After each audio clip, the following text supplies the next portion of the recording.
Hello, hello. Welcome to the stream. We got a little update to the experimental build,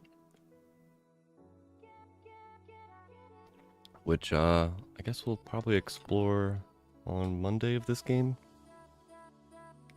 Only like one thing I saw was added, which I'm actually sort of excited for. It's the little things sometimes that please me.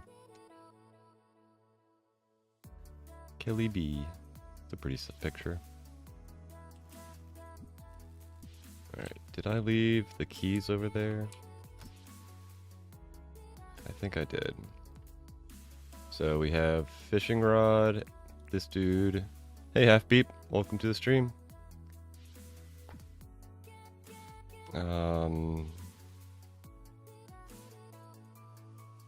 I should probably bring the... Do I have it on me? No. Yes. This guy, the bug book. And I think that's all I need. Don't really need the printer and compactor. Really don't need a lot of these things, but we definitely need our shovel. Let's not forget our shovel like a dum-dum like we did last time. I want to try to catch Dory. We want to bring our metal detector. We want a helicopter. Alright. I'm not sure if I'm forgetting anything, but I wouldn't be surprised if I am. You know, it's probably quicker to run to the airport.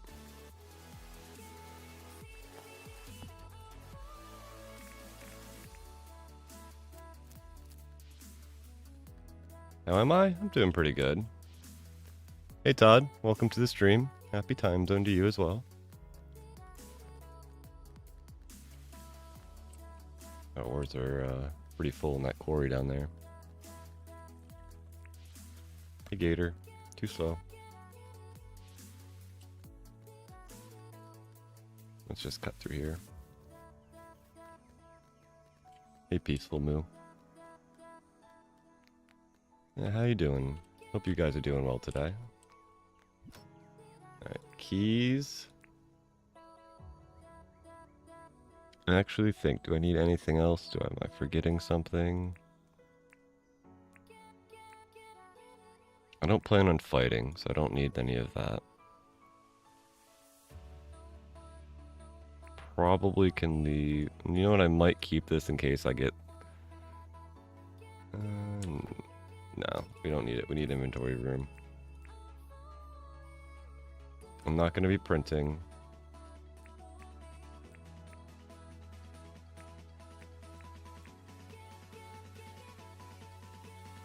I shouldn't be fighting either. But, you know, there has been an update. Maybe something's changed in the game and I have to worry about it.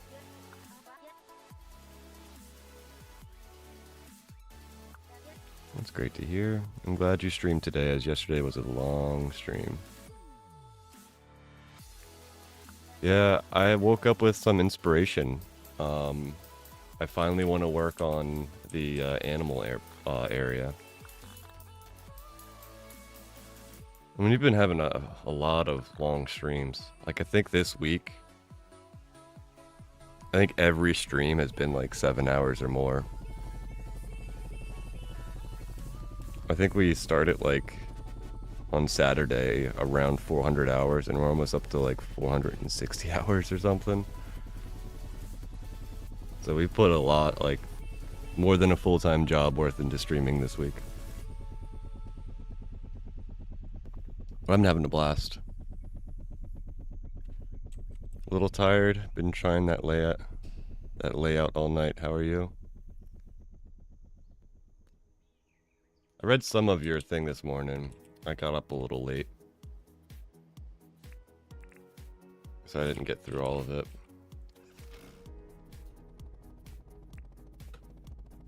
Alright. Sunday fun day focus time.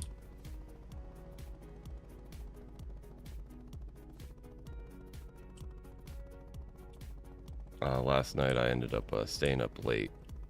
Couldn't sleep and end up Was it watching a bunch of Pacific Drive videos? It's a weird, like, little horror game type thing.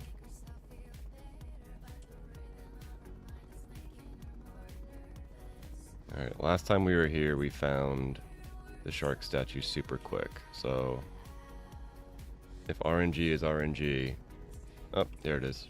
I was gonna say, maybe we're, you know, not gonna find it quick. No, no.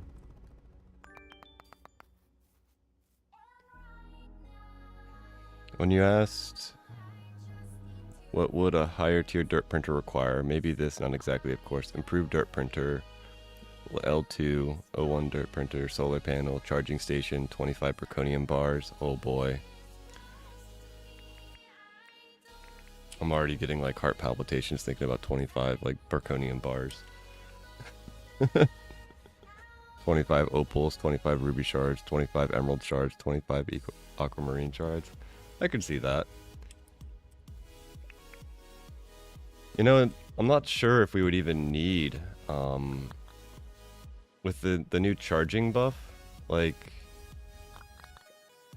do we even need higher tier stuff? I guess the higher tier could maybe do more, dirt prints at a time. Like, you could go up to, like, tiers at a time or something. Or maybe do, like, a wider area.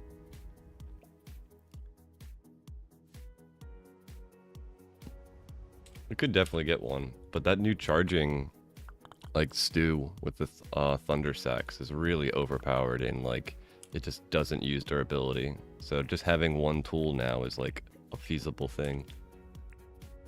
You just have to absolutely wreck a bunch of frillies. But it would be cool to have upgraded stuff.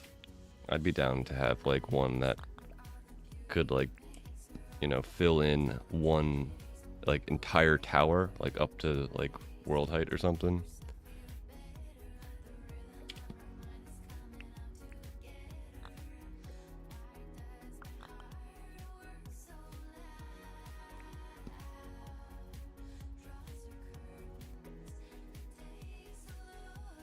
Since it would be so strong, self-charging, that would be cool. Yeah, any type of like higher tier would definitely require something like that. Especially if they add any type of way to make zirconium easier. But like 25 zirconium bars would be what? Times 5?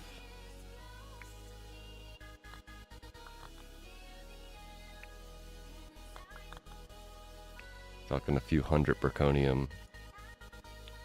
Like over 100 zirconium ore just to get that.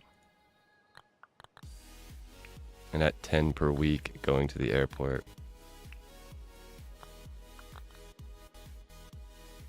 That's probably over 100 hours of gameplay. So I'm not, like, that's one of those things when you like start adding up the numbers that just becomes like a really big grind. And if it's powerful enough, like self-charging, it would make sense.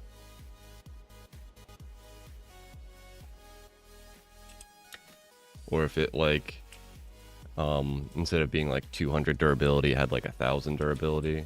Like it can totally be an option.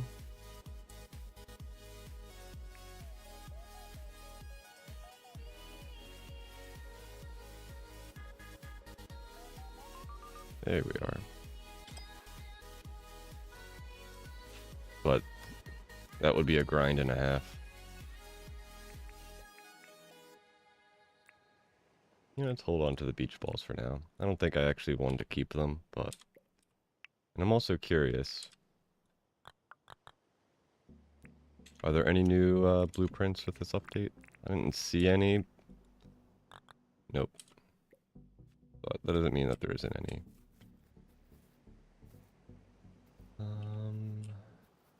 Any more pineapples on this island? Doesn't look like it.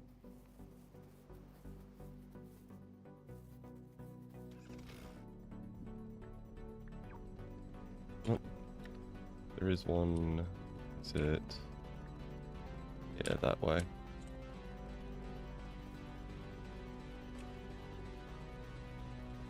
Linear, horizontal, square, rectangle, yeah. You could do like linear mode, or you could do like 3x1 mode or something like that. For late game terraforming, I think it would be useful to have like an upgraded stuff. Like, actually I need iron, I should keep this. And I also need gold contraptions. I don't need an iron pickaxe though. But like think about the giant mountain that I'm doing. I've been spending like a month on that, you know?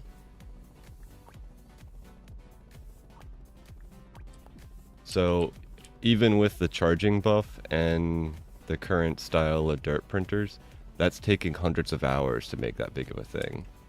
So like an upgraded dirt printer that could do more area or do a taller amount at a time could be very useful for late game builders that are trying to do a lot of creative stuff. Because otherwise, like, you know, you put 100 hours into the upgraded thing, but it helps you save, you know, 100 hours of playtime just dirt printing. So it makes sense in some aspect.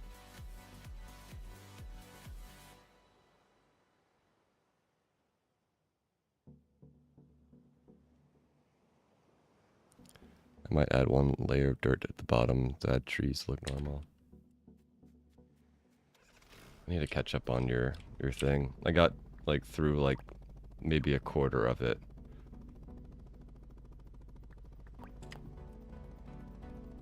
Ooh, there's the other shark statue. Let's go. Thank you for working on that stuff, Halfbeat. It's pretty cool to see like all the experiments and little ideas that you got. Well, they're not little when you're working on that type of so much of stuff, but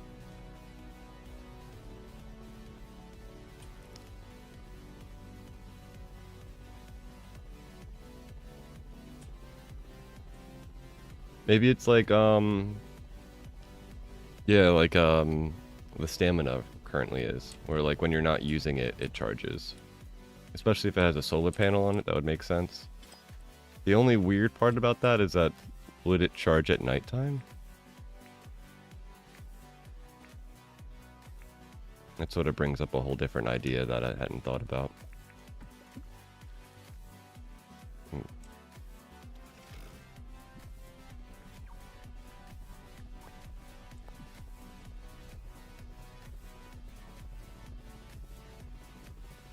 Because technically we don't even have all that much daytime. Because we start at 7 in the morning.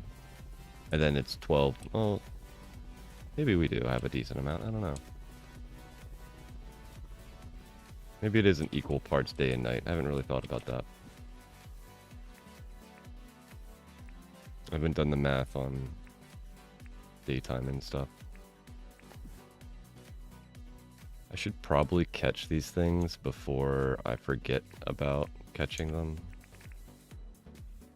Yellow tang I have, yellow tang, blue tang. That's the dory we need.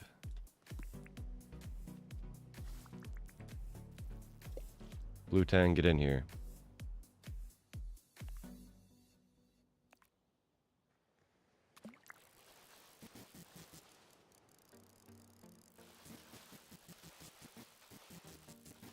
Hey, stop running away. Get in my pocket.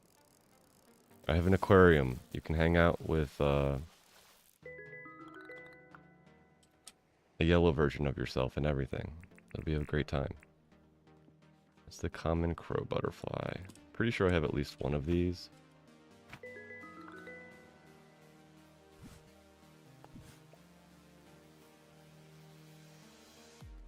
And that's the blue tiger one, I think. Yeah.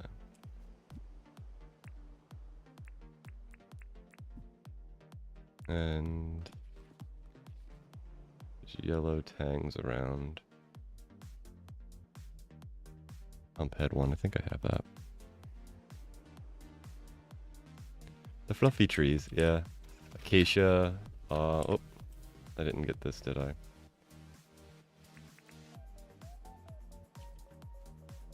Or did I? Nope, I didn't. I always think of the acacia trees in Minecraft, and there's a guy, Corrales. He calls them acacia trees. He sort of corrupted my thought process. Did I get that? No, I didn't. Cause I don't have... Oh no, I did get this other shark statue.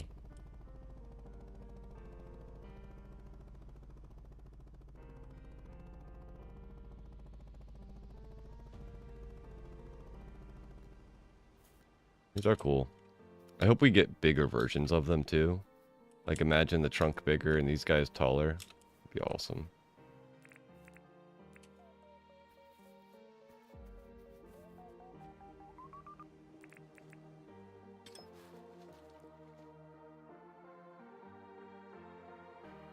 You're good. Don't discredit yourself, half-beep.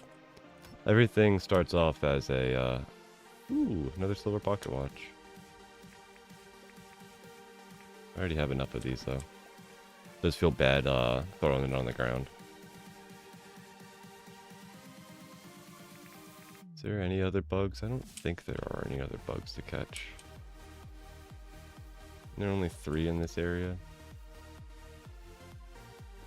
And the third one, I think, is the night one. The purple punk. That guy's a pain to find.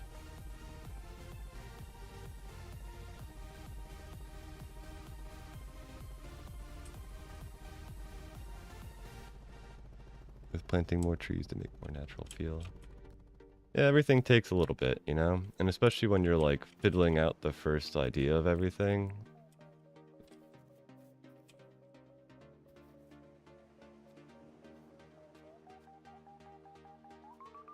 It's one of those things where sometimes a little bit of progress is still good progress.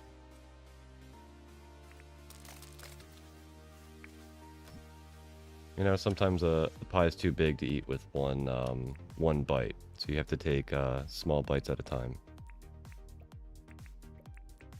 in order to finish the whole pie.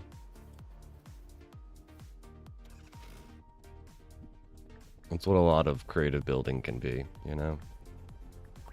Just a little progress on it until you eventually figure out what you want to do or get that eureka moment.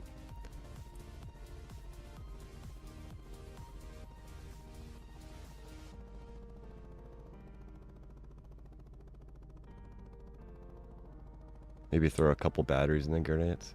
We do have those hot cylinders. Maybe hot cylinders could be actually like, sort of like the resin, like a usable item to refill the charging things.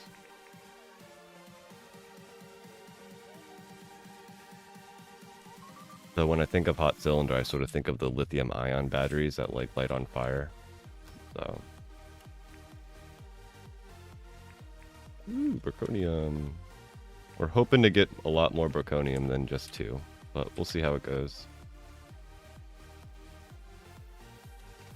RNG be RNG. I buried some giant gum trees outside to help hide the area from the outside. I made a mistake and dug. Oh, did I forget? I forgot the silver pocket watch, didn't I? I messed up, didn't I, guys? It's already 4. Crap. Where did I throw that last one?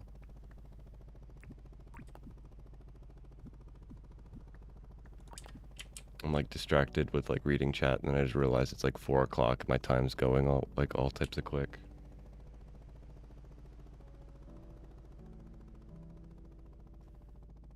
Dear pocket watch I threw on the ground, I need you. Was it here? No, it wasn't.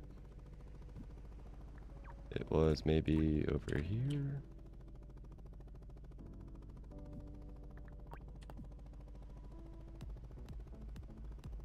Hi, I'm your TARDIS. Welcome to the stream.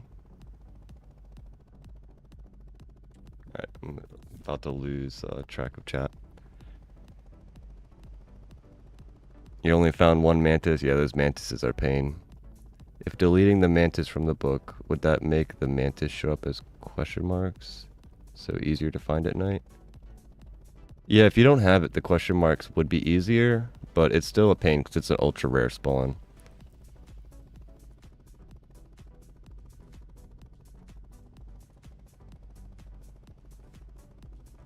Wait, or some wires. Yeah, the wires could work.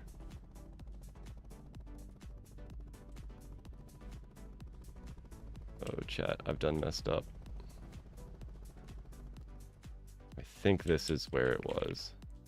Yes! Let's go! Alright.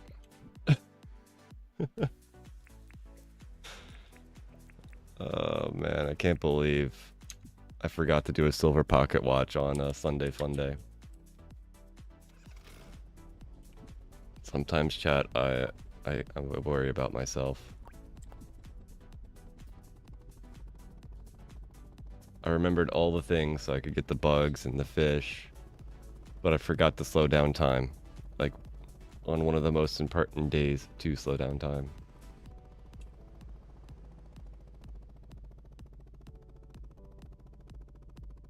Oh, man. I'm not sure how the whole deleting of stuff, I never tried any of that.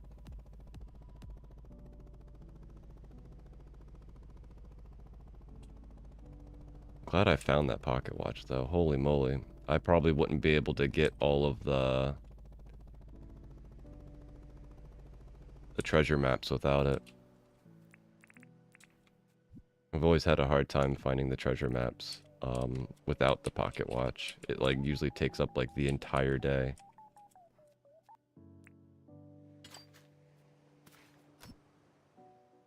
And especially when you keep finding more treasure maps, that's not going to help much. I mean, I'm all about finding more treasure, but I sort of wasted half my day already.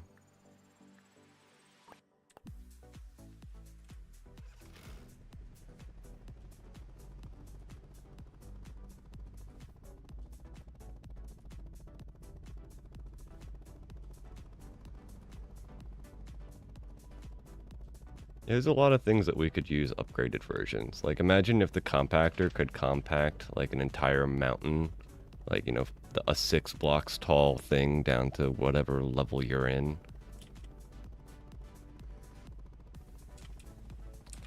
I imagine you might need a different, like, look to it. Maybe the upgraded ones turn into vehicles or something. I think we've sort of talked about that idea. Like a bulldozer or like a backhoe as like the upgraded versions that use the improved tools to create. Could be an option.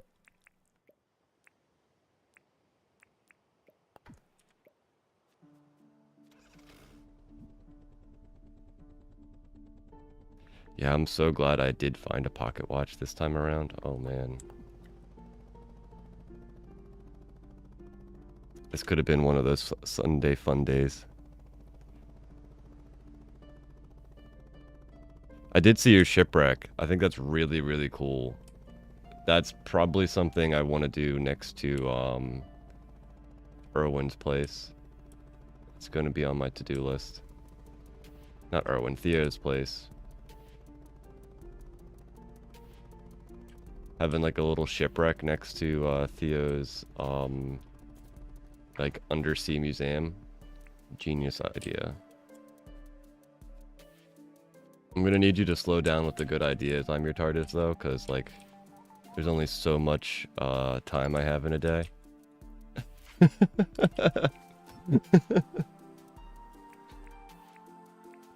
think, what is it? That's I have the construction area I need to do, the lighthouse I need to do, and now the boat build as well.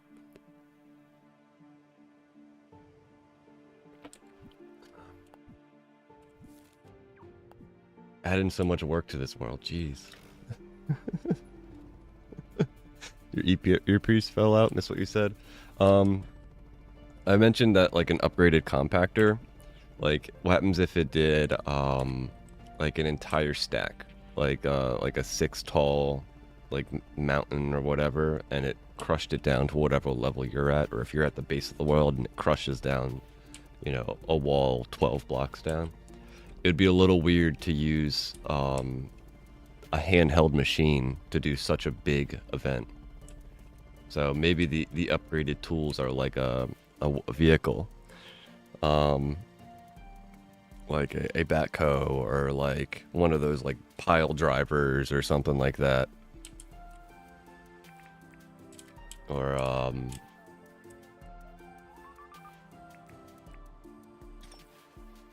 I can't think of the word. Ooh, 2 Berconium, let's go.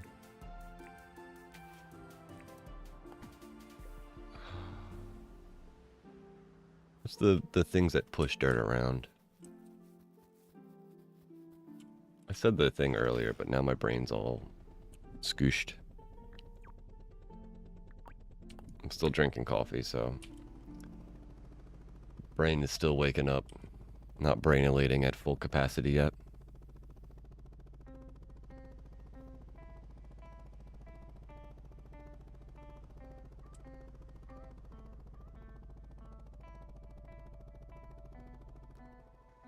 You showed Reaps a picture of the crack and he really liked it. That's cool. Yeah, it was just like a... I feel like if you made it bigger, you could get more detail in it. But I think it's a good starter idea for that concept. It didn't look all that great until you put that boat there, though. That boat really makes it like more of... Like, it gives you that visualization that it's like a creature attacking something. Before, it just looked like a glowy pillar thing. But I think it looks pretty cool as well.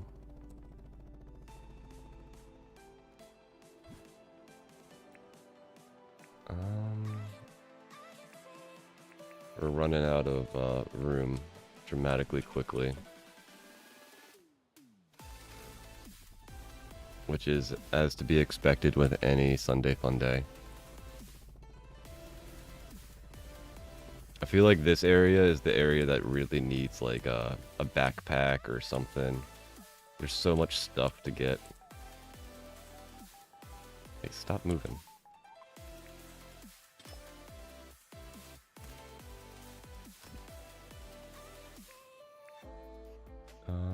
Yeah, I'm collecting these. White paint.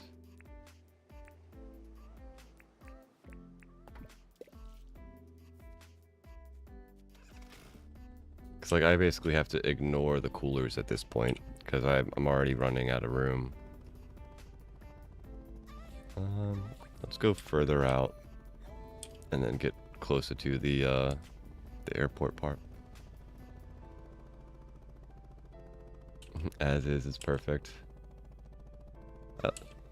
I'm glad that it actually works and you get that visualization of it. I was a little worried that it wouldn't, like the idea that I had wouldn't actually plan out, but it worked.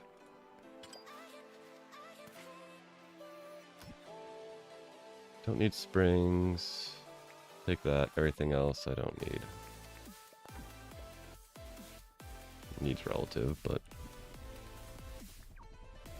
I had coffee, but also still waking up. Yeah, takes a little bit for that caffeine to pump through the veins. Oh, this one's so far away.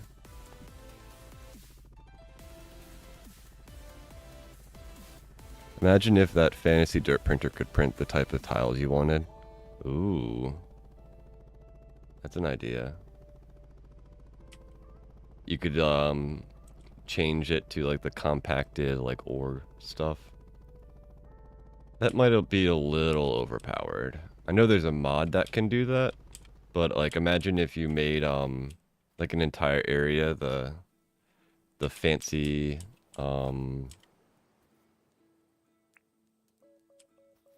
orb stuff dirt. What is that called? I think it's like compacted dirt or something. More Berconium, let's go. I don't need paint remover.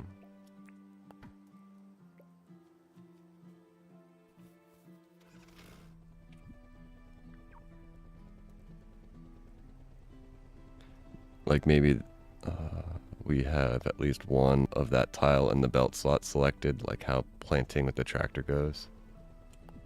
Yeah, it could be like an upgraded license or something, sort of like how the tractor is. It would probably be something that you would have to like sort of research, like, I don't know, bring so many dirt shovels or wheelbarrows full of dirt to Franklin or something.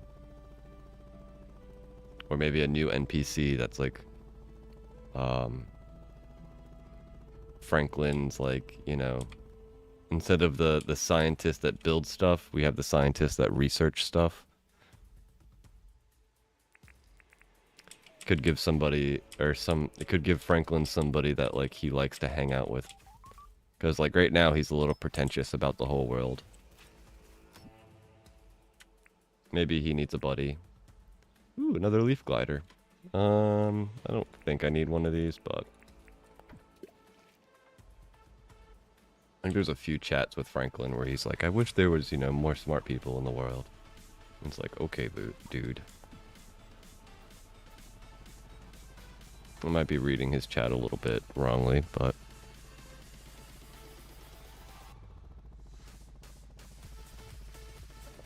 it would be pretty cool though if you could like create like sand and dirt, and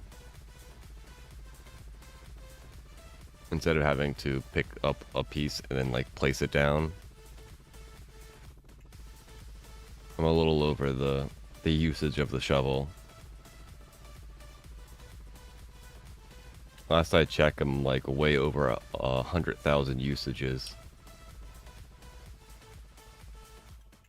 I would like to use a different tool than this shovel, to be completely honest. I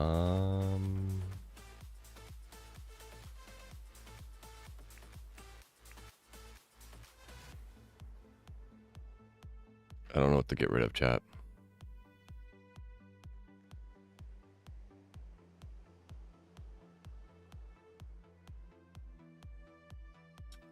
I guess I'll just take paint and ignore that. Well, I also don't want this to be there.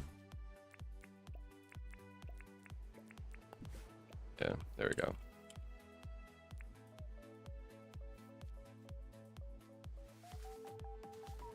Oh, the little X marks the spot. Ooh, blue chest, let's go. I went for 3 human hours just looking for aquamarine. And got 43. I was snail riding the jet ski. Just, ooh, 3 Berconium. Let's go. Well, this is conflicting.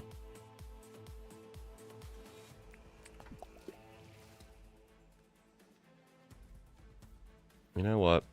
If I'm going to throw out that one,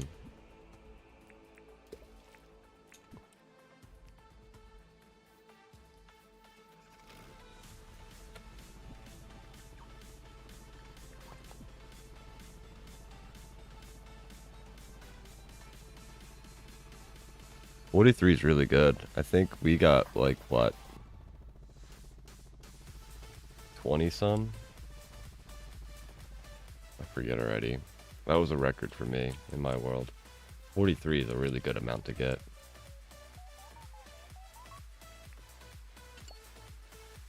Ooh, blue chest. Don't need that. Another 3 Berconium.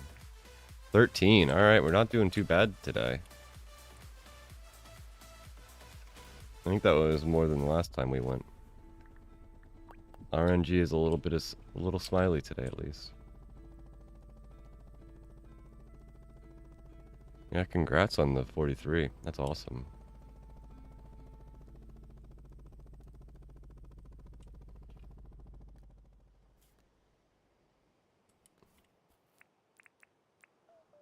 I'm sure your eyes were a little over it by the end of that, though. Like 3 hours of searching for aquamarine. Ooh.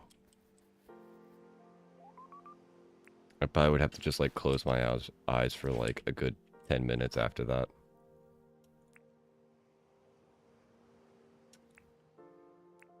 Why all of the hang gliders this run? I think that's the third type we found here.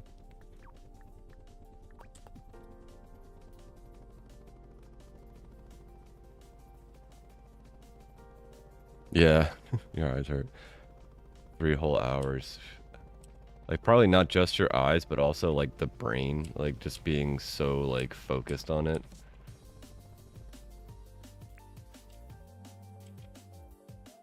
There had to be some, like, mental tension going on there.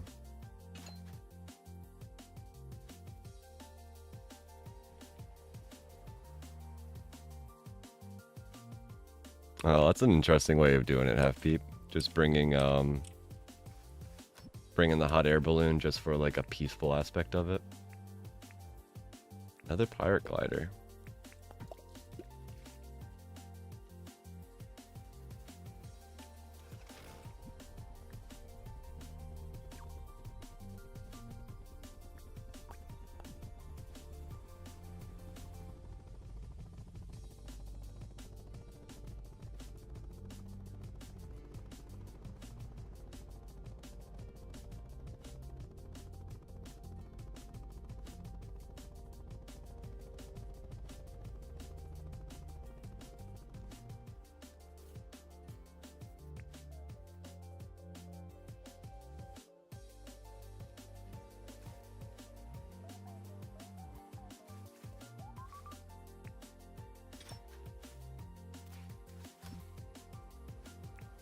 Not bad, 5 opals.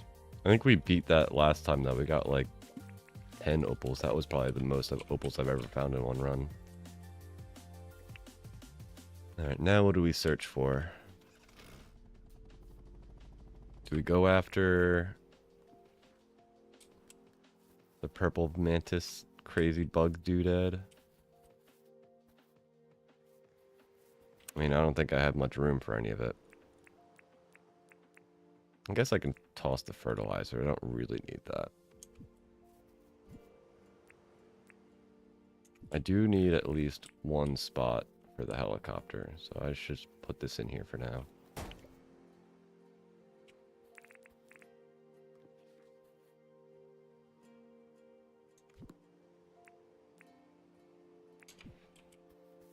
And I should probably bust out the fish book as well, because I could maybe get another... What are those called? The clownfish?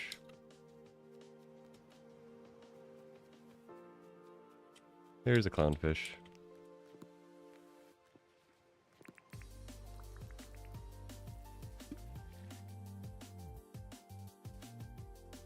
Hey, seahorse.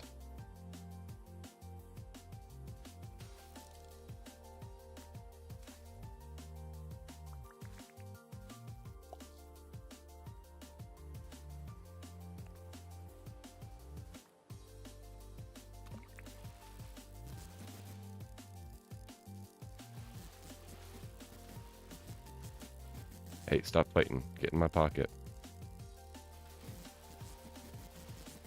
For such a small fish, you're a big fighter. Get into the pocket.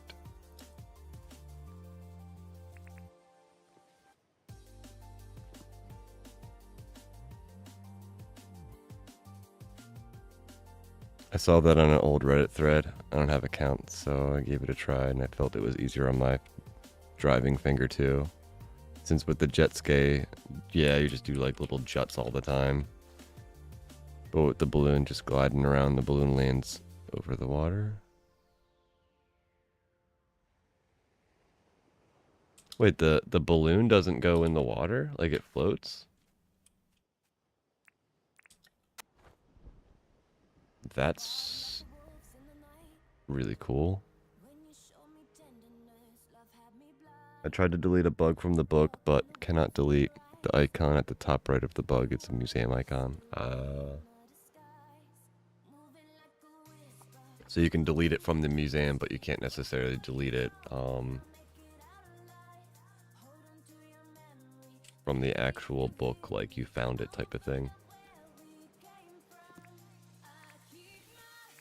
You know, just in case, let's just grab one of these guys. Of course.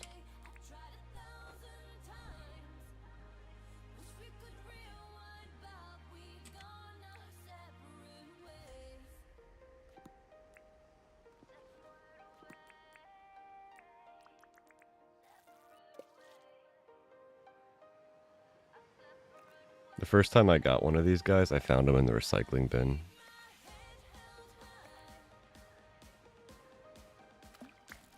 It confused me so much. I was like, where does this guy come from? So I was like really early game, so I had no idea what the airport was at the moment. This guy's a good fighter. Hey, stop fighting.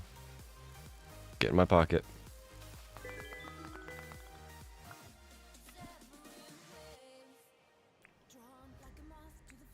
Alright, the only other thing we could maybe get would be the purple mantis, but I'm not going to have room in my pocket for it.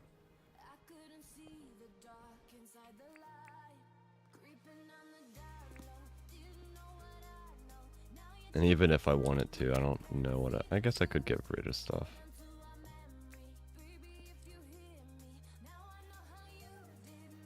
Because I do have some of the stuff from, is this song doing weird things?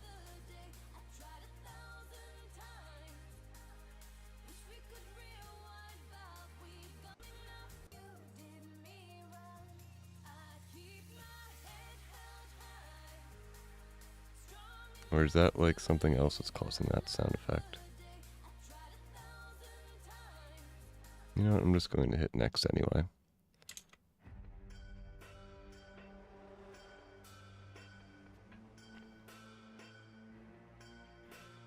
Correct. Balloon doesn't go into the water. It floats above the water. That is really, really cool. I had no idea. That adds a whole new dimension to use it. What type of thing you should use on the Sunday Fun Day.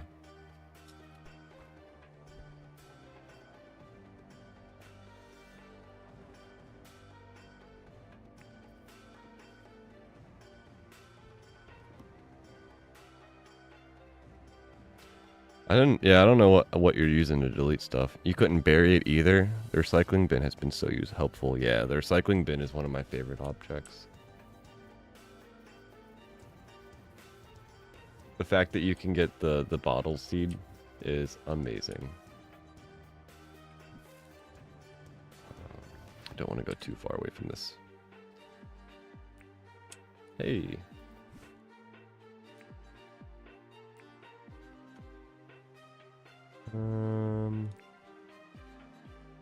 Yeah, why not? Let's just go for blue stuff.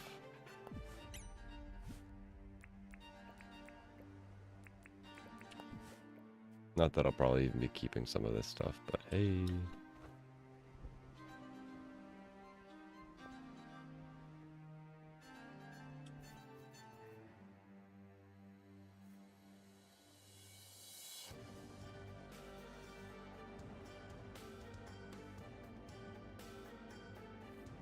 Oh, you did bury it, so it did work? You just have to bury it in a very specific way, I imagine. Sort of like how, maybe with a shovel or something.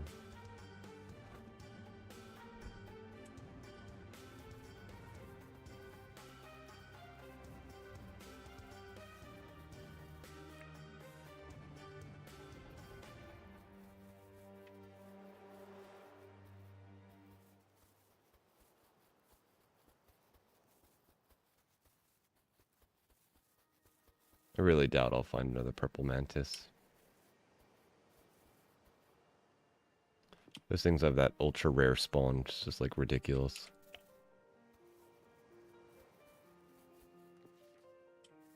I would say similar to the blobfish. What was that?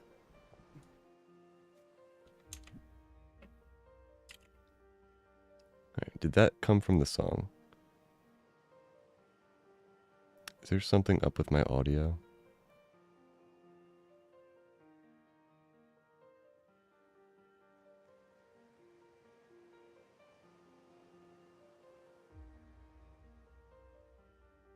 Yeah, they are quick. Like, on top of finding them, if you don't, like, get in front of them, they'll run right into the water. Old jerks.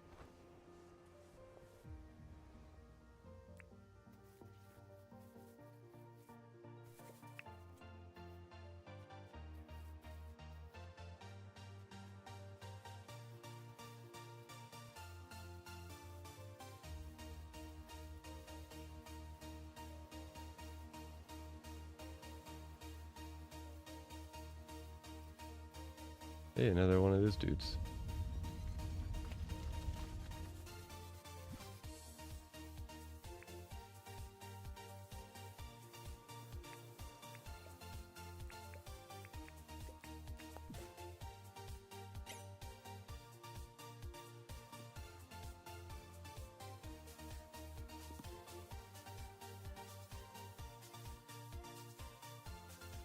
The balloon took forever to figure out. You just had to keep printing dirt on it until it sticks. I agree, half beat. What? That was another one of those sounds. Is that in the song?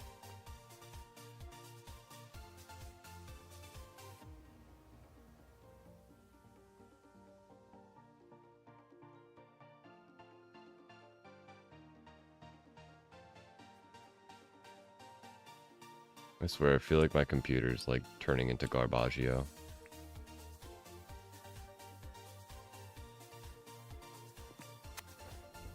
Oh, no, that was in the song. Maybe the YouTube music is having an issue today or something. I don't know.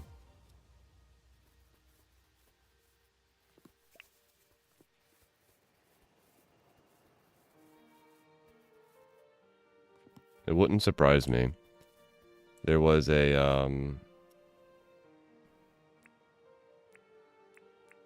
lot of issues with YouTube streaming yesterday. I saw other people having issues with it. Oh, stupid. That, what would you call it? That, like, staticky sound, like, triggers me a little bit.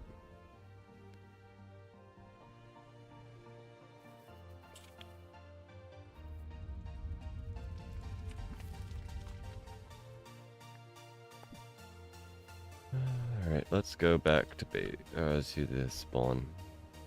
Unless I see pineapple or something.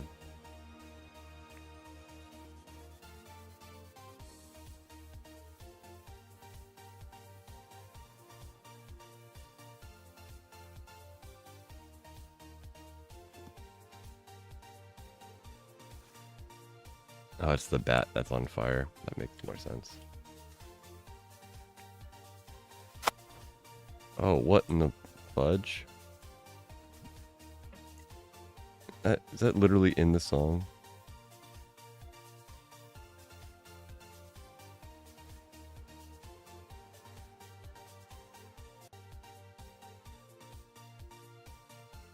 Alright, we might have to, like, turn off.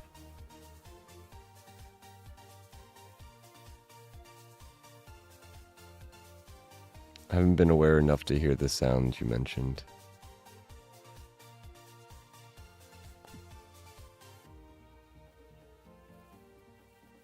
I think it's something with the playback of it. It's like I'm hearing it in my speakers, and it's definitely coming through the, like the stream, but it's not always being repetitively done, if that makes sense. So I think it has something to do with the stream itself. Like, not my stream, but like YouTube playing it. I'm not sure if it's from the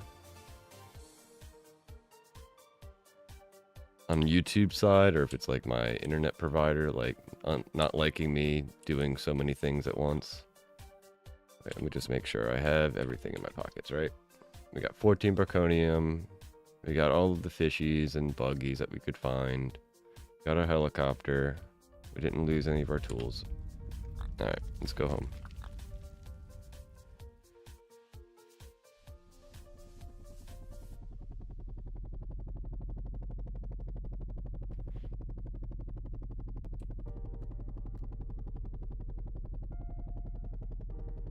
I just blame our local AT&T. Man, want to hear something frustrating about AT&T?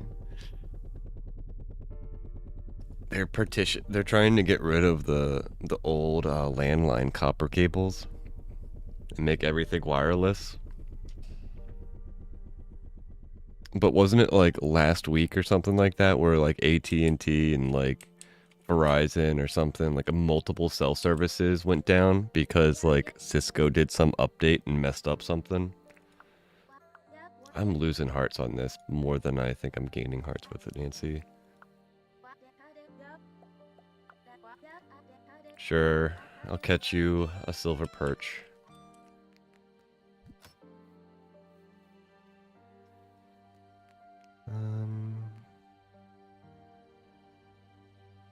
I guess I could leave this here. You know what? No, let's not leave this. I could leave keys, but then I wouldn't know how many keys I have. Right. Silver perch, that's a river fish, I believe. Let me just make sure, because I don't want to waste my time. Silver perch. Rivers and billabongs. And this is all river mostly? Alright, so I should be able to find it. Or Windows 11. Oh man. There's been a thing recently where Windows 11 or Windows 10 like silently upgrade you to Windows 11.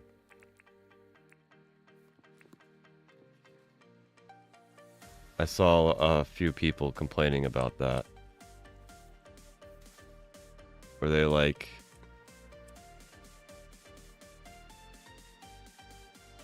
Windows offered something and they were like, no, I don't want to do that. And then they restarted and all of a sudden they were in Windows 11. It's like, oh, great, thanks.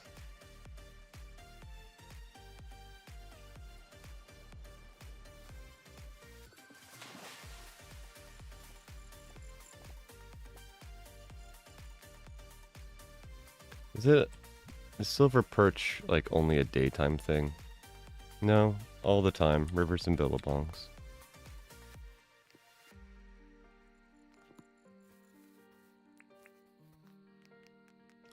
Yeah, they're trying to get rid of landlines here too. They had landline for decades. I'm hard of hearing now and have a special loud phone, and cell phones make it loud enough for me as well to hear as well. Yeah, like the landlines were basically made to like deal with like an apocalyptic event, you know? Like we could have like a huge problem in the world, whatever you want to call that problem. And basically the copper lines would still work. Like, I swear, like, the world can fart a little bit and the cell lines will go down. So, I'm a little concerned about them getting rid of landlines. Which is a little messed up because I don't have a landline.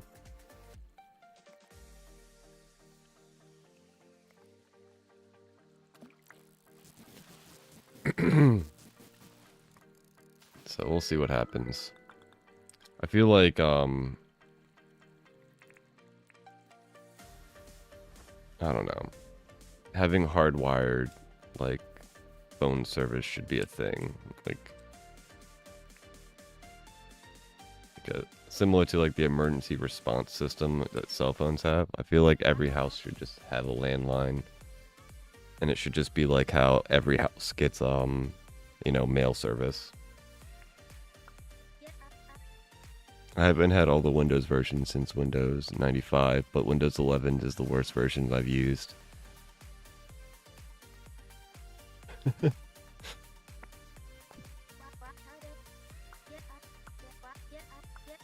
What are you giving me, Nancy? Think? Alright.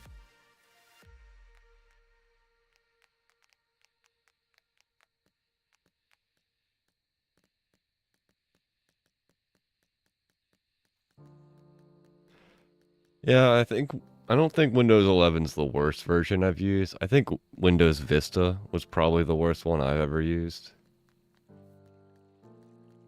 You could make it work better, but you had to disable a bunch of features.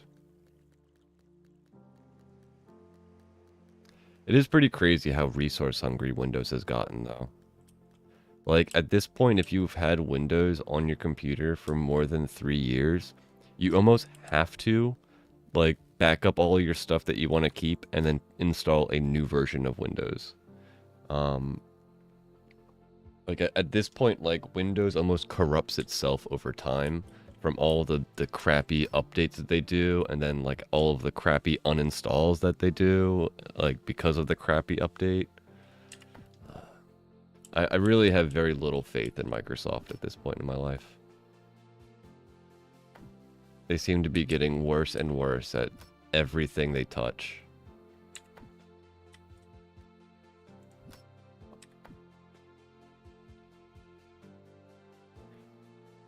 For years I kept a landline in my room, but the other rooms used AT&T phone through modem. So many times theirs would go down and mine would work. Yeah.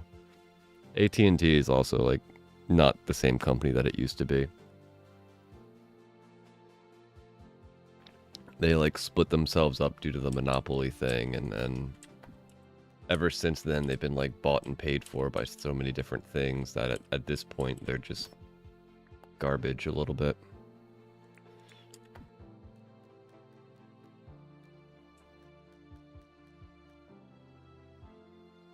Yeah, gambling is not something you should do in this game.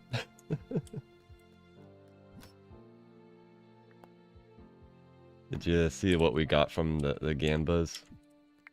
A single pink tile path, a feather, a purple tile path, red cloth, and copper ore. Not a single one of these items is worth... Let's see. Let me try to get this stack of money down to a reasonable number that I can actually understand.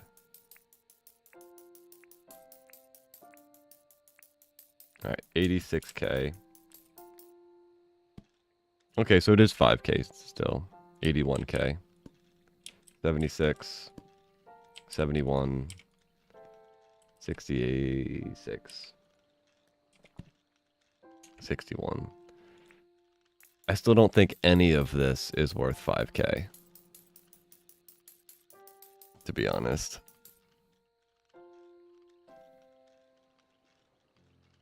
I had Windows 8 the longest. Yeah, most of the Windows numbers hasn't been that bad. Never had Windows Vista 2000 or Windows 8. Vista was the worst in my experience. They had, like, all this stupid, what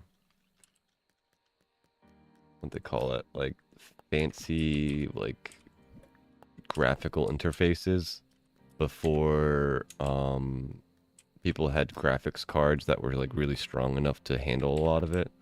So a lot of the time it would just, like, cripple your computer in a weird way. Windows 8 wasn't that bad. Windows 2000 I think was the upgraded version of Windows NT, which was like the server-ish version of stuff.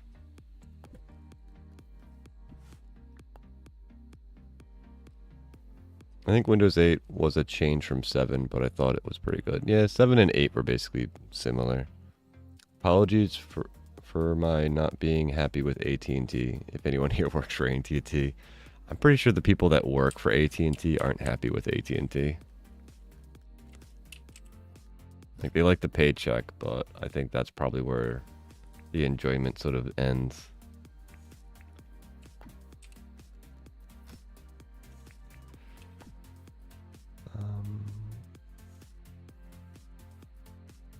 Windows 10 is good, now 11. Yeah. I feel like 11 won't last long. I think they'll make a new version soon.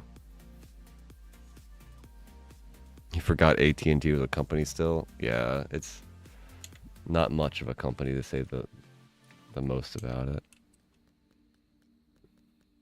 It's a little bit of a pile of junk a bit.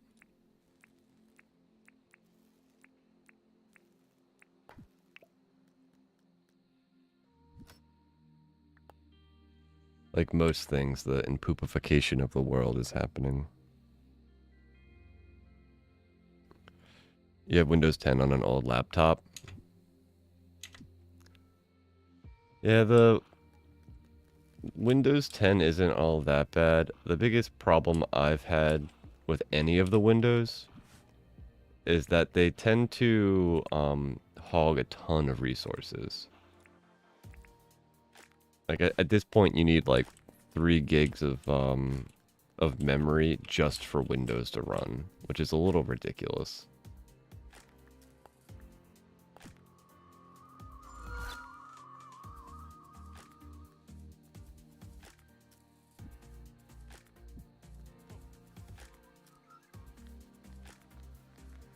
Versus if you had like a Linux version of an operating system, I think you can use like 512 megabytes or maybe like a quarter gigabyte or 3/4 gigabyte. So Windows is definitely like a giant hog of memory. I don't know why. It's sort of goofy like that.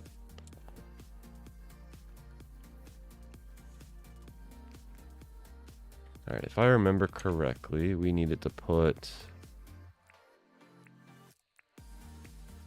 We have the hump head wrasse in here. He is a turkey. You know what? I need your meat.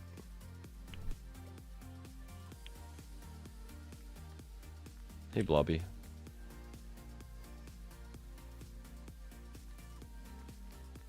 There's the spot for Dory.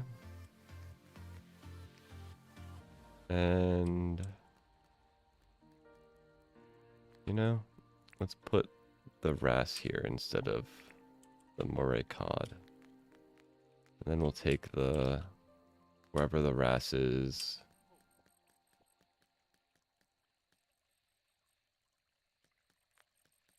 There he is. You can take him out. And I guess we can just put another clownfish over here. And this guy, I'm pretty sure you can just cook him. Yeah, Dory finally got a home. I can mark that off our list. We got the golden perch is, I think, the last fish we need in our aquarium, which is a spring fish. Oh wow, you get a bunch of saltwater fish from that. 4, 5. Holy moly.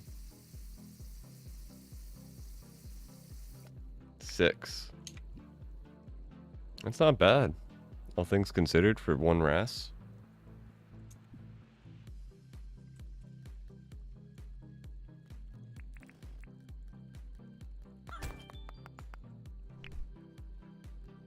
Oh, look at me doing all of the dailies for once in my life.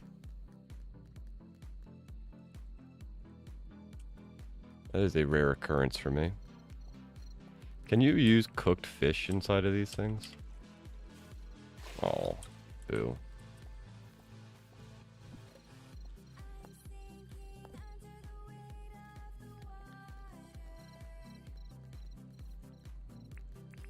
Alright, let's see if...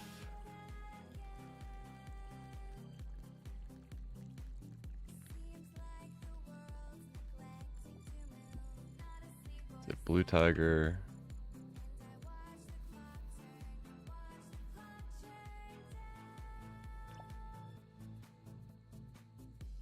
I think that's this guy, right? Yeah.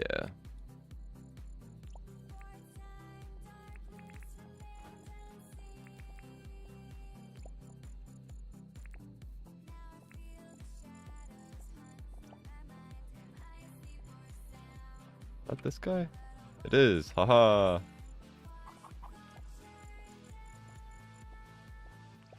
I think we have the purple mantis already. That's the regular mantis.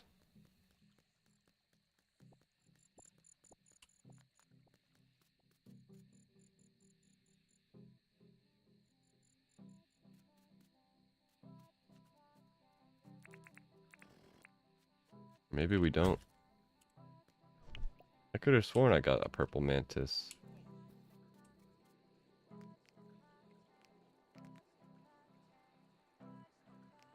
Is that... Yeah, I do. We got him.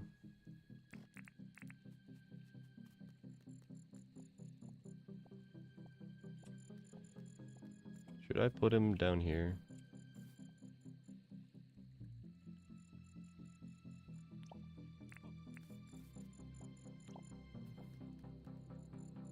So he's with his other buddies.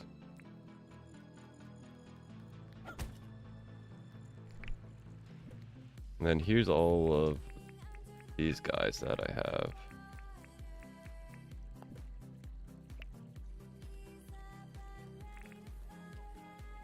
You know, maybe I'll leave a crate down here for future somethings. Years ago, AT&T purged our access code to get our voicemails and changed the code, but didn't tell the new code number. So we couldn't access the messages. I was missing important messages from doctors. Oh man, that sounds frustrating. Like, also, it should probably be like illegal to do that. Like, what the heck? That's all types of dangerous to be missing that type of stuff.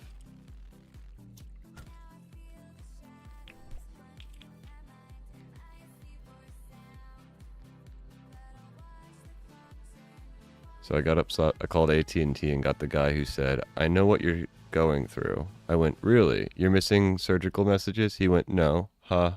I went, "Not funny." Yeah, these are as really important things that you're missing. He refused to give us our access code. I asked to speak to his supervisor and he refused. He put me on hold, came back, and then pretended to be the supervisor. I was furious. It's been over 10 years where we cannot access messages. Wow, you're still dealing with that? Holy moly. I'm infuriated just thinking about that. Holy crap. So we used an answering machine set to 2 rings to pick up before AT&T messaging does. We only keep them because our family and friends know our email and old phone number. Oh, holy. I am filled with a little rage for you. That's really bad.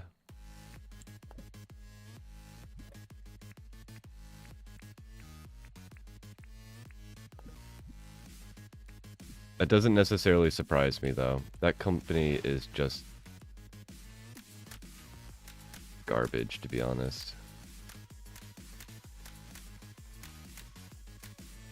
It's similar to dealing with, like Comcast. Like, a lot of the companies that are, like, they have a monopoly in an area, their service just gets crappier and crappier every year. They have no incentive to make anything better.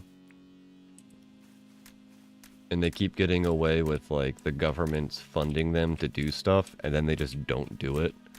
And there's been no repercussions. Like, I honestly think a lot of those companies should just be, like, literally turned into another company. Like, all of their assets sold to somebody else that actually cares in a local area. And all of them broken up to be just not what they are anymore. Like, AT&T shouldn't exist in its current form. It should literally be broken up and changed so that every state and every county has control of their local, like, internet and hard, like, landline stuff. It should be not a private venture. It should be like a state-owned entity for everybody to have that service, because that service is like actually super relevant to like the safety of our country. Like, it's really not cool that we're allowing them to basically do whatever they want.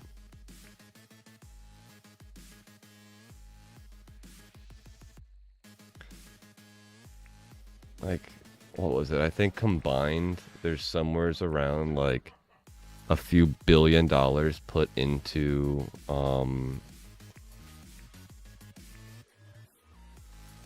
the increase of high quality internet. And I think there's been proof that they basically haven't done that, like putting fiber optic lines all over the country. Like that, they've been given billions of dollars to do that, and there's just no actual data that shows that they've actually increased any of that service to anywhere. They just keep manipulating the data and being like, yeah, we did it. And it's like, no, you didn't. And then the government's just like, yeah, we have no repercussions for this. Like, what are you going to do? Fine them? Oh, we'll fine them a few $100,000. Like, no, cripple their company. Put the execs in jail. Like, they've literally defrauded the American population of billions of dollars. This is not flippin' okay. Sorry, I have a lot of feelings about that. Our internet is terrible in America, and it should be really a lot better. So, here's something that I saw that's new. We can now cook yabbies.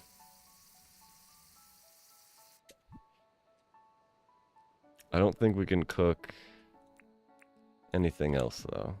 Like, no sea urchins, no tridents, no seahorses. The prawns... Cooked yabby. Yeah, we can still make cooked prawn, but now we finally have cooked yabby. And similar to... Yeah, it's basically a cooked prawn. Same exact spec. It has the fishing buff.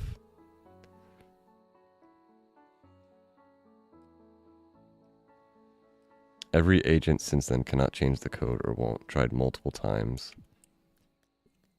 Yeah, you know that probably is like why that is? It probably takes them server storage to actually like store those messages, and at this point they probably don't want to put money into it, and due to them being stingy little jerks and not wanting increasing the file size of their servers,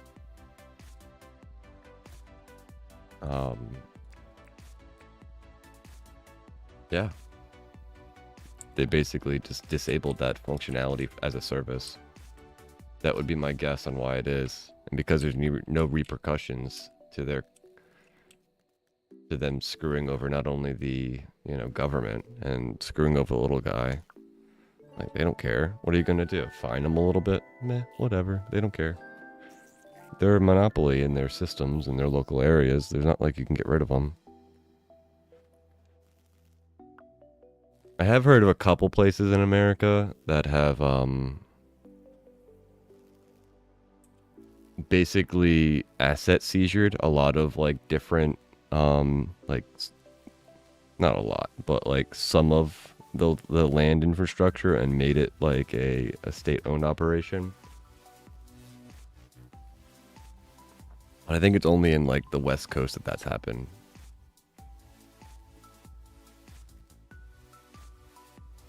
Sorry, I didn't mean for anyone to feel rage. It's just part of life for us now. Hit and miss, but still go forward. Yeah. I find that the infrastructure of America is an infuriating topic for me. Not that, like everybody should be infuriated by it, but, like, it's just, like, why? Like, we all need a reliable internet service. We all need a reliable, all these things that, like, should be common knowledge for these government entities, and they're just like, meh. So disappointing. But yeah, anyway. Hold the countries,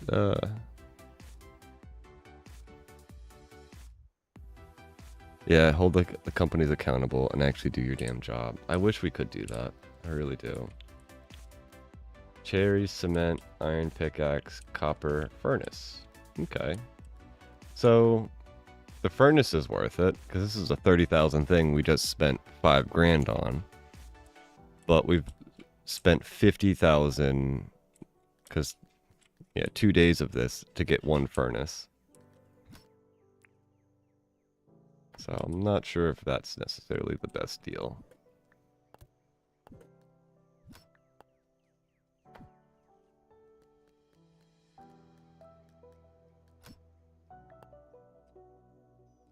I think overall, gambling is probably not a profitable adventure to do. You know, in real life or in Dinkum. Right, let's check our quests. Cooking some cheesy spag.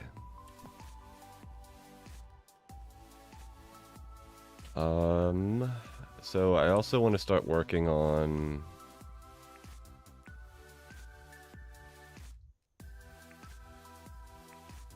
Yeah, let's also maybe make some more of this chargy stuff.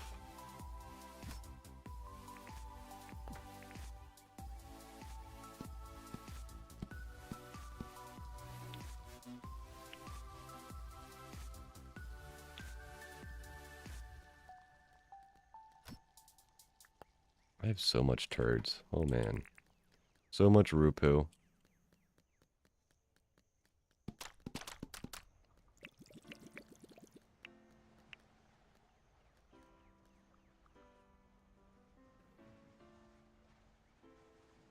I feel that way with fiber optic too. Our area cannot have fiber optic, but an old A&T came out and was like, "Why don't you have fiber optic?" I told him AT&T says we can't. He went, "Bull. I'll hook you up for it now, for when it gets out here." But it's been from a further box/terminal.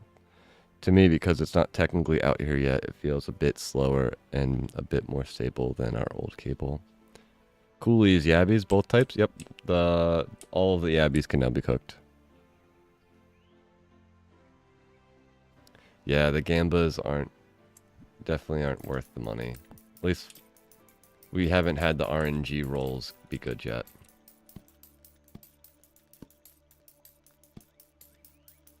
Weird. None of them are doing the little bouncy things.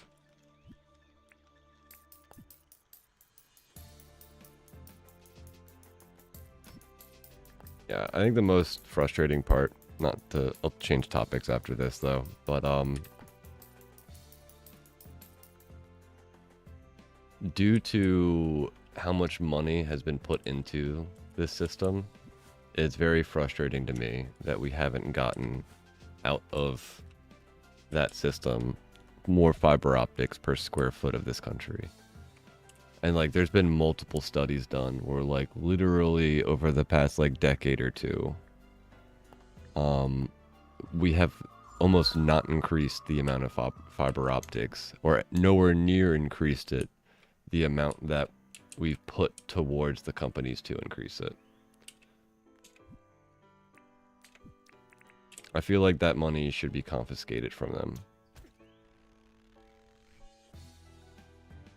I forget what that's called when they do that. It's the thing that they did to Trump recently, where now he has to owe like $450 million from lying on all of his things. Like that's what we should do to AT&T, Verizon, Comcast, all of those. All of those companies. Like they owe the American people billions of dollars for not doing stuff and getting tax money for that. But anyway, on to a different topic. We must talk to our NPCs and we must get meat. Hey Roo, come here. Sink.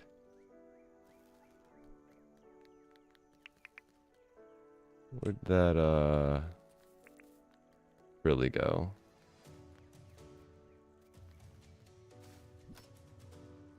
Boop, boop, boop, boop, boop. Franklin, I'm a dum-dum. I forgot the Braconium.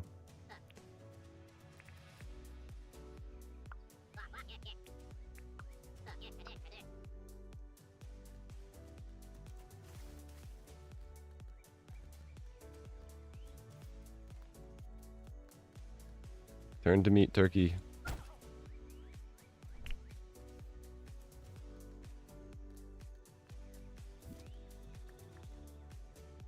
Burconium? Burconium. Is that a... Oh, that was a spider. Little cute spiders.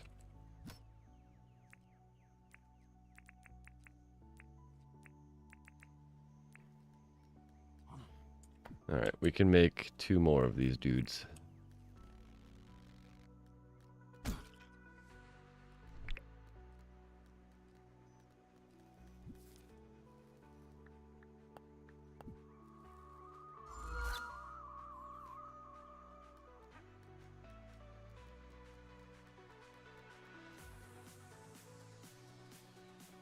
There's that frilly.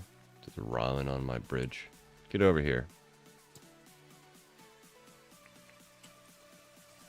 Oh, you spicy boy.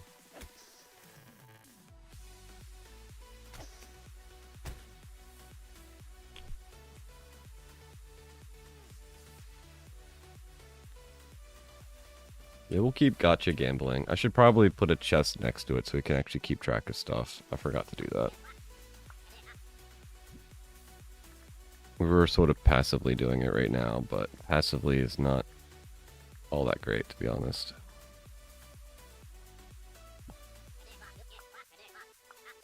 Man, these blast furnaces are crazy expensive.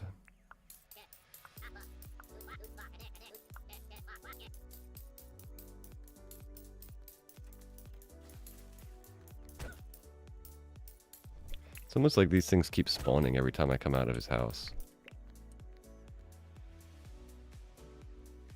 I was pretty sure I had destroyed those guys. If I go into this house and come back out, are there more turkeys? No. Okay.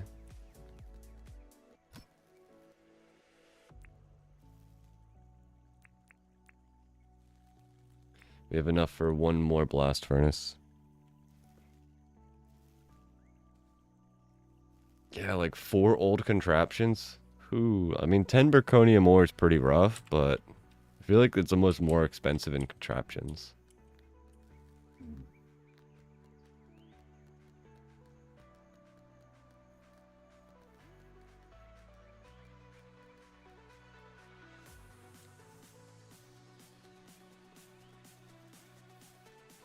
I wonder if getting a new computer would help this lag that's in my little bit of my world.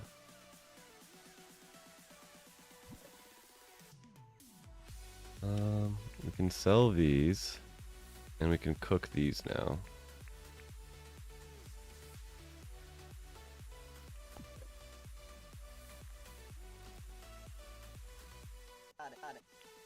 Material-wise, the hot air balloon is expensive too. Yeah, I would agree.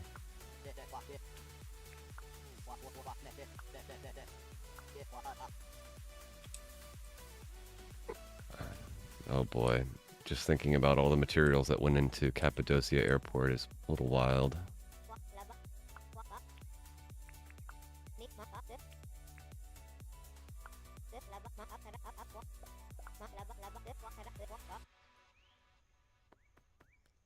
Hard work trumps talent most times. I agree, Fletch.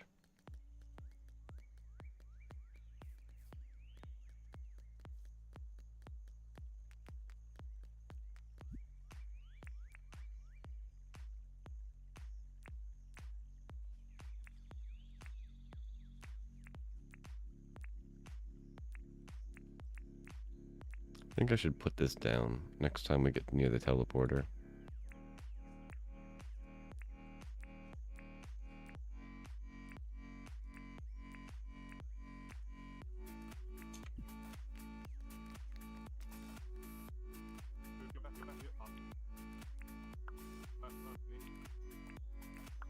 Milburn.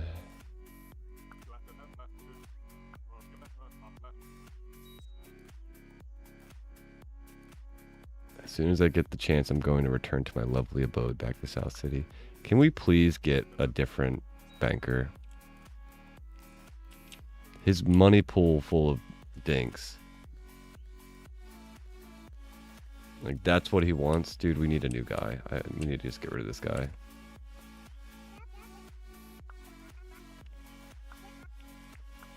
I wish I could, like, unmove in the banker.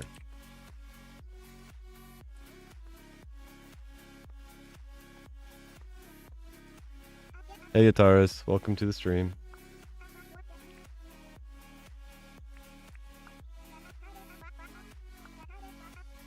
I think I realized there's a couple of things we're missing. I was looking through the menu or whatever this morning because of the update.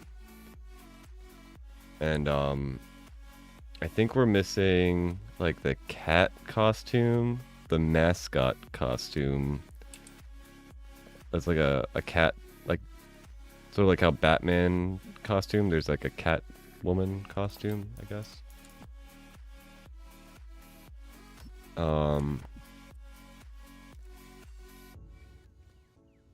But I think we have almost everything else. And I think there's one more streamer shirt we don't have. But for the most part we have, I think, almost all of the clothes. It's really hard to tell though. It smells like money. Bank wall.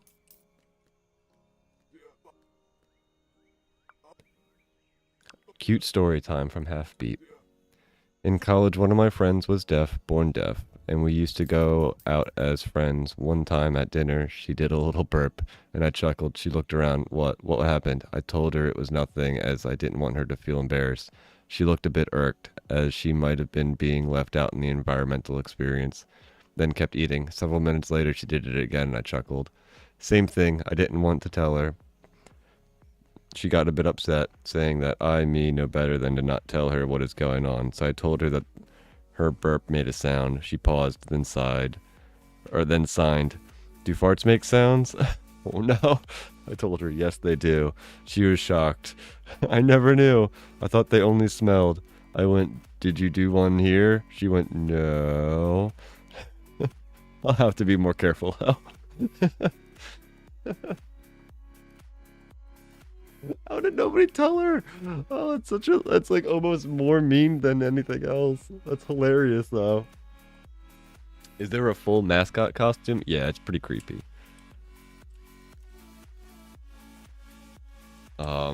It's John. Like if you fully wear it, you look like John. How am I today? I'm doing pretty good. I'm inspired to work on our animal area today, so I'm pretty excited to get some progress done on that. All right, we were. I wonder if they could make like a bright red one, RGB. I guess purple's like the red one, but we're losing all of our melanin today. We're going to be ghostly Casper. Let's also lose our eye color. Why not? New stream, new look. We'll also have to change out our outfit today as well. One click right, and ooh, we got spiky hair today. Before it was the punk rock look, the mohawk. Now we get the spiky hair. A new stream, new Tootin' story. Alright. See, this is like a violet purple.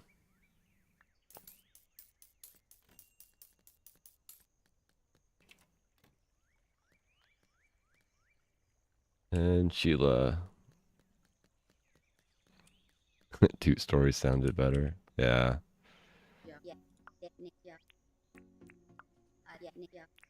How you doing, Ataris? You having a good day? I hope so, at least.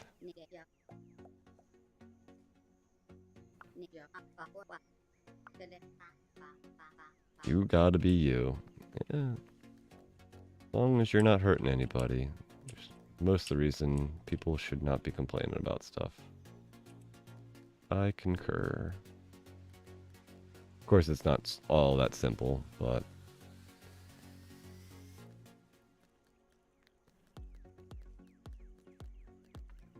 if there is an aspect to somebody that you do not like, you must take a step back and think, does this have anything to do with me? Are they hurting anybody? Are they hurting me? No? And maybe you should get over it.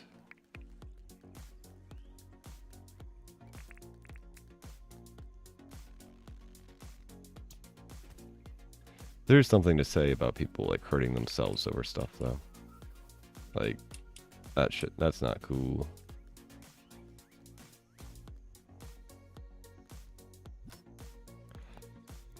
Alright, let's see. Do I have... what was the one I thought we didn't have? Okay, we have the ginger one. I wasn't sure if we had that.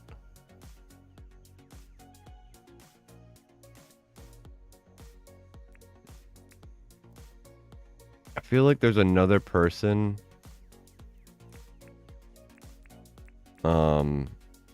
that starts with S that we don't have.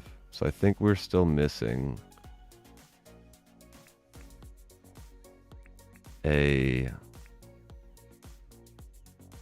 streamer shirt. I'm not sure what shirt it is though. I forget. But I'm pretty sure we're still missing one.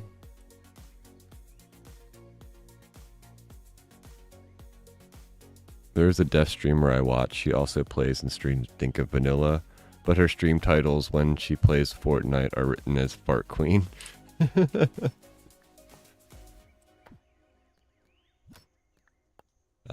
I think it's a pretty common thing people call Fortnite, like Fartnite or whatever. I've heard that before. I don't know why I've heard that, but I've definitely heard that before. Nom nom nom nom. I like banana. Alright. Anything...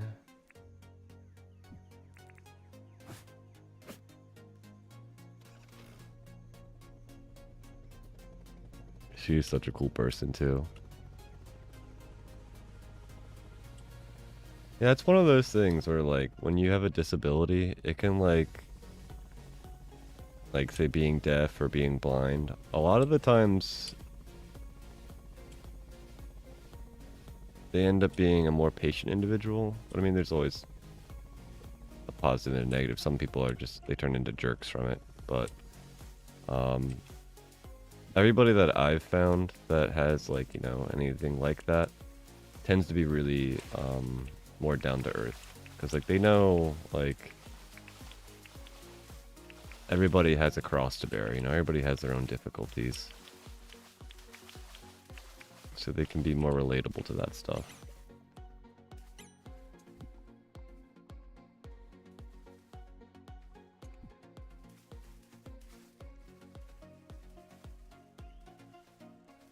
$18 streamers. Yeah, there's a bunch of streamers. I like to jump into the utensil drawer sometimes and play with fork knife. Have you ever seen the spork knife or whatever it's called?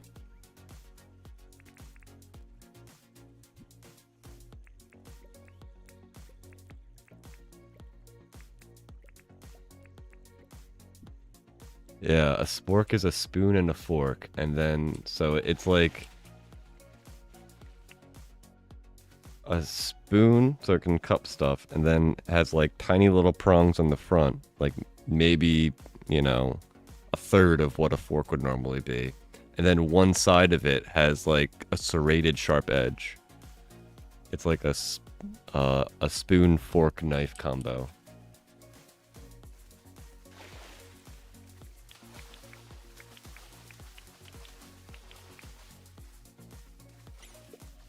Pockets full, no.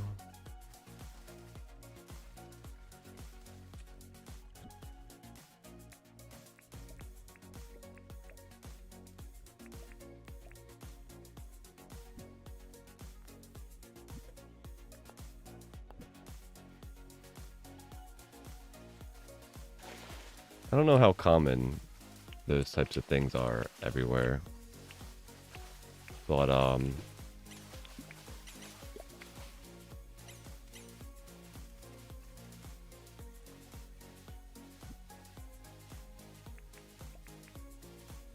I've seen them in a few places.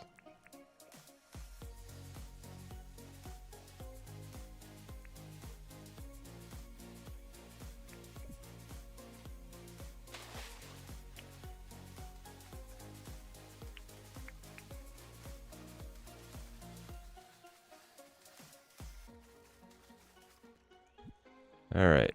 So technically all of this stuff is now viable food. And wow, the rate at which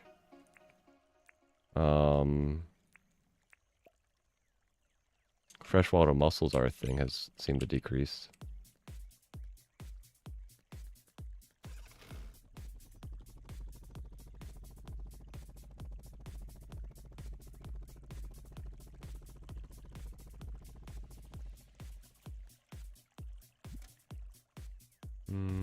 Jam. I got all the lime jam.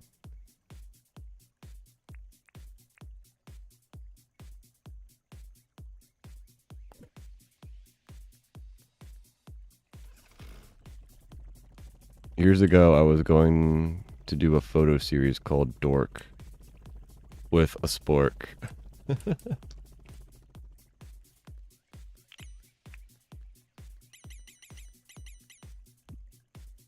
23 keys, not bad, not bad. Alright, let's just go cook some stuff and then we'll have to come back here and grab some of this.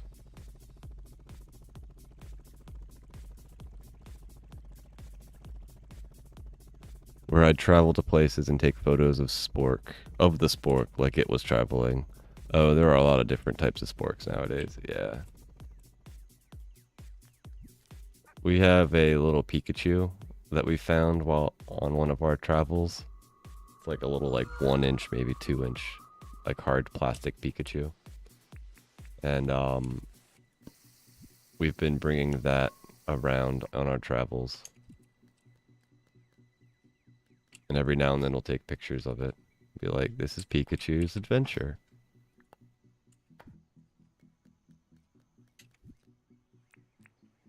Of course, the last vacation we went on, we forgot to take any photos. Like, it's all fun and games until you forget to do anything.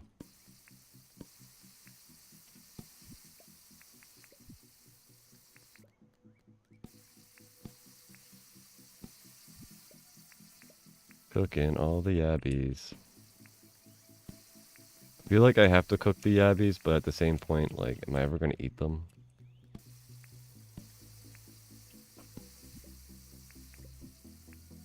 I'm definitely going to use, like, the crab stuff eventually.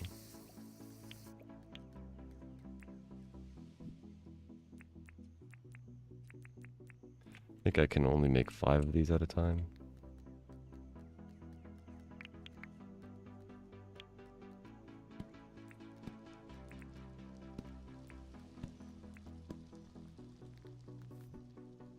So, I guess I need to put a chest or something there.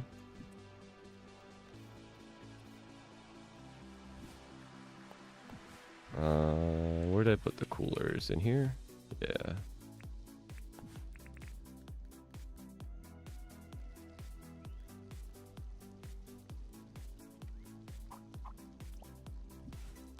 Store some crabs in here. Dork with a spork. That would be a pretty funny series. Be a very costly series, though.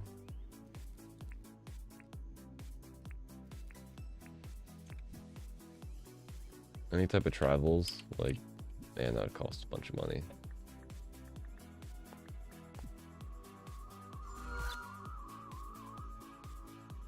I used to travel places and take pictures of the condiments. Do the different yabbies have any special perks? Nah, it's all the same.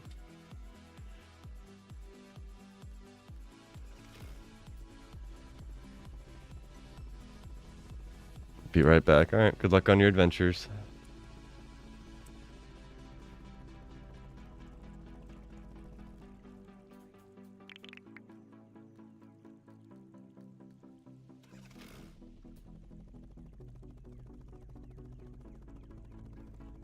Alright, we're up to what, 44 of those keys? So we're like halfway to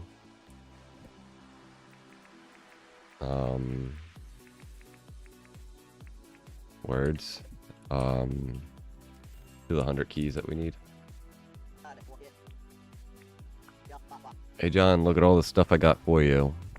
A whole bunch of mussels. You can have some thongs. And some of these spiny dudes, because I don't need them. I don't need this iron pickaxe. So, happy holidays, buddy.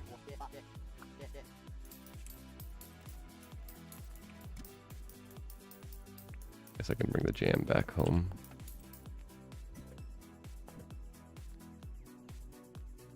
Alright, let's go see... Well, first we need to go see Rain. We need to buy our... Wait. Rain, are you closed Fridays or Mondays? Fridays. That means Irwin is closed today. Well, I don't need to talk to you. I just need to buy this sapling.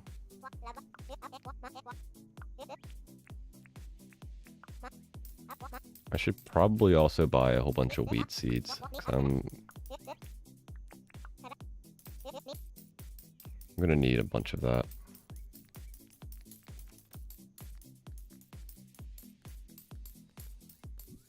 Alright, let's go see Theo first, and then we're gonna actually go spend some time in... Back, sorry I missed if you said if cooking Abbeys had perks. Yabbies have the same perk as if you cooked the prawn. So there's a fishing perk and a small stamina and health buff. Hey Nancy, welcome to the stream. Hope you're having a good time zone. Yep, you're welcome. Yeah, and there's no difference between the two types of yabbies. Similar to, there's no difference between the two types of prawn. They all have the same buffs. You're mainly going to want to use them for the fishing buff, I imagine. Because, like, the rest of it isn't all that interesting. Did I? No, I did not.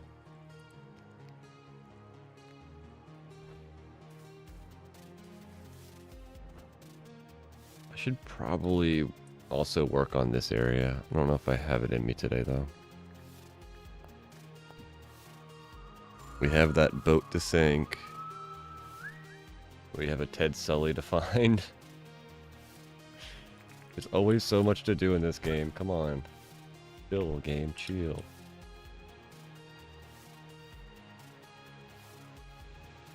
Alright. Erwin, are you hanging out here, or did you go wander off somewhere?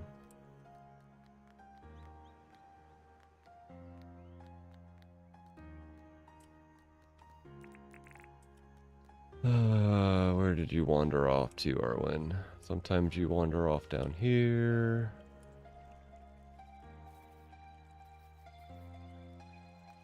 I'm gonna imagine he's like way over yonder now. Where's Ted?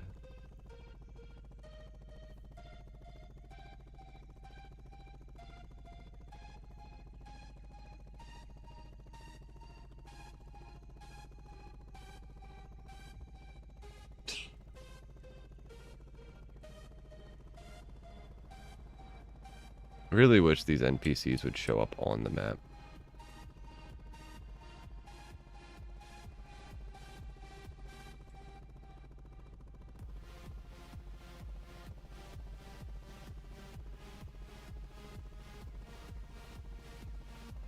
Especially Erwin, man. He blends in right into my wheat field. Hey, there's Ted. Hey, buddy. Nice bumping into you, too. Yabby stew. That could be cool. You can maybe cook the yabby and add it with, like, the crab.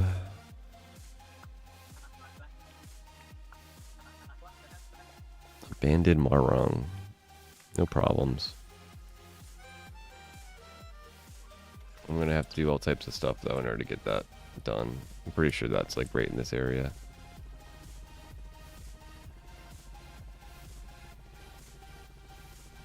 First we need to find Erwin.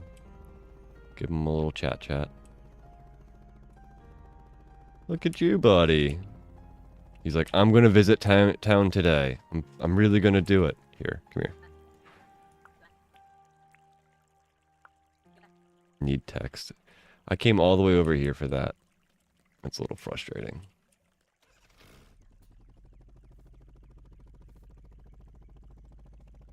I'm probably gonna have to get rid of these dudes. Or maybe... No, I'm probably just gonna get rid of them. I guess I could put the field around them. I don't know.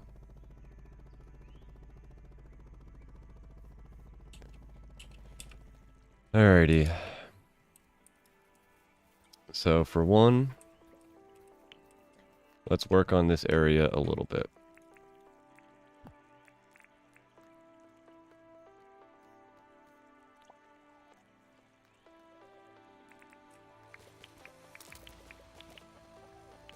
Oh yeah, we also want to...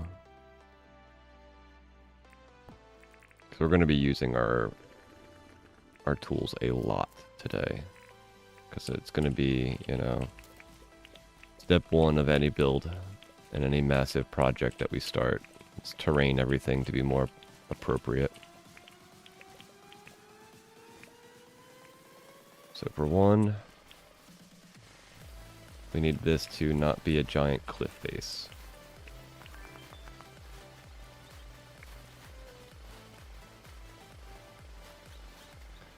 Which also means I might need to move all of these dudes.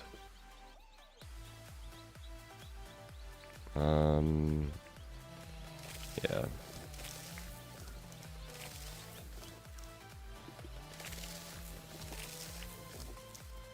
Pretty sure I didn't plant any of these palm trees. I think they're just here.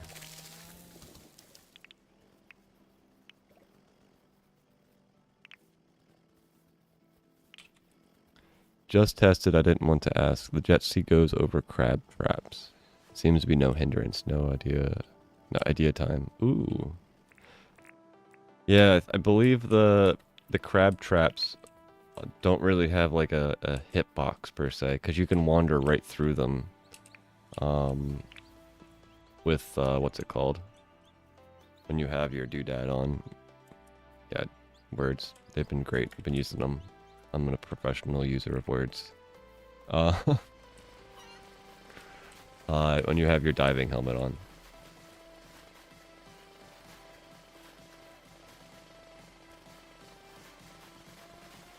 So that makes sense to me.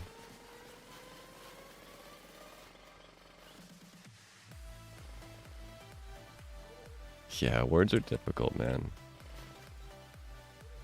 You'd think, like, you know, using them for 8-9 hours a day, like, for the past week would make it so it'd be a little bit easier for me to use them. Nope.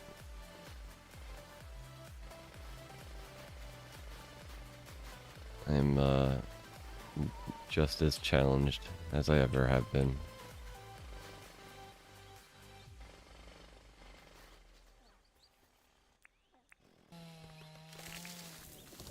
Alright, so Vombats are staying over here. So we toss these guys over here.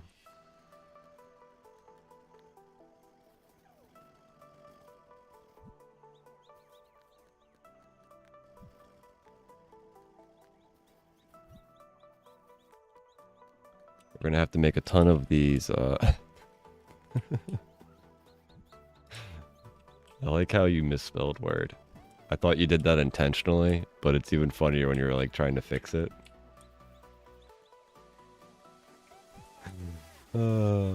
It's alright. Spelling I'm bad at, and, you know, speaking I'm bad at, so with our powers combined, you know, we can totally be the greatest chat and streamer combo ever.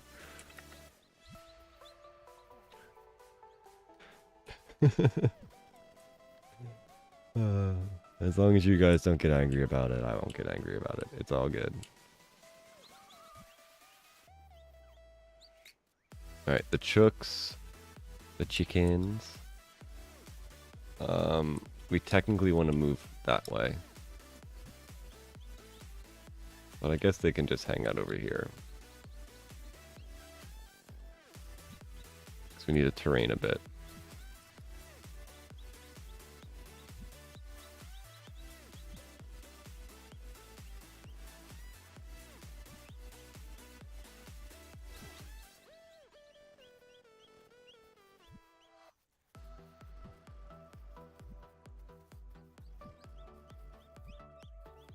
There's so many chooks. I might have bought too many.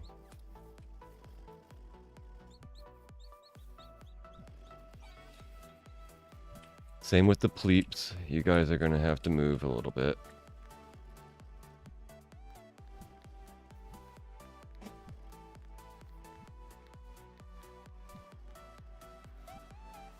These guys have been in their animal boxes for far too long, so I don't know if we'll be removing them from the animal boxes today. We'll see how that goes, but yeah, they have got little baby pictures of them. Alright, we have 1, 2, 3, 4, 5.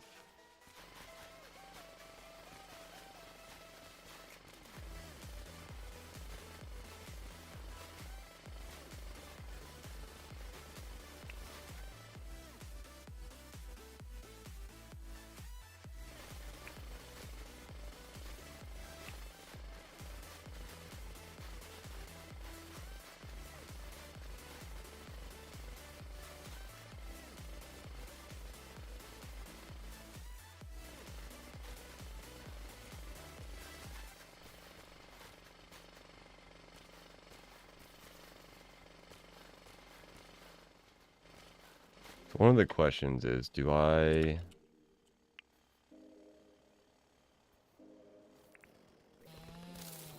think I just answered it.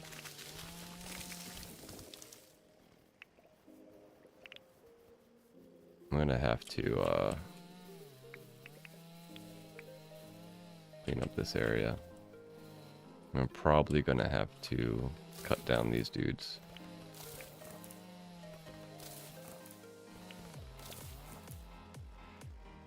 I like the attention to detail that Dinkum Dev does like that. I feel that those little things like that make this game more endearing. I 100% agree.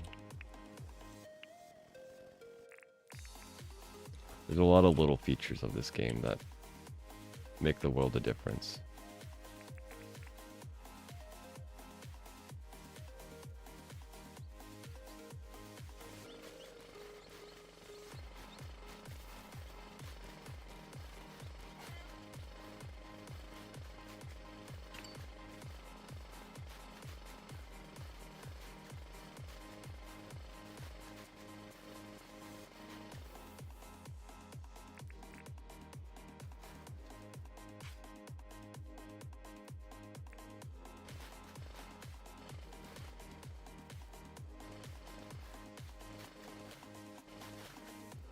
So one of the things that is sort of a problem per se is that I put this along the edge of the map, but I didn't anticipate, you know, having this the way that it needs to be. So I might have to expand this island a bit just so that this hill makes more sense.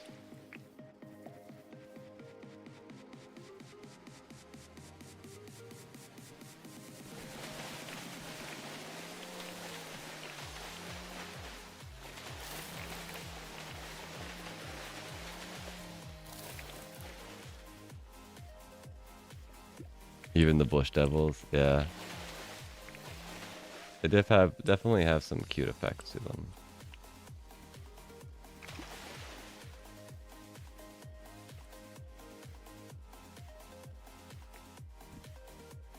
Ooh, I forgot my dirt printer somewhere. I think that's at the airport, maybe?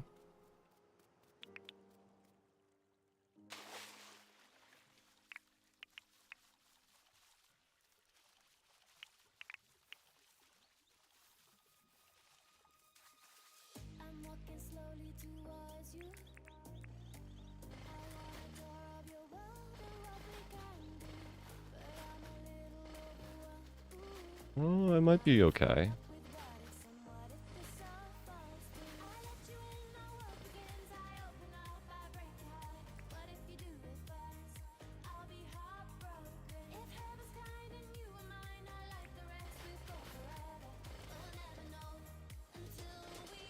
This isn't exactly the prettiest hill, but that's fine.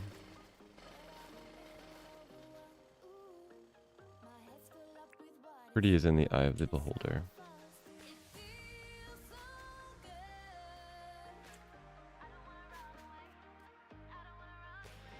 Does river seed have to be buried? Yes, it does. It can't be just planted, sadly. So it doesn't work in water beds.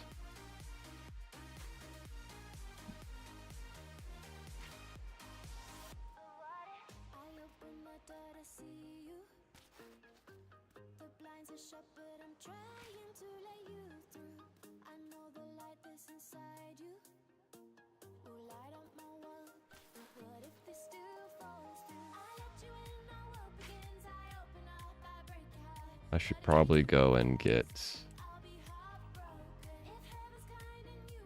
my dirt printer instead of doing this.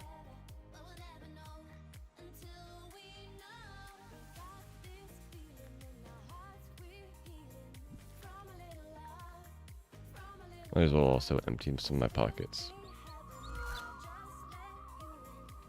Does seaweed work in water beds? I would assume so.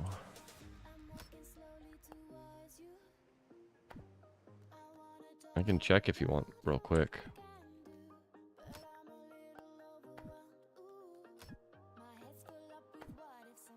What did I get? Oh yeah, I got this path block stuff.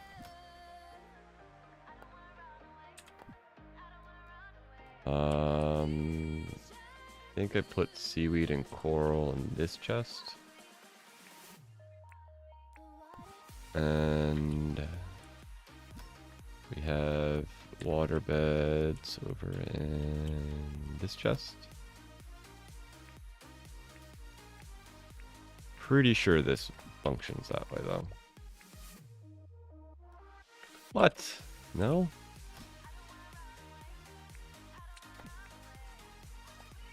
How does this not a thing? Alright. I lied. Which is really weird. Because if I remember correctly, you don't dig this up.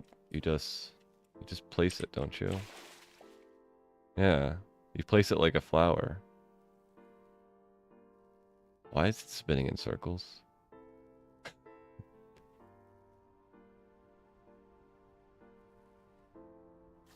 Weird. Hey, Crumb Crumb. Good morning, buddy.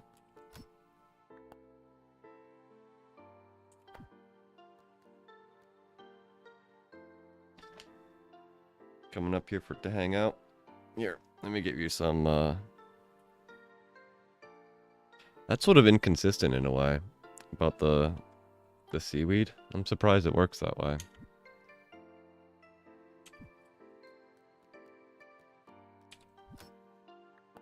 Like, I would have bet money that it didn't work that way.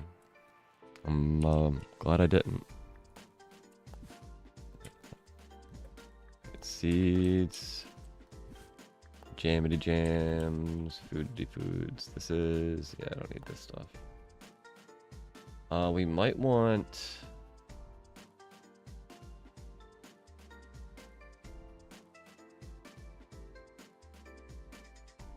Is it quiche?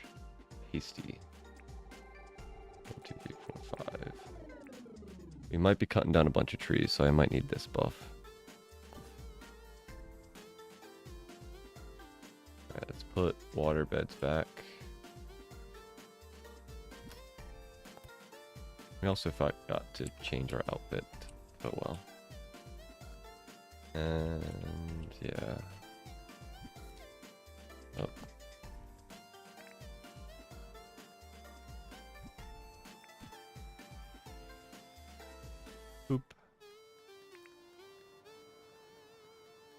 Good luck on the gotchas. Yeah, we'll see what we get tomorrow.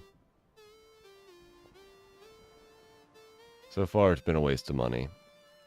And I also need to pull out a chest so we can start keeping track of any of the new items.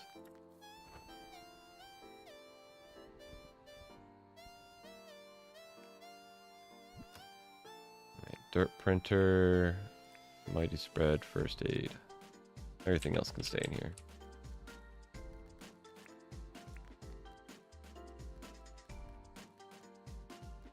Yeah, it's 5,000 dinks per run. I misspoke yesterday with the whole it's 10,000. I have bad eyes, it turns out.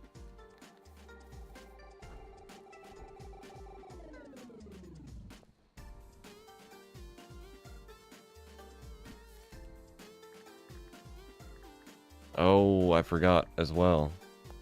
We need to get a banded marang, I think is what it is. For Mr. Ted Sully. Good fish, you're not more wrong about that.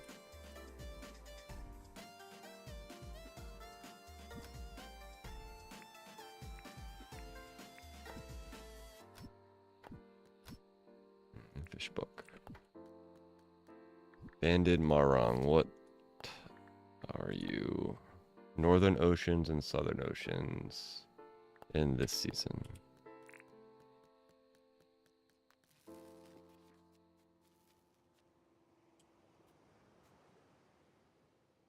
Banded marang.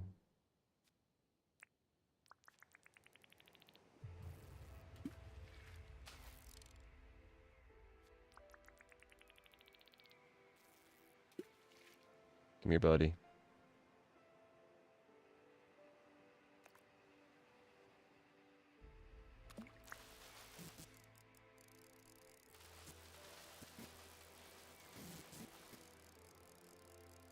Get in my pocket.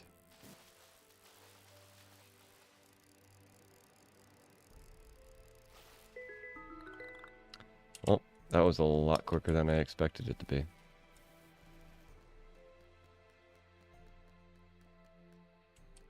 I should just leave this in here since I use it so often.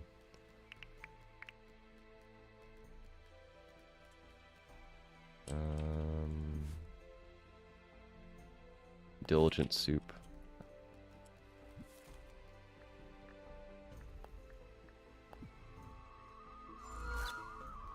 Phew, I'd go broke. No worries. I feel that mistake is one way we learn. Yeah, very true.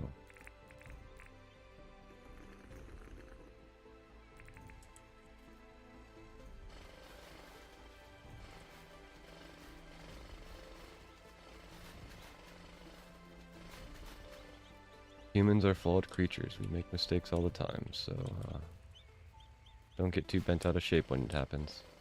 Because it's going to keep happening all your life.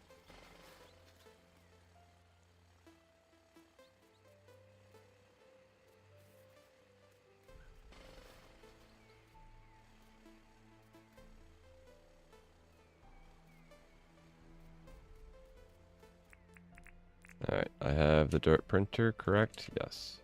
And we also need to find Ted Sully before I forget. He should have a flashlight around him now, so he should be a lot easier to see. Yeah, he's still over here. Hey buddy, come here. I got you a fish.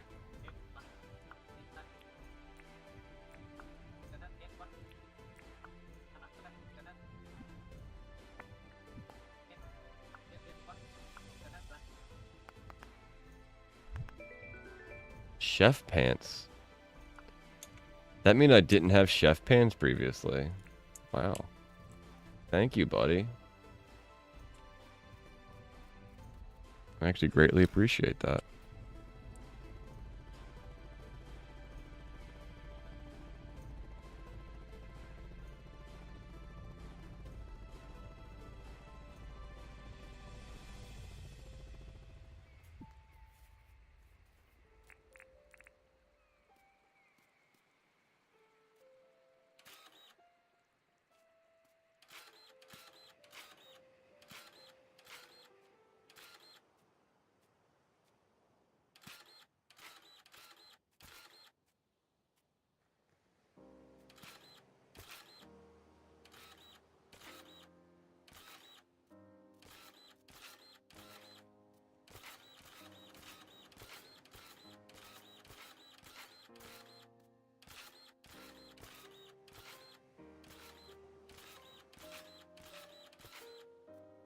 The new foods look good. Can mussels be cooked boiled in game? Not yet.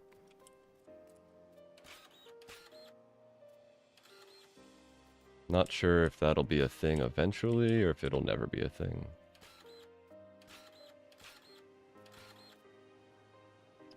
But as of right now, mussels are just something that you can sell to John.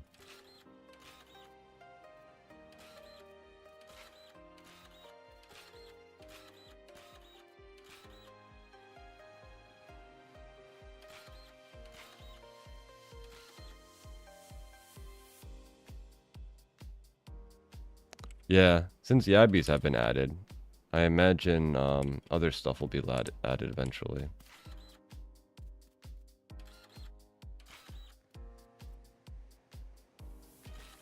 I'm actually surprised James is doing all of these like little additions. It's pretty cool.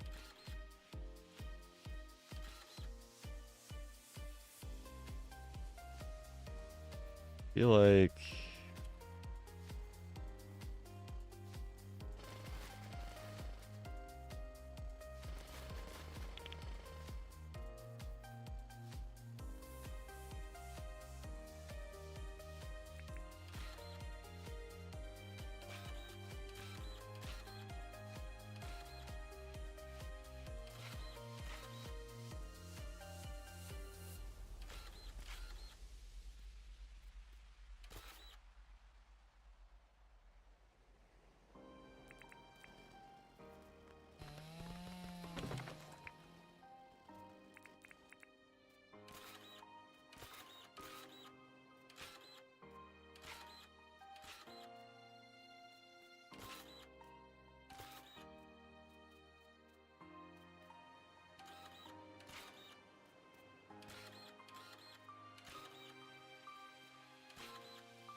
I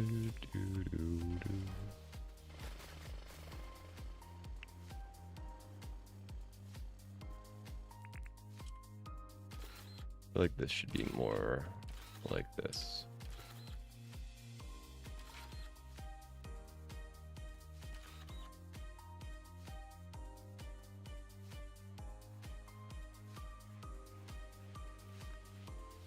I think I like this little plateau area.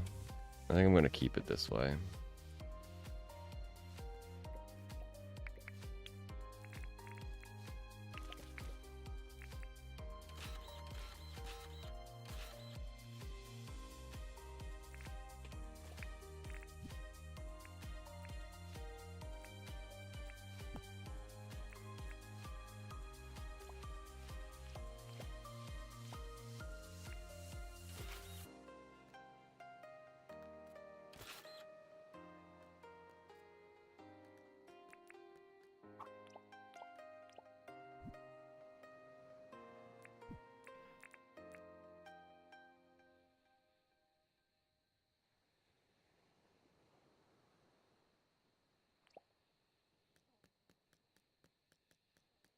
Okie dokie. I think that's all right.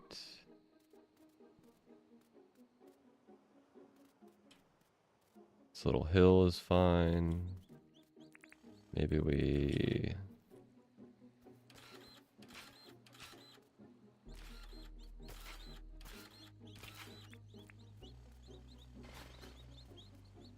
Maybe we do a little bit of this and a little bit of that.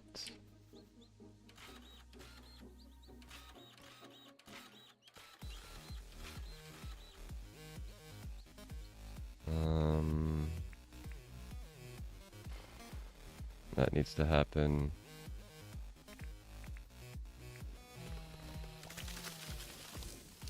All of these trees need to go.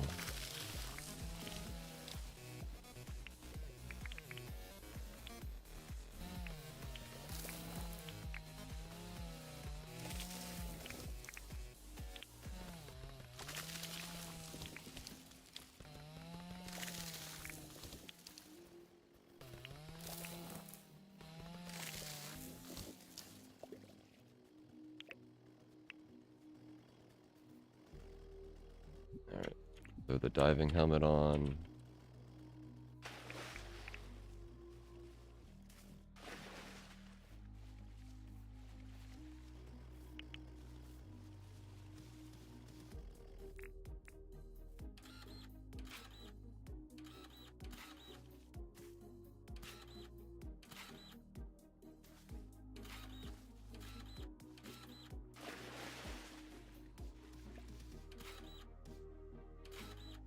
Am I picking up tin fence? I am picking up tin fence.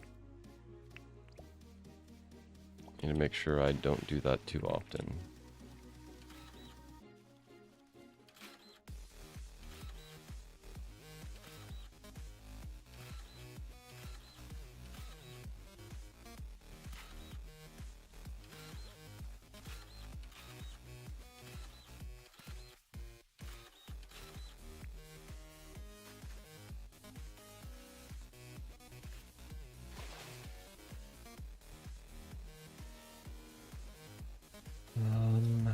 I'm sorry, Chooks, but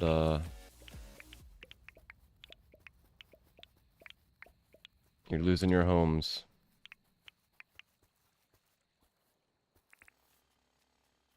And this hill's going away.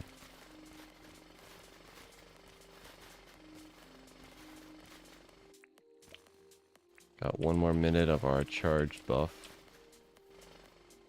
I need to eat some Pavlov to get some sort of stamina regen.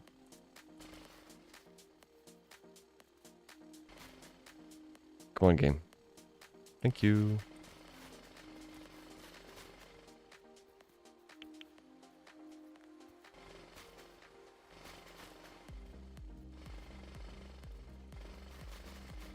"46 seconds.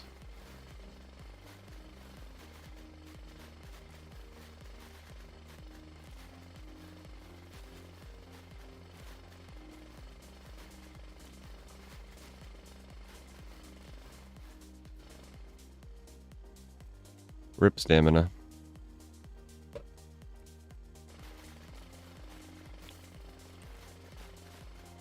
Can't just compact to your heart's contentment.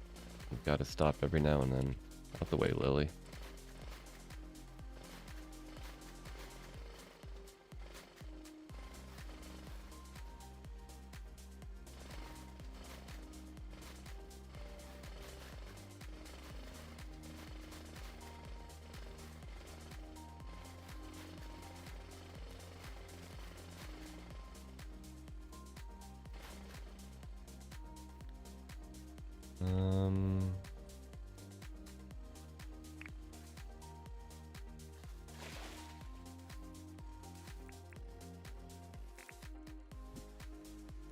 Charged buff.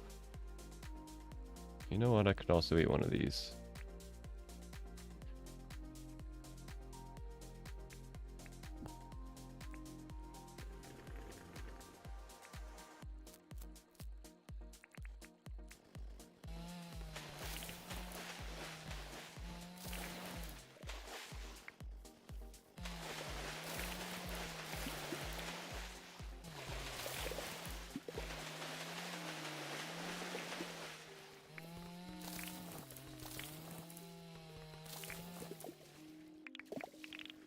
None of this stuff was worked on previously. I just threw a fence and then moved all my animals up here. So there's a lot of edits that need to happen to this area.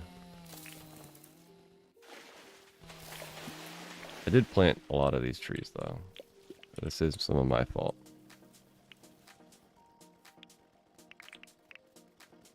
But I was a very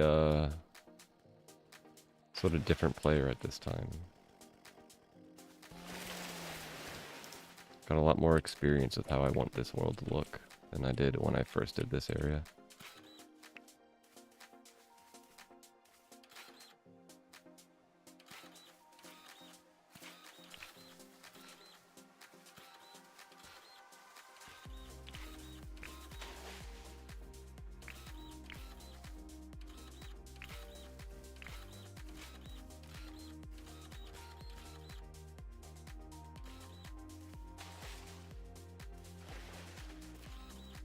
Wish there was something like weights that you could like that would keep you from like right now. As soon as I hit this 1 block up, I float again and I start swimming. Like I don't want to swim, bro. Like, can you just, you know, make it so that's not a thing? Give me some weights. Makes it so that I can just like walk off the 1 deep water into the 2 deep water with the helmet.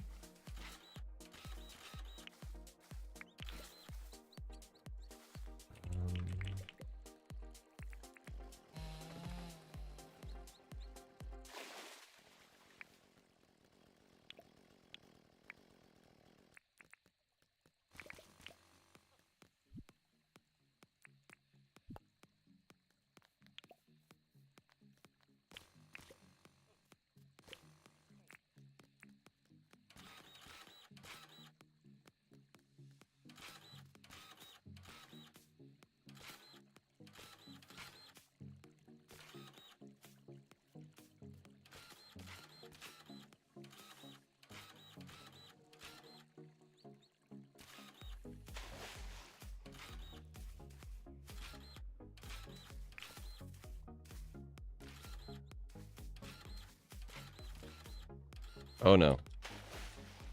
I almost fell through the world. Last night had a really aggressive normal croc. It was in a pond and on the other side of a fence. It sensed me and swam at least 8 blocks away to try and go through the fence opening to come around and bite me. Luckily, it went into a passive trap. Still, I'd not one go that far to find my way out just in hopes to attack me. Yeah. Sometimes those things go crazy far. I've seen them do some crazy pathfinding.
The pond is close to my farmland, which is why I have passive traps to keep the whisk crocs away. It's a good idea.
Alrighty.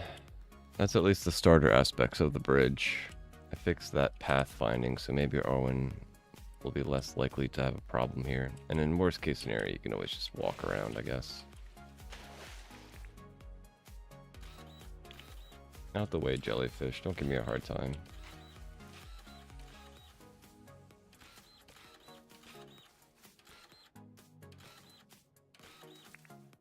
I will beat you up, jellies. And by beat up, I mean literally remove you from existence.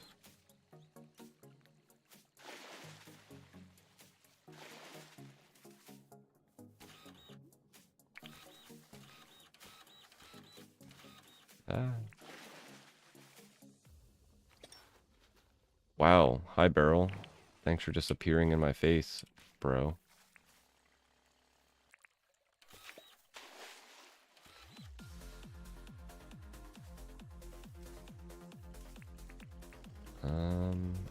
This guy can go.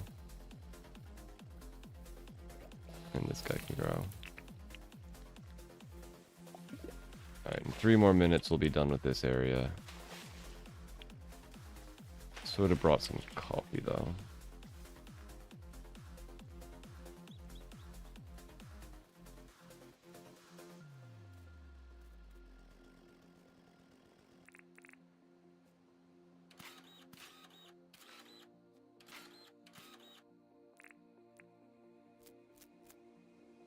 Oh man, I sort of wasted a little bit of a pasty, but oh well.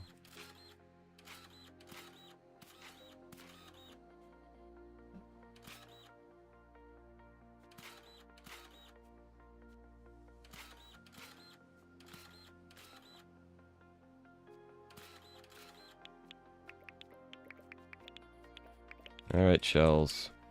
I haven't picked you up for like 2 IRL life months, if not more.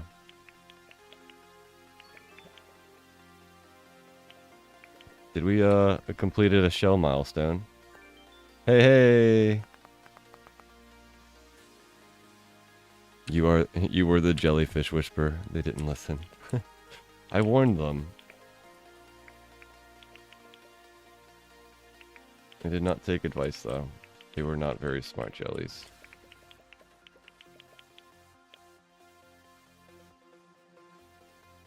Alright, we got 1 more minute of you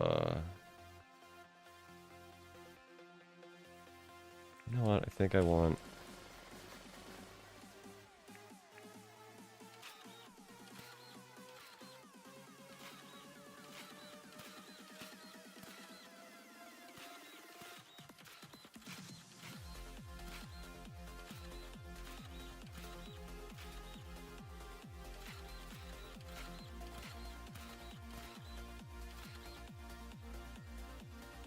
You trucks are so disciplined.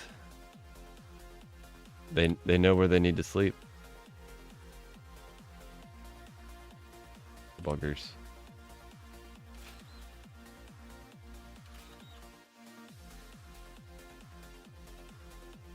Oh man, this is painful. I have 23, seconds of, or 23 regen a second for this little bar, and it still takes so damn long.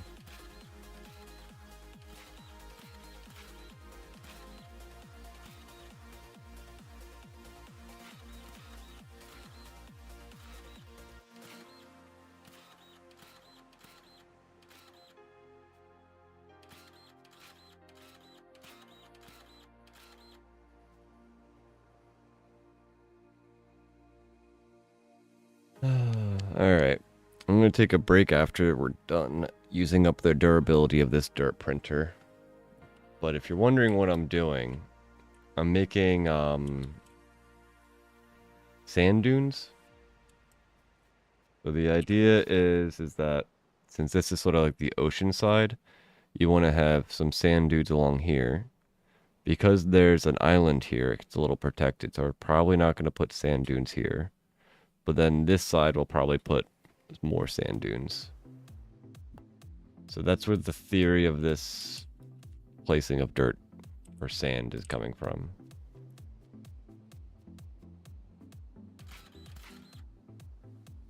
If that helps you understand, like, the story behind what's happening here. We might make it, like, right here, I can go up another 1 or 2 spots. So,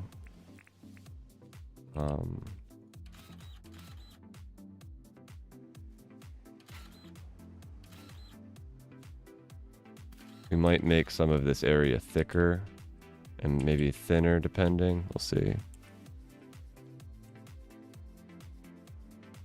The idea of it though should be still valid. And we'll have like a little path here maybe.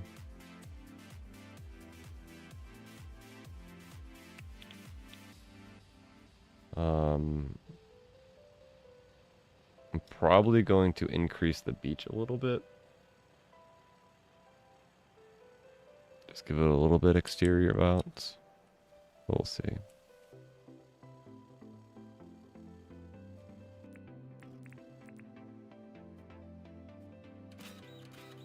So we got a thinner portion here, we got a thicker portion.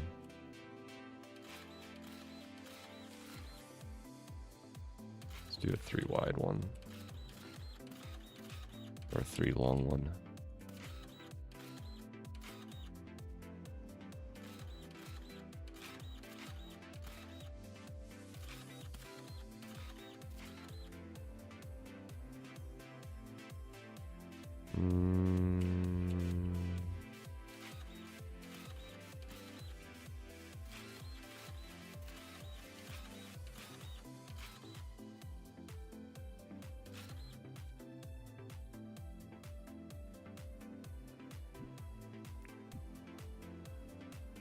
So sad. Look at that sad face.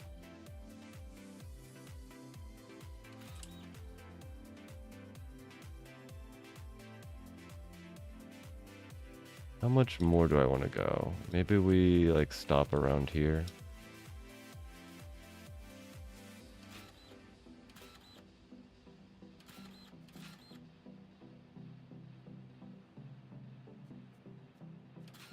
Oops. Ooh, a key. Yes, please.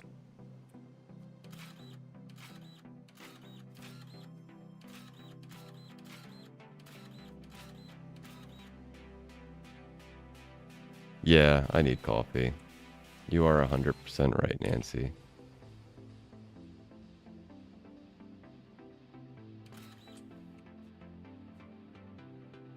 It might not even be worth it to keep trying to get any more done. We ran out of our charging buff, so whatever.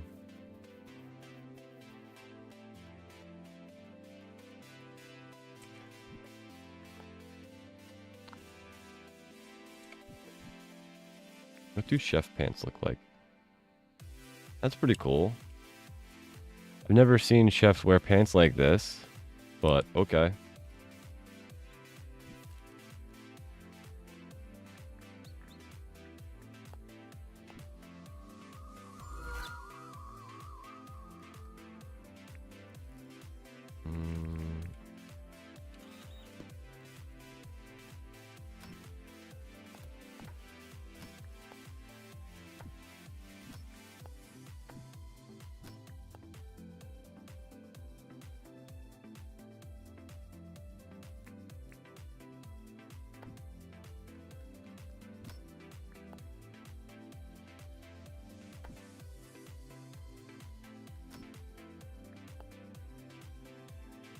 Alright, I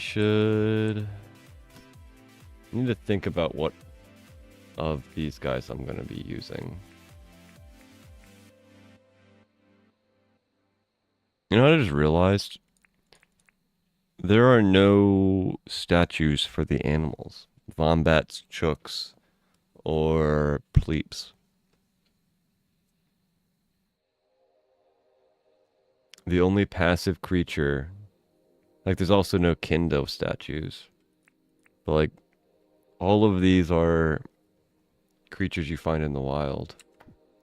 But we don't even have all of them. Interesting. We're going to probably want some of this. And this. And... probably not going to want to use those lights. And we might want to change out our fence. We could maybe use some sand fence.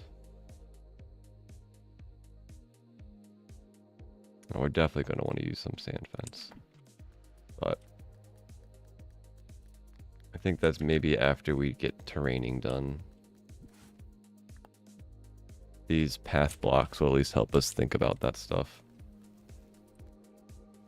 Thinking more on the new foods, it seems maybe they will help enhance the gameplay more for how a person's style is. More, i.e. more building, deep mines, fishing.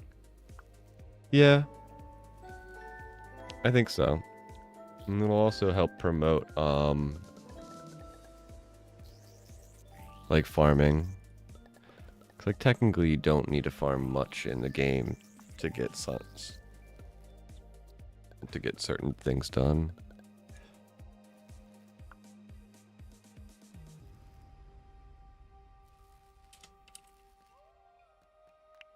Alright. I have been streaming for 2.5 hours. I need to take a quick break. So, if you are like me and you have been sitting for 2 hours, it is time to get up, stretch, get some water, all that jazz. BRB.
Alrighty, I'm back, chat. Gotta get the crummy crumbs up, though. Hey, buddy. Cute little naked boy. Did you know you're missing fur? Yeah. Got no whiskers. Got no nothings. Alrighty. Oh, I didn't know sleeping got rid of all your buffs. Well, that's a thing. Maybe we bring some coffee with us as well, in case So today's Tuesday. I think I'm going to ignore all of the NPCs today and just try to get a bunch of work done.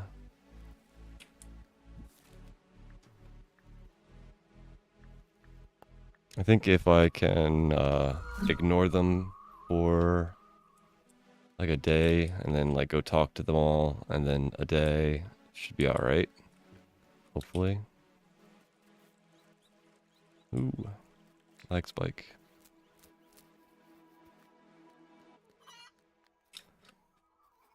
We might want to make this area. No, maybe we do some mud or something. I don't know. Think about that a little bit. Thank you, Half Beep. Charge buff. You know, I don't really feel like printing for a little bit. So maybe we go work on the new animal areas. During your break, I was looking at photos of real waterfalls and thinking I really need to make mine better. That's a good idea. Use inspiration of real world things in order to like work on your areas. I find that type of stuff really like inspiring in a way, because like Cappadocia's airport, like I would have never come up with that idea or had such a unique build if I hadn't looked at real world pictures. So sometimes looking at like a real world bank or like a real world like museum or thing might really add to what you're doing in the world. So it's a really good idea to do that type of stuff.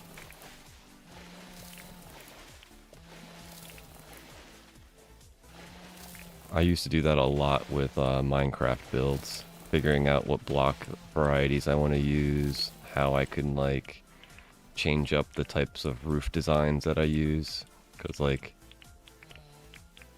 with Minecraft you have so many blocks to use, so many colors you can sort of like figure out and mess with.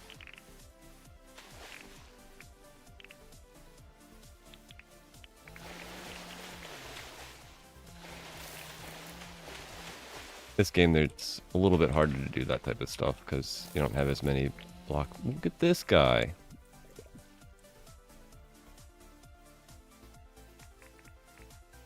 I thought you were way rarer.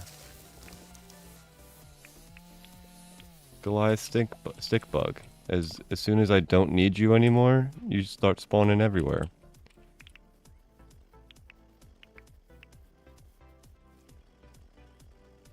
My waterfalls are very illogical. I mean, it is a video game, so it doesn't have to always have logic to it, you know? But I know what you mean. Sometimes you make things almost like more man-made looking than necessarily like naturally carved out of the environment that, you know, water does itself.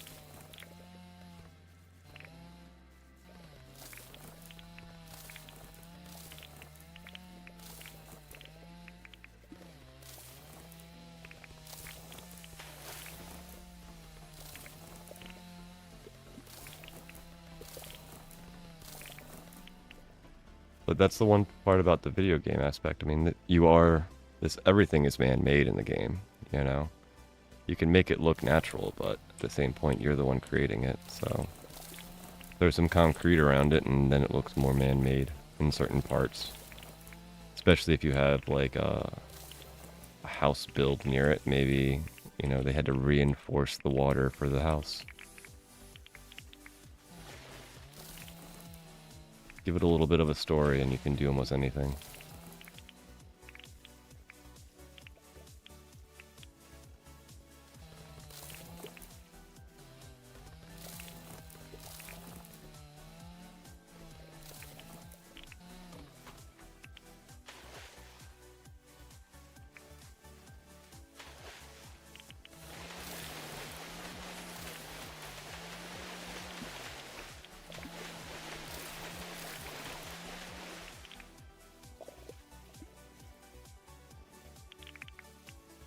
Alright, so this is going to be the Pleep Island.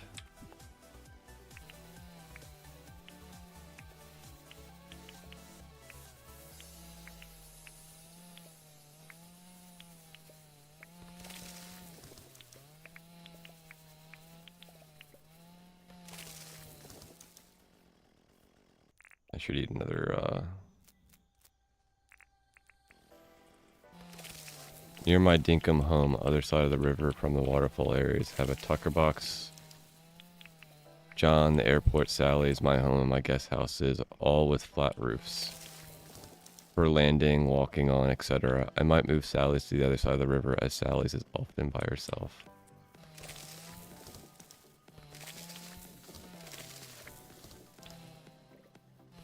That was one part of my building that I didn't really put much thought about. Like,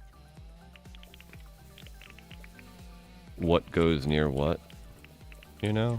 Like, would Sally Tucker box and Clover's like sort of be like a, would that normally be like a clothing store, a restaurant? Like, would that be close to each other? The bank be nearby? Would you want to have like the government building, which is sort of like Fletch's?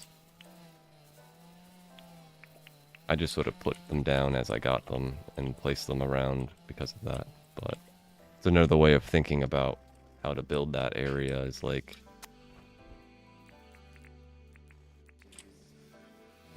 if there was a sales area or business zone, what would be around there? Like, it doesn't quite make sense that I have Rain's area near Franklin's. Like, would a scientist be near a farmland area?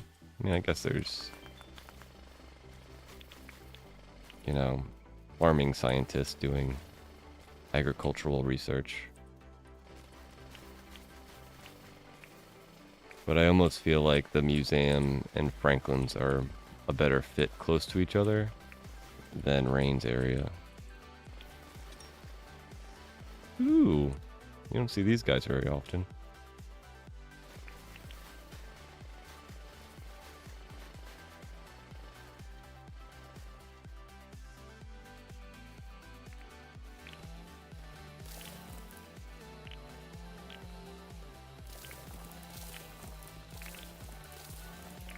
Three minutes left on the charging buff.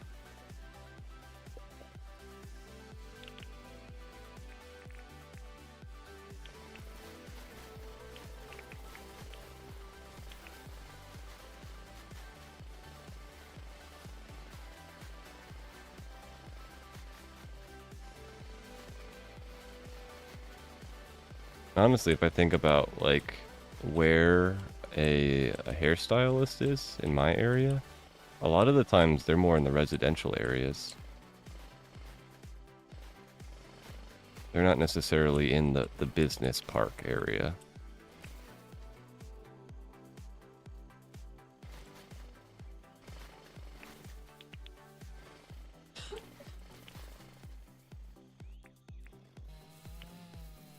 Too many bushes up in this area.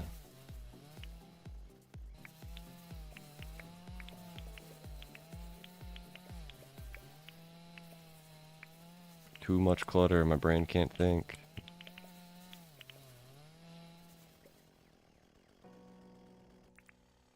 Man, it takes so long to do this terraining stuff.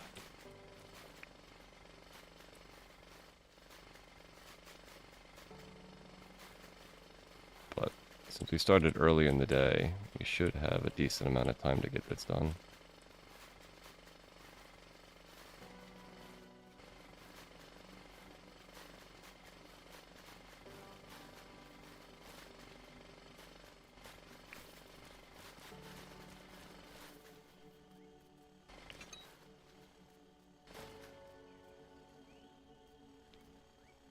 In my original layout, I tried to place businesses by type. Now I'm trying to be more easy access for me. Oop. Don't want to waste time.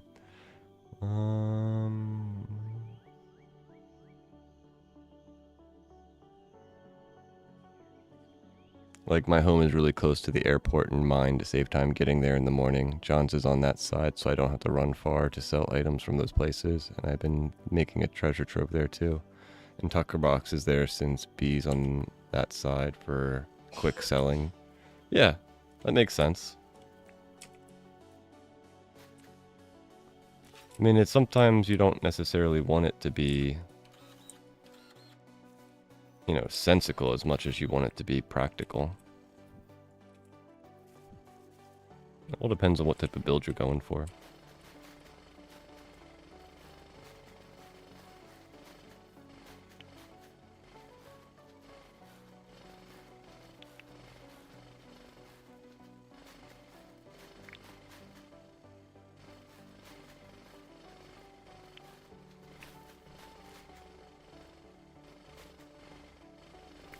There's a lot to be said about having a practical area that just makes sense for you to, like, quickly get stuff done. Especially earlier game, you know? Later in the game, maybe you want to go more aesthetically building it, but in the beginning, I mean, I'm all about just putting everything in a row, calling it a day.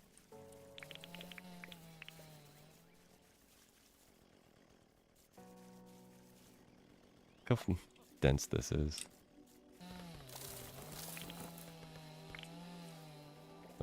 Out of the charging buff. Sparkin soup. Nom nom nom nom nom nom nom.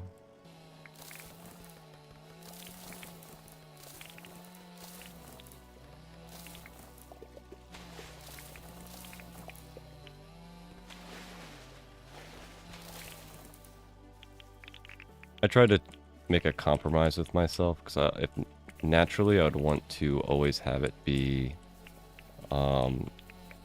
more functional than aesthetic. Like, I always err on the functional side of things. But, like, sometimes you just have to, like, compromise with it. Sort of like how I did that that area for my quarry area. Like, aesthetically wise, I wouldn't want any of, or no, functional wise, I wouldn't want any of those quarries on the path. But so that way I don't dig the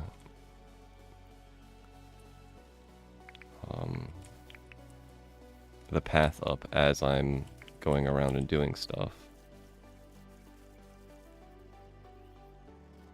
But I had to sort of compromise.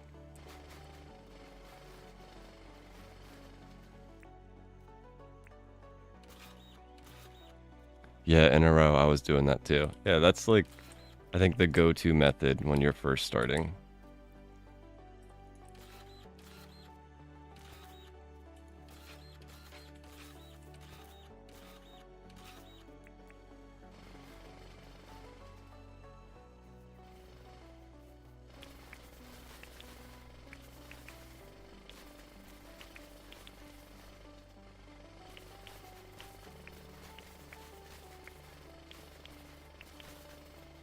So I think that's one thing that you always got to keep in mind when you're, like, when you don't have the airport or the Tucker Box area yet. Like, you're still doing the progression of the game. So you don't want to do too many aesthetic things as much as you want it to be functional. because you're still grinding out, the progress. So you don't want to, put the mine super far away if you're going to still need ores all the time. Hi, Beryl.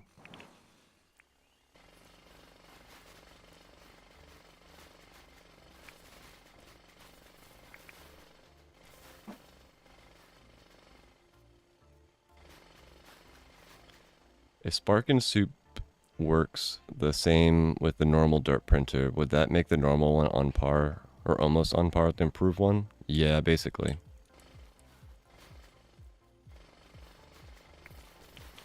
Because you're not using durability, and one of the main reasons, well, a secondary reason on why you get the improved stuff. The first reason is that it doesn't break. But the secondary reason is that you could double the durability of the tool. But now that you have Spark and Soup, as long as you keep track of your soup amounts, how important is, the durability amount? Not much, to be completely honest. Because now I can use these basically indefinitely as long as I have soup.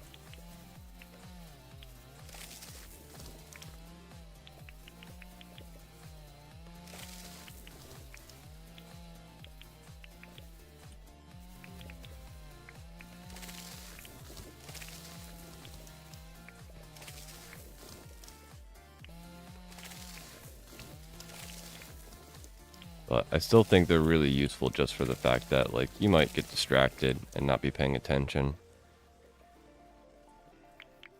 Next thing you know, your soup is all gone. Or your soup buff, the sparking charging buff is all gone.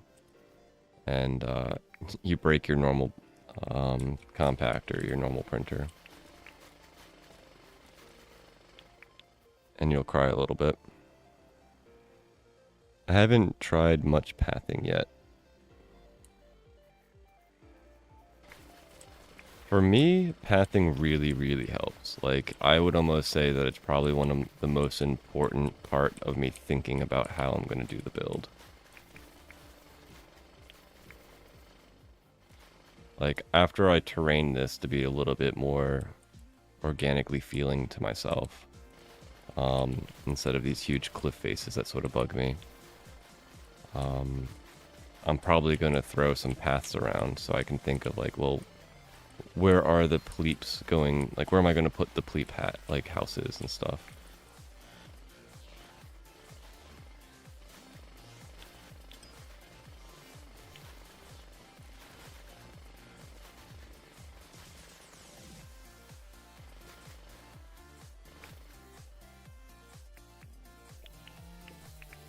And I can't really imagine just, like, where I'm going to put them on this island just by looking at the island. So if I put some paths down, I can wiggle around the area. Like, maybe I want the path to go close to the shore, maybe I want the path to go through the middle of the area. And that can, like, help me get the idea of what I actually want to do.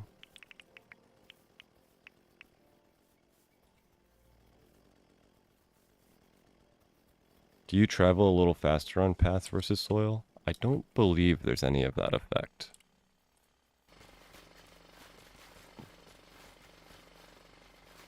That would sort of make sense, though. Like, concrete, you can walk faster on it than, say, the rocky path.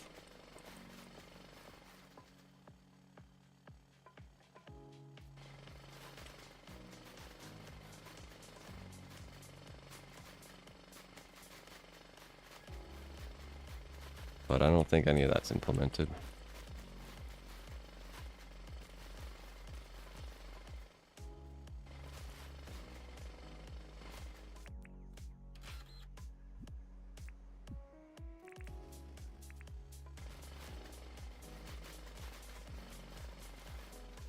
Yeah, like mud would totally make sense to be a harder path to walk through.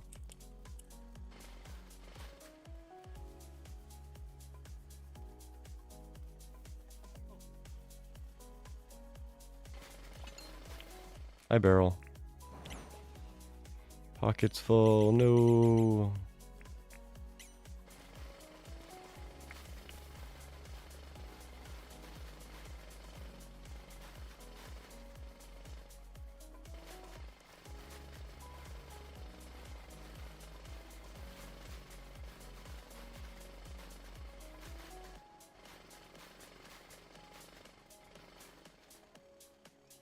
Ores can grow on sand? That must be an OG ore. From like the spawn of the world.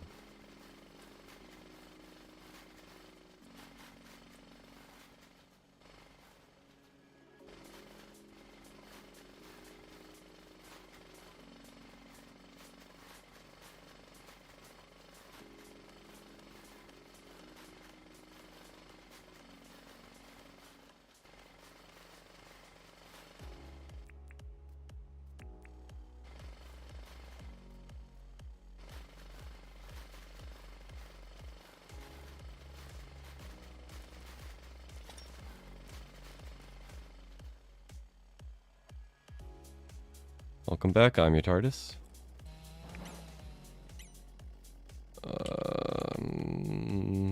You know what? I'd rather have a key in my pocket. Oh, I don't... Well...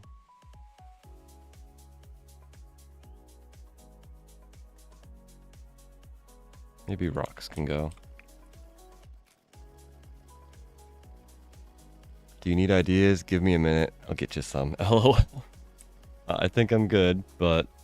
I mean, I'm all about, yeah, being creative all for your own self. I'm sure Half Beep could use any ideas that you got. I mean, there might be other people on stream that are looking for ideas, so you're more than welcome to give us any ideas if you have any.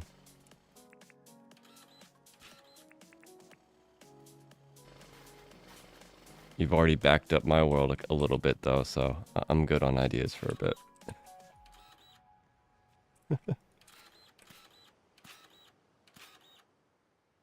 Morning chores? Yeah. I got a shower this morning. That's about the extent to my morning chores that I had to do. Like, actually required type chores. My wife's got all types of chores that she wants to get done today, though.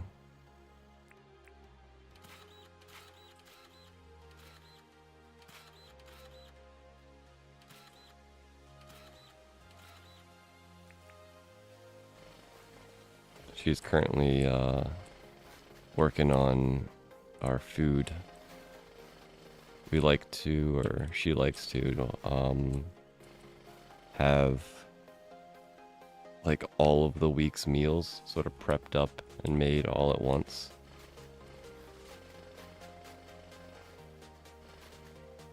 So that is currently what she's up to.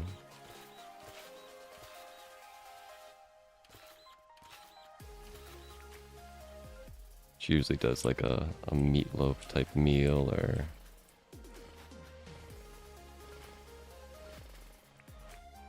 sometimes it's a taco week. We have tacos. Tacos.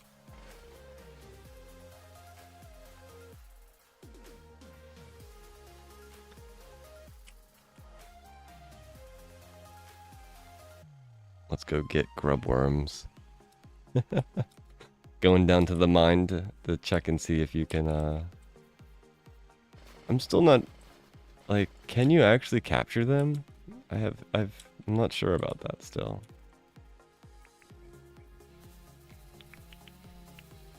I feel like you can't capture them, but also I've never tried, so I don't know.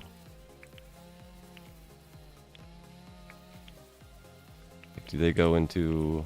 It would be cool if you could make the grub nests, have them like super spawn or whatever. That would be a way of farming meat. And if you could make the grub nests.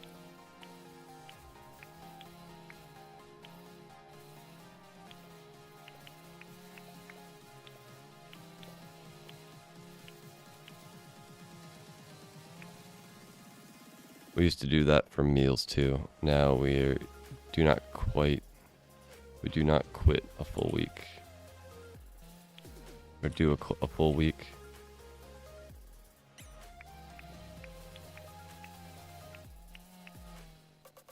Yeah, it's not always a full week. Sometimes she'll only get, 4 or 5 days.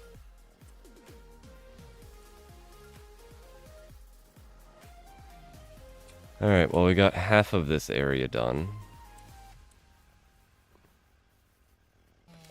It's 1 o'clock, so it's about halfway through the day. I wonder if mangroves will ever get a seed. Or maybe you just plant, like, a stick or something.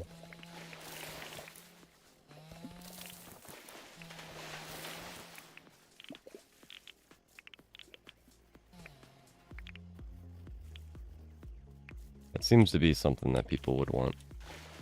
I wonder if James will add that.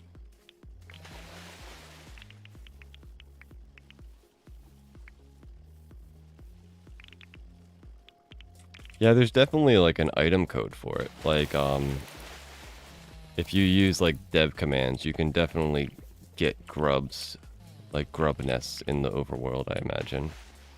It's probably one of those like spawn item 224 or something. You'd have to look in either like the mod channel of the Dinkum Discord or, not mod. Yeah, the mods, not like mods like moderators, but mods like modification to the game. Our brain was like, wait, you're using the wrong term. Like, you can't access the mods thing. I guess they're considered like admins, I guess.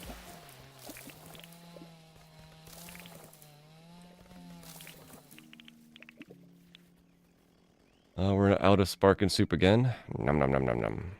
And we could probably use some more Pavlov.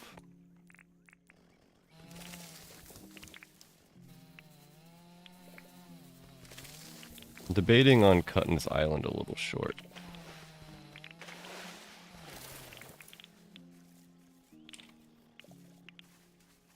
I feel like this island's a little big for the pleeps.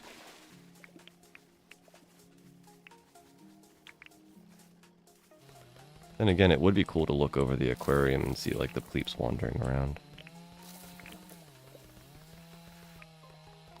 Oh, and our pasty needs to be recharged. Pasty.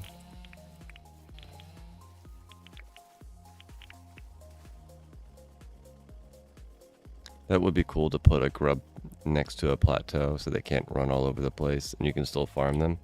Yeah, I agree. Or maybe like spawn them near where crocodiles spawn. Or like in the desert where frillies always spawn. I'm sure they're aggressive to like everything. They seem to attack everything in the mines, so I imagine they would do that as well. Like in the overworld.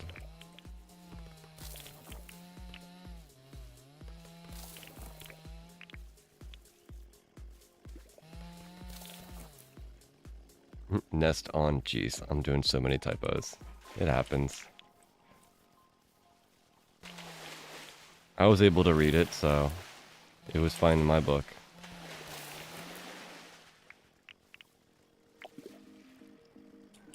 Words, they're all made up. It's okay.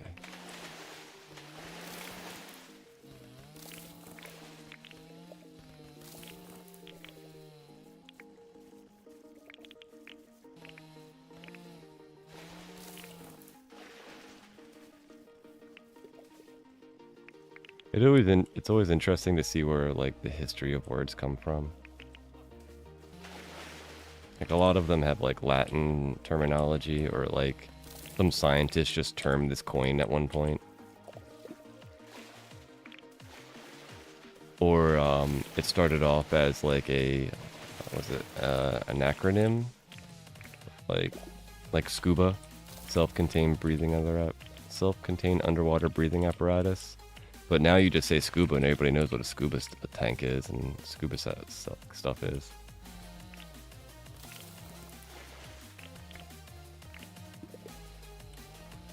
CPU, a GIF, a Giphy.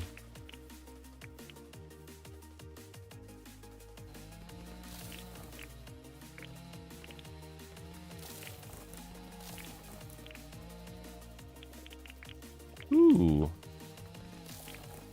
The Pleeps are going to have bottle trees. Nice.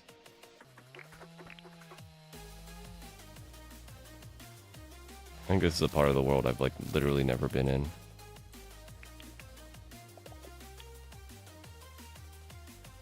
I don't think I've ever walked in this little nook.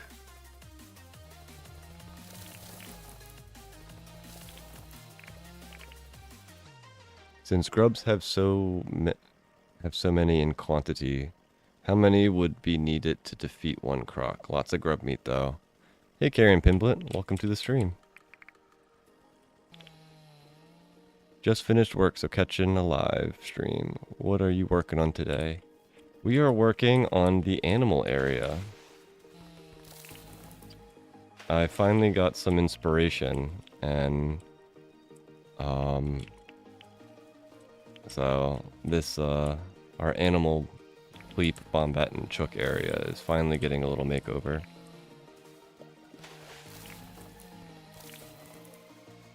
I haven't fully, like, got inspiration for all of their areas.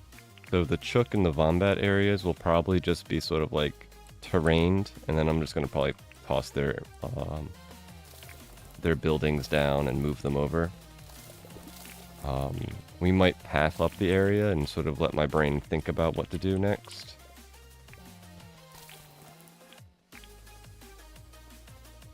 But I have an idea for the Vombat area, which is the current location of the animals.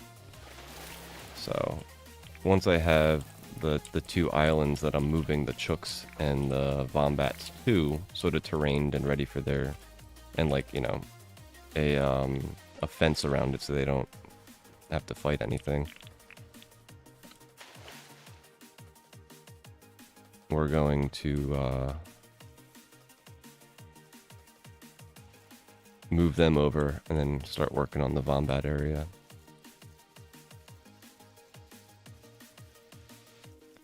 We have a lot of work to do, though, because we spent a day doing this section. And we still have all of this, so we've only done like a third of it. I wonder what would happen if we brought up a mine creature and let it go free on the island. Well, for a day, it would be fine.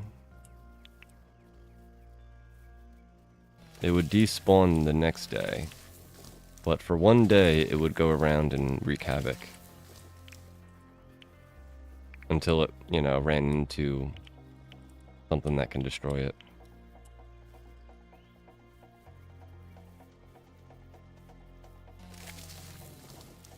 Need some more cake. Some Pavlov.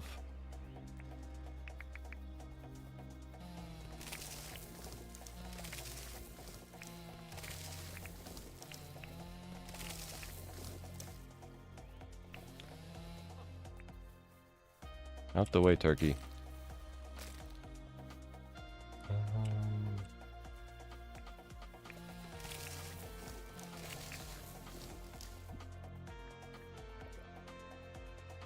Okay, so buffs don't necessarily stack.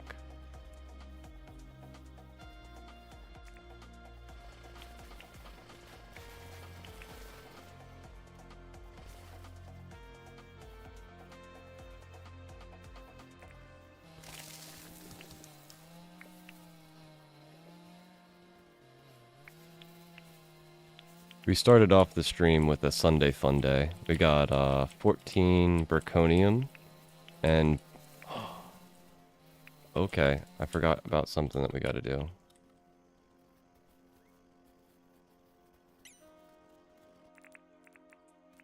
Let's quickly go and bother Franklin. I need to empty my pockets though if we're gonna do that.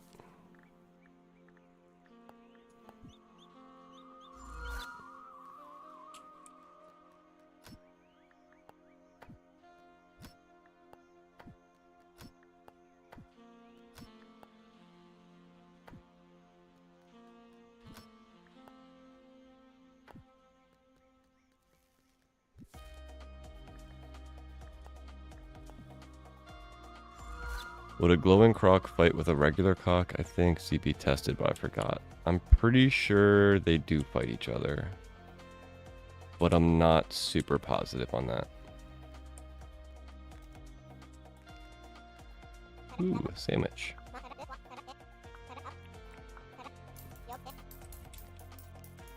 We might take a little break and watch a video at some point, so I can eat a sandwich. Probably in like 40 minutes, 30 minutes, something like that. Franklin. Think we need a smaller version of the tractor for this type of job. A sit-on mower, maybe? I 100% agree. Oh, what am I missing? Iron bars. Oh, man. I knew I was going to end up missing something. Wait.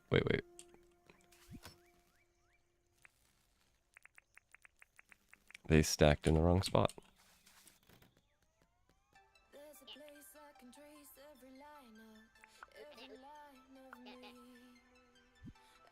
0 Point Bob, the tester. That was one of those, like 0 Dot Bob was one of my thoughts for like how to make my,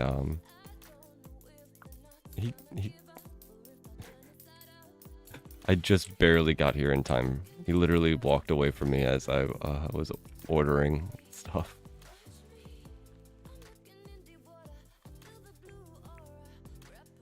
Good timing. Just barely made it to make that. And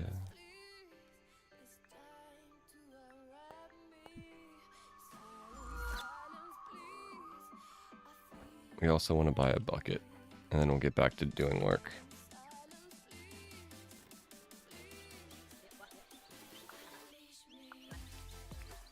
Yeah, when I was thinking about my icon, I was like, how do I want to do this icon? It ended up being a similar. I have BOB with a giant O in it, sort of like a 0, and then I put like a black hole in the middle, like a little spinny thingy, as sort of like a 0 Point Bob. Bob having a 0 in the middle of it, and the point being the black hole, or the little spinny thingy icon.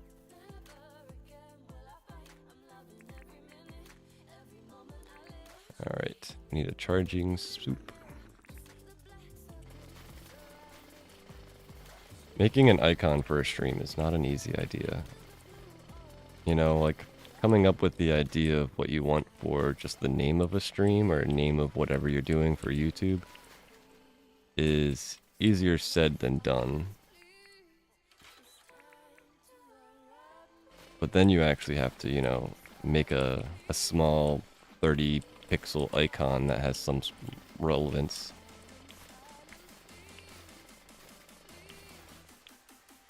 Also very difficult.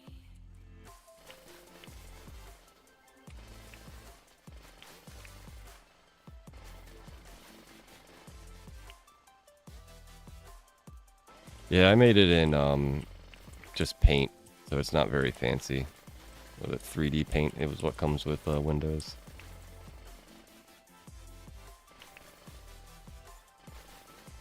I'm sure there's much better programs for that, but I was unemployed when I made it, so I wasn't going to put any money into it.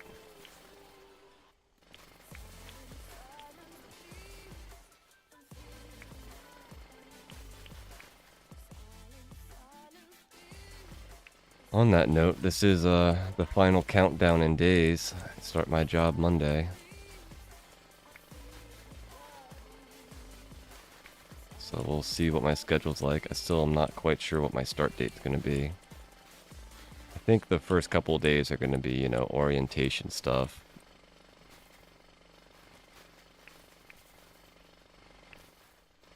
All that type of jargon that's all boring.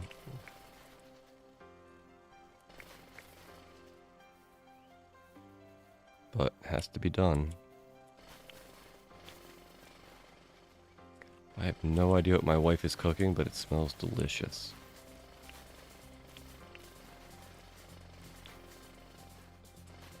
I'm sure she's cooking multiple things right now, but it sort of smells like Old Bay seasoning, like mixed with like this what's it called? The seasoning that's in like ramen.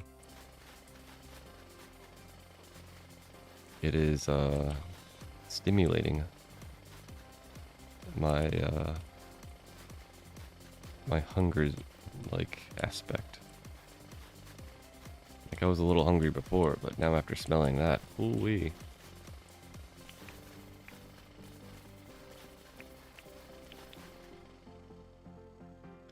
Want to see an emote I made? Yeah, sure. You can pop it in the Discord. I don't do this as a profession or anything. I'm not self-promoting. You're good, man. Even if you were self-promoting, I think you've been in stream long enough that it's okay.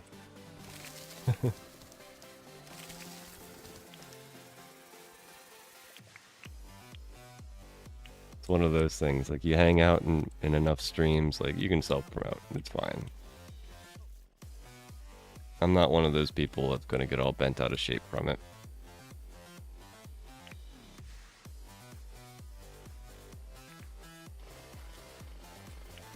Especially if you're an artist. I mean, hell, man.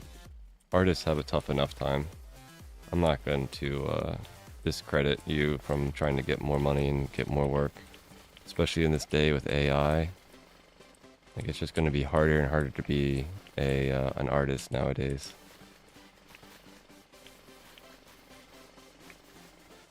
That's like one of those things where, like, you know, the people that come into the chat, like, and just, like, stop by and they're like, hey, I can promote your channel, I can do all these things. Like, I don't ban them, even though a lot of people, like, a lot of streamers get really bent out of shape when they show up. Like, I'm not gonna ban you. Like, your job is hard enough. I'm not gonna make it any more difficult. Hunger.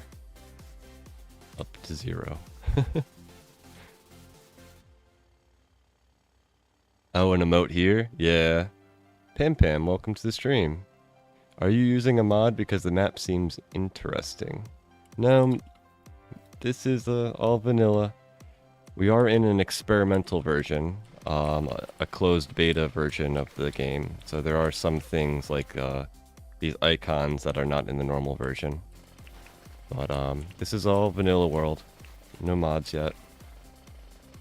Maybe down the road when we're out of ideas on what to make and what to use, maybe we'll start using mods, but I haven't committed to that yet. I still probably have a good 300-400 hours worth of work to do in this world.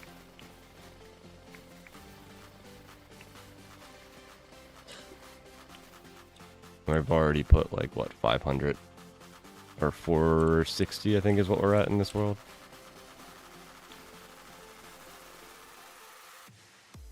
One sort of bummer thing about the emote thing with this world, or this stream channel per se, is that in order to have emotes, I have to become an affiliate, and if I become an affiliate, you guys are gonna have to watch ads.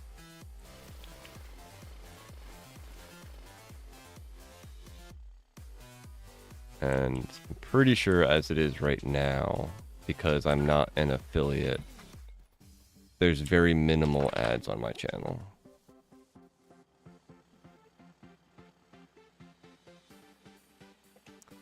The little bird is from a photo. Eep! That's pretty cool. I took of a pen. Nice. It looks pretty cool. Sort of reminds me of Beaker from what's that? Sesame Street or something? Is this my wait. Thanks, took me ages to get the lettering how I wanted. Crooked and big enough to see. Yeah. Forget what the exact size of those icons are, like 128 pixels or something. It's really hard to get anything to look good in that small of a pixel amount.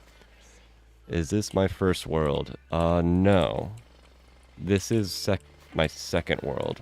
My first world in in the summer update. So, like a year ago, when the game first came out, um, I put like 150 hours into a world. That was back when you couldn't get Sally to move in. And I did all of the progression in the game, you know, and got to the point where I got Sally to 5 hearts, and she wouldn't move in, and I got frustrated and stopped playing the game.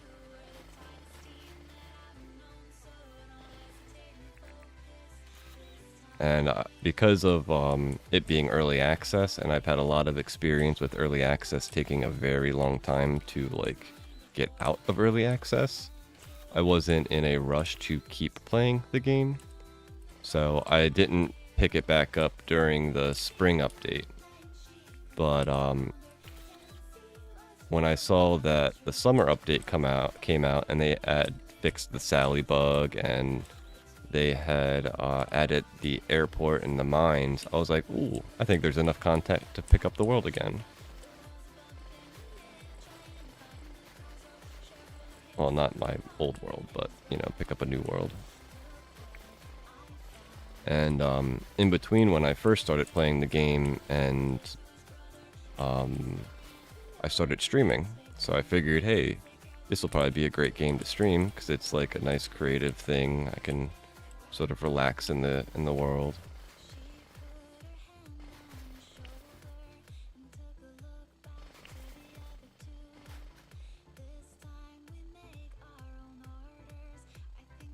Rechannel emotes. I'm not sure, but I think if you get FFZ, it's $5 for a lifetime. You can make emotes that can only be used on your channel. Beaker Muppets? Yeah, it was one of those things.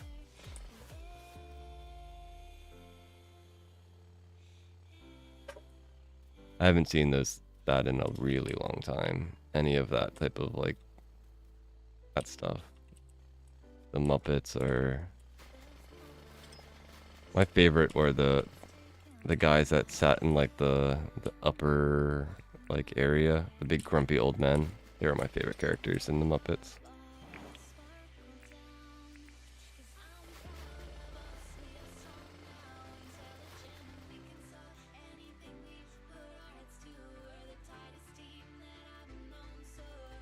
Emotes are part of why I got FFC. I've never heard of FFC, so I'll have to look into that.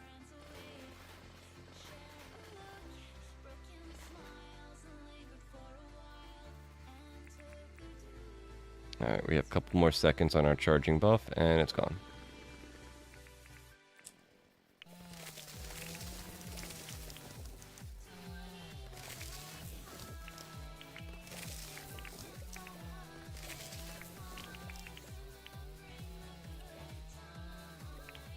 So another third of the world sort of terrained. Let's clear out some of this jazz so we can think about what we're going to do with this area.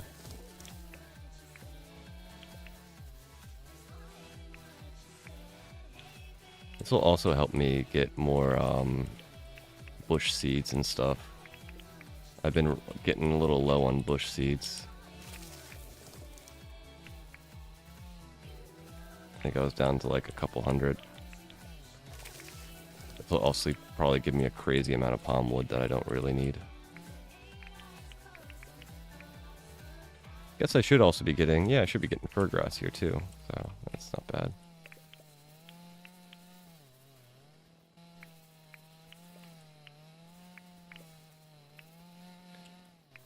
This is definitely one of those points where I wish we had like a ride-on lawnmower. Or even like a way for the tractor to just like rip up all this like jazz on the ground.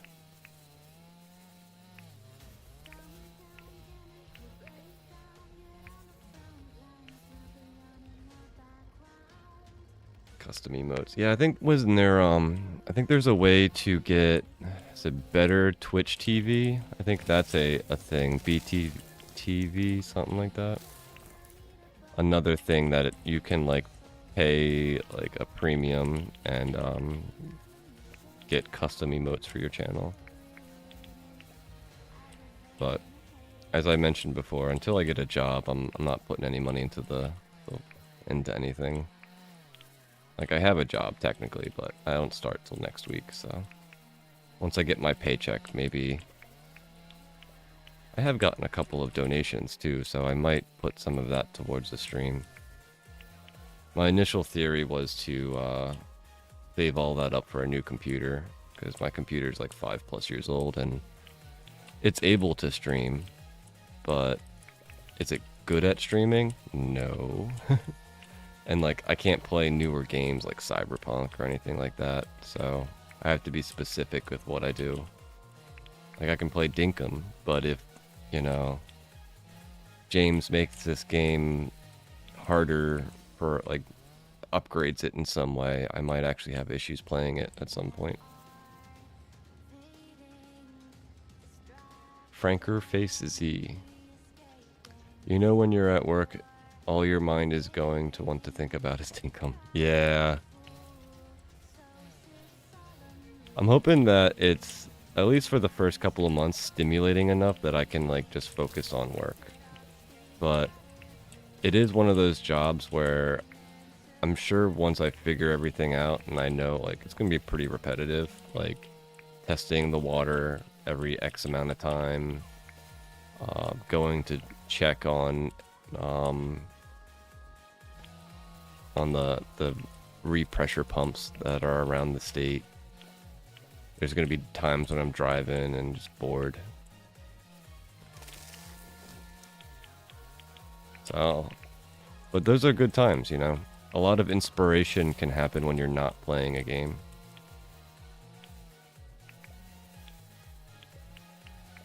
And especially because I'll be moseying around the state. Like, I might get inspired from, like, a house's architecture, or for all I know, I might get inspired just from, like, the idea of, like, once I figure out where all of these water things, I might have a better idea of, like, you know, how the rivers and streams of the state work. So that could inspire me on how I might want to change the terrain of the world in Dinkum. So, you know, games reflect life in a way. And the more experience you have in life, the more you can reflect that in the game.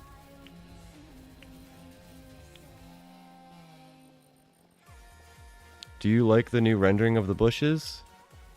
Yes. I like it because there's more leaves and it's not like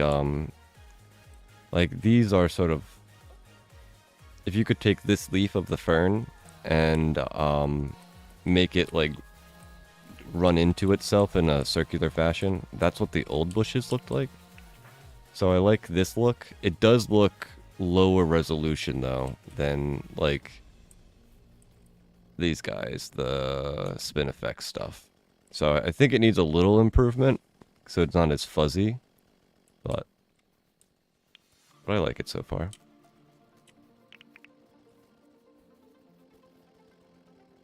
Alright, 8 o'clock. We still got 5 minutes after our charging thing. We need a pasty update so we can cut some trees down.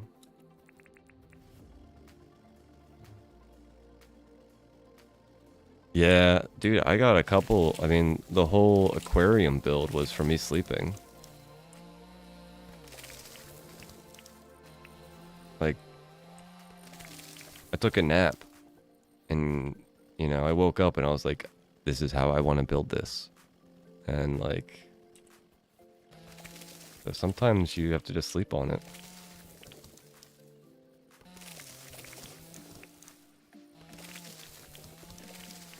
It like came to me in a dream. I was like, this is how the aquarium will look. And I was like, oh. And that was what we did for 2 days until it was basically built.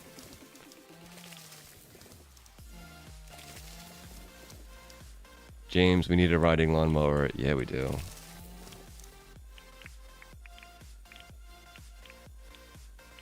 At least an upgraded lawnmower in some way. Or maybe a way to, I don't know. How would you even explain, like, I want the grass to stop growing this stuff, but not have the lines. Like, what would that be considered? Like, the stunt the growth of it? Maybe we can, like, you know how there's fertilizer? Maybe there's something that's like an anti-fertilizer. Yes, BTTV. I didn't go with BTTV because theirs are animated and some of their animation emotes dizzy you. Interesting. Yeah, I don't have any BTTV plugin because I'm using OBS to monitor chat. So, if you use like, if you use BTTV emotes, it's just gonna show up as like the word, and I'm gonna have absolutely no idea that it's an emote.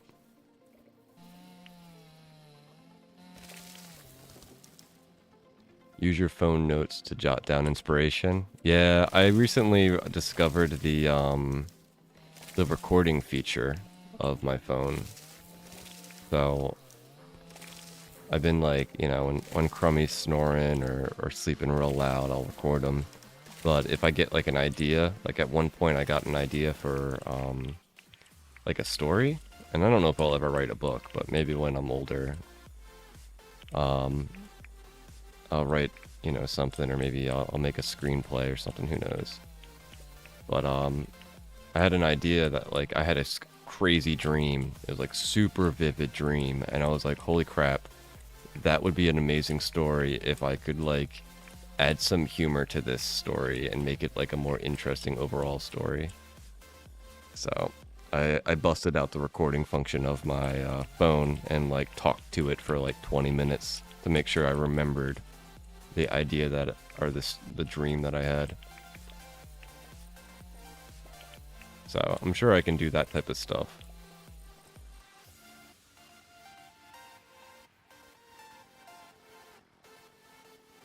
My mom always jokes with me that my best ideas come to me when I'm sitting on the toilet. So go there, even with the lid down, and just sit and think. I mean, that's one way of doing it.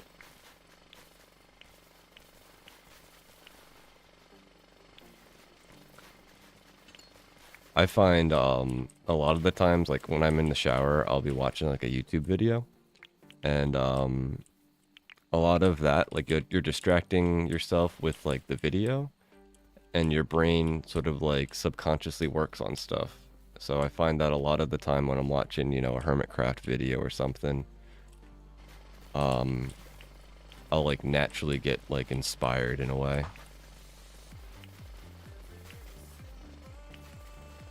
That's actually where I decided. I was in the shower this morning that I wanted to work on this animal build.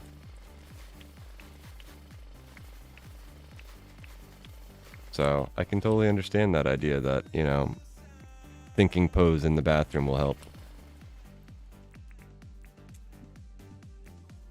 Oh.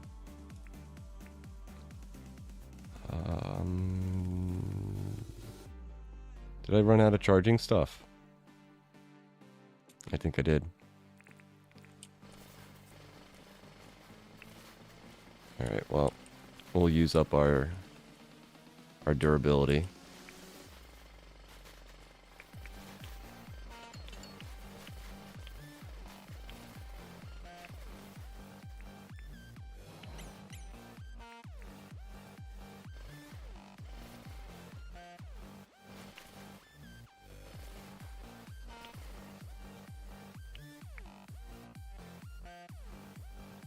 This is where you get to see how quick the durability goes on these tools.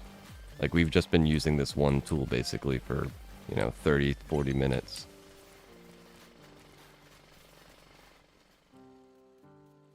And we're already like a quarter through it in a couple minutes. Interesting, the emote words. I used to jot down dreams in a notebook. If you want to, you'll write that book. Yeah. Dreams, I've been having like a lot of crazy dreams. They've chilled out more recently, but I had some crazy ones.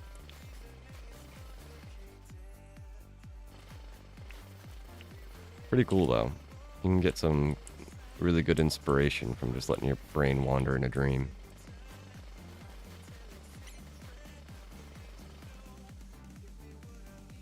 Gotten a lot of inspiration from me. Thank you.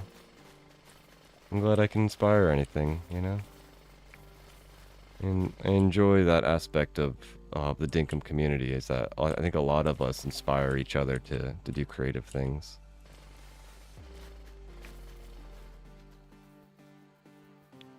This community is honestly one of my favorite communities I've been a part of. Like when I compare it to like Pokemon or Minecraft or any of the other communities I've been a part of, this one is by far my favorite.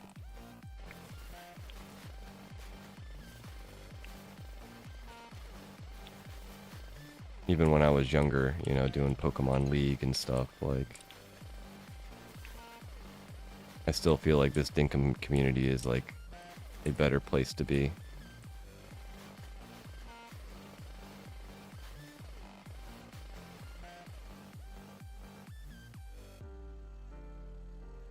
0 Point Bob for the win.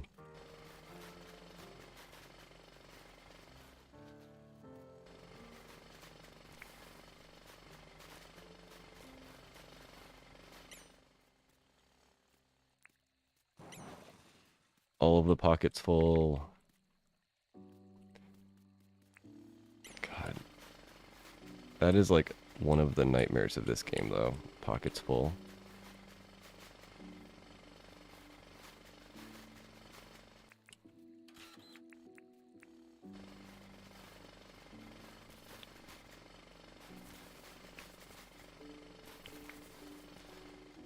Ooh, now it smells like steak seasoning. I'm getting hungrier and hungrier the more my wife cooks.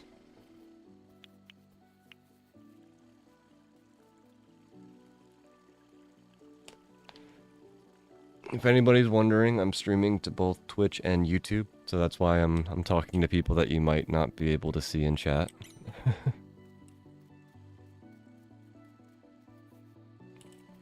saw we might have had a couple new people come in, so just give you that guys that heads up. I am watching both chats.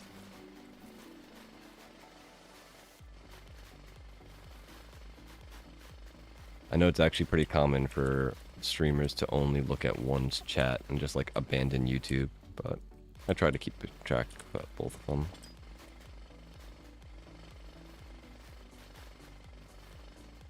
I've always felt other communities were too aggressive and competitive. Yeah, I agree with that. Like, Minecraft has a very strange aspect to it that I've never quite understood. Where, like, people get, like, really bent out of shape if you don't, like, cite their, like, you know, I built this farm or I built this roof style. And I've, like, never quite understood why people get so upset about it. Like, what's it called? What's the phrase? Imitation is like one of the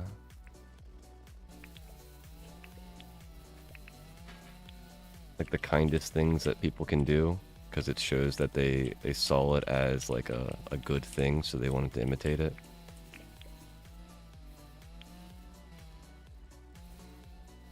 There's a saying for that, but I can't think of it.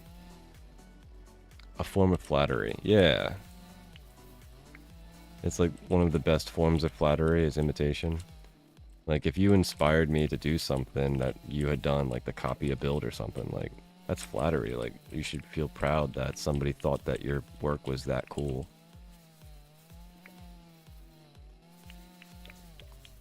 Like, in Minecraft, there's thousands of ways to get to the end thing that you want to do, be it like a creeper farm or a bamboo farm.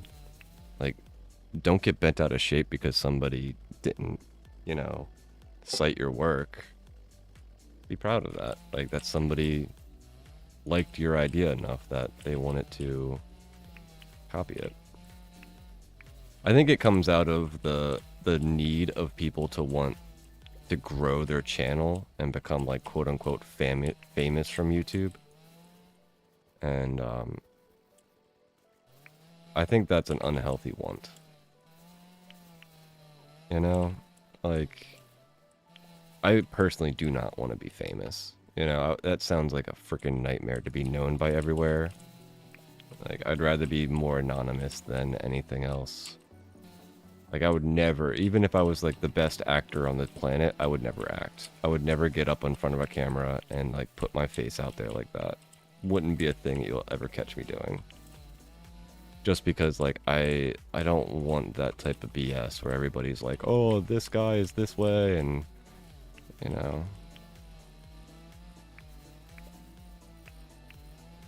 If you just want to hang out here and like, you know, hang out with me being just me playing a video game, like that's what I'm about. I'm not trying to grow this channel to be some monster thing. Imitation is the greatest form of flattery. Yeah, that's the phrase I was looking for. Thank you, Karen Pimblett.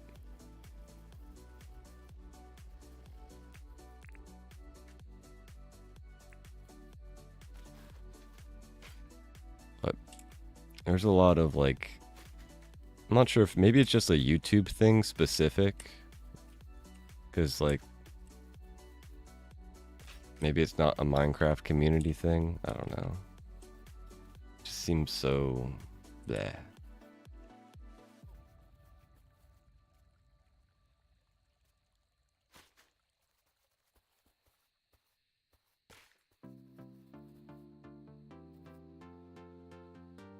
Other platforms are like the streamer tends to talk to chatters that aren't there, but that's okay.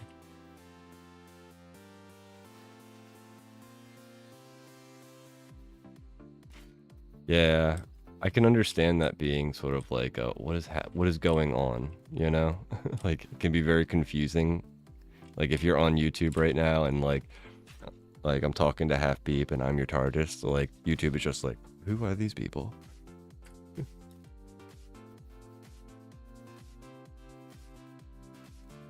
Alright, I think our pockets are full, and we have a lot more compressing to do.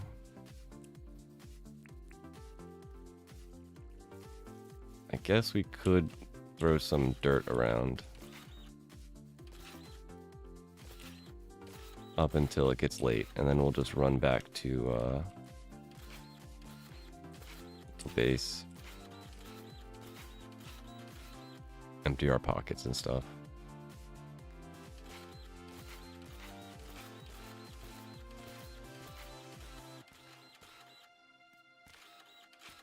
We only have a couple hundred dirt prints, so this will go by quick.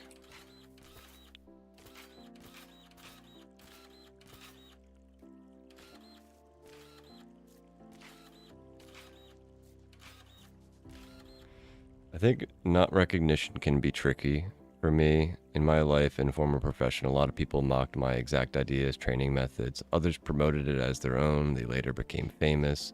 No matter how hard I kept at it for decades, I was always seen as someone that stole methods, the ones I created from others, and was shoved to the side, overlooked, and forgotten.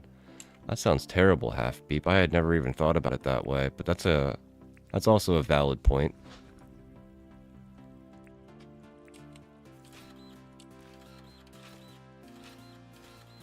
That can be super frustrating professionally. I don't really think of streaming as a profession, but I guess some people do.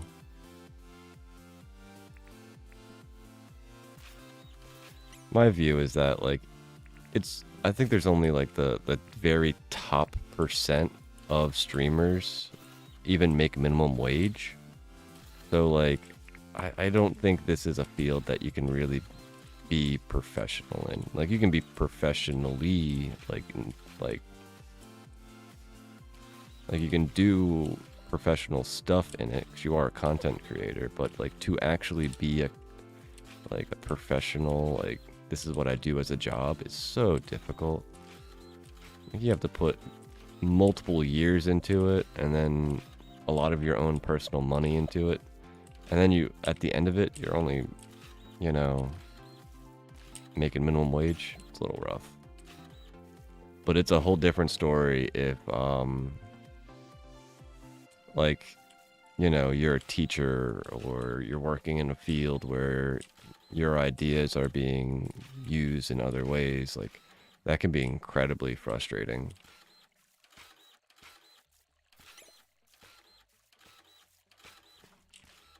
Thank you for sharing that, though. That does make a lot more sense on why people can get bent out of shape of that type of stuff.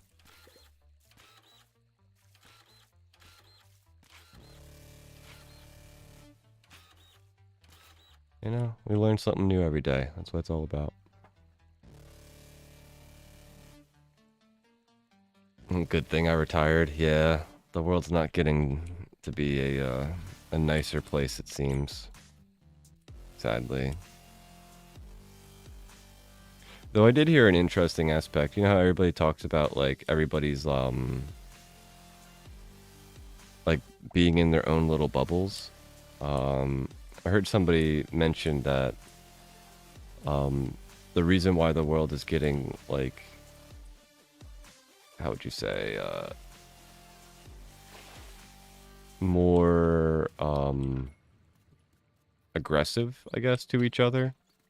You know, why people are getting more angry at, you know, one side of the aisle versus the other is actually due to the breakdown of those tiny bubbles that people were in. You know, like the websites that we all used to go to were like their own little microcosms of these ideals. And as these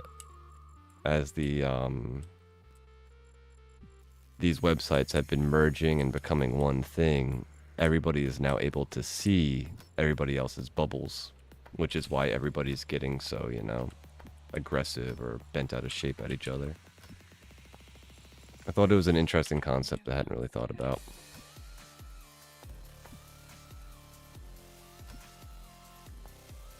And maybe that's what's required in order to get into, like, that next step of, like, better stuff.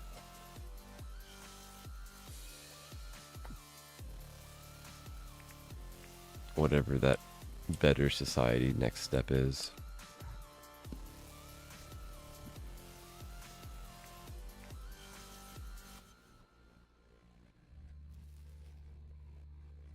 Yeah, I always heard that, like, being in your own bubble can be a bad thing, but at the same point, like, I feel like in that reference idea, maybe we are actually, like,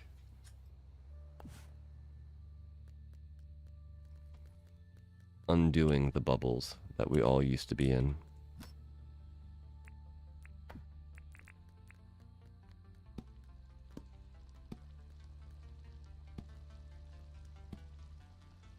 Oh boy. We're gonna have to destroy a bunch of frillies tomorrow. Because that's our last 5 of these. I know you're a monster.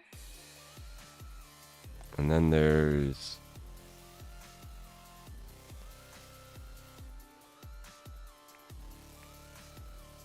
the pasty for stuff. We might not need more of this, but maybe just a couple more.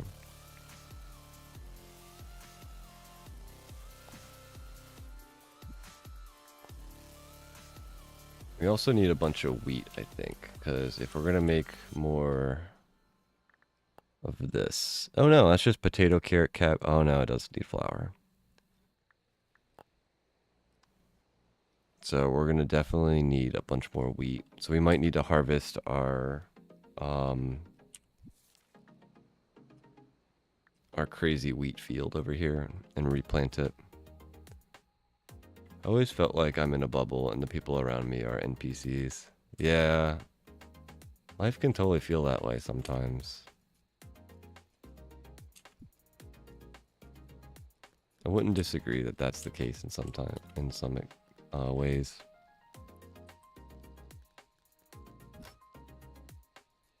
I felt that a lot with people that are really big into sports. Like, I've never been big into sports, and like I always felt like I was just on the outside of this, like, whatever thing is going on. Like, it almost felt like I was an NPC to their, you know, world.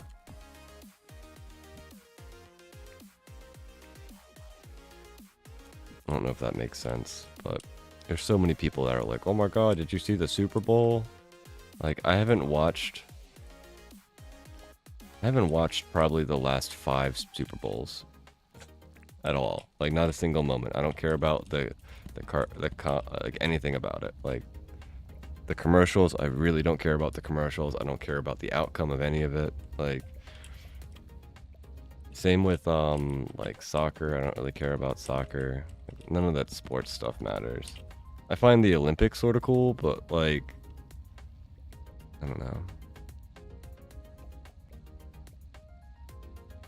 When I'm in one's own bubble, they feel safe there. Maybe can they create freely without ridicule from others? If so, for those people, perhaps their creativity can flourish more than having the stress of ridicule. I could see that. That could probably be true. I also worry that ridicule and criticism can be a good stimulator for creativity as well. Like, yeah, it's not great to feel that way, like you're being ridiculed, but like it creates a lot of well, you need more self-confidence to live in this world, you know? So like the ridicule, if you can look past and realize that that's just that person having a bad day, like I feel like it makes you a stronger person. I don't know. You can see it either way. There's no right or wrong to this. It's a big gray portion of conversation, you know?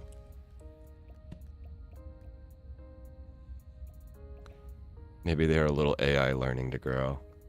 Yeah. Not to talk down or like anything like that. I'm just, you know, just speaking like how my experiences have always been a little weird with certain things. I'm not trying to be in any way negative if I misspoke or anything.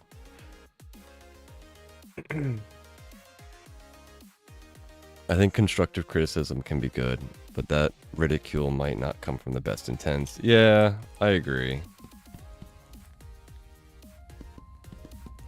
Some people have a lot of really flawed opinions, and what's the term that PewDiePie sort of termed, like big brain and small brain? Like there's a lot of small brained ideas, you know, people that don't think about what they're saying or what the ramifications are of what their ideas are. And I feel like a big brain individual can, like, you know, understand that it's not as simple as any like individual part of a conversation. It's always more complicated and gray.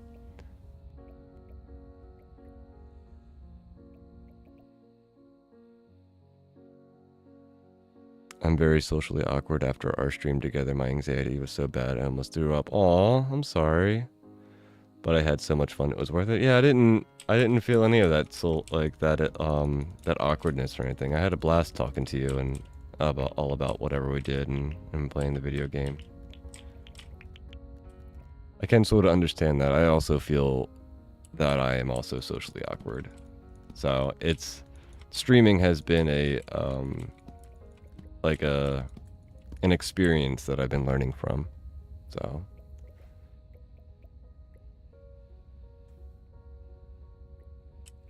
it's like I actually recommend for my brother got me into streaming, and he has a similar problem with like interacting with people, and I feel like streaming can sort of help with that. It's not necessarily like the end all be all. It's going to be tough when you start it, but I feel like it might help release some of that I don't know, underlying anxiety. It's at least helped me a lot. Like the first little bit that I was streaming, I felt really dumb, just sort of like, you know, being in a room with nobody and just talking. And especially when there was nobody in the chat, I felt like I was like, what am I doing? Like, what am I spending my life? But at the same point, I saw like, you know, somebody would watch it as like a VOD later, and I was like, maybe I'm not as terrible as I think. And then slowly, you know, more people showed up, more people wanted to hang out, so. And I've gotten more comfortable with, you know, talking to myself, talking to you guys, so. I think it's been an improvement overall, but it's definitely been not easy. Sometimes you gotta, like, push yourself in that weird way. But it definitely wasn't comfortable, and I also had a lot of anxiety from it. That's why sometimes, like sometimes randomly, you know, you wake up and you're just like, nah, that start stream button is just impossible to press. I just can't do it today. It's just, it happens to all of us, even the best of us.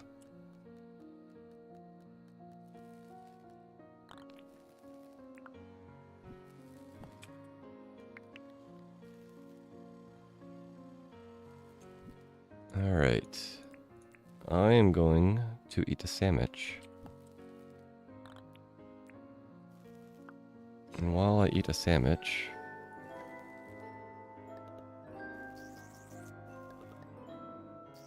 maybe we watch a little bit of a YouTube video. Thank you. I definitely have a lot more to learn and improve, but I appreciate the kind words. So much foraging, Jeebus.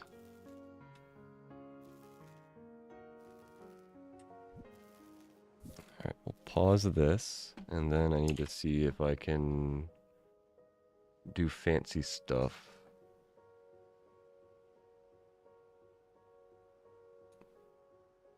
See, we pause the music.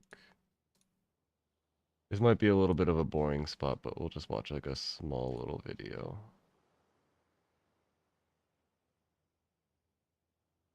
Do do do do do.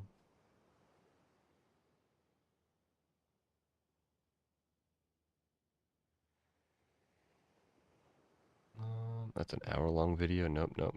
It's a big nope over here.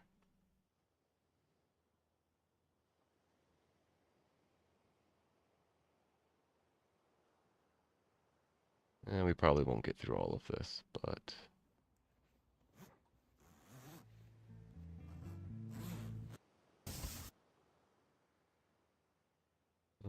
settings.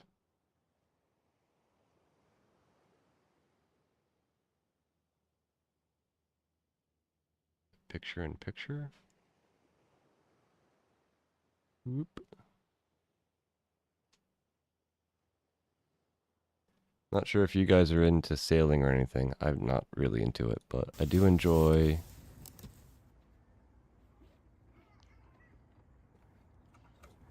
these guys. Acorn to Arabella. I'm just lacing the sail on.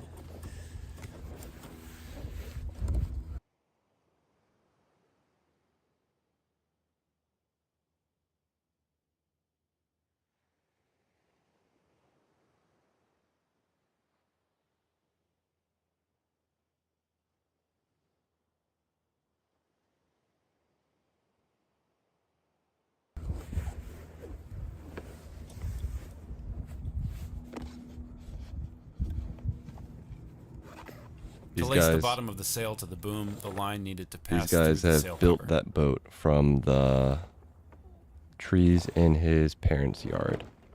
And at this point, you know, the boat's fully built.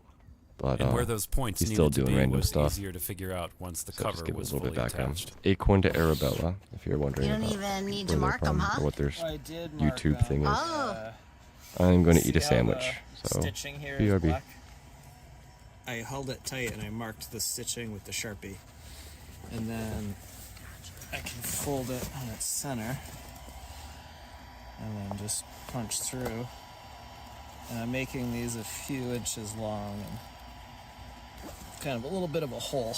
I don't want the lacings for the sail. Yeah, this whole to get caught in the cover and boat impede the was sail. built by I want that to this be able guy to Steve move all by himself, kinda basically. With a couple, well, not all by within the sail himself, but cover.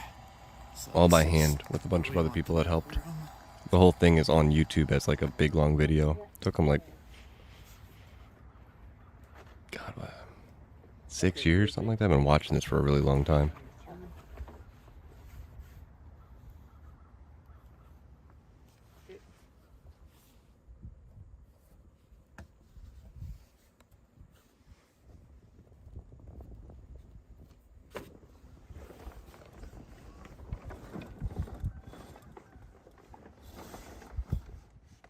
A lot nicer and easier than sail ties, huh? Seems it. Yeah. Yeah, it's still a little bit of work to get it like stuffed down and put away, but way, way less work than the sail ties. Well, we went to the bike shop in Hyannis and we asked the guy where to go for like some more technical riding trails. He was pretty quick to say the Badlands in Yarmouth. So we're at the Badlands in West Yarmouth, East Yarmouth, one direction of Yarmouth. And it looks like, all right, the riding at the Badlands ranges from the sublime to the ridiculous. Many of the single tracks are smooth and flowy, completely lacking in rocks or roots as they glide up, down, and around some very gentle hills. On the other extreme, the ridiculous, is the Badland Trail. Although the whole area is referred to by the locals as the Badlands, the Badland Trail itself is a deviously constructed single track that winds itself over and around every defilement, rock, crevice, and drop that could be found at a long abandoned sand pit. You'll know when you're on it because it will be unlike anything you've ever ridden or walked before. I think I know where we're going.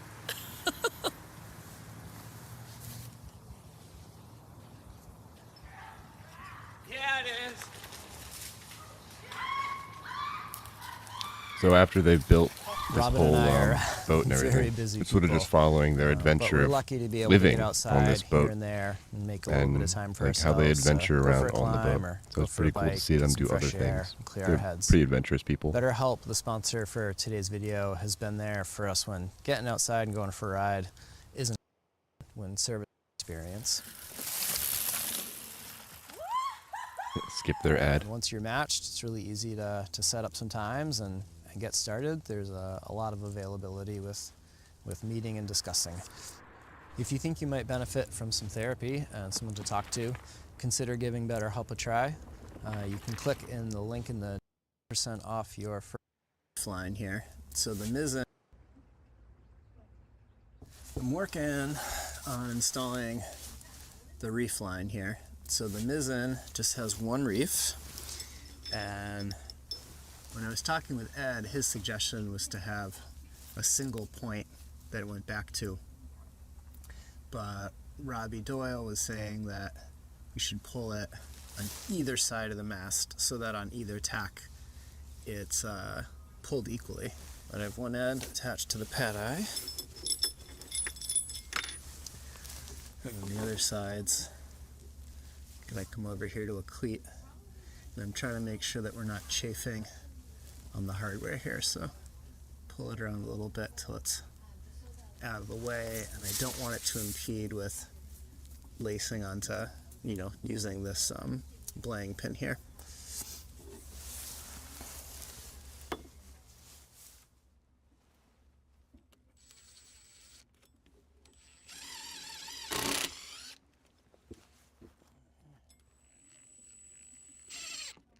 That mast was a tree that his grandfather planted on the property, right out front of the house, and grew super straight because it was nowhere near anything else. Yeah.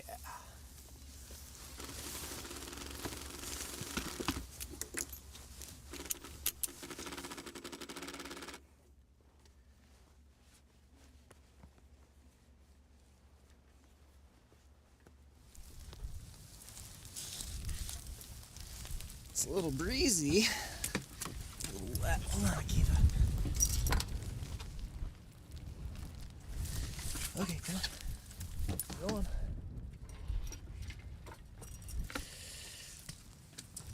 Ooh, it's gross.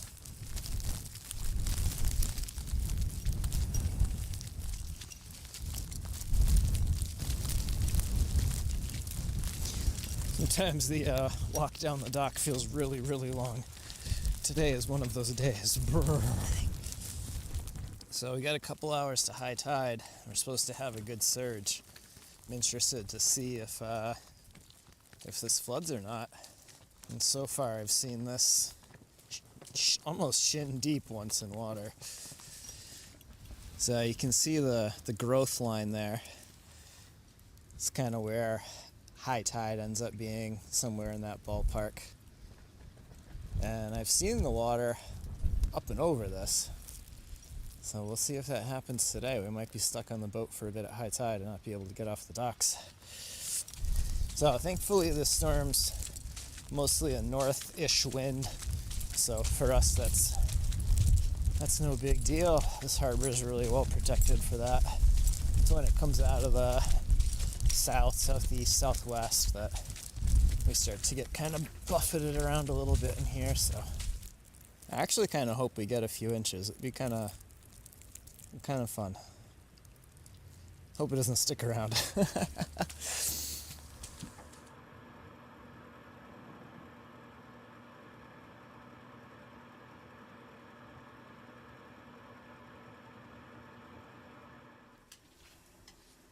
We got some snow.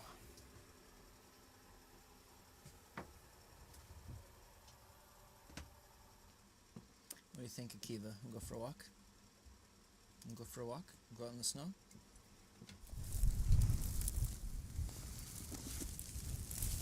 Got it! Jump! Good boy.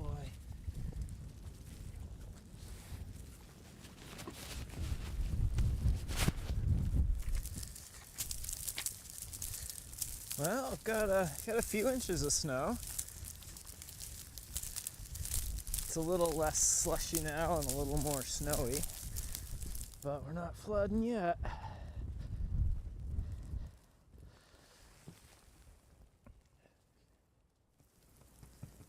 Well, it felt like spring just the other day, and it definitely feels like winter again. So we've gotten a little bit of snow this winter, but I feel like this is Arabella's first real snow. Like this isn't a little dusting on the dock. This isn't, oh, there's just a little snow on the Samson post. We gotta be careful when we open the hatch that the snow building up doesn't fall into the boat.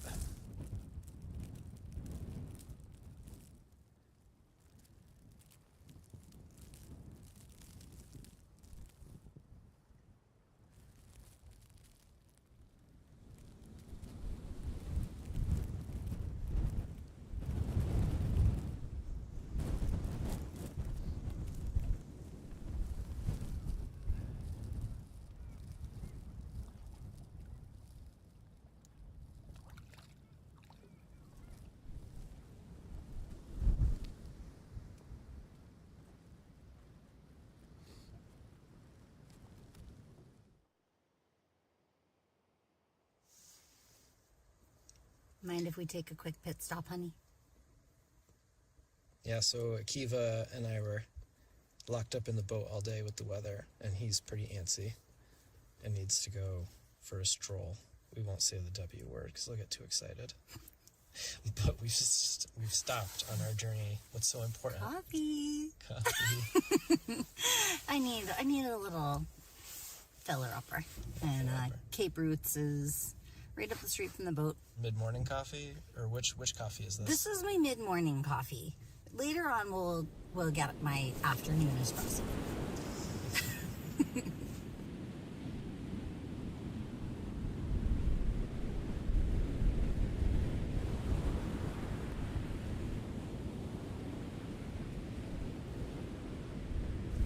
So my guess is this is what's left of the stairs. Yeah. Probably before the storms this winter, my guess is that there was a staircase here.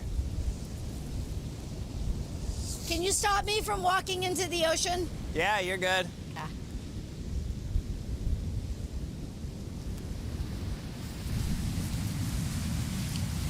There's few things in life I like more than walking hand in hand on the beach with you.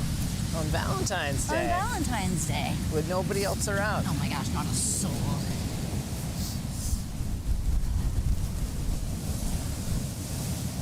These waves are something. Yeah.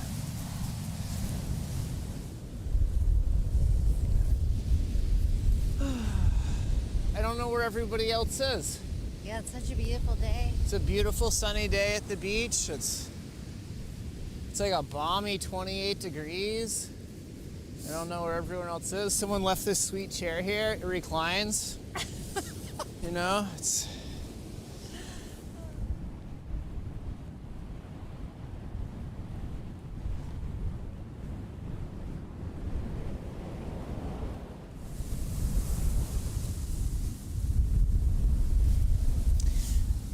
So what do you think? Was this big old chunk of concrete once way up there? Yeah, I think it was once part of the sidewalk. Yeah.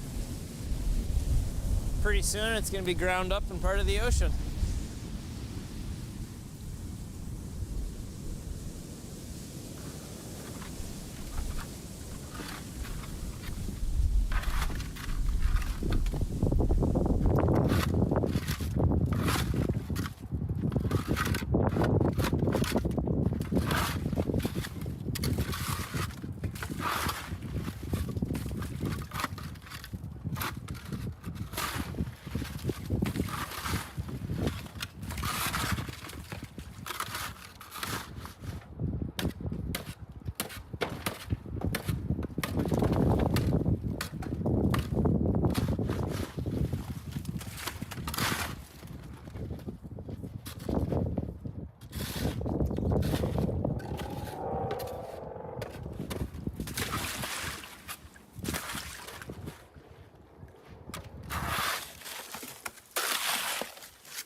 Alrighty, that was a little bit of their video.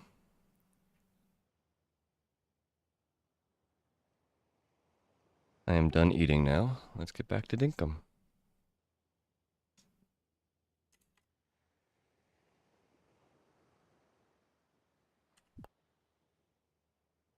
Alright, so we ignored all the NPCs yesterday. So we have to fiddle with them a bit. And I also put music back on.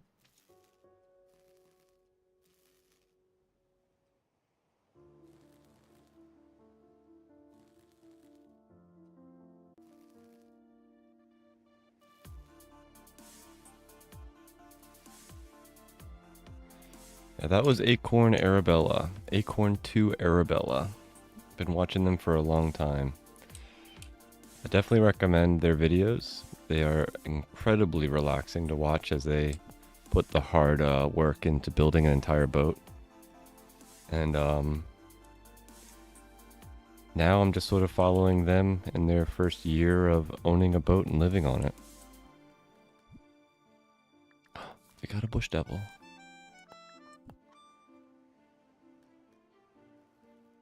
Is there anything we need to bring to town? We're out of Berconium, so I think we're good. That was cool. Yeah, I started watching them when they were doing the keel, the like lead keel, the weight at the very bottom of the boat. That was years and years ago. Yeah, that bush devil wants a new home. He's going to be a fun one trying to drag over there. It's a real cool, Acorn to Arabella was a really cool, like, thing to watch, you know? Watch them start with this giant brick of lead and cut down a bunch of trees, drag them all down, plane them all up, turn them into a boat. Pretty crazy thing to do. Hand build a boat.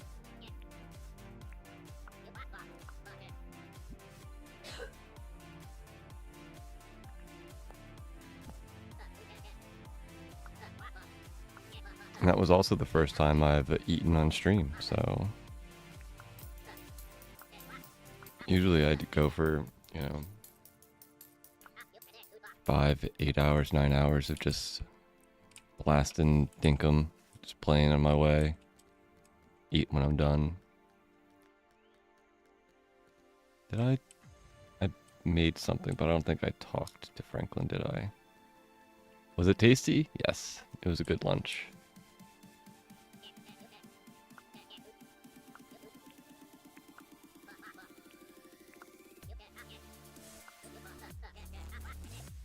Ugh, could you imagine if blobfish was the only fish you could eat? I would be pretty happy if that was the only type of fish I could catch, though. Technically, we still need to buy or find more of them and catch more, but after last time, I'm not sure if I can spend another 20 minutes doing that.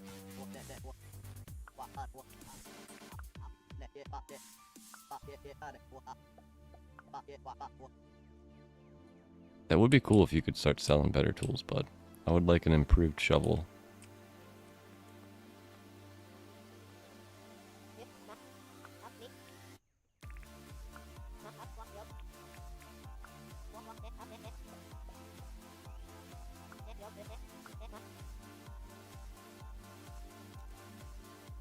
Probably also change our clothes. We've changed our shirt.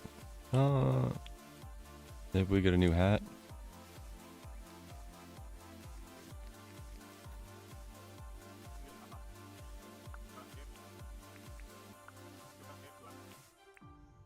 Hey, it's your birthday. Have some Pavlov. Of course, you don't like it. I feel like more people don't like Pavlov than they like it in this game.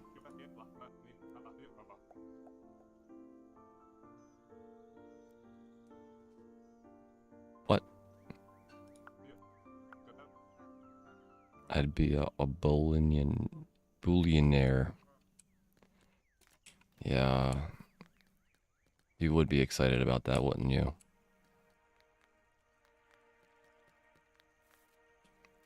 Where are you hiding, Clover?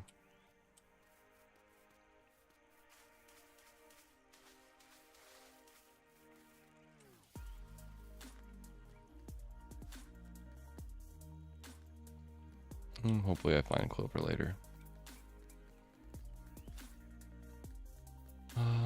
We might also need to grind out some meat as well.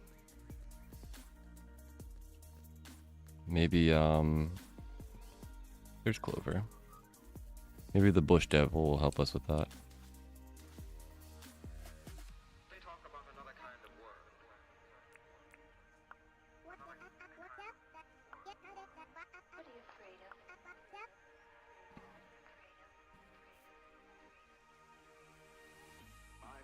This is a little bit of a peaceful place, isn't it, Clover?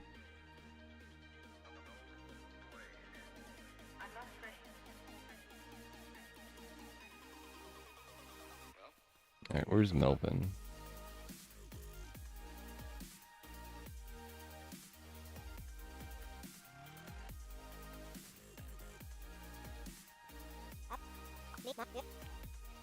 Nope, just want to chat. We already got our new hairstyle. Maybe we wear glasses today instead of a hat. Sheila!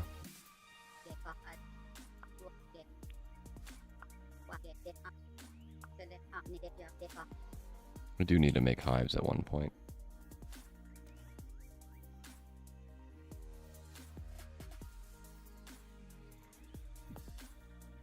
I thought from when we were talking about the viewers in chat, etc., this might be related. Oh boy. I used to post photos on a photography website. I'm not very good enough to be... I'm not even good enough to be a hobbyist. On the outdoor patio, snapped this one that I was really proud of and posted it. Weeks, then months went by, and then there were no comments, etc., nothing. I was crushed. Kept thinking about that and was sadly going to delete it. When my mouse cursor was on the delete button, I got a message from a shy stranger. She said that for months, every morning she would look at the photo and it would give her courage to face her day. I told her I had been thinking of deleting it, but I would leave it for her. She felt bad about that. I would do that for her and said that she had to go. We never talked again, but I left that photo up for her. I learned that we never know who we might be there for, and even if they are silent. It's very true. You know? Wise words, Half-Beat.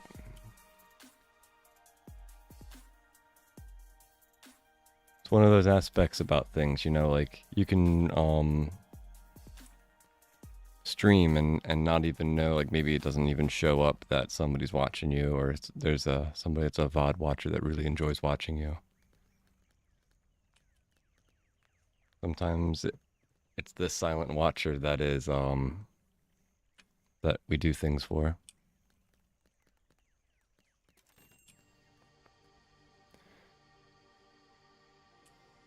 And I'm pretty sure I have all of these things. Clover, get the cat hat. I need the cat hat. Still hits you hard? Yeah.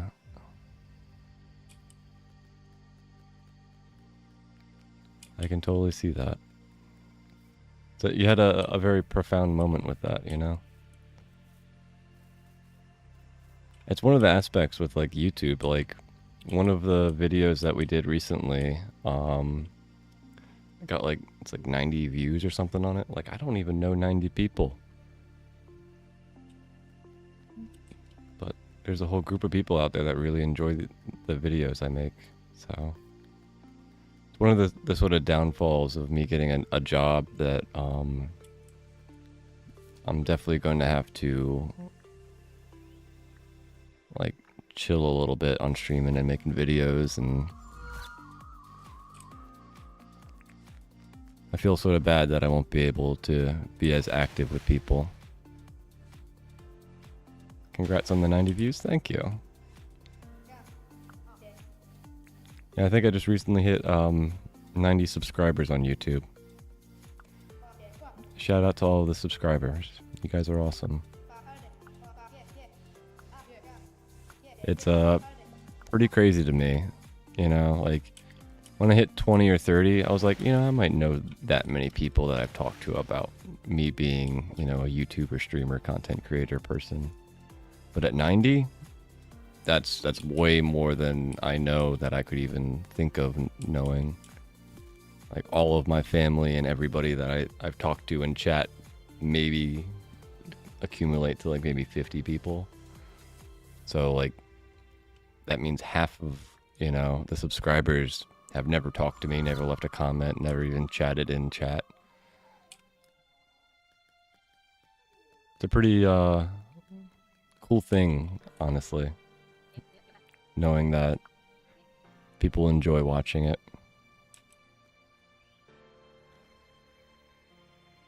Yeah, thank you guys for following and subscribing. I appreciate it. I hope my videos can bring you a little bit of, you know, inspiration or happiness, whatever you need from it. It's a very humbling experience. I agree. All right, what are we doing now? We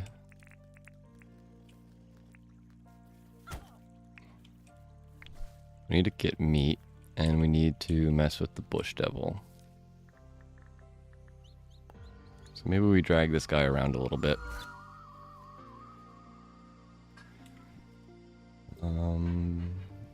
I guess I can.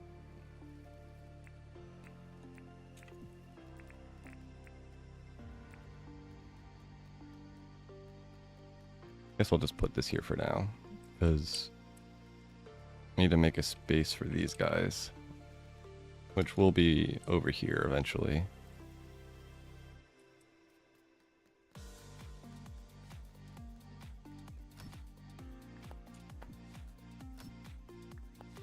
Oh, that was all the stuff for the gacha machines. Whatever. I think we got enough gacha machines. I don't need 10 of them.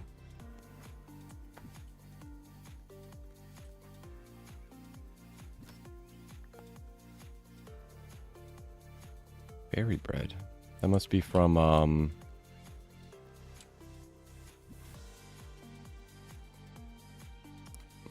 the mill.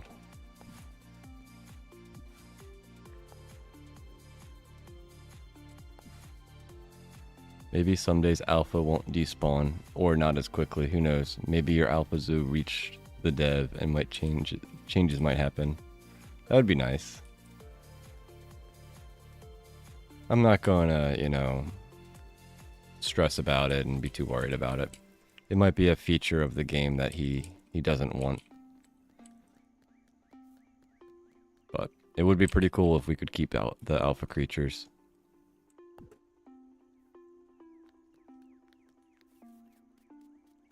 Alright. This alpha bush devil is right over here. Let's eat another piece of cake. Get a couple bits more of this buff.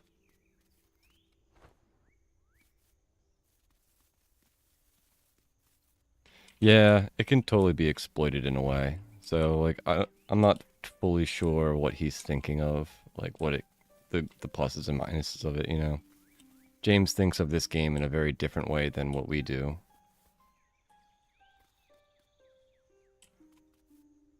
Alright, try not to kill the doggos.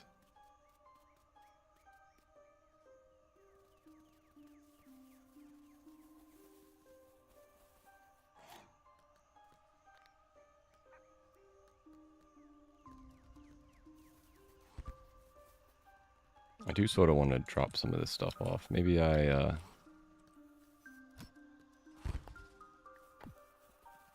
give this guy the... oh, yep, you got me.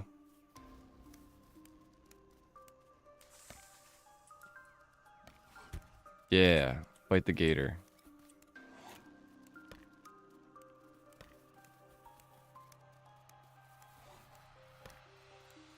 Alright, maybe this is a lot harder for him to fight the gator.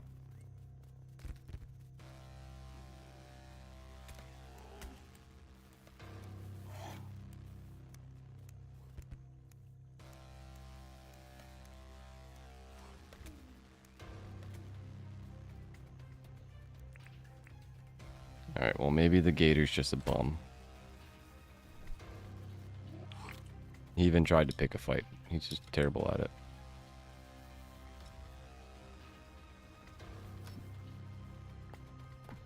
And then what? Facial coverings.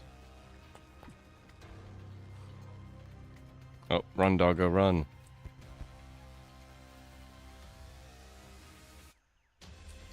Sometimes if I have trouble sleeping, I will rewatch your streams as there's a common quality to your voice.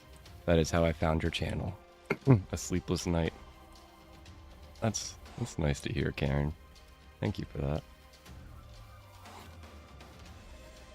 I also use YouTube videos to fall asleep too. Like yesterday, ow, you got me again.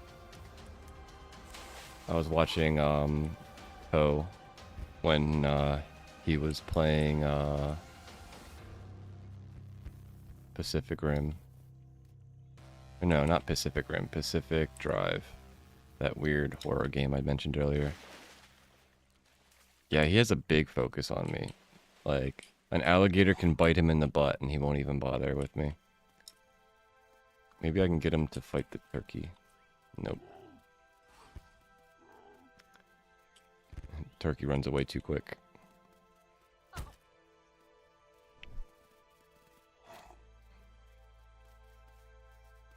Alright, we're gonna have to go maybe this way. He's at least a little bit easier to, like, make follow. Because he can swim and stuff.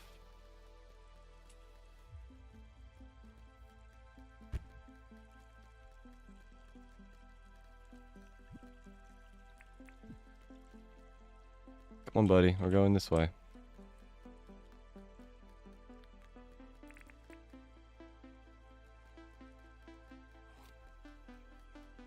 Oh, I didn't think this through.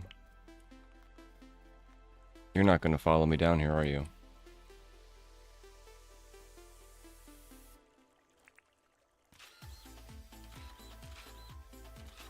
Oh, maybe you will. How did you do that?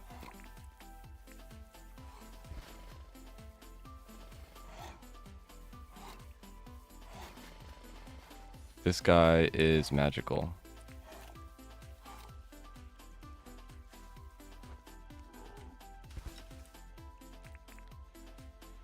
He like phased over the fence in order to get down there.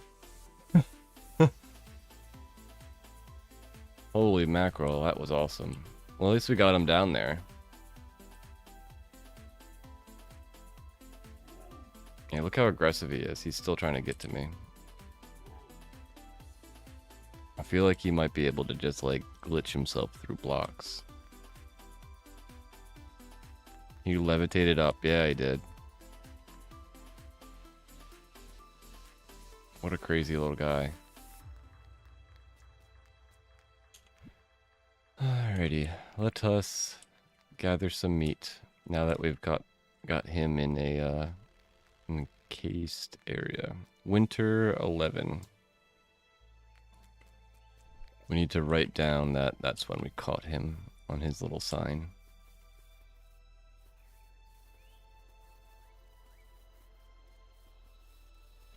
Hi, Rue. It's time to turn to meat.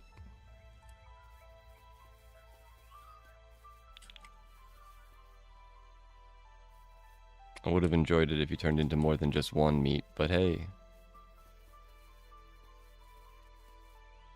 You win some and you lose some.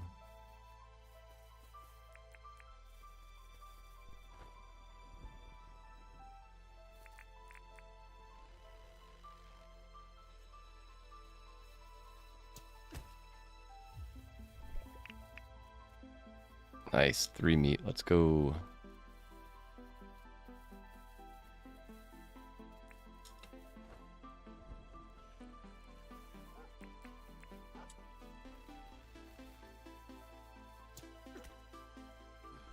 I think I hit the doggo maybe? I don't know.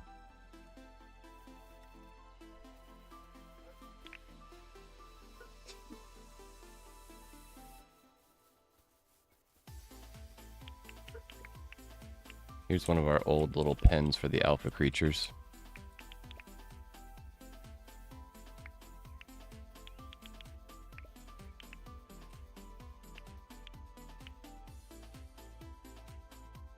What is survival play on Dinkum?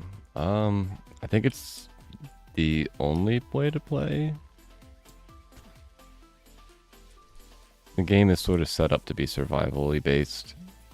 You know, you can... It's not like Minecraft where if you die, like, all your items drop.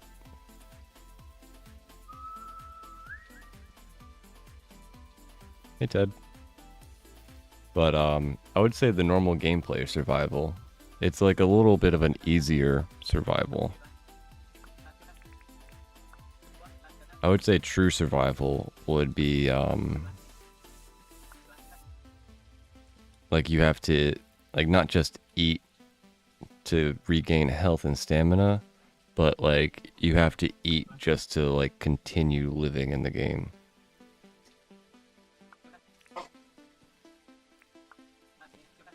So, like, in Minecraft, the more things you do... Pygmy fly. You know what? No. I've gotten you enough hearts.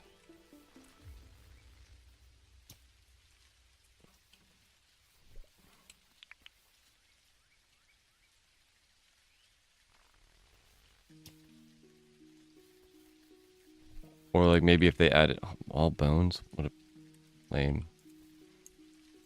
If they added, you have to drink or something, that would be more of a survival aspect in the game.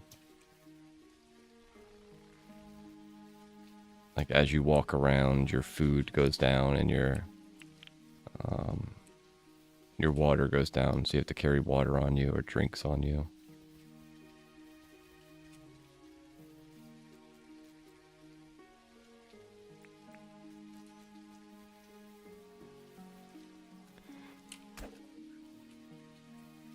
Hey, buddies. Turn into meat.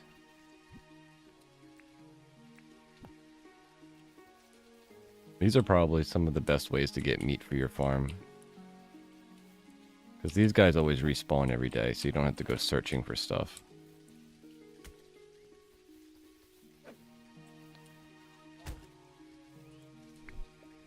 And they do, like, almost constantly drop 2 drumsticks. I don't know if they drop anything besides drumsticks.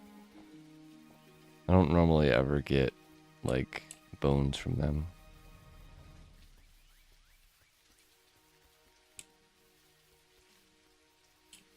Look how much wood has just, like, spawned on the ground.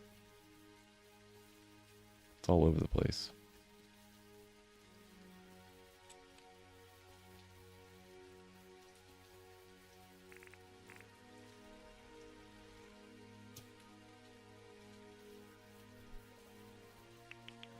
I sort of consider the current gameplay in Dinkum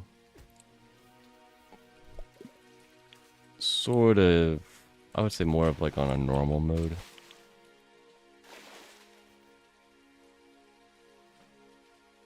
I would say survival for this game would probably be like a hard mode. Where like eating is like your stamina naturally goes down by just running forward. And then there would have to be like a, not have to, but there would probably be a, that poor frog. Just got owned by that gator.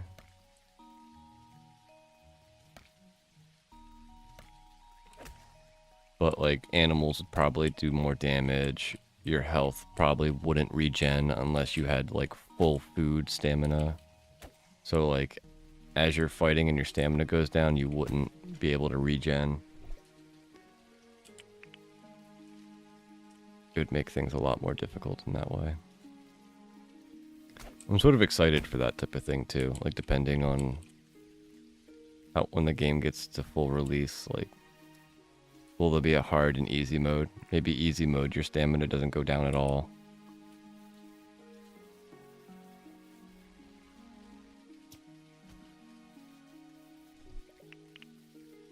But it'd be pretty cool if there was like a harder mode. Because I've sort of gotten the attack patterns of all the animals down. Like I can run around the alligators pretty easily. Don't have to worry about them anymore. And even when I'm fighting like the stink lizards down in the tier 2 mines, for the most part I can just run in circles and they won't bother me. I need to take a poll in Discord about my bottle tree, whether I should cut them down and see how many seeds I get or keep them as they are. The little area where you have like the blue lights and everything, it is sort of like a little magical area.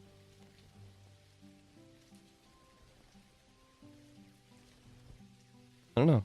I mean, you can always replant them. So it's not like you would necessarily be losing anything if you had to cut them down. It would be an interesting experiment to see if they even have seed drops. Like, for all we know, it's like hard coded that they don't have seed drops. Really? Where'd you go? Ow. Ow.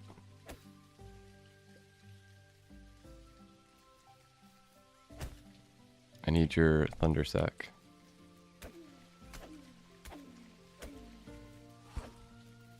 That was a weird move, dude. He's just like ice skating around.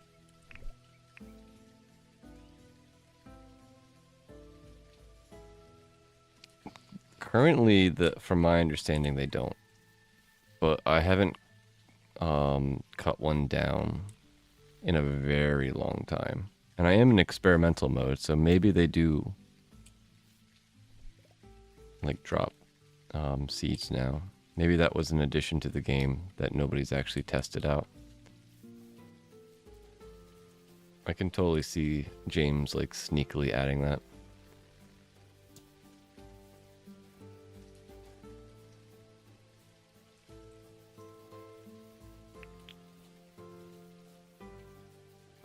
I'm not sure if whatever mod you used or whatever changed the game code to have bottle seeds drop seeds.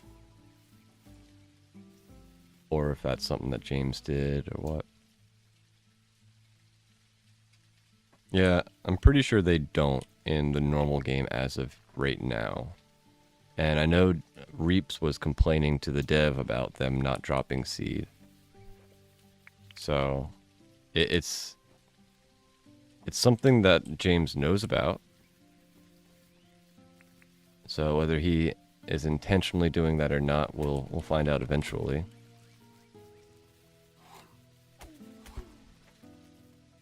Oh, these guys are like fireproof.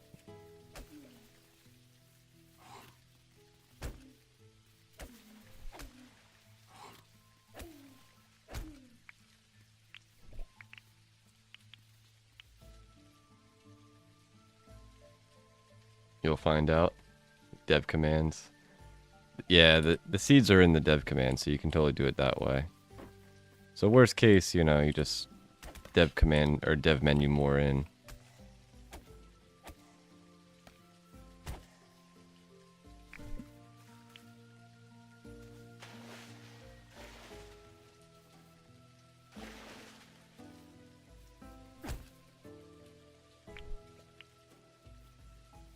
What's that? 60 some? We got 5 of those. Just a couple more roos to take out.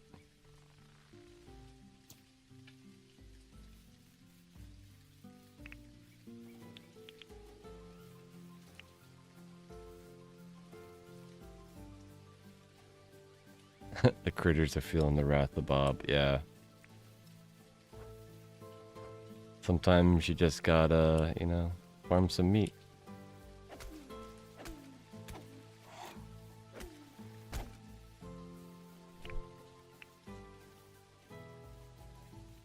Like, I'm sure James will probably add, like, more attack patterns for these guys, just because, like, right now they have their bite and their like fire shoot, and that's about it. He deflated funnily. So maybe they get like 3 or 4 more attack patterns, make it a little bit more difficult to fight them.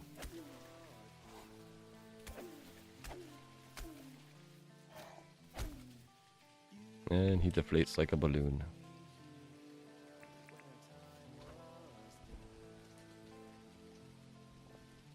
Reeps is on James Island today. He is working on seasonal changes to the trees and grass for fall and autumn. Ooh, I need to check out that stream. That sounds awesome. I would love to see what James like has been building. I wonder what his inspiration is for stuff. Or if his area is just like like how a lot of Minecrafters just sort of plop everything down in the ground and call it a day. Or if he has been doing cosmetic builds.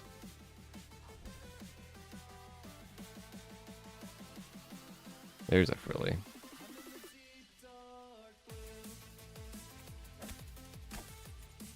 Oop, I stunned you, buddy.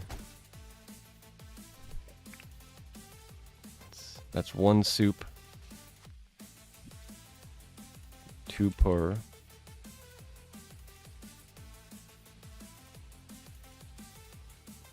Yeah, I woke up late and I had to get a shower and do a couple chores, so I wasn't able to actually watch any of the stream. Which is sort of not cool. But it is what it is. Finding time in the day to do things can be very difficult.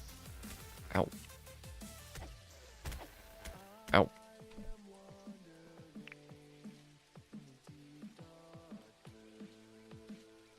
I'll have to see what was going on in that stream. It sounds really cool to see what James has been doing.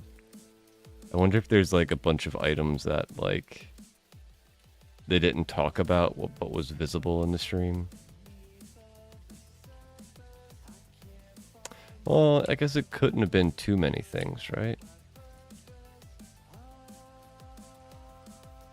Because otherwise Reaps would have had to have had a special like version of the game. Let's get new sneakers. Let's go with blue sneakers.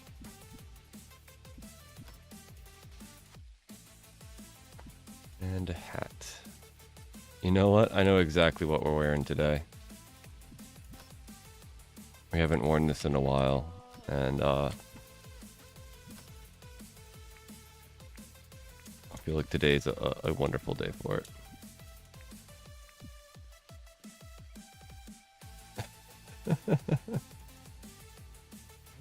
I love the googly eyes.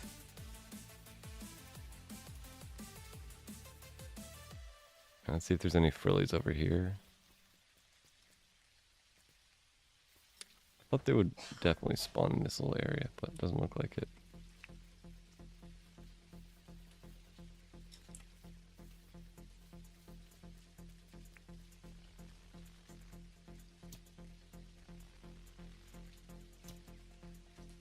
Oh, not far enough.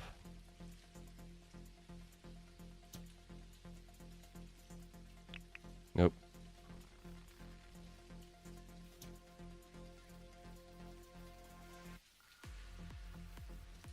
There's another frilly.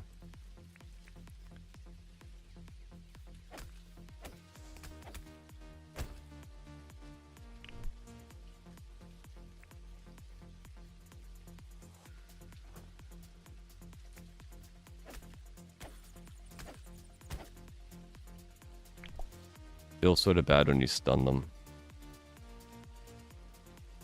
I love the googly eyes. Yeah, they're one of my favorites. Oh no, the maids are here. For some reason that, I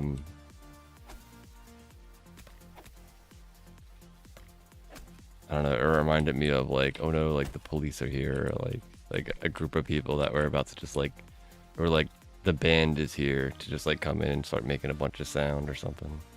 I know it's probably not what is happening, but hey Todd. Welcome to the stream.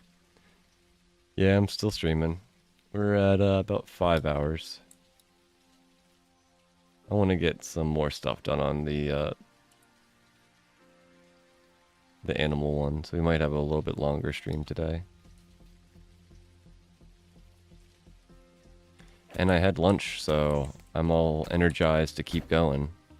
Normally, by the time I hit 8 hours, I'm starving, and I'm just like just really excited to get off the stream. But I actually had some food today.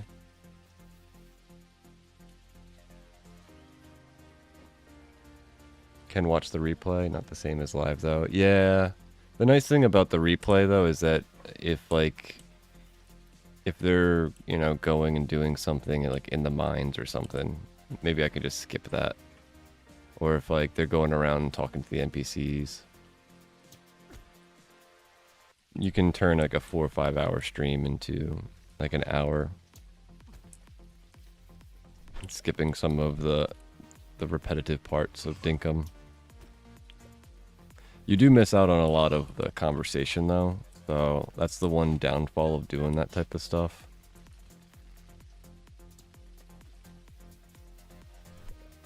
But if you're looking for specific content in a stream, one way of doing it. Yeah, welcome back, Todd. Can croco meat be placed in crab pots? Yes. Croco meat, turkey meat, wary moo, regular meats. I don't think shark meat can be placed in there unless that's been changed. I have not tested that out. It was like that in the normal game, though. Oh, come on. More drumsticks, no feathers. Yeah, there we go.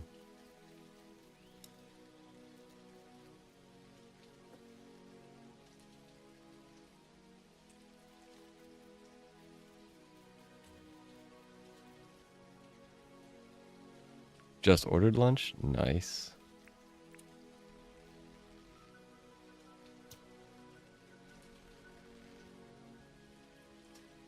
Stop moving.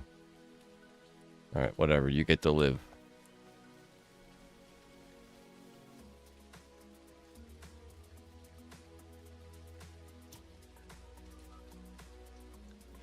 I'm pretty sure almost all of the meats except the shark meat goes in there.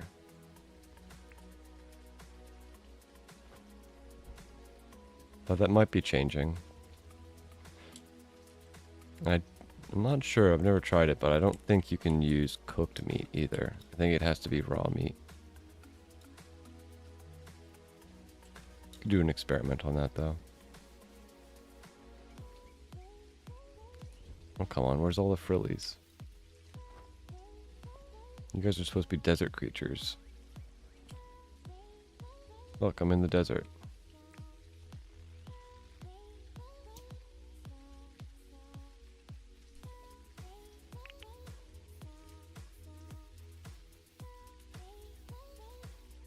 I am out of thunder sacks if you're wondering why I'm running around looking for frillies.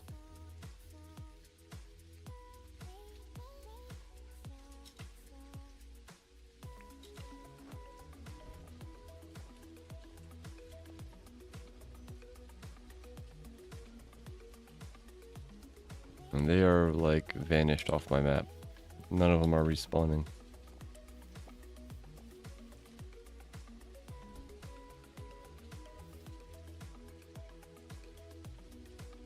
Flame sacks for perk foods. Yeah, the flakes. Yeah, I don't believe the flakes can be used. We can test that out though. We have the power. Alright, I don't know where any of these frillies are. It looks like they're just not respawning. I have used almost all of my battle shovel too, fighting things.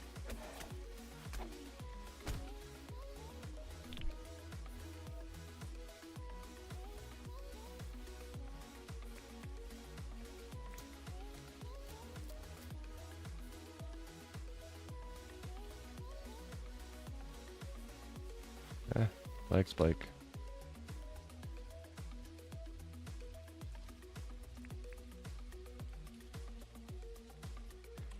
Womp womp. Looks like I killed all the frillies in the world.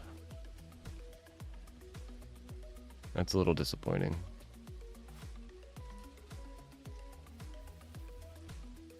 That is going to be one aspect of these new buffs that are definitely going to limit what you can do.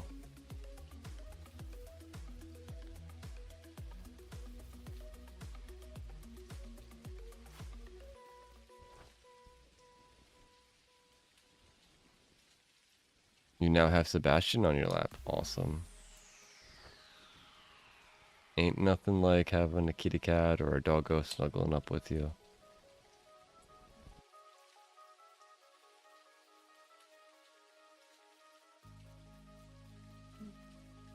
I am really surprised there's no frillies at all. Alrighty. So be it, game. Maybe they don't spawn in the rain. I could sort of see that.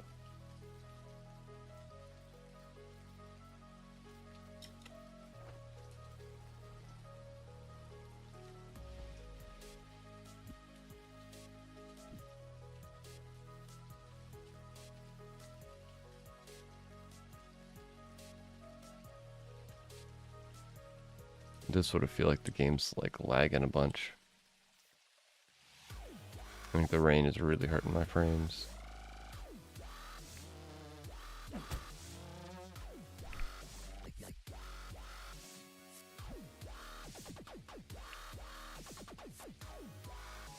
You know what, let's test it out before I go filling these things up.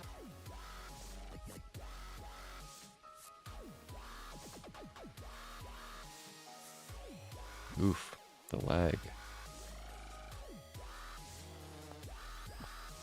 You might take a moment to exit the game and bring it back up, see if that helps.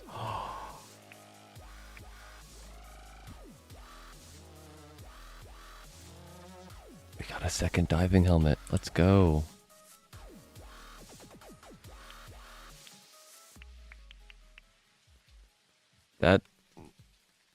That's really good. So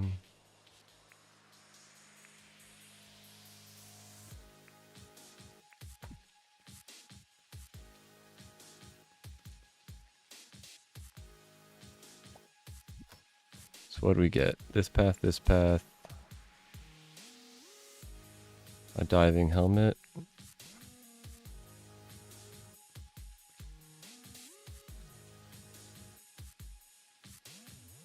and 2 bird coops, which I'm actually just going to use.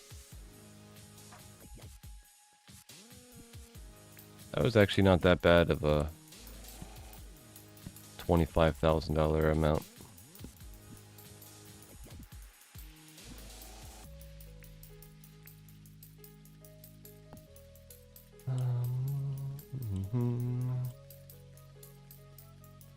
Can you use the machine thing on traps? That would make sense, wouldn't it?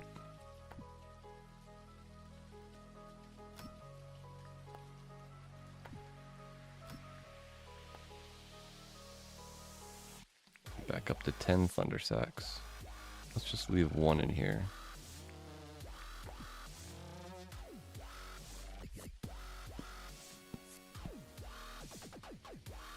So that way we can quick stack it away.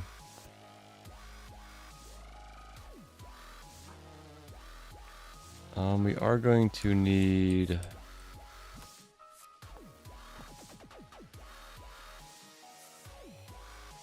what's it called? More fences.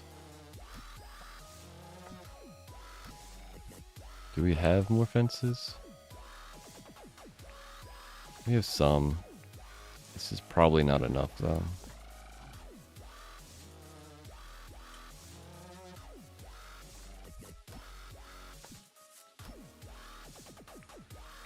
Alright.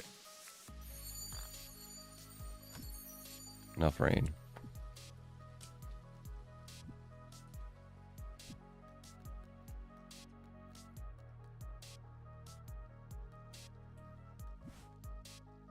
So let's see. Flake, grub meat, prime. And then we should also check to see if we can use cooked versions. Or even like salt water. Or cooked flake.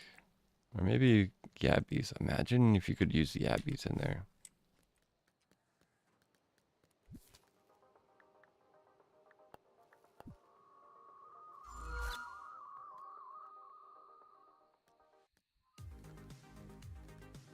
I have a crummy on my lap and he is passed out. I can hear his little snores. Gross, step on it.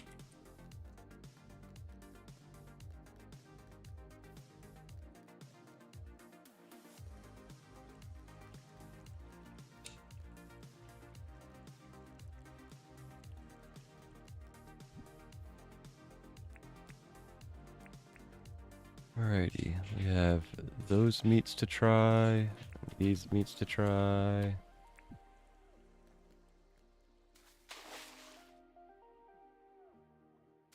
Oh yeah, we also want to try, can we use the machine on it? No, you can't use the machine manual on the crab pots.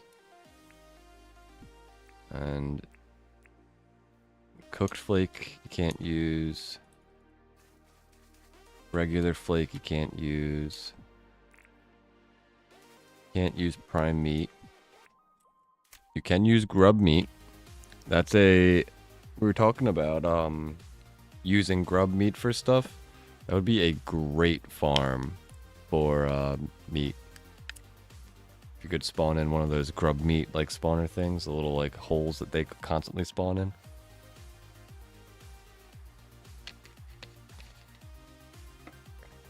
That's a good meat for using in traps. Let's see, does cooked grub meat work? Ooh, you can cook it too. How about yabbies? Yabbies do not work. Nom nom nom. We tried all of these.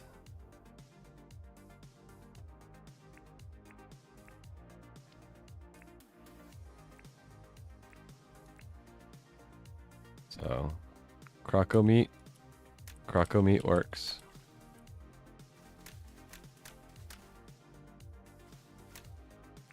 Drumsticks work. Regular meat works. And giant drumsticks work.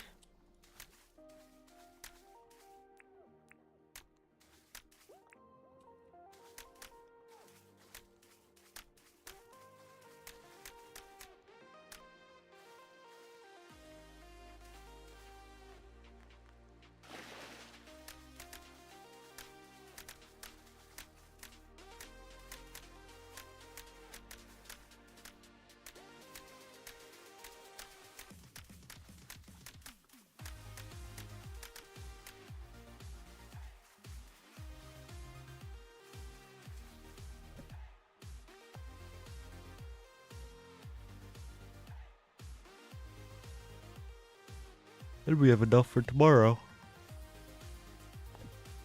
Oh, not bad.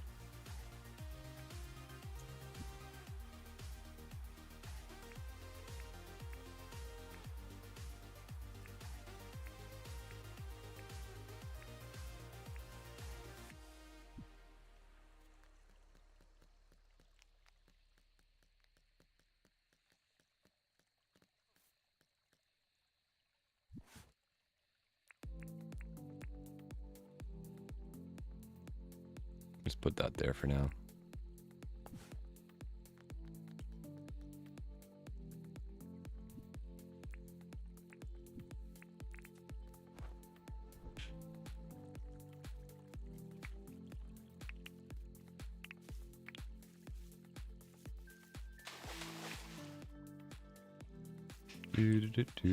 All right, back to working on this area. Pick up all the items that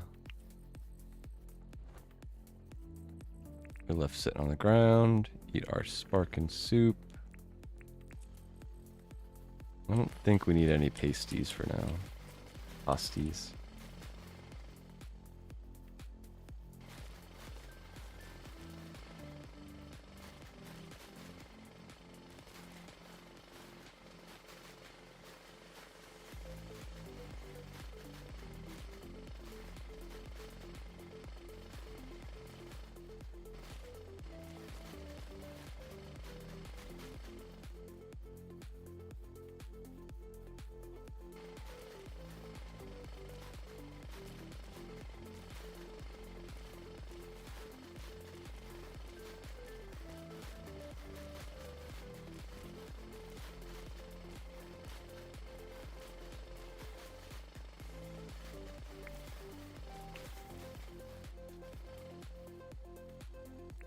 Probably just another Pavlov, get more of that stamina regen.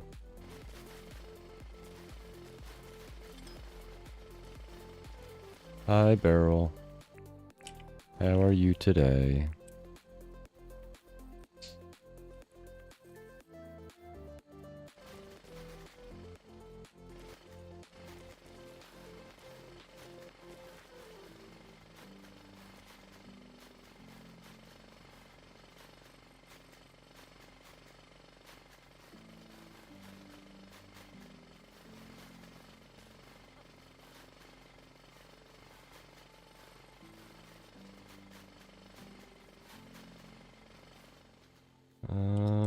Looks like we're gonna have to get rid of this.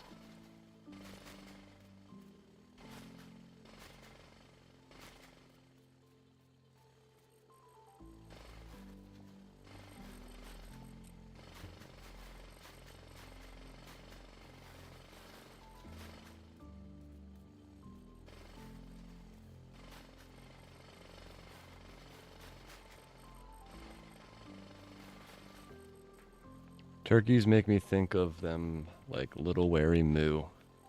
Like baby Godzilla and Godzilla. I could see that. They do have the same colorations.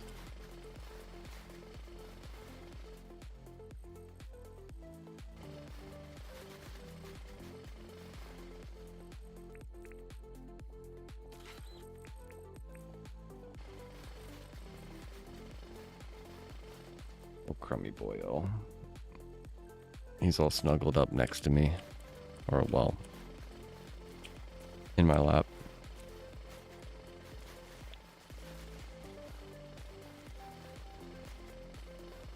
Cute little boys.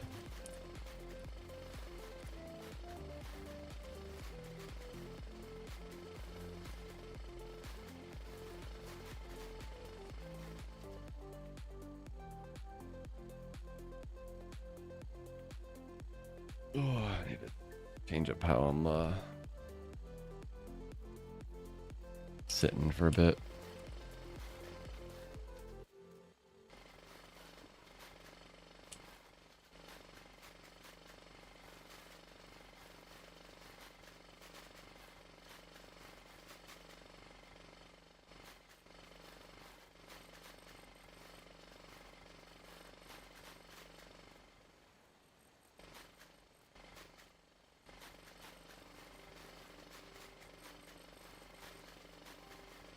Hey, turkey.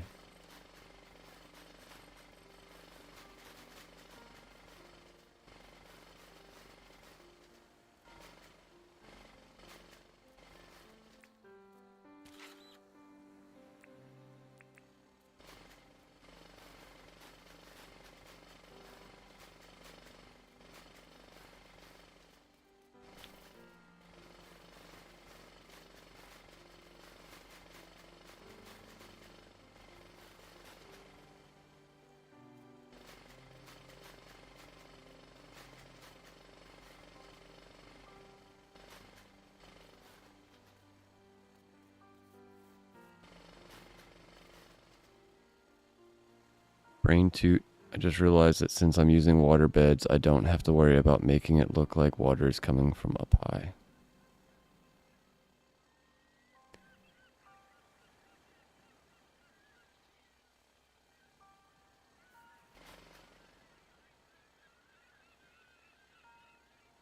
Or the waterfalls.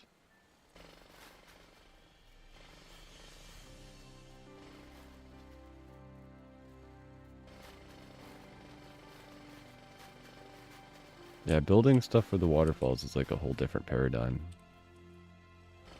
Like what can be planted in them, how they like respond, and how you want to place them.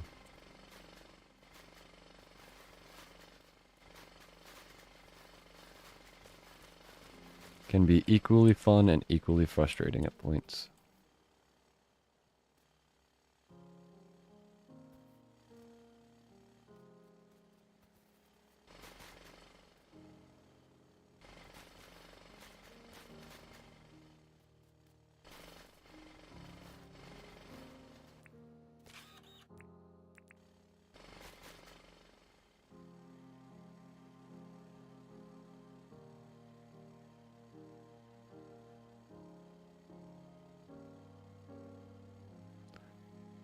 I keep thinking I had to make the water start high up and flow down. I can start anywhere. Yeah. They don't even need to be used as waterfalls. They can also just be, you know, little puddles or whatever you want them to be.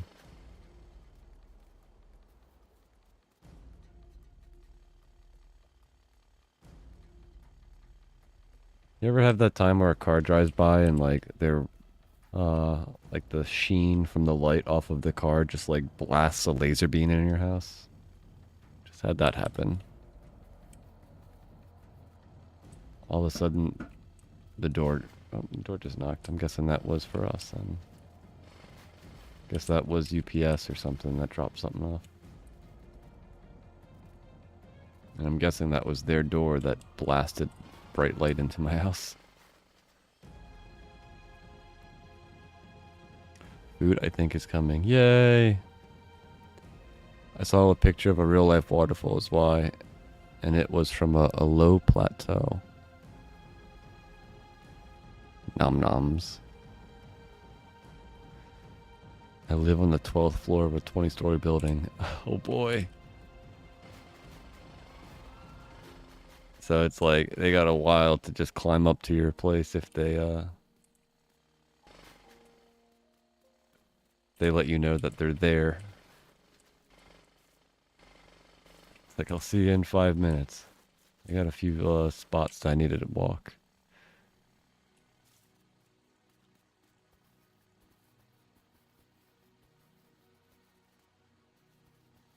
Alright. All terrained.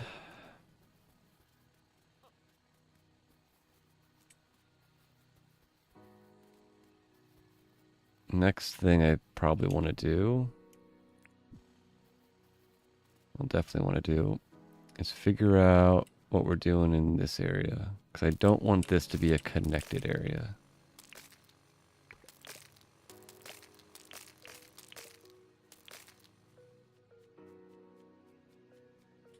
So...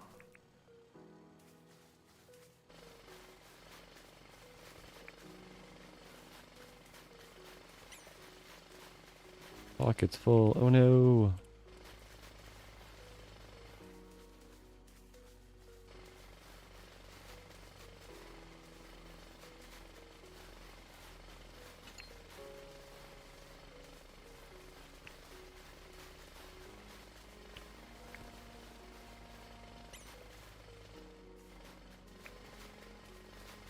Always with the pockets full game.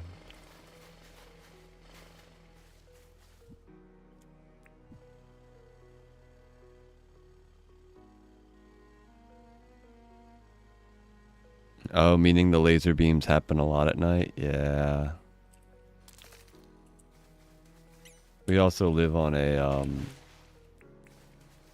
it sounds like the UPS truck driver's cars. Needs new brakes. We live on a pretty busy street, so... And there's like businesses on the other side of the road, so we have neon lights that sometimes shine in our house at night. We have to like... We have to have those like super dark, like blackout window type things. Keep some of the car lights and neon lights out of the window. It's a little frustrating to have to deal with that. Sort of wish I lived in the boonies so I didn't have to have that problem.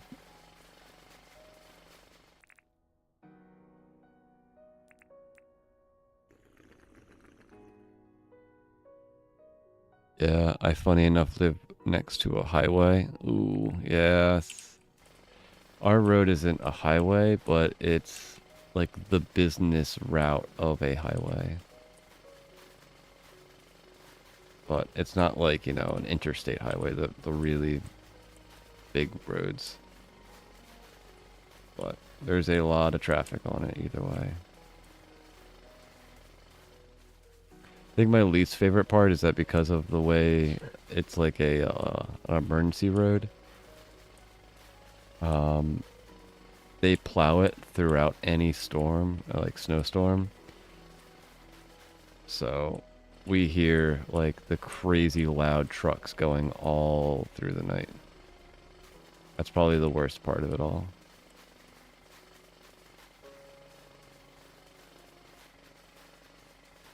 Whenever it snows, it's just like, you just hear scraping on the road every 20-30 minutes.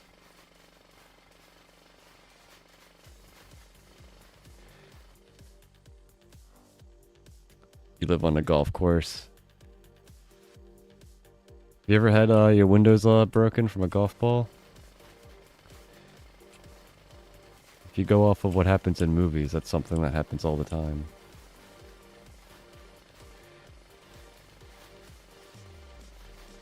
For some reason, I feel like that's a lot less of occurrence.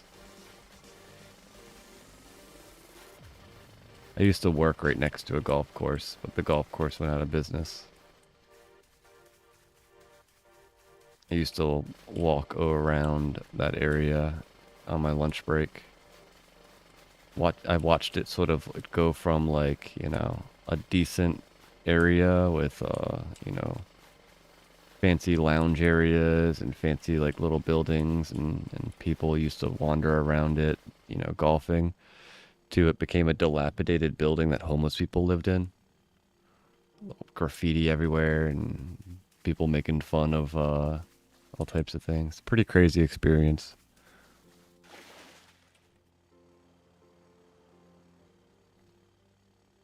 He had a friend that lived on a golf course. He hated it. We stopped talking for about, I think, 3 years now.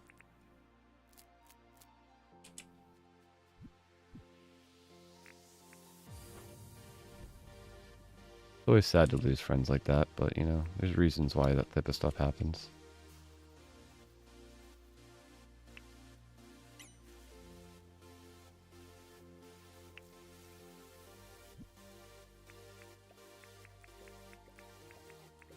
Not everybody is worth your time and energy when it comes to friendship. Which is sort of sad to say, but it is just the truth of the matter.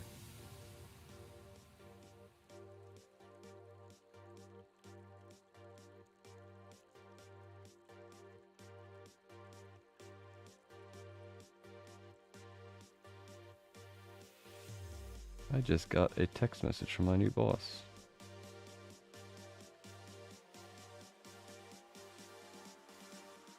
Food time. Ooh, yay.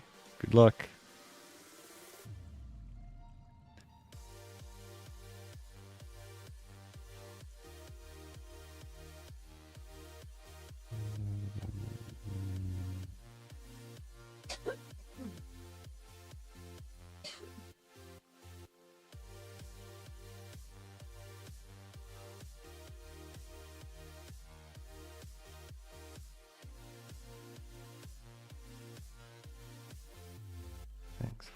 info. See you Monday.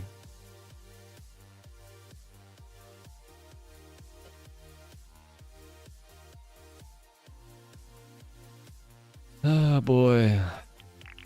It's a thing, chat.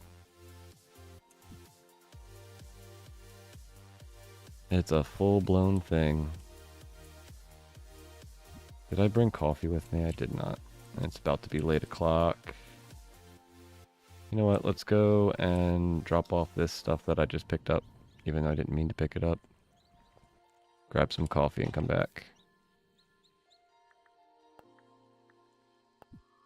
New boss is like, are you the 0 Point Bob? I'm watching you right now. Come into work now. Yeah, that's not the case.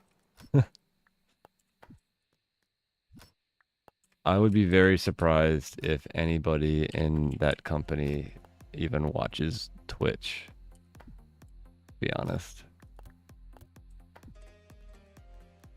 Maybe the younger guy that like works in HR, maybe. But most of the other dudes are, you know, probably in their 40s and have family and they looked super busy. So I don't know if they have time to even care about that. But we'll see. I could be completely wrong, you know? I only met them for a moment. I'm being a little judgy just based on how pleased they were to see me.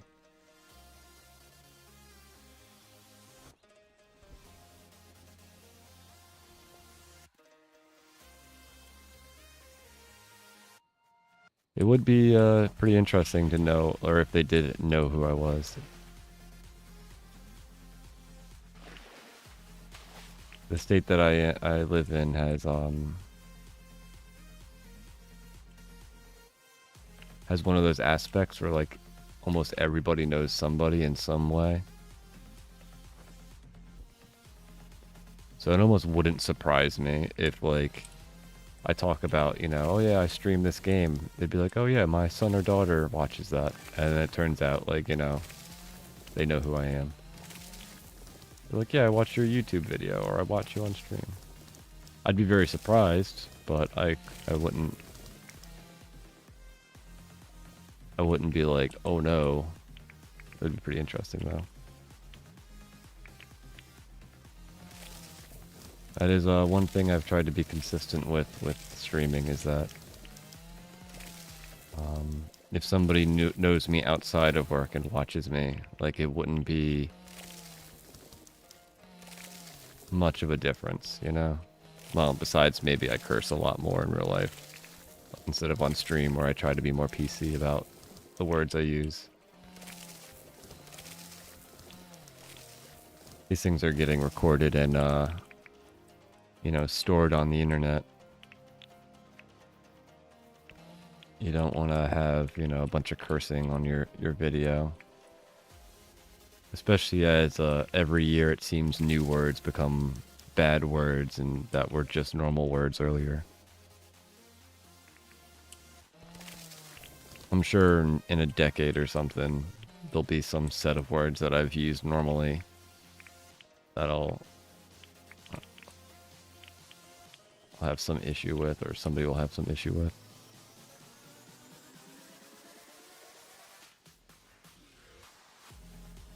Anything is possible. I had never imagined you curse, really. Really? Yeah, I grew up with, my dad was a sailor. So I've, like, had a pretty foul mouth most of my life. I've been trying to clean it up as I got older just because, it doesn't add as much as I used to think to the conversation. But, you know, you get me heated about something, I'll slip back to what I grew up with. I'm actually surprised when we were talking about the internet stuff with AT&T and stuff, I didn't accidentally curse. I get pretty heated with that type of thing. Appearances can be very deceptive. I don't look like I would be into gaming at all. To be honest, when my daughter saw Fletch, she said it looked like me. Aw. Yeah, that's one of those things. Like, I remember there was a is it like Grandma Gamer or something like that? There was like a really like she was like a great grandma to somebody, and she played video games for a while. I think she ended up quitting just because the toxicity of the internet got to her. But she got real famous like 5 years ago. So like anybody of any age can do anything, you know.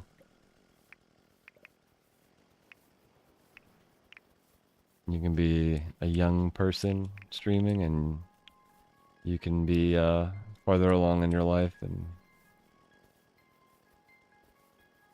it's all good.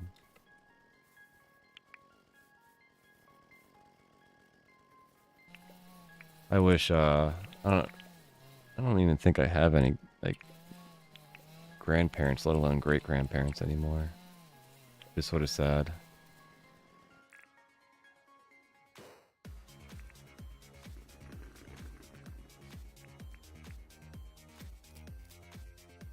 I would totally have gotten them into video games personally, though. I've tried getting my dad into video games, but I think the only video game I could maybe get him into is some sports game. He's like almost able to get into it. Like, he's big into computers. So like he bought us the Xbox when it first came out. He was like, "This is better than the PlayStation because all this computer technology." And I was like, yeah, sure, okay." And so one of the first game consoles we got, and like, he even bought me a Super Nintendo back in the day.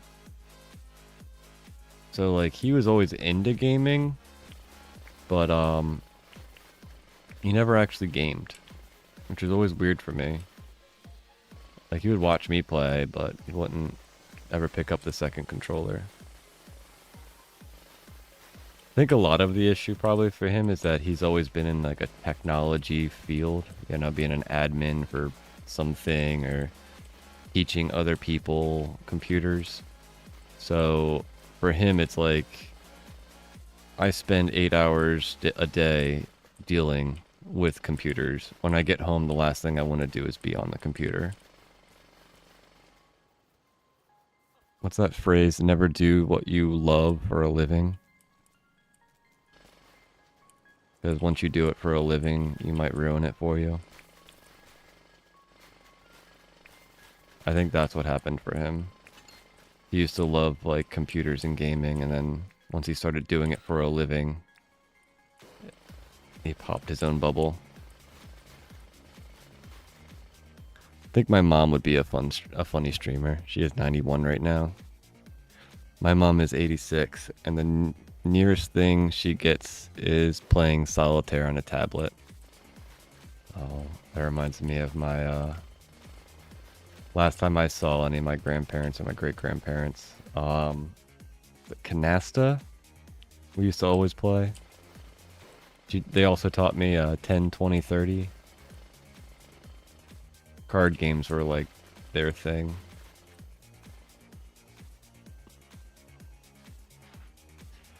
But, I mean, I haven't seen them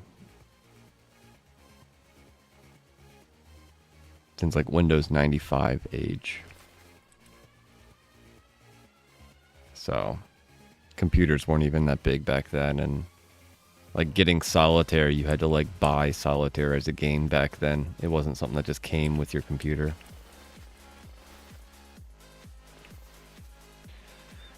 Oh, I have 7 minutes left of this. I should... Oh wait, that's why I'm having a problem. My coffee ran out.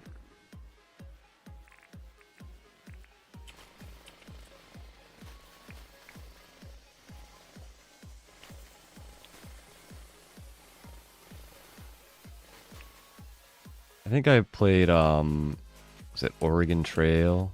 Or like Where in the World is Carmen Sandiego? With one of my grandparents or nearby. They looked at me like I had like I was like operating some some like crazy machine that made no sense to them.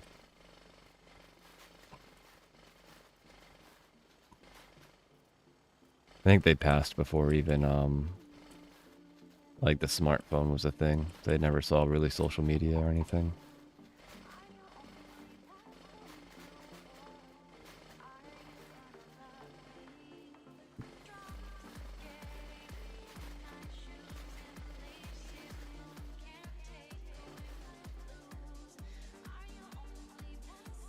I think the hardest part about gaming for a lot of people is learning the controller, you know?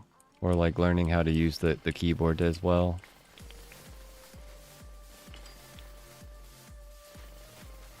I know for me, when I first started gaming, like the dual analog sticks, ooh, that's a learning curve.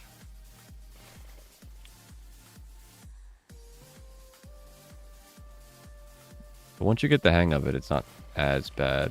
But the first little bit, you're basically, you know, staring at the sky the whole time.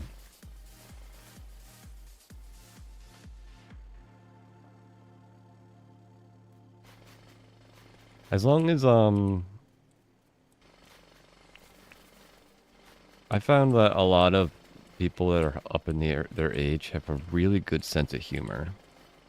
The only downfall is sometimes their humor can push some of those lines that might not fly on the internet as much. I think that would be the only thing I would have to worry about. Like getting like my grandparents into streaming or something, if they were still around.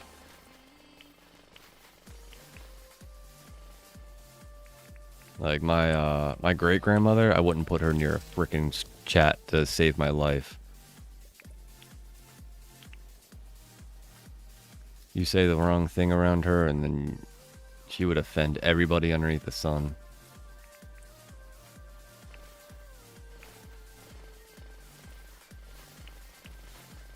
She was a spicy old lady.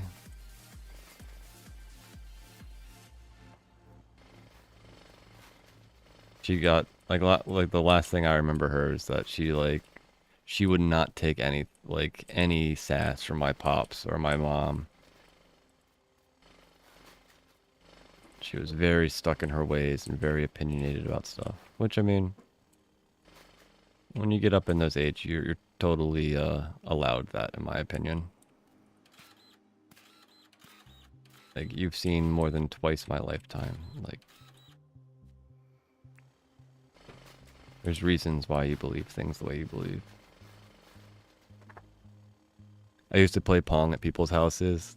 The really simple one with the dual knobs to control the paddles. Yeah, we had Pong when we were younger. My mom had a real small Mrs. Pac-Man, like little like tabletop Mrs. Pac-Man. She loved that thing. I am terrible at Pac-Man, but both my mom and my dad were like ridiculously good at it. It always surprised me how they could just like, they could operate the whole like, you know, up, down, left, right and stuff. I had a tough time with those older joysticks.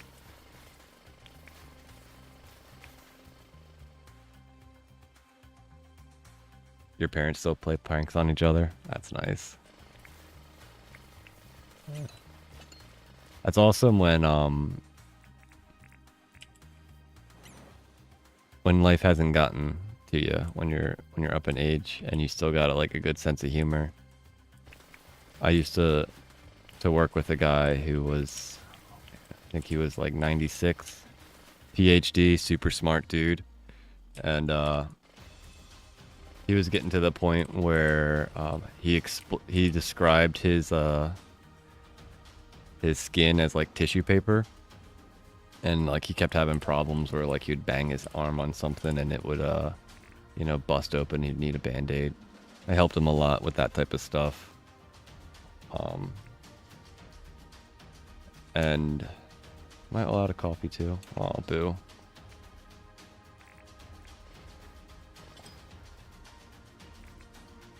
Alright, maybe it's time to sleep.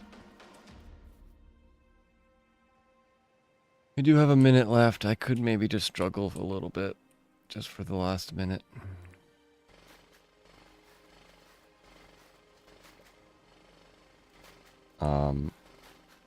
He had a really good sense of humor. Whenever I'd see him in the morning, I'd be like, "Hey, how you doing?" And he's like 6 feet above ground, holding it together.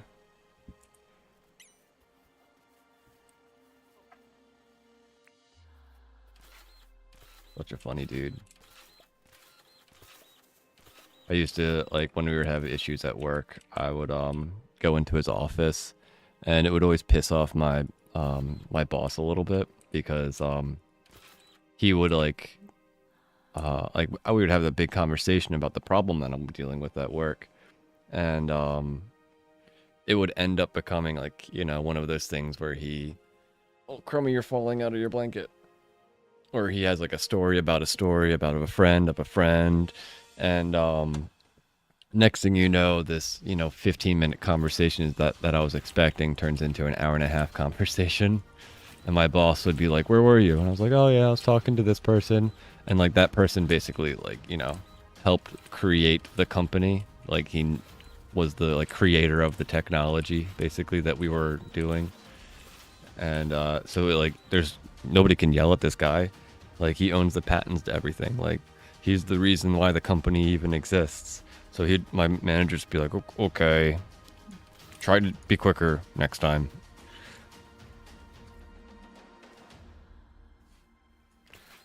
But I learned so much from that guy. Like so many different things. More than just like, you know, stuff about work, but stuff about life.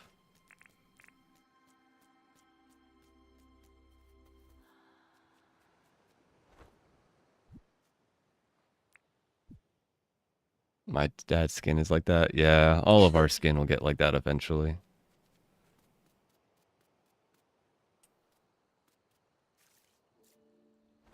There's just a point when, you know, the proteins in our bodies are just unhappy with us.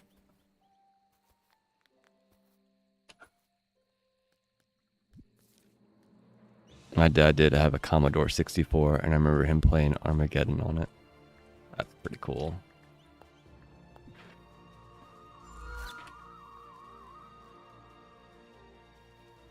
I think my dad had a Commodore 64. I don't think it was working when he gave it. I think he gave it to me. It might be in my basement.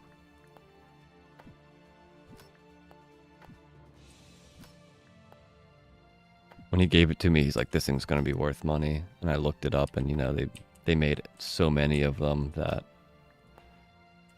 unless it's in like pristine condition, nobody cares about that stuff. It has to be in like perfect condition for anybody to actually want it for any type of high value money. Never had a Commodore 64. My the first computer I ever worked with was one of those Macs with the black and green screens. And we had a regular Nintendo, a Super Nintendo. We didn't have a PlayStation. We never had a PlayStation 2, but we did get an Xbox, and then I bought myself an Xbox 360 and a PlayStation 3. And that's been all of my... Remember Space Invaders? Yeah.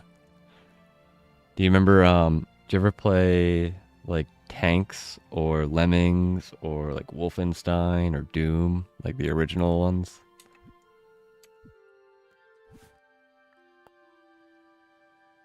Some of those MS-DOS games. Sorry to interrupt, but the boat floats the next day. Oh, no!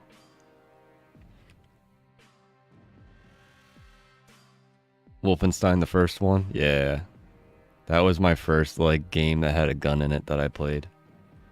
Where you had to, like, every, like, forward was, like, you would move, like, an entire frame.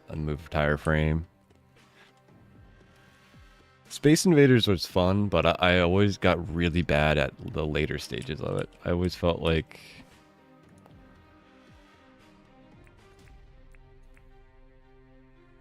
I wasn't good enough to play that game.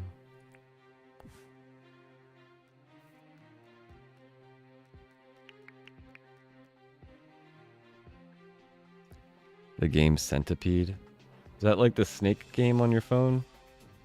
I don't think I played Centipede. Alright,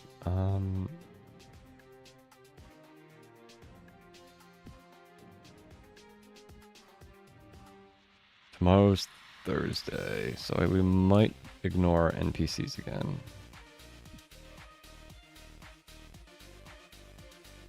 Let's also get a new... You know what, let's put these paths away.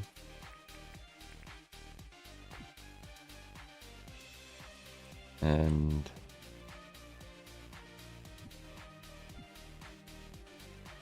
maybe get another chest for that one area. Let's sleep.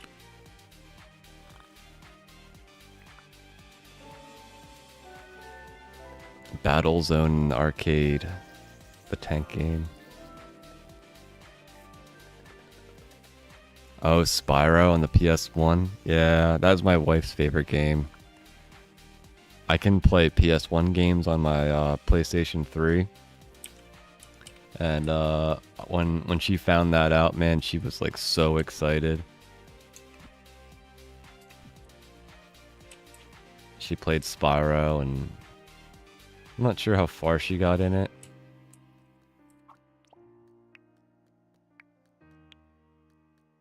But what? Did you just see that, chat? We got a Maggie egg from Gamba Egg.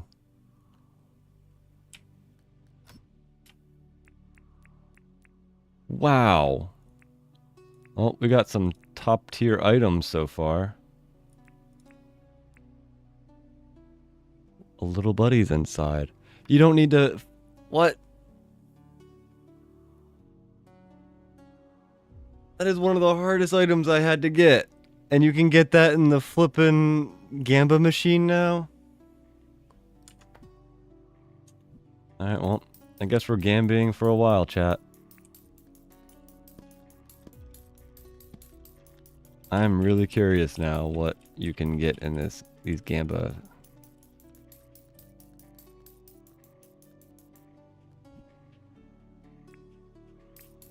A diving helmet and a Maggie egg is so good. Centipede was where centipedes came down from the top of the screen, turning all over the place. Oh yeah. Even if I was probably offered that type of game, I probably would have never played it. It would have creeped me out. I hate so many legged creatures like that. All those poor magpies that were sacrificed in your quest for a Maggie egg. I know, hundreds of magpies were killed. And 5,000 dinks is all it needed. I feel so bad now. I can't believe that,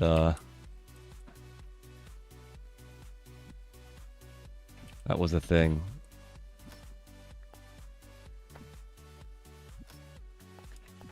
I sort of wish I knew that was even possible. Like, I probably wouldn't have ever gone on that mission.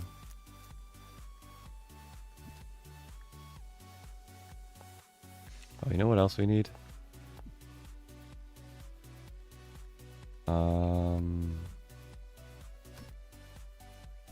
Where's the pencil? Did I leave it here? Yes, I did. The 11th. We found that guy yesterday.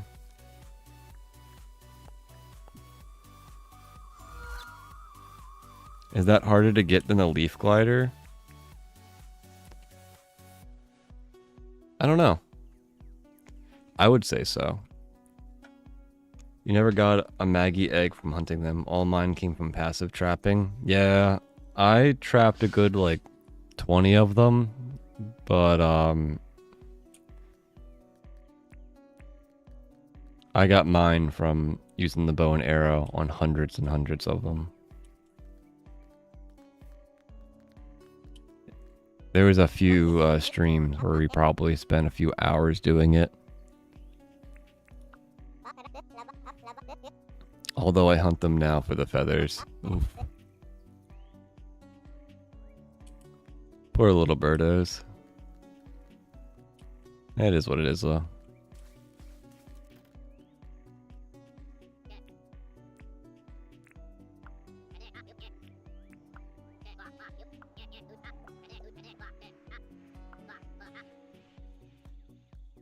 Yeah, this guy needs a buddy. He needs like a fellow scientist to hang out with.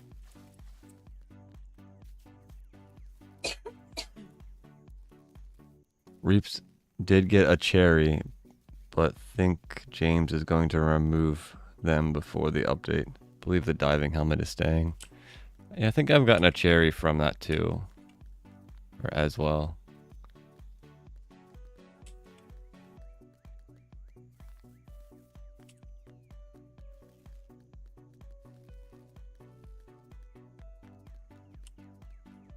I could see the holiday things staying holiday things. But a part of me sort of wants them to stay. Because, like, there's totally going to be people that watch, you know, certain streams and then they see people with cherries and they're like, why don't I have cherries? Why can't I find cherries?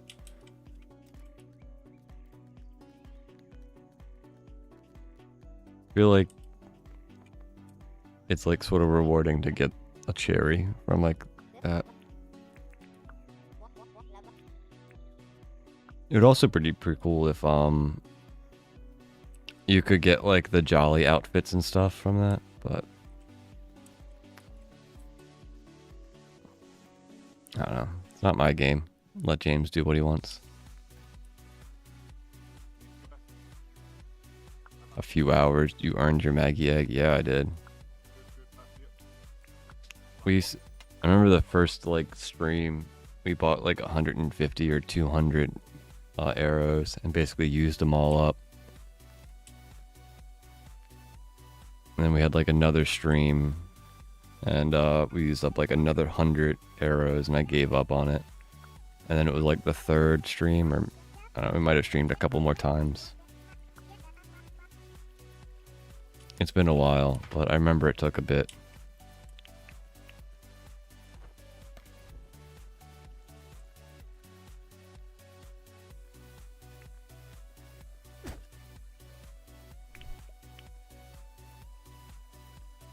You know what? I don't trust you, Gator.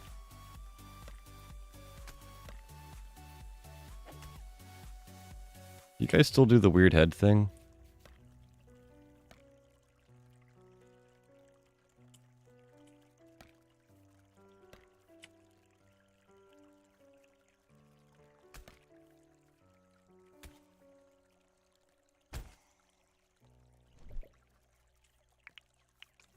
Maybe it's more rare than it used to be.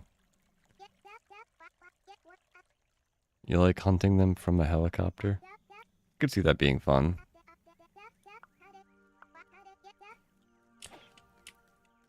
Yeah, the diving helmet's really rare, so I'm glad that that's another way of finding it. Because I've tried finding that diving helmet a few times, and I haven't been pretty unlucky. I've only, like, I found a couple earlier in the, like, the playthrough of this world.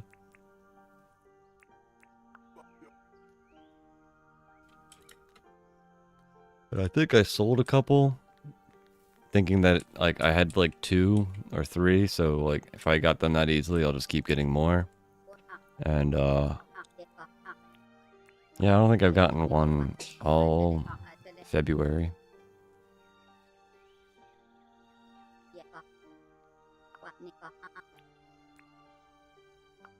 That's weird. Is F? F is a talking point. Okay.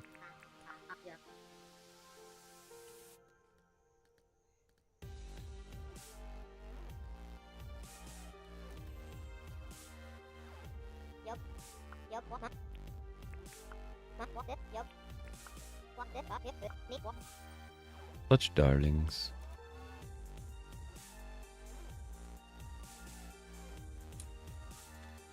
Alright, let's go check out. I think Melvin is not working today. See if Clover has any fanciness to sell.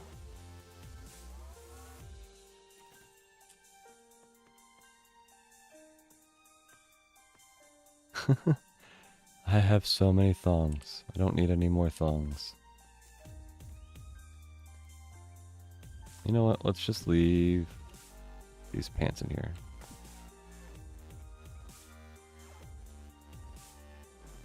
And FYI, remember stacking the diving helmet on the head slot? I had 4 there, but had to restart the game later and lost 3 in that slot, leaving me with 1. Luckily, I had others in storage. Interesting. Did you get 3 of them, like, from that day, and that's why you lost them? Or was it a, like a glitch from going from one day to the next? Because that'd be a bummer.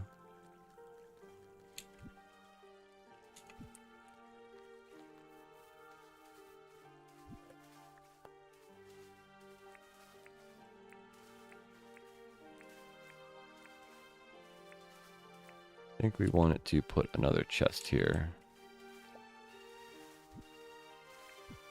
We also wanted to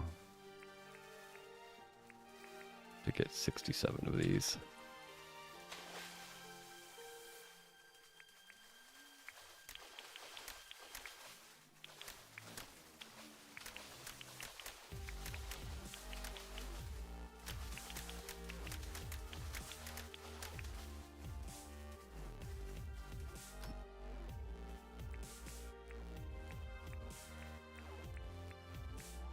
Hey, sea cucumber.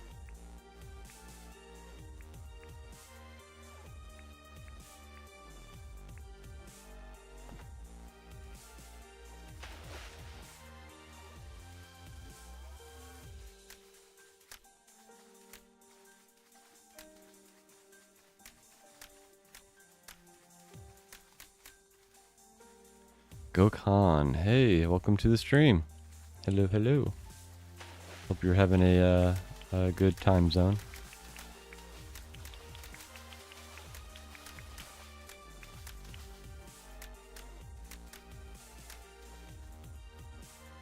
Oh, I had 9 diving helmets from the collecting them over time on the island reef.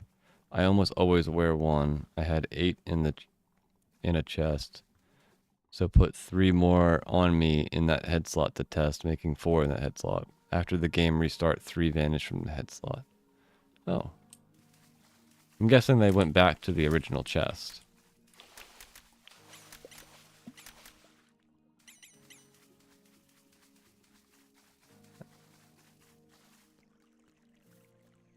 At least that's my assumption.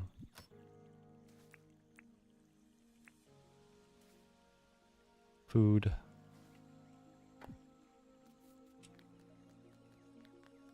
Nope, not in the chest, just straight gone. Huh. That's pretty crazy. Like crazy in a not cool way.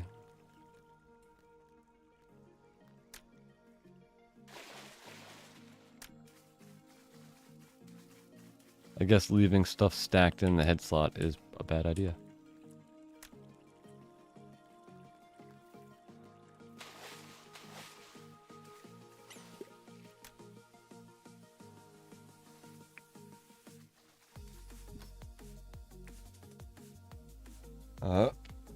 So we are, anybody that's new in chat, we are in the experimental version, and you can cook yabbies and crabs now.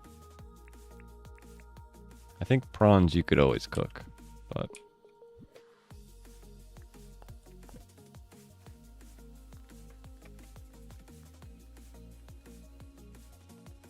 alright, let's go sell this extra stuff to John. If I get more diving helmets, I will test again.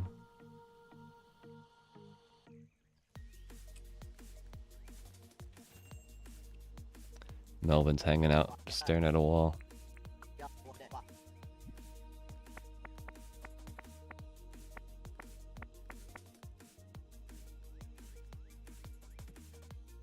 You know what? You can have this bread pattern wall. It's just taking up my inventory slot.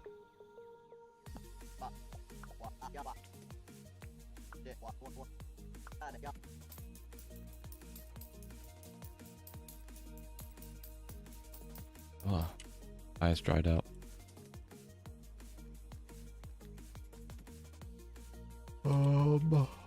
At 11 when what's her case?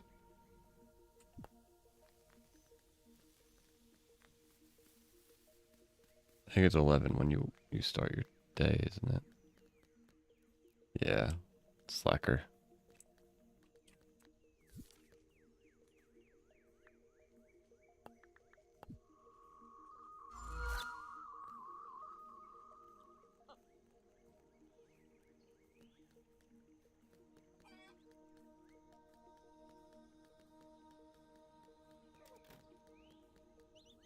Yay, milk bucket.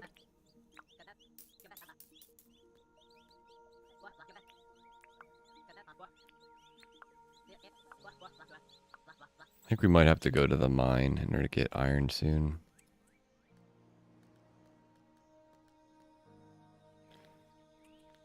Looks like these guys aren't regrowing their fur, so that means these are empty.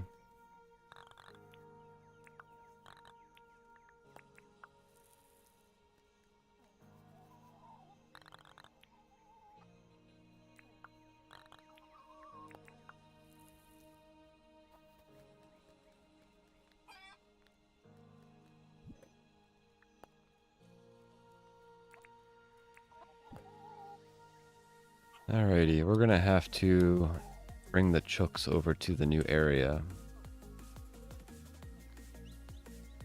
And that's gonna bring up the question of how do we get over there?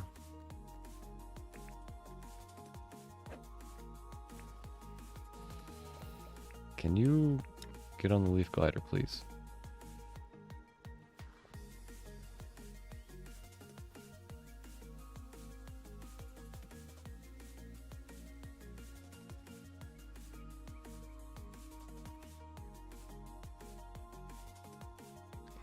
I think the idea is, I guess we could come.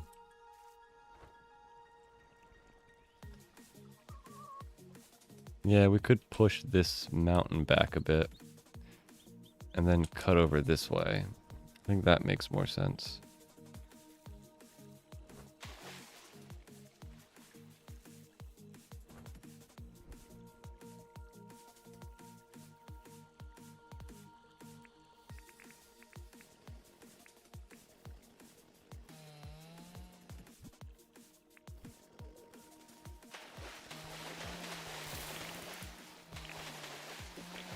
So our main project today is trying to find new... Oh.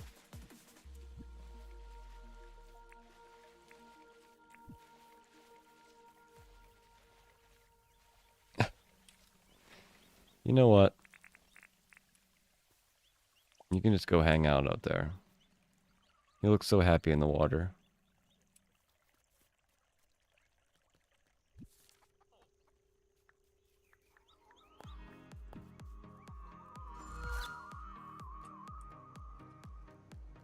What are we up to?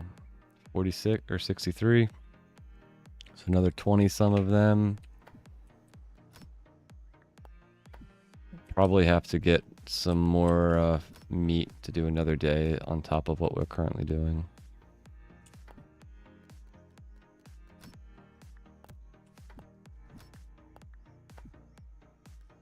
But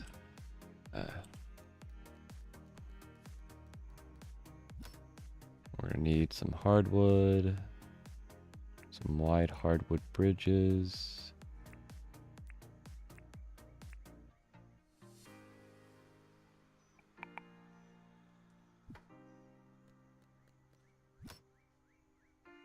Cement, hardwood.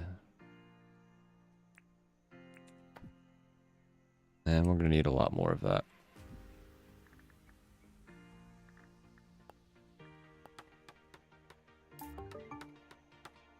Yay, crafting.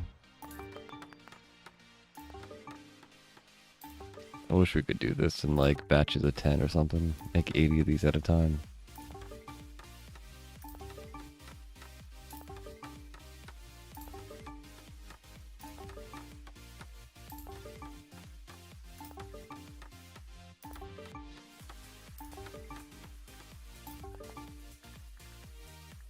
Where's the gate?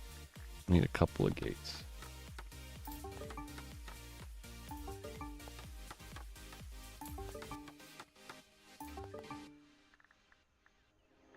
And then...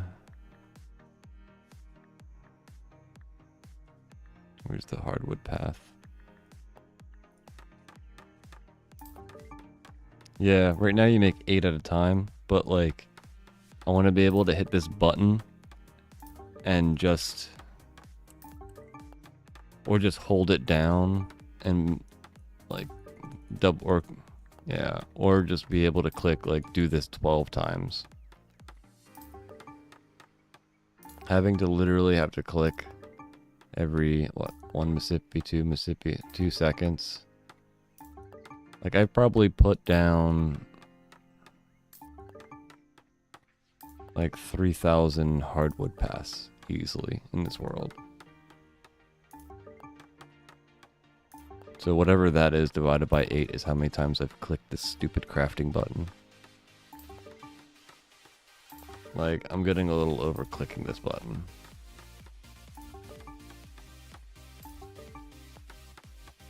Yeah, just holding it down, or maybe like space, or maybe like C. Something that I could just hold a button. This like constantly waiting 2 seconds to go click, click, click is getting so old.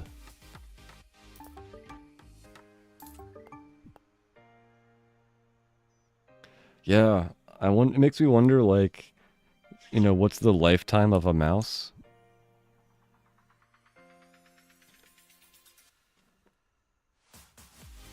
You know, does a mouse have like 100,000 clicks? Does it have 20,000 clicks?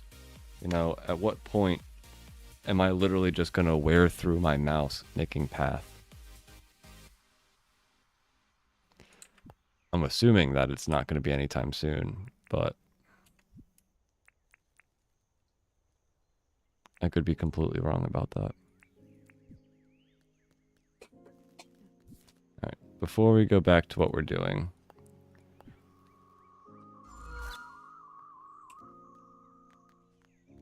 let's hop in our helicopter.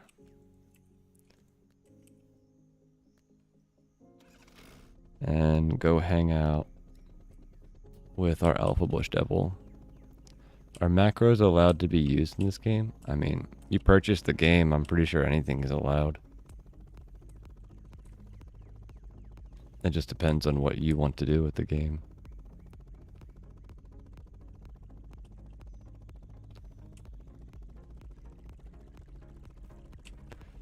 But I would assume macros would be fine. I'm not sure what difficulties you would have with the game.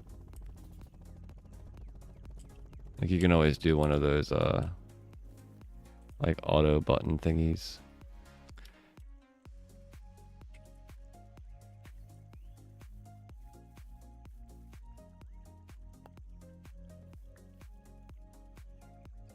Is it winter?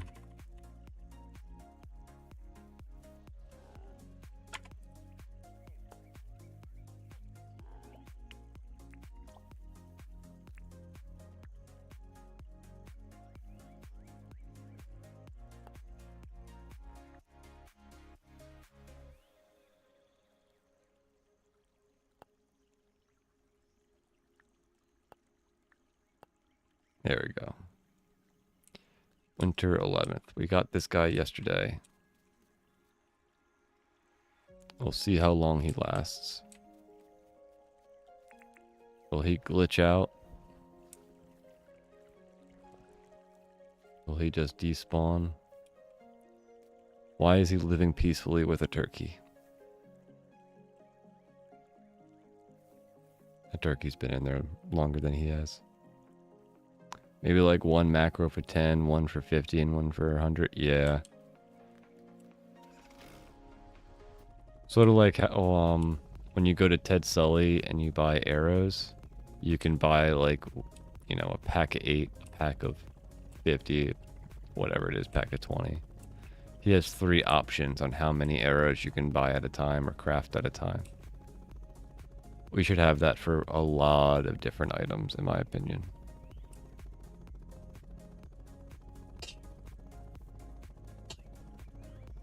You can't catch the grubs? Aw. They're not able to fit into the traps or anything. That's a bummer. Did we go see Theo? I don't think we saw Theo.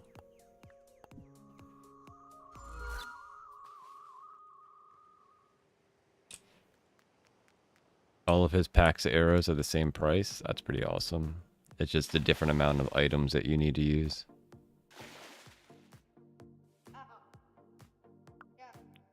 Yeah, that's a little disappointing. I'm your TARDIS.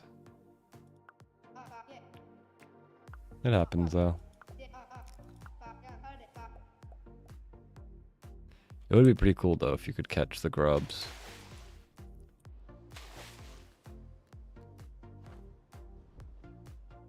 They are a little no, they're a little gross, honestly. Like grubs, like when I think of grubs, I think of like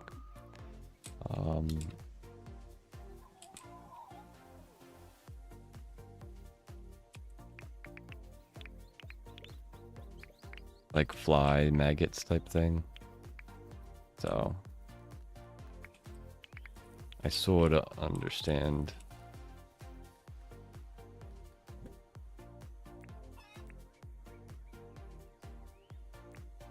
All right, let's see. We need this guy, this guy. Then we need to eat some spark and stuff.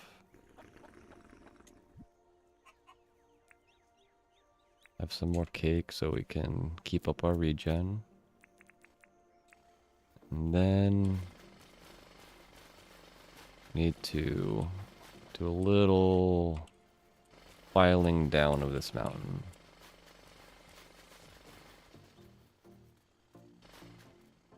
Because we're going to change this up a bit.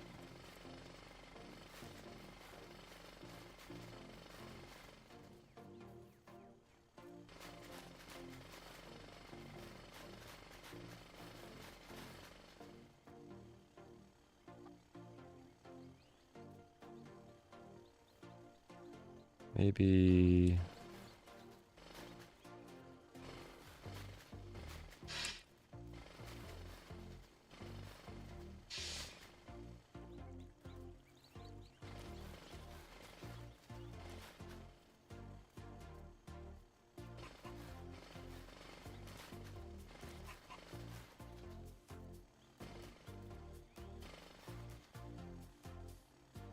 even the 50 stacks of arrows is the same price as 4 arrows, at least in the normal world. If that changes in an update, then the arrows might not be worth it for me anymore. I always figured that that wouldn't change, but I could be completely wrong. Alright.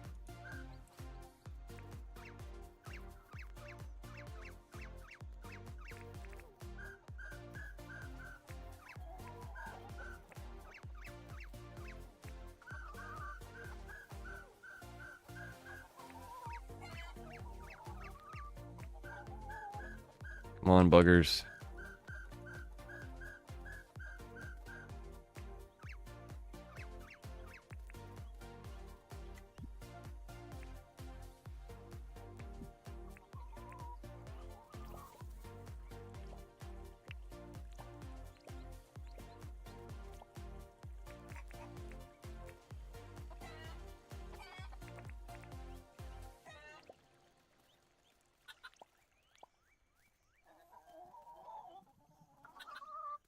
Go away.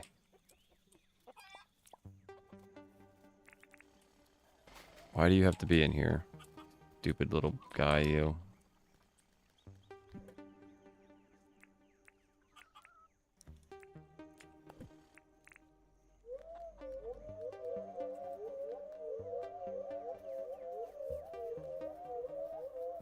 Come on, Vombats. You're coming this way.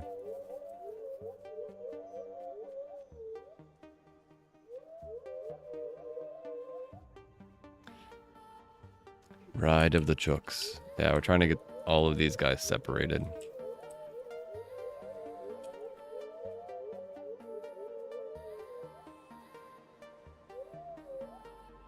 It's just pushing the moo around.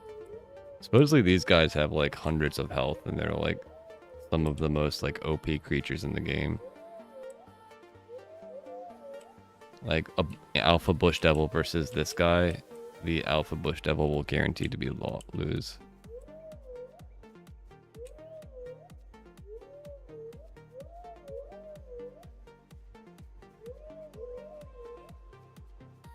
Alright, you guys stay over there.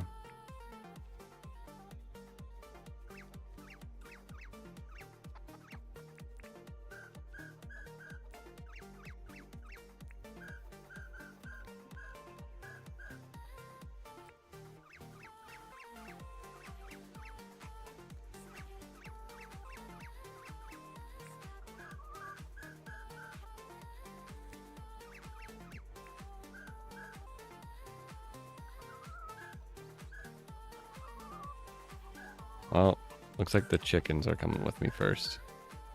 Yeah, Alpha Bush Devil versus a Vombat. Vombat always wins. Thought it was surprising as well.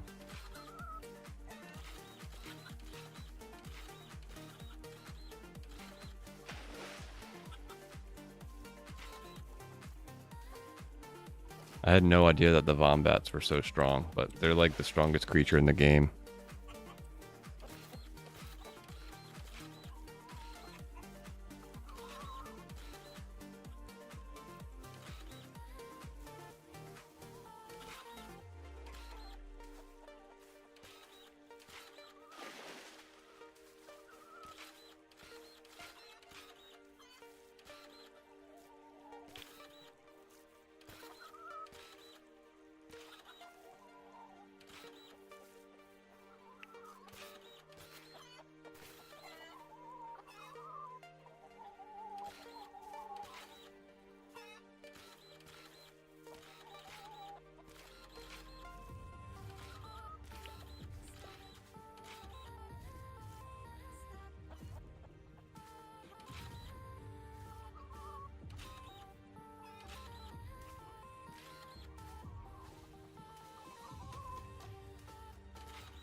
Alrighty, path blocks.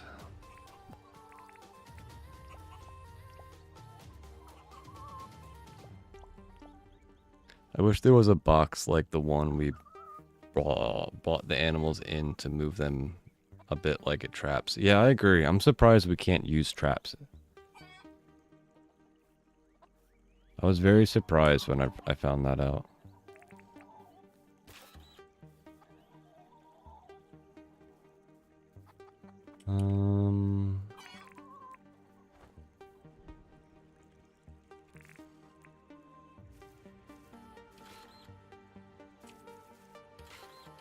I'm not sure if this is 15 blocks or too far. We'll see.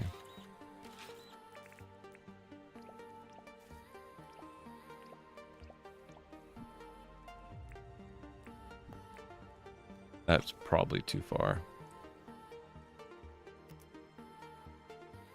Yep. 1, 2, 3, 4, 5, 6, 7, 8, 9, 10, 11, 12, 13, 14, 15. So it's like 2 blocks too far. It's frustrating.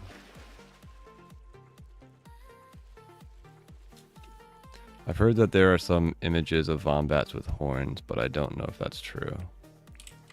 I haven't seen that, but that doesn't mean that it doesn't exist.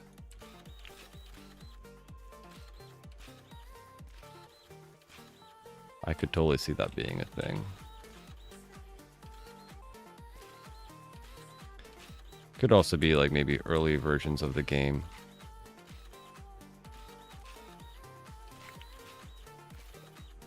Maybe James had Vombats, sort of like the Jackaroos.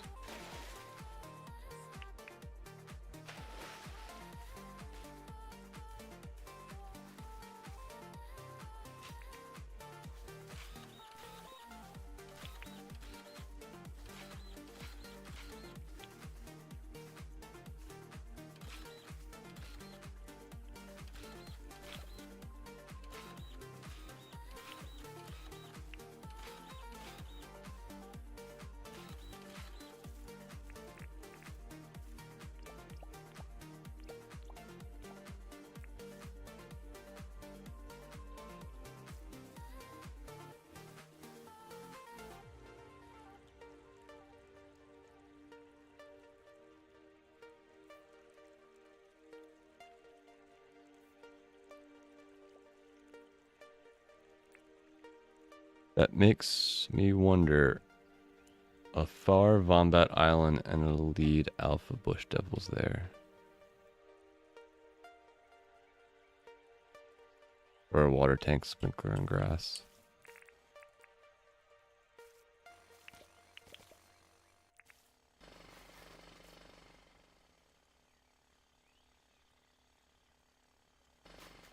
Yeah, I just heard that from somebody that mentioned that a YouTuber had like a bunch of like 10 by 10 things that he had done.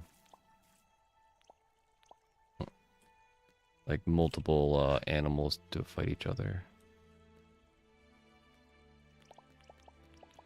I think what we're going to do, so this is how I'm like thinking about it.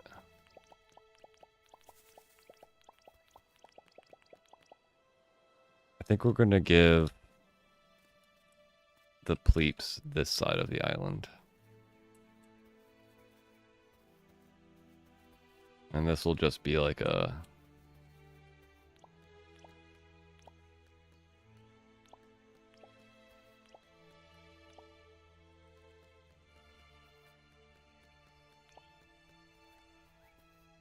maybe just like a forest or something.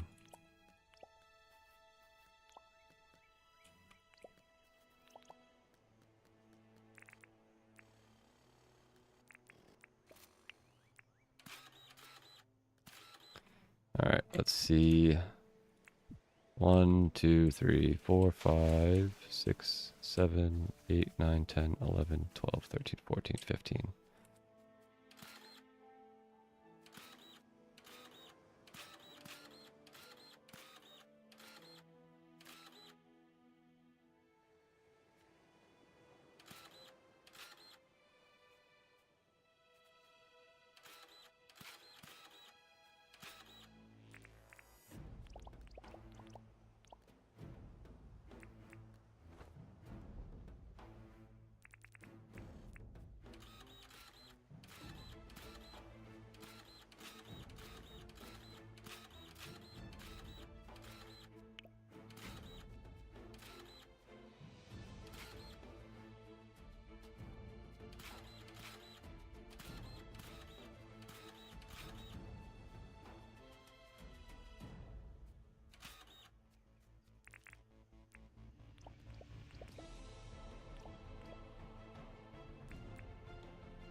I'm not quite sure what you mean by making a far Vombat Island and lead Alpha Bush Devils there. Are you trying to like make like a Vombats fight the Alpha Bush Devils?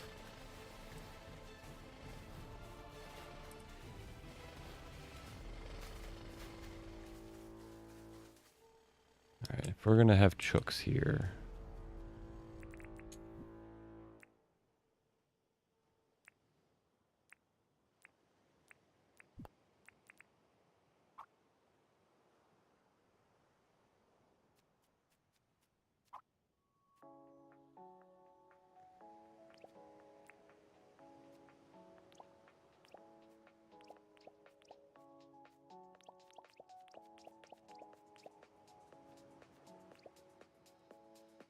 How big is this island? I need to cut it off over here. Okay.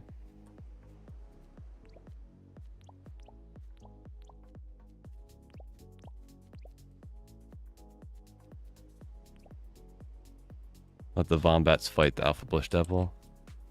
It would be pretty cool. You probably don't even need many of them.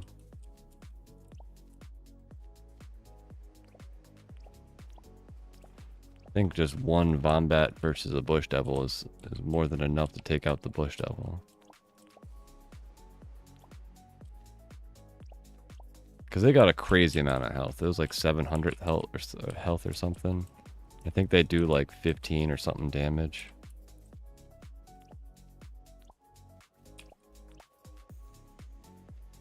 Forget the exact numbers that people were talking about, but it was... they were doing more damage than like you would ever expect, honestly.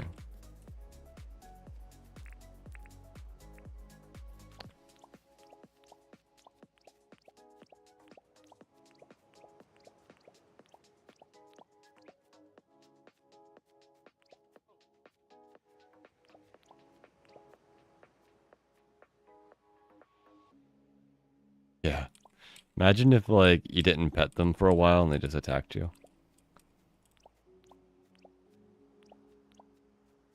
Fighting something with 700 health is never a fun time.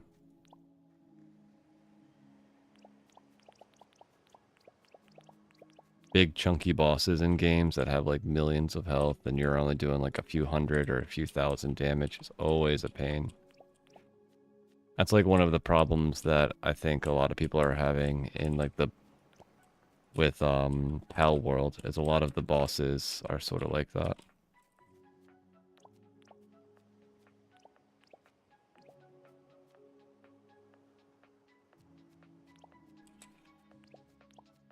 Like, you only do, like, a few hundred damage, but they literally have, like, 40 million health. Only so much you can do when it's that type of discrepancy between damage. You're just sitting there pounding on them for a while.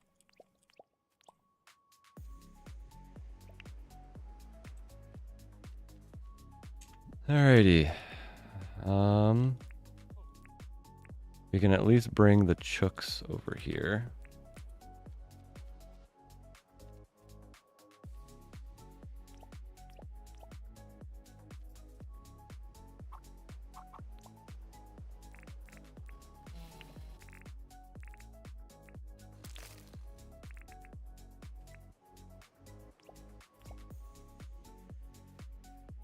Needy wombats.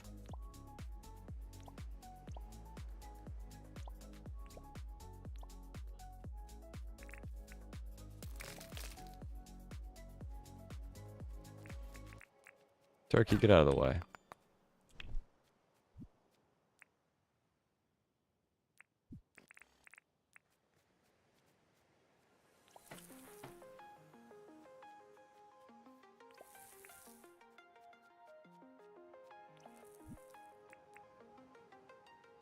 Alright, let's see. I wonder if Vombats would try to swim home.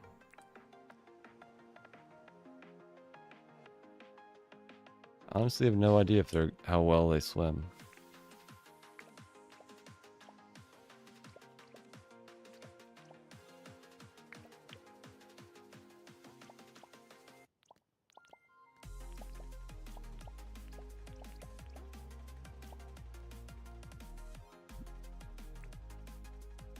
I've never actually tried to put them in water. I assume they swim.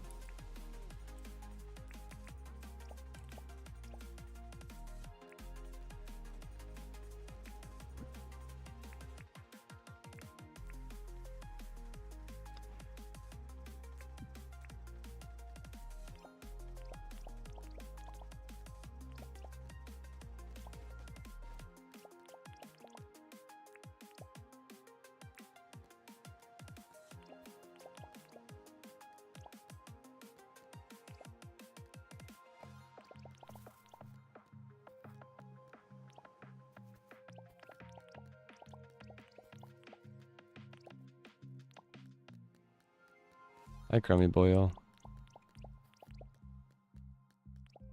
Because I stretch.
Turkeys, why do you always gotta get in the way?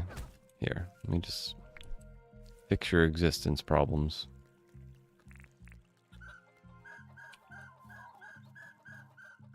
You guys all gonna sleep?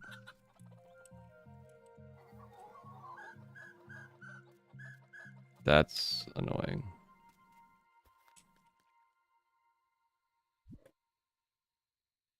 Can I, like, guitar them awake?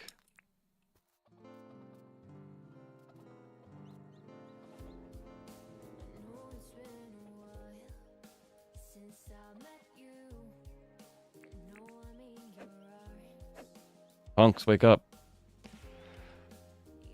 Well, that's a thing. I didn't know that could be a problem.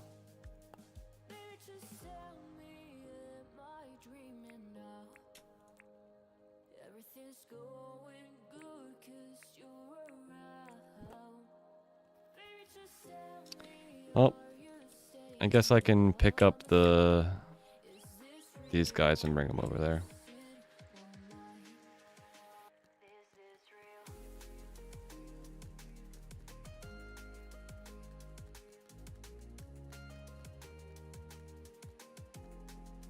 We're gonna need to make a bunch more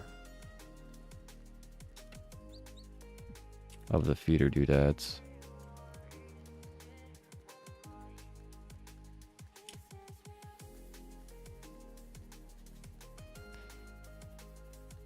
We have so much more decorating to do in this area too. It's a little crazy.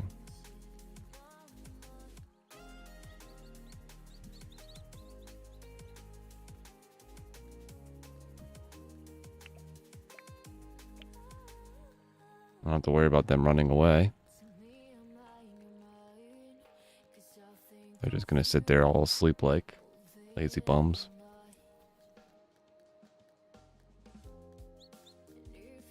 Chirp, chirp.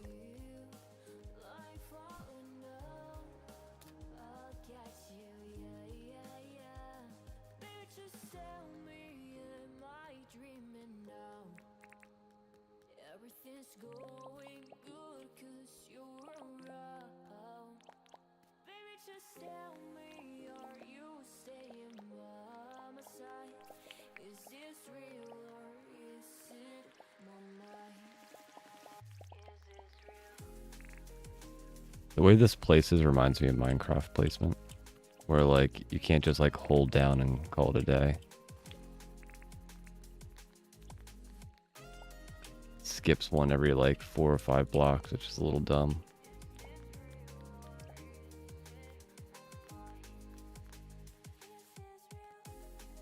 Tis what it is.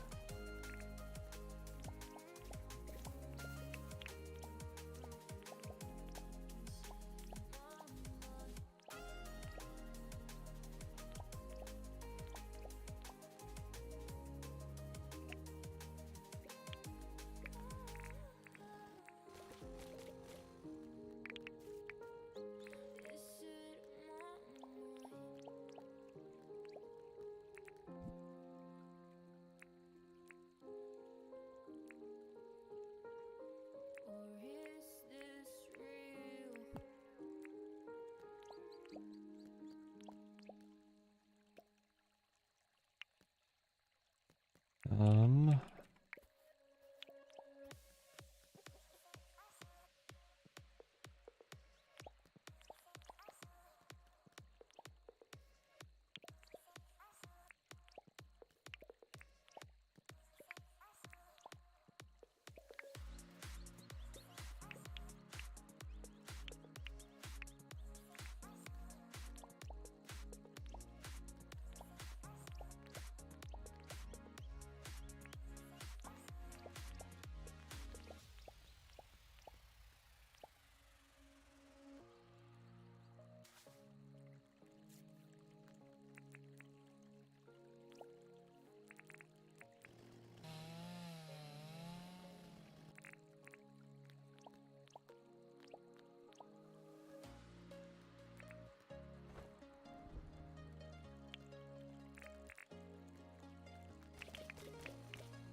There we we go.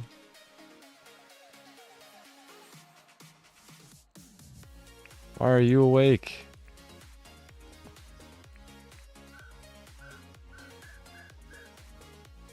What sense does that make? Why did you wake up?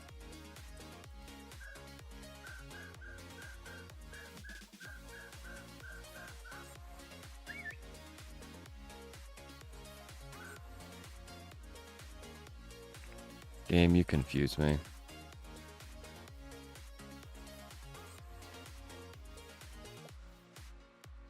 I really just want to smack this flippin' chicken.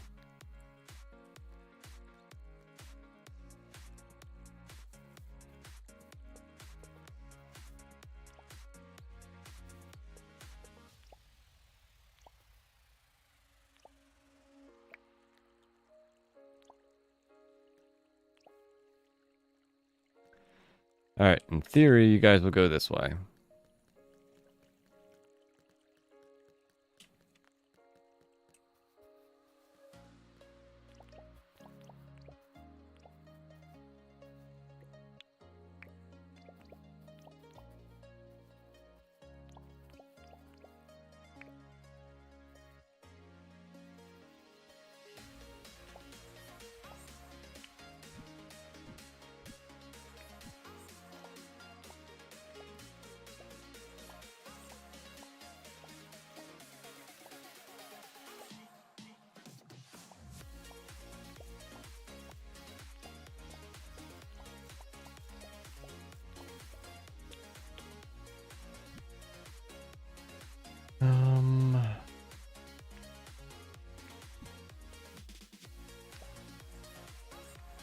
Do I just want to use tin? I think I might just want to use tin.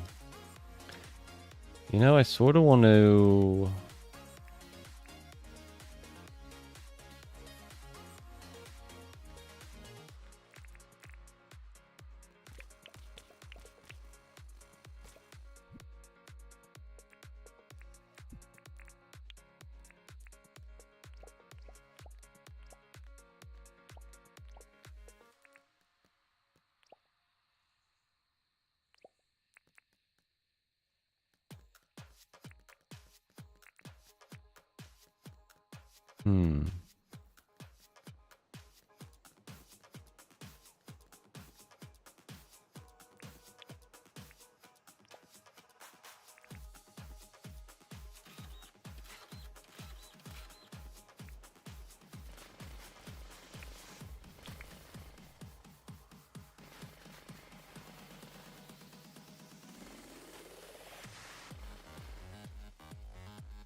Thinking about replacing all of the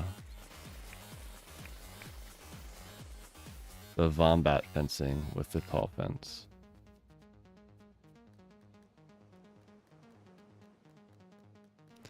That might make some sense to me. And then I can use this tin fence over here.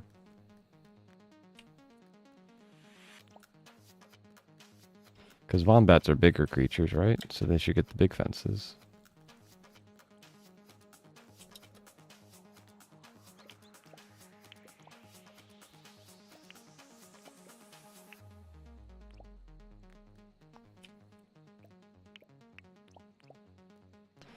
Hey, it actually looks good with the tin gate.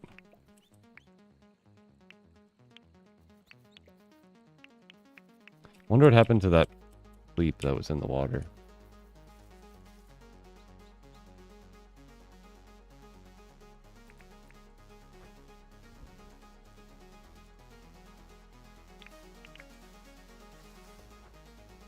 Did he come out of the water? Did he drown? Did he get eaten? Did he despawn? What happened to him?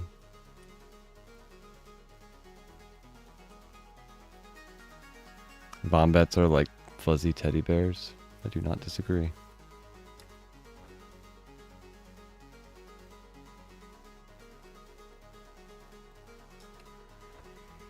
They remind me of giant hamsters. Oh, alright, Crummy. Crummy just kicked my foot off the table, off supporting him. You're so cute, buddy. They got big old hamster butts.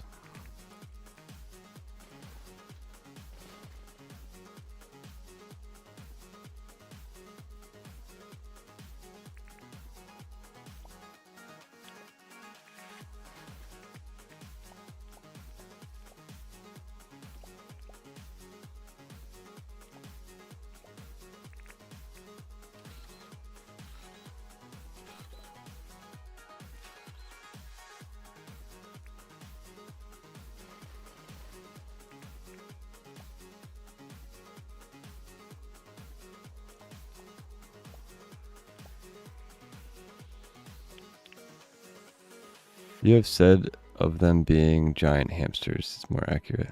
What you said of them being giant hamsters. Yeah, they definitely remind me of like big teddy bear hamsters.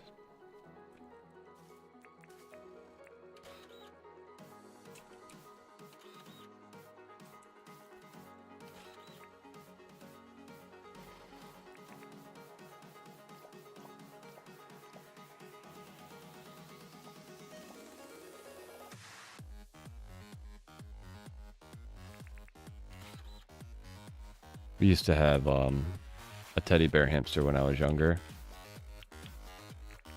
Called him Ralph.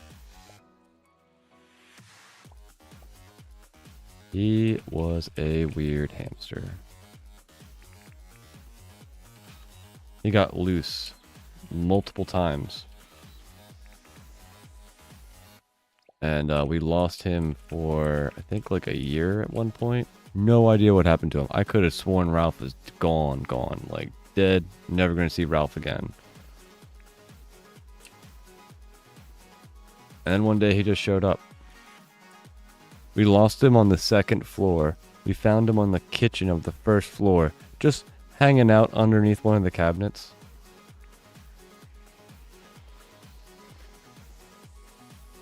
Flippin' Ralph, man. In the like year that he was gone, he somehow this guy's floating now. He somehow fed himself and was fine, and lost all of the hair or fur on his butt. He had the most naked hamster butt ever. It was like you could have like shaved it bald type of naked. Our assumption, because we had like 3 cats at the time at my parents' house, is that the cats were like terrorizing him. And after like, you know, like a year or so of being terrorized, he was like, all right, you know what? I'll go back in my cage.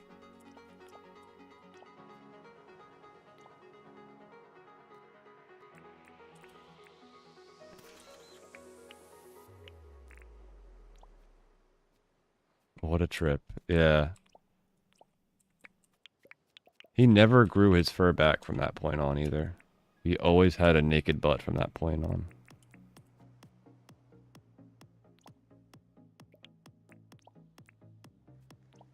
He lasted a good like 4 or 5 years after that.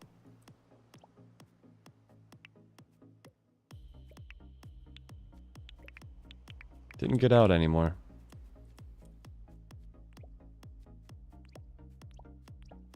We also had a, he was like, the humans deserve me back. He was cute, man. He didn't like, he was very personable for a hamster. Like, he would just hang out with you. You could watch TV with him. We also had a Russian dwarf hamster. That was one of the chillest hamsters I've ever seen.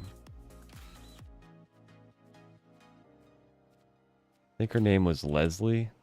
Chill Leslie.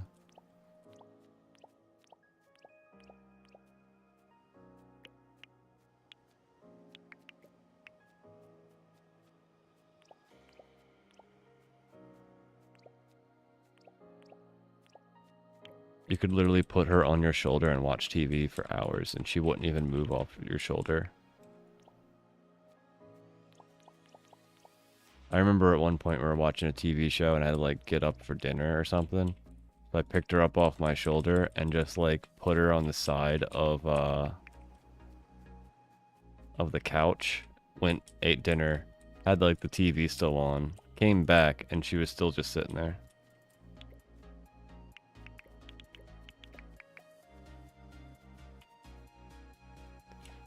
I always like was worried. I was like, is there something wrong with this hamster? Like, is it gonna die tomorrow? Because it hasn't like moved in hours. But you'd put it back in the cage and she'd run around the tubes. I say she like we had any idea. We had no idea what gender she was.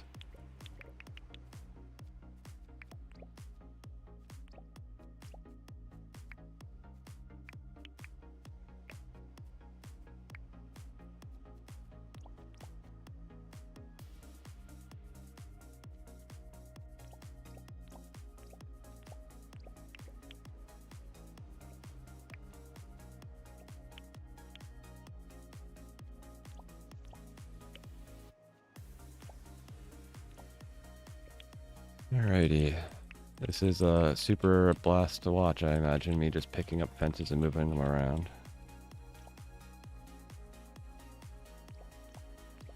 But it's gotta happen if you want to keep your animals safe.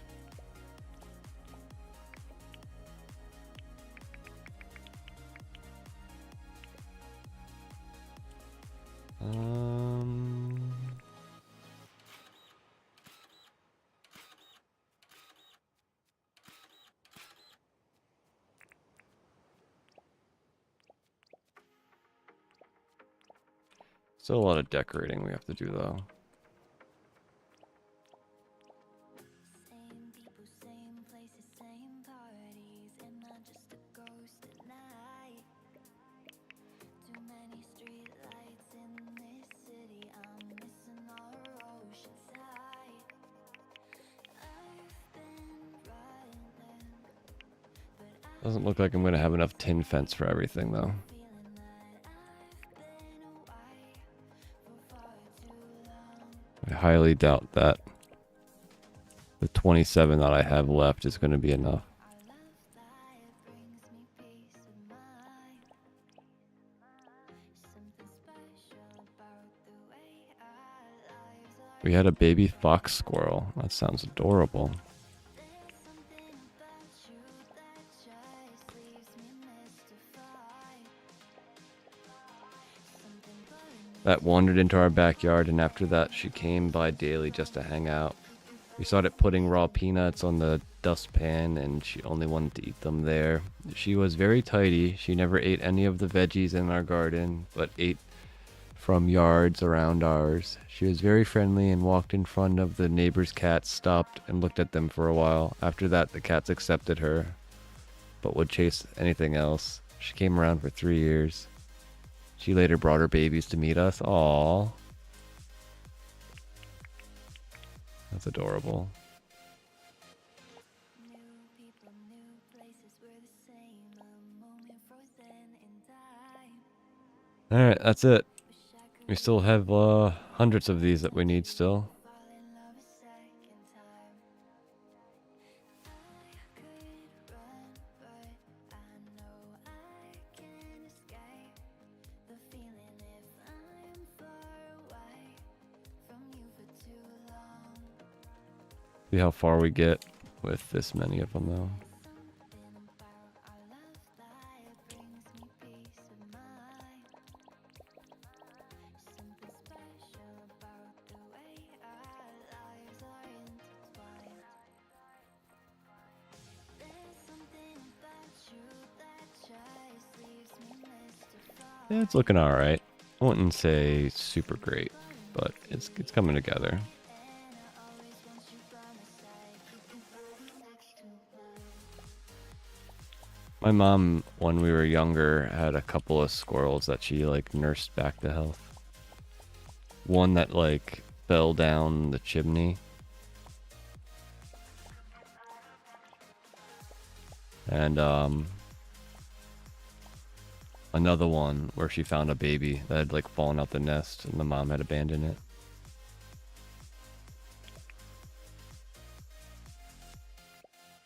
You could get like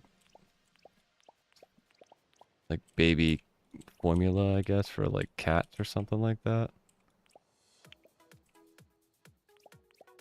And you could use that to nurse them until they got big enough to survive on their own.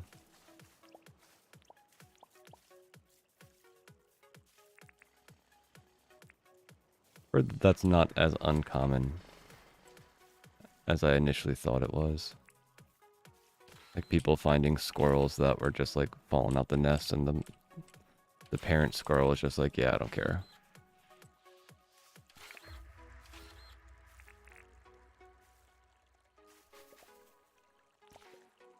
From my experience, I don't think squirrels are the most caring of creatures, like of their young. They're more along the lines like, I made 3 of them. As long as one survives, it's alright.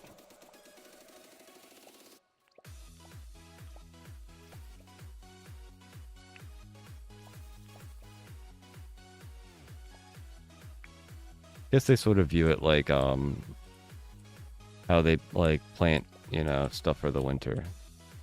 Yeah, I'll plant 500 of them. Hopefully I find most of them.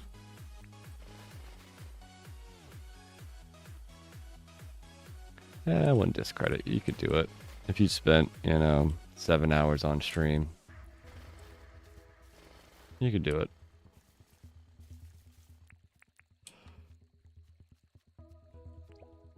A lot of what I do is just related to putting the time into it, you know? Like operating a compactor long enough to get these sort of rolling hills instead of, well, I guess some people would rather it be like flat.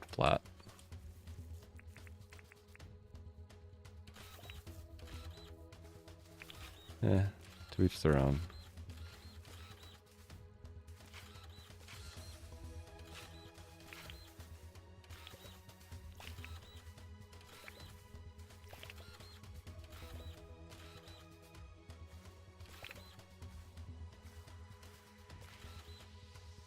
All fell down a chimney. Yeah, we're not sure why that happened. Like what caused it to fall down the chimney, but it definitely happened.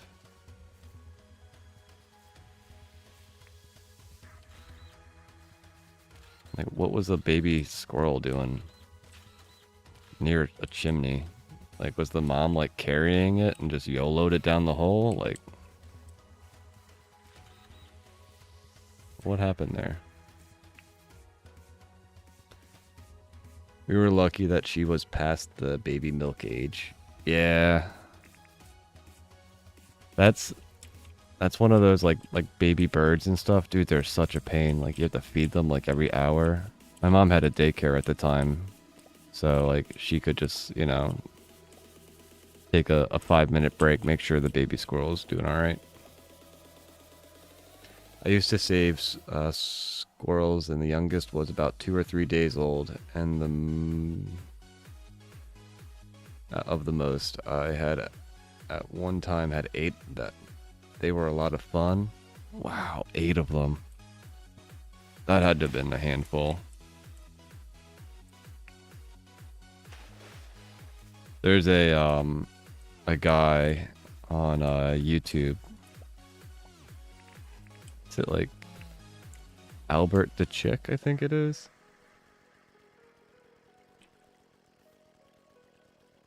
A chick called Albert.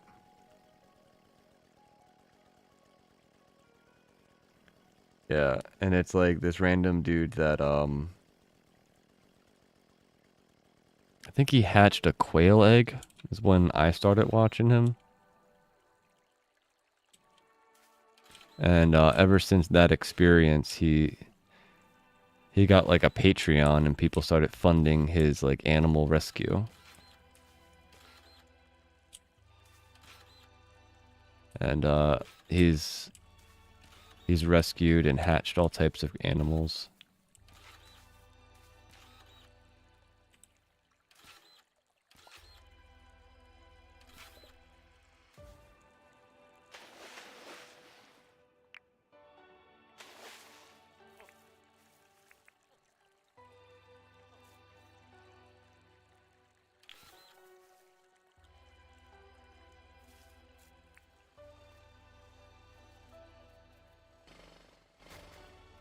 He had he rescued a squirrel at one point, like a big red squirrel. It was like a, well, not a big one, but it was like a baby. And it ended up, did I bring coffee? Of course I didn't. Like living with him for a few years. What do you call it? It was a language for red, I think it was.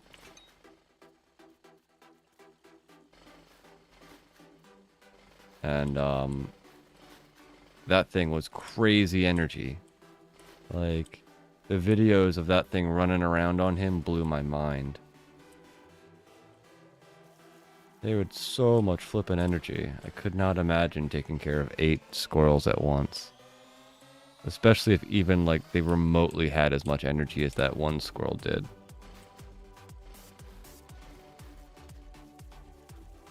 Like, that thing was, like, absolutely nuts running around.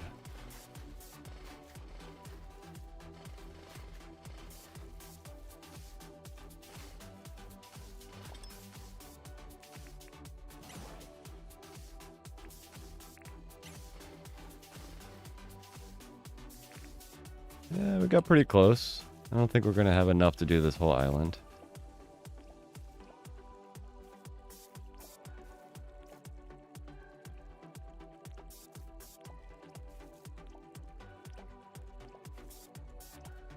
We might edit this mountain back a little bit later. At this point, I'm just trying to get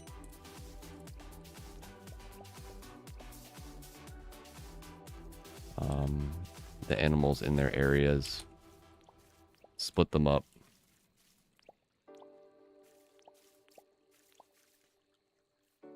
Which turns out you can only do during the daytime. I had no idea. Wow, chat. We had 3 left. Talk about perfect amounts. I have no idea how caring they are, but I think she used to see me as her guy, because when male squirrels were trying to pursue her, she would run between my feet and hide between me. Aw.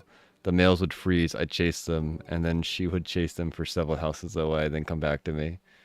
That happened several times. That's adorable. Yeah, 8 of them would be a cuteness overload. It was. I never got any sleep. Oh man. I could imagine. Those creatures seem like they never sleep.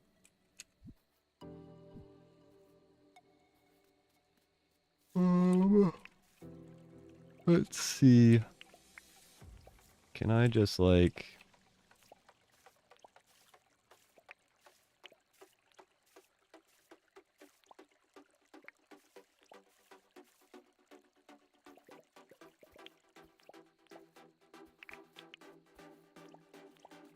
bring the fence out 1.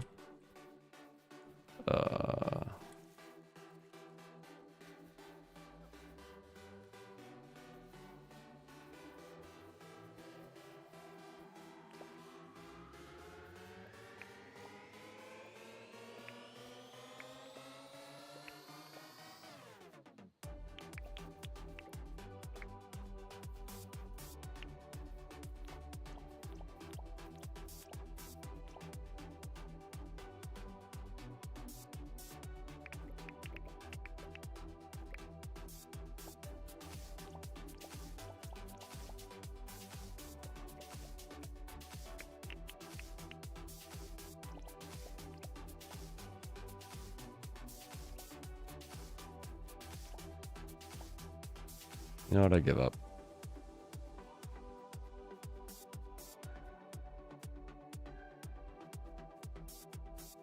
Got 1 extra.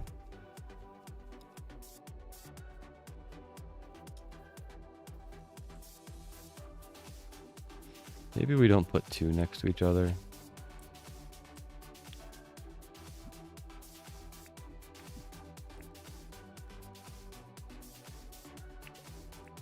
Maybe we have like one here, like one here.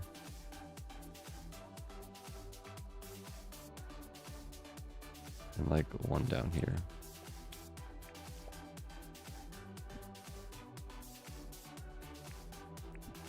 And where do we put our silos?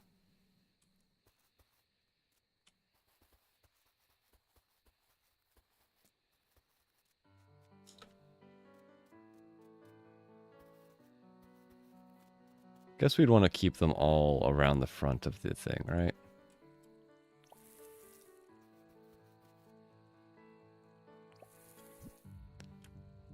Maybe the animal dens.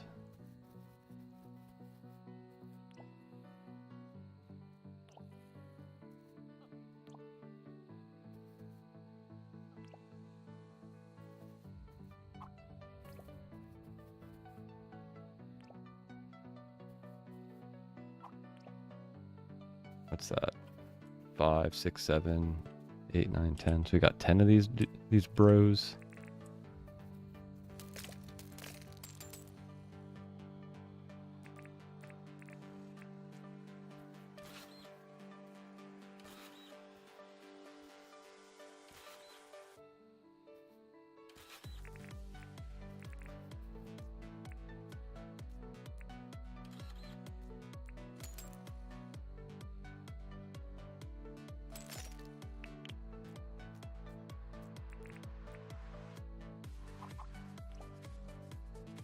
I saw a video of a guy that rescued a lobster from a store. Yeah.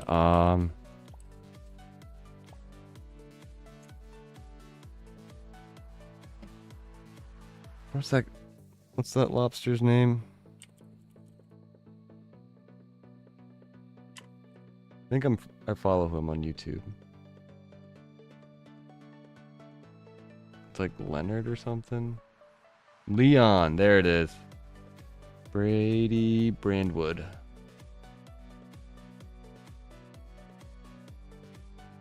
It was amazing, but I don't know how many years the lobsters lived. I think it still exists. Lobsters live to be like 100, so I think as long as he keeps that thing in good health, it'll outlast the owner.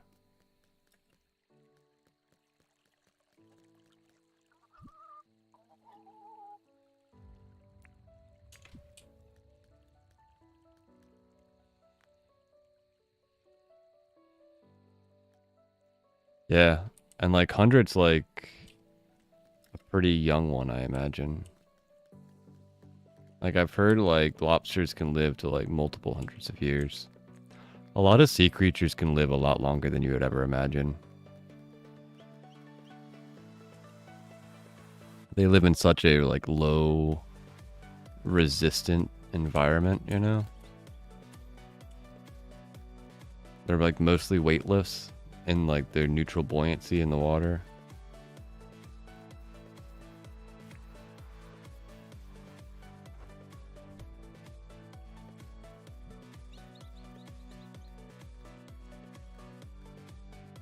I didn't know chickens swim until I got hooked watching a video of that. Yeah. They more like float. I'm not sure how well they swim. You know, their little chicken feet don't exactly have like the best webbing to like actually move them around.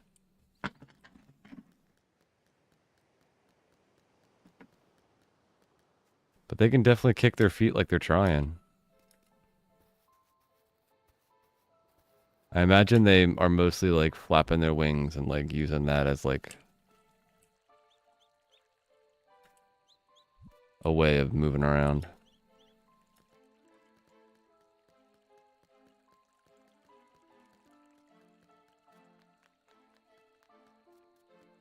A possibly new thing for you to watch. Yeah, I'll have to look at it. It's like when I was watching, there's a guy that has was it a water tank? Like a...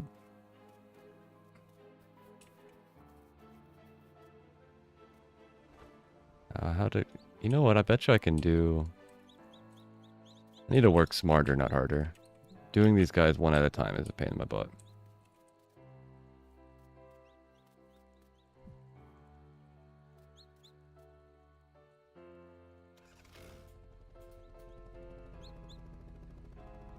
I think I can stack these on the helicopter.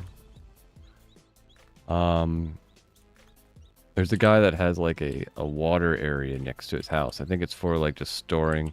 Can you not put these on helicopters?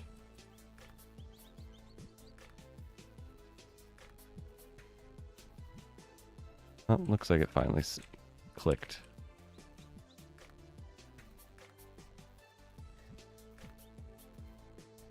Maybe it didn't. Maybe I'm losing it. Maybe these actually don't. Oh no, it clicked. Weird.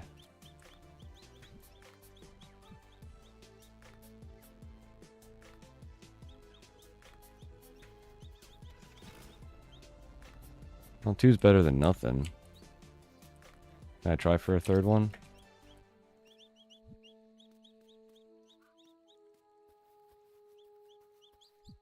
I swear one of these days I'll finish that story.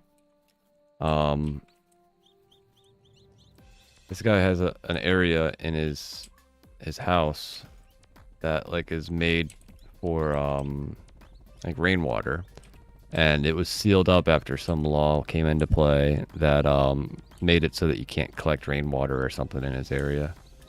And he was like messing around in the new property, and he realized like this like concrete, you know, slab was actually sort of like in his garage or something. Actually went somewhere, and he sort of like put a metal bar and it cracked it open, and realized that it's like just this giant waterproof concrete tank like underneath his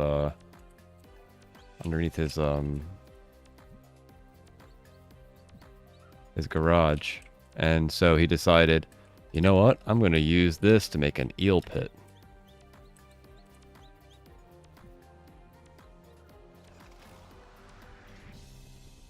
So now he has like 5 or 7 freshwater eels living down there. And then he got like sturgeon, goldfish, some other fish. And he filled it up to be like maybe like 1 to 2 feet deep. And that ends up being like a few thousand gallons of water.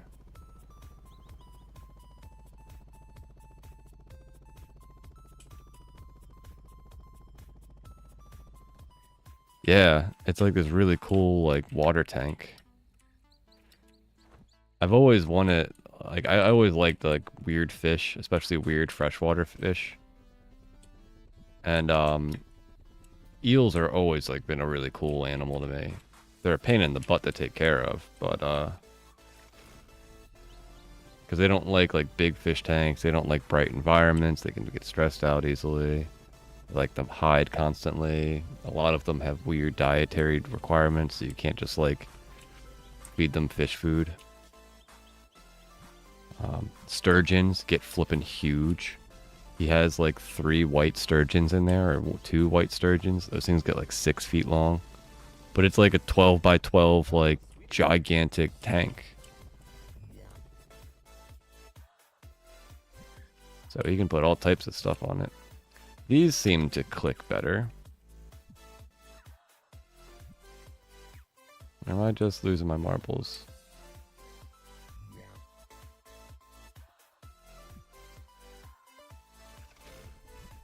No, marbles lost.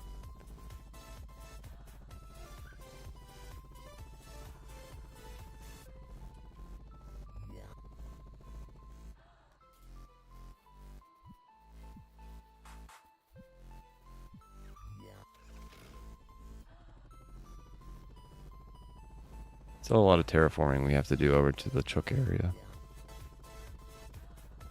But it would be nice to finally get all of these boxes away. Oop. Toss that pleat.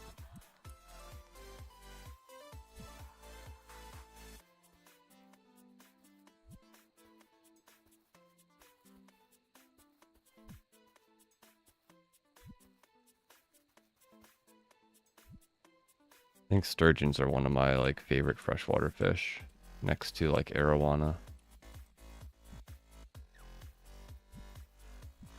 But both of those fish get flippin' huge.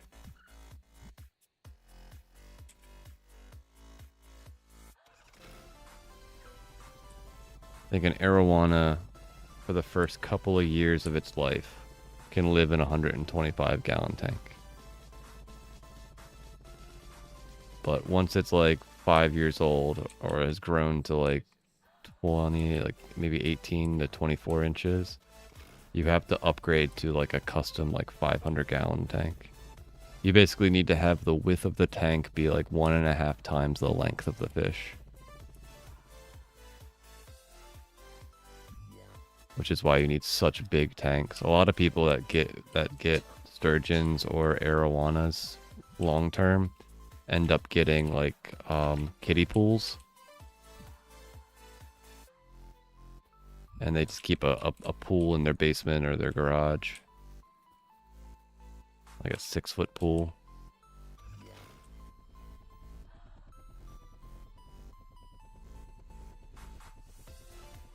You like sturgeon? Yeah, they're cool.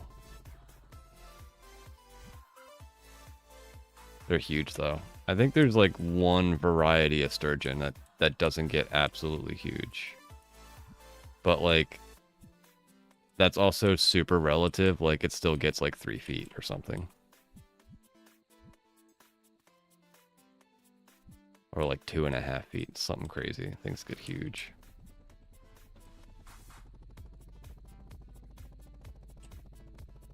They all are goofy too. They like are bottom feeders, so they like eating like shells and stuff, like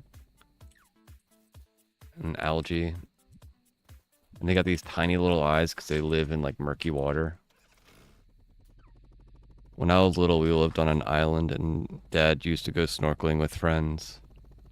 There were eels, I think green moray eels, and we heard that they're usually aggressive and had been known to bite divers. Yeah, I've heard moray eels in general can like break your hand. Like, you have to be real careful with them.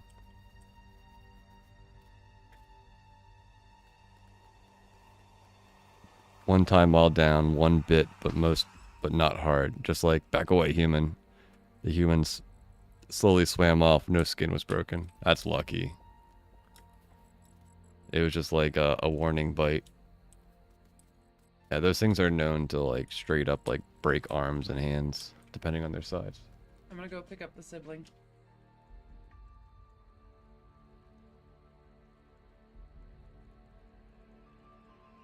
Oh. Chat, I think I need to get up and stretch. It's been like 2.5 hours, 2 hours, 45 minutes since my last break. So, we got our animals that were in the boxes moved. We've got the pens mostly made up.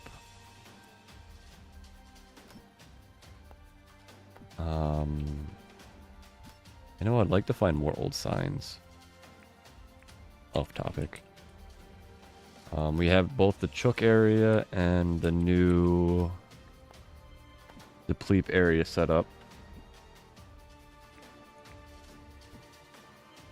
At least structurally, where they can sit down and be contained.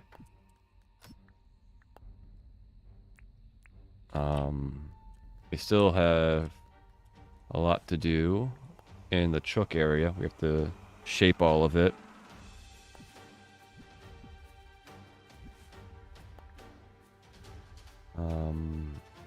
We have still more key farming to do as well. We have to bother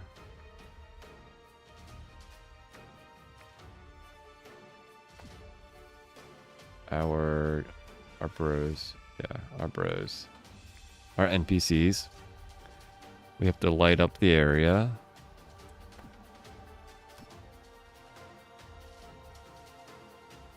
Yeah, we got a lot to do. We still have to add water areas to...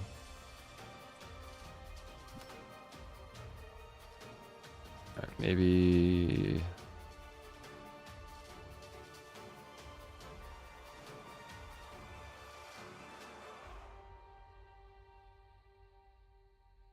Alpha Spear, Alpha Bat, or Alpha Trident. You know, let's be kings of the ocean. We have a spear. I dare ye to mess with me.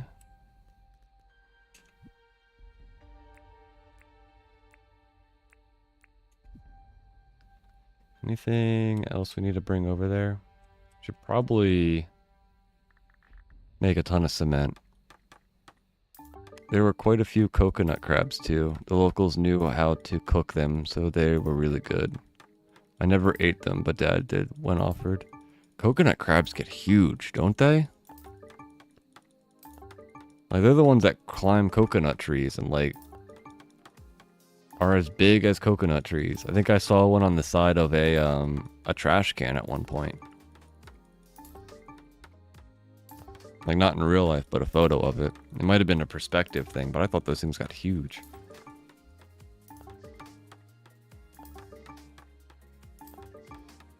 I wonder what those things would taste like. Like, I imagine... I've heard that as a creature gets bigger, it doesn't necessarily have the same amount of flavor. Like, it's almost like when they're smaller, they have better flavor. But I've also heard that as things get bigger and older, they either get more tender or they get like more like dried out. It's sort of like one or the other. I wish these didn't use iron. Let's make some, why not? Yeah, they can get huge. It takes time, but I think they can husk a coconut. Wow. Can you imagine the strength it requires to husk a coconut, like, with your claw? I have but one claw.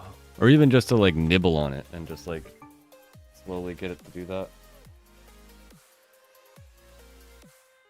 Crummy's trying to leave, but he's, like, inside of a blanket, so he has no idea how to leave the blanket.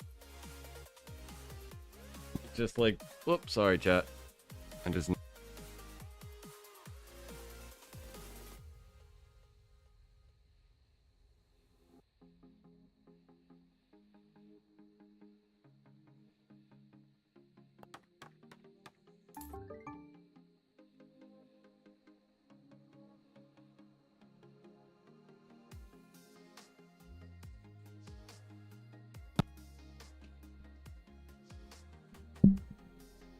Is that better? There we go.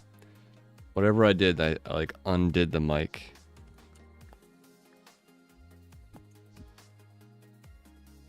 I need a new cable for that dumb mic. So many things that need to be optimized in this setup.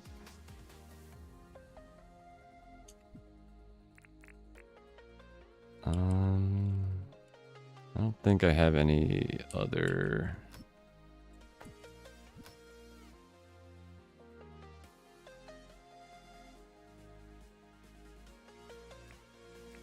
Need 2 different crates. And I think we also need, like... Tell me these things don't need iron. Nice. We need like 50 of these things.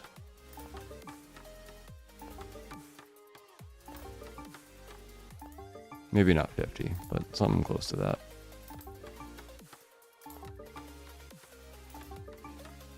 So I'm looking to have 25 of each of the animals.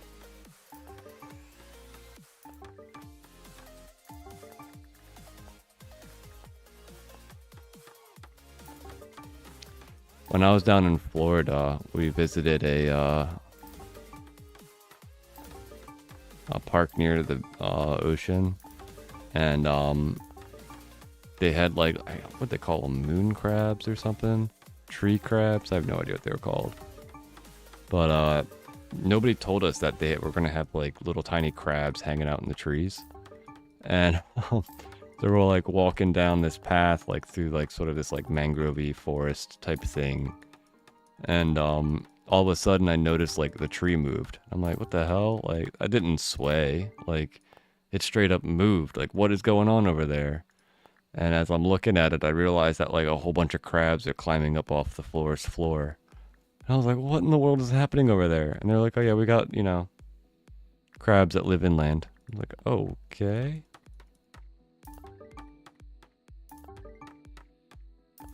They were only maybe like the biggest one I saw, maybe it's 3 or 4 inches. They weren't that big, but they were like giant like spiders, but little crabs like just climbing up the tree, hanging out. Pretty adorable.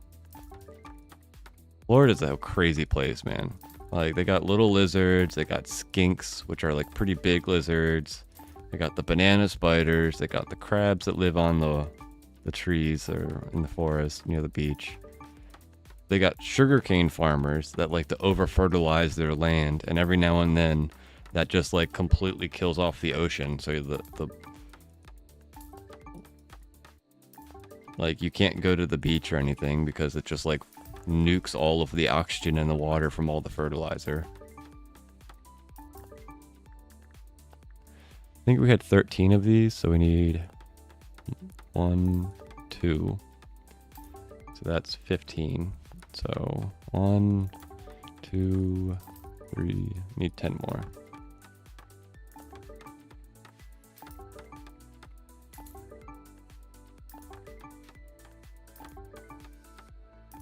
One more.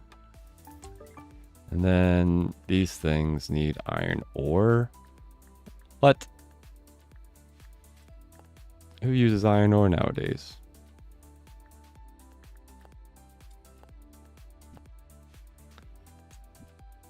58. I think I made enough of them.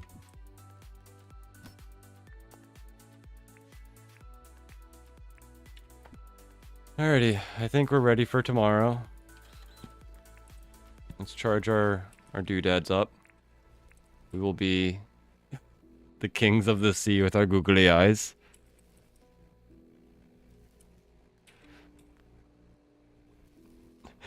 A little smirk. It's funny. Alrighty. I'm gonna take a quick break while get up and stretch, because it's been, I guess it's close to 3 hours now. In my school days, I had a friend that said he had some crab living in his backyard. I've never heard of that, so his family invited me over to see. Sure enough, there was a healthy crab living in the yard. Not a coconut crab, though. They had no idea where it came from. That's pretty crazy.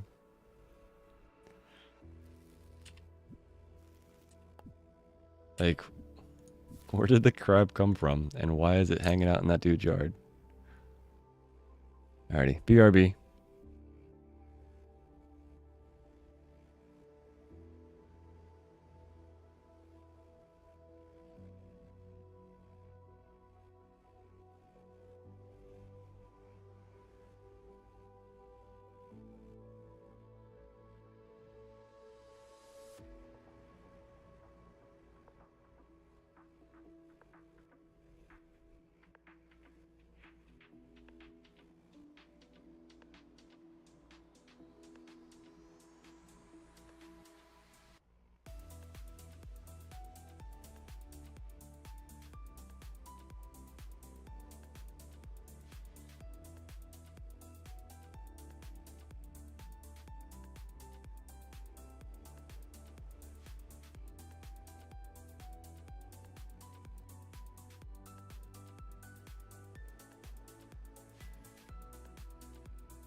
Alrighty, I'm back. Crumb crumb. Coming back over, buddy? He just came running over. My lap's ready for you, bud.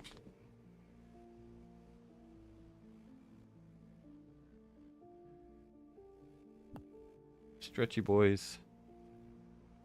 Come on, bud. He's like, nope, I'm gonna go be cat. Alright, you go be cat. Understandable. Alright, let's see if we can catch these chooks before they go all over the place.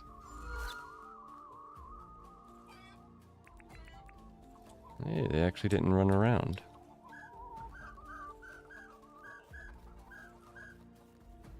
Thank you, Half Beep.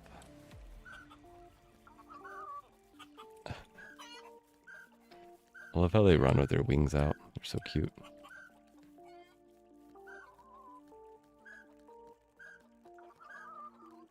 The March of the Chooks.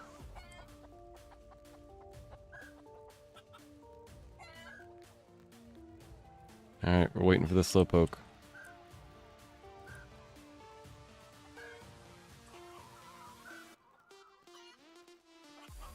Bum bum bum bum bum bum.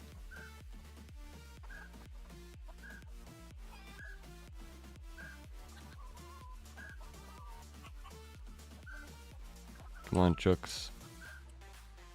Blop, blop, blop, blop, blop, blop, blop, blop, blop, blop, blop, blop, blop. Hop, hop, hop, hop, hop, hop. You got it, chookies. Alright. Single file line up in here.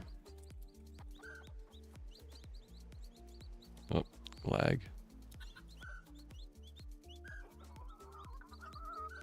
Come on, guys. Hey, mission accomplished.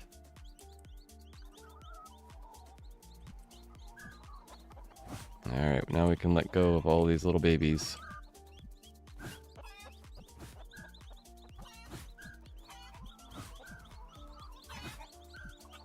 Look, guys.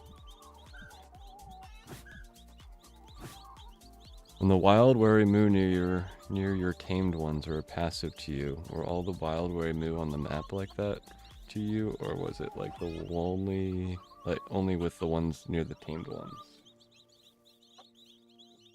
That's a good question. Chirp, chirp, chirp, chirp, chirp.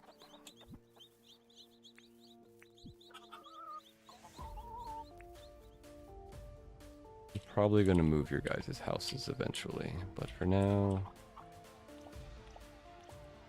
let's just pile them up here.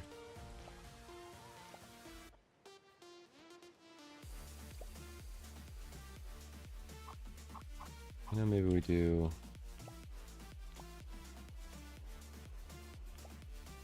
the last four like that. Forgot if that was a mod or a game mechanic. I think that was a mod, but I'm not quite sure, honestly. Because everything was pretty passive.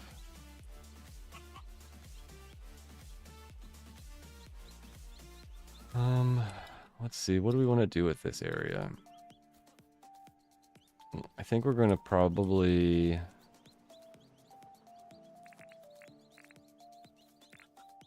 eat some cake.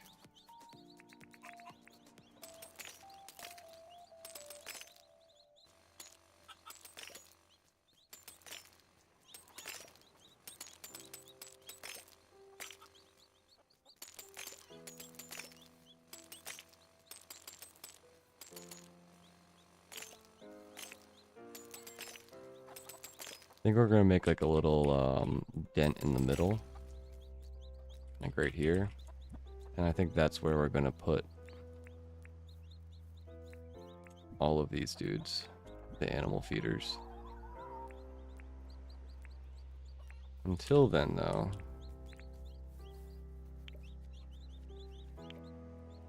let's just put a chest here, put our 25 and our 2 here.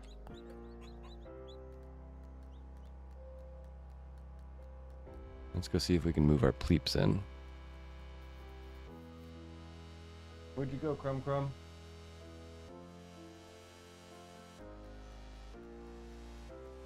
He's like, I went to get snackers. It's almost food time.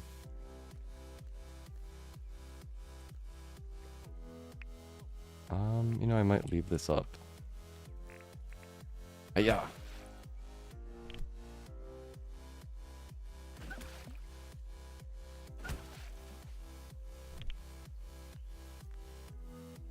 Going back to what you said of the wombats, imagine if not feeding a tamed wary moo made them gradually more angry at you. That'd be pretty cool. I would like that interaction.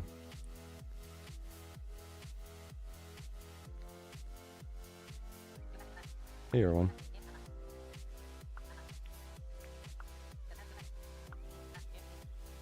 One of those can feed a whole family. I hope they add more of an interaction between the animals.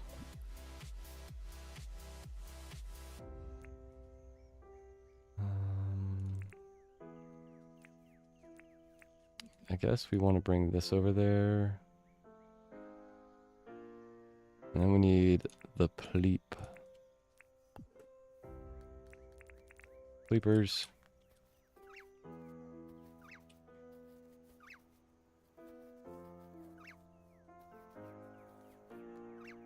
One, two, three, four, five, six, seven.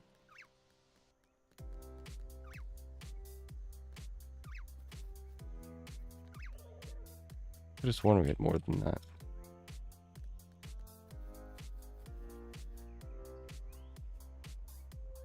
Oh, that's a rock. For some reason I thought that was like a pleep.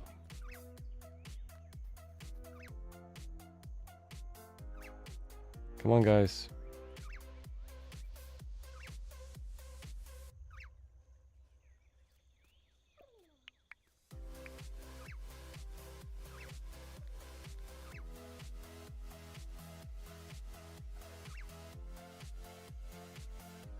We have 8 of them. I thought we had 10. Oh god, these guys are going to be dumb, aren't they?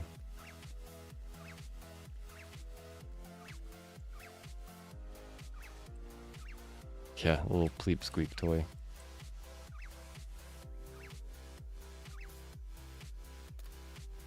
I think we lost a couple. I could have sworn I had 10 at one point.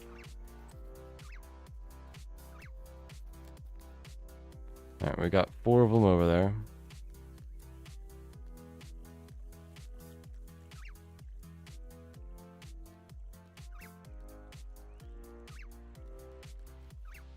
Here's another 4.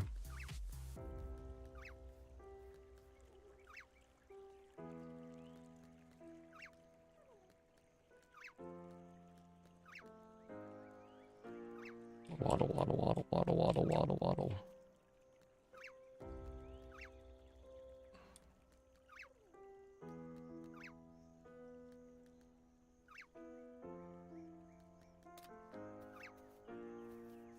Alright, single file line, guys, get in here.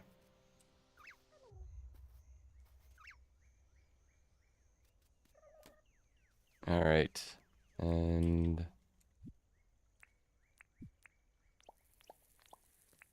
put a crate here. You want those to go there. I'm gonna keep one in my inventory in case.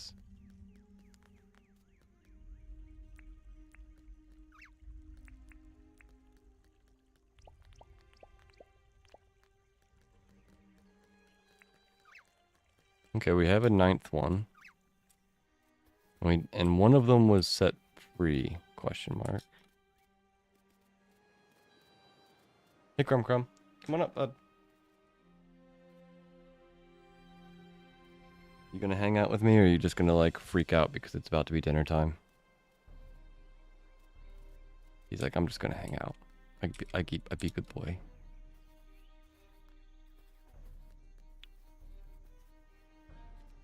Ooh, I just figured out what we're gonna do with the other area.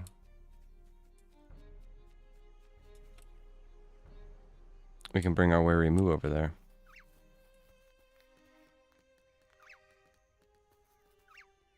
Alright, I guess we have 9, and the other one got eaten? Question mark? Maybe he'll just show up one day. He'll be flying around. There's just a pleep out in the middle of the ocean.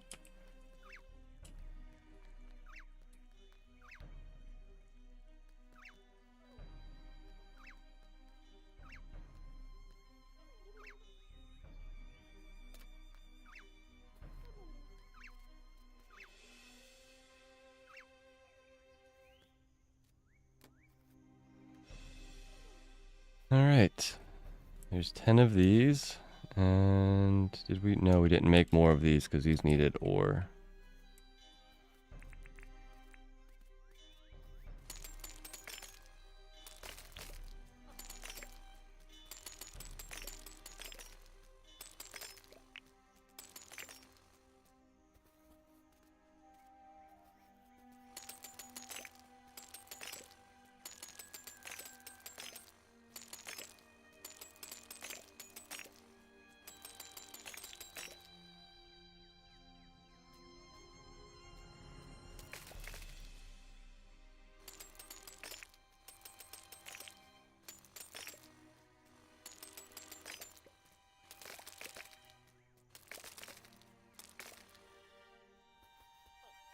I wonder where that one went.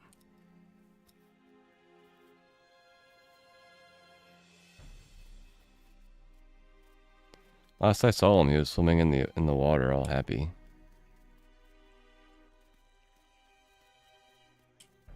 I don't see him anymore, though.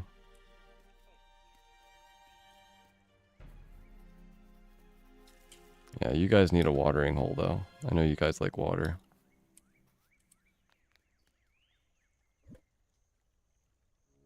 Alright, let's go put this stuff over here first.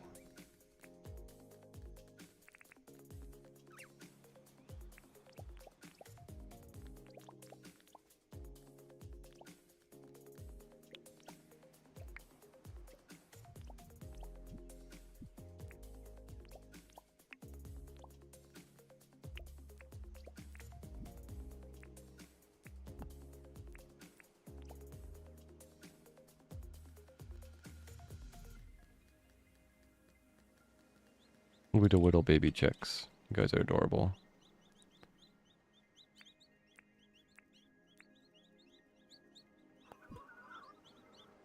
How do you like your new area? It's big.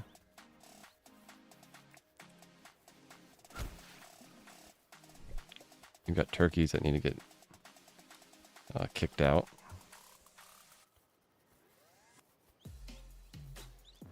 Baby chooks. They're so cute. Look at the little heads. Bloop, bloop, bloop, bloop, bloop, bloop, bloop, bloop, bloop, bloop. Turkey! This isn't your home anymore. Get out of here.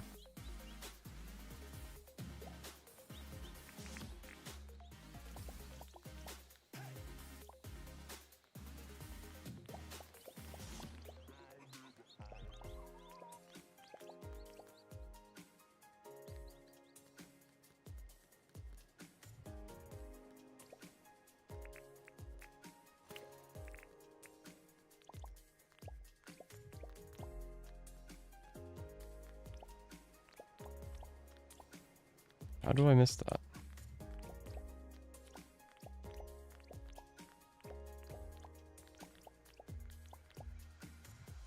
Pretty sure I can't hurt my animals, but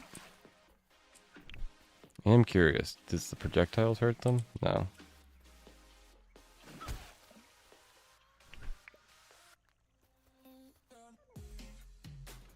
That was the sibling.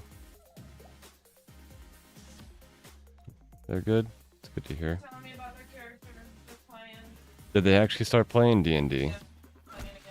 Or not again. They started playing. They actually started playing? That's good. Characters, cute. Funny little story.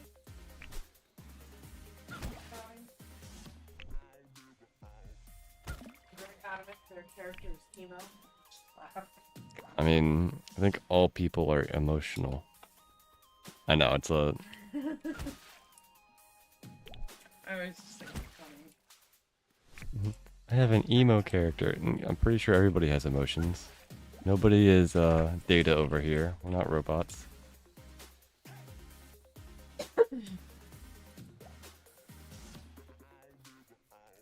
Alright. We have kicked out all of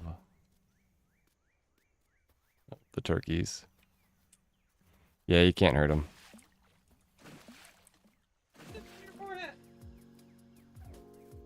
Alright. Time to let the baby pleeps out.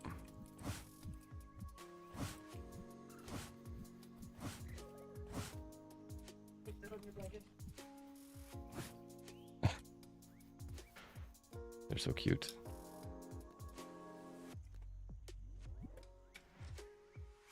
Alright, and then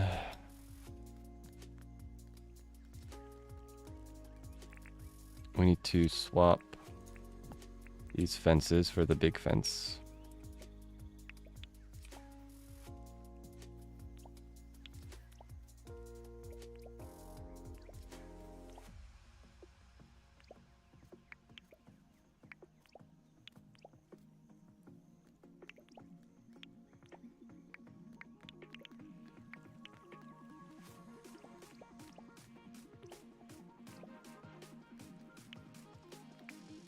That was a lot easier than I thought it would be. For some reason I thought getting those guys moved over would be a pain in my butt. But fairly easy.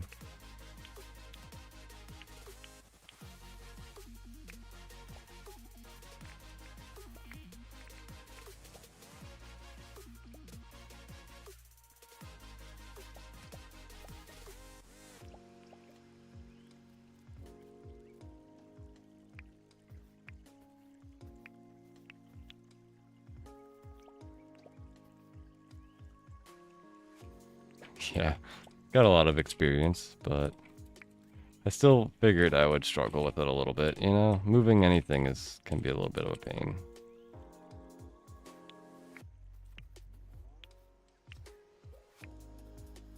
If you've ever moved animals in Minecraft, you'll understand. I always expect it to be that difficult whenever I move animals in a game.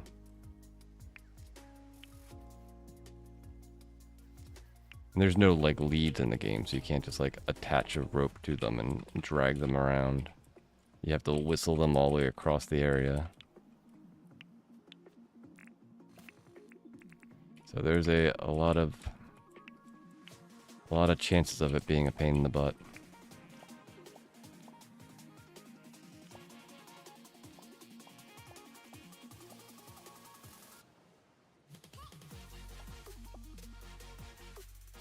You haven't.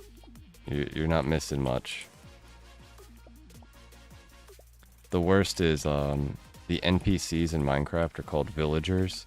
They are the worst to move. There's no way to like corral them. There's no way to, well, I mean, there's a way to move them. It's with like boats or mine carts. But that is not fun to do in either way. Minecraft has a lot of weird interactions where you think like, okay, just put a boat next to it. It'll just, you know, hop into the boat. And then for whatever reason, they're just like, nah, I'm going to the left.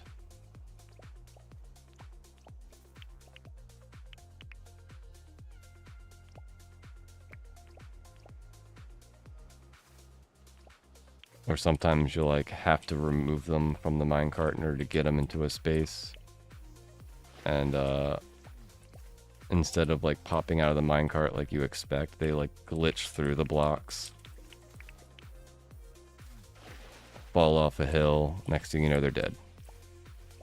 And you just spent like an hour moving them across the world. Had that happen to me a couple of times. 1, 2, 3, 4, 5, 6, 7, 8. We only need 8 more. That is funny, but also oof. Oh yeah. Massive oofs. You can't hurt these guys, can you? Nope.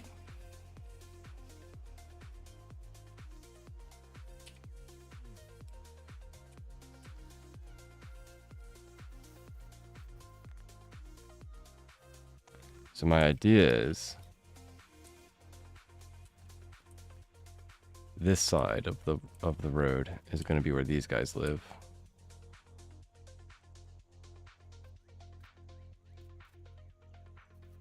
Man, these guys are goofy to ride.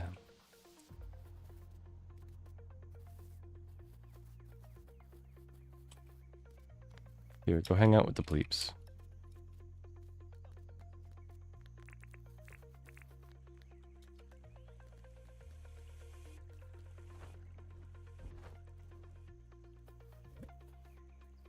Alright, so those get shaved. They have wool, and they have rupu.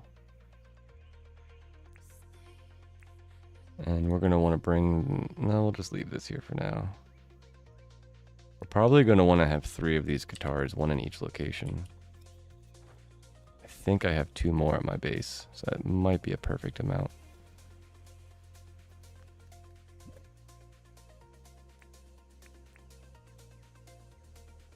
And the poo.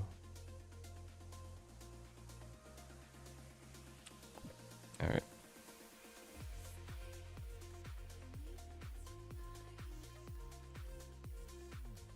Let's go grab our bucket from Erwin while we're over here.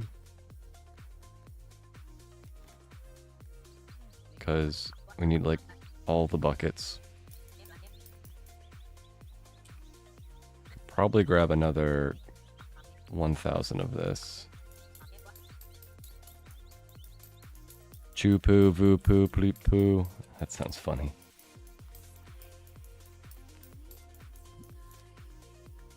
I agree. Let's go bother Erwin for a bit.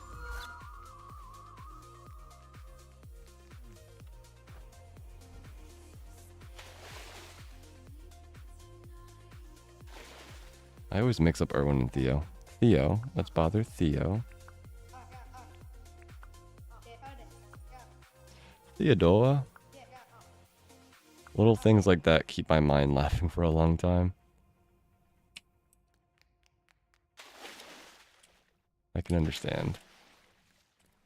I get a kick out of somebody recommended in the Dinkum Discord that they should name the pleeps as a pleep heap. So that's the name of their poos, according to the Dinkum Discord. Oh, you're closed Fridays, you slacker. Where are you hanging out?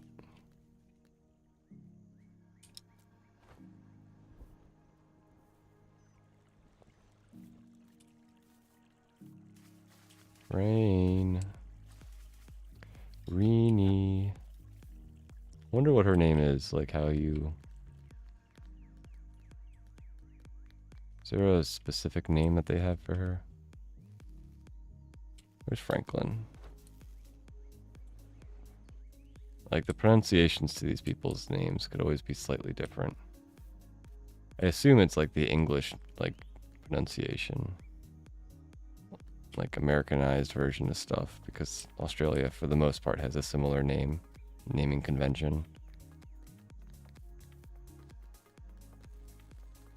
But it is Australia, so you never know. Hey Rain, I wasn't expecting you to be in here. Pleep peep. That sounds accurate too. Mine had a bag of yeah, what happens when there's a pile of it? It's a heaping of a bleeping.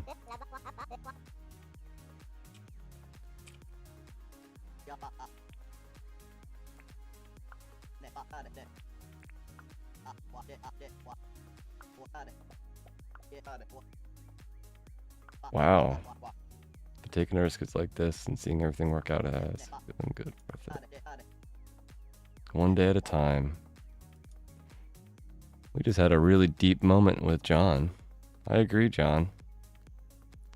Is it the googly eyes? Is that what makes you have a deep moment? How about you, Fletch? You're gonna have a deep moment with us?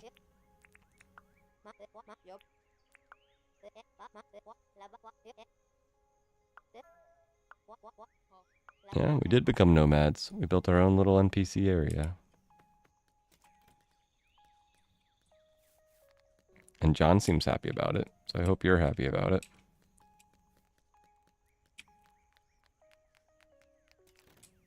How about Scrooge McDuck over here? What are you going to tell us?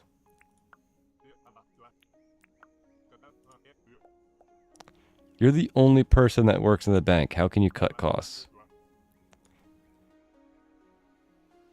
He can't lower his own salary. This guy.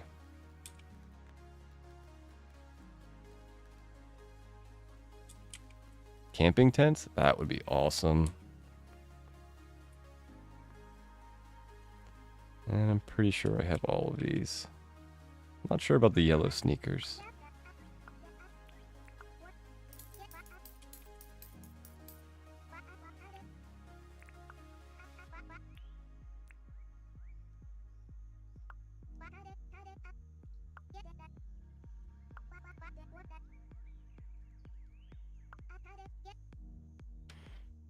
Well, we have a deep moment with Clover. If you find a spark of something, hold on to that spark, because you never know what you're going to need it for. Friday deep day with the NPCs.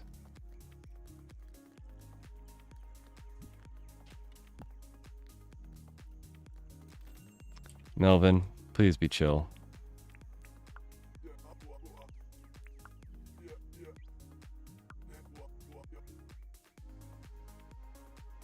Your knees would fall out. That sounds terrible, buddy.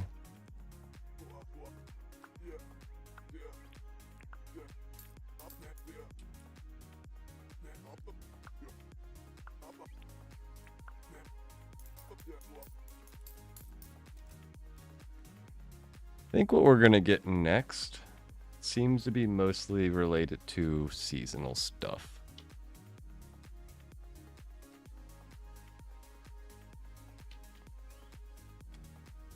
They have those the mushrooms that they added to the game. I think somebody said that they are going to be like a spring or like a time frame thing, like they show up in the morning.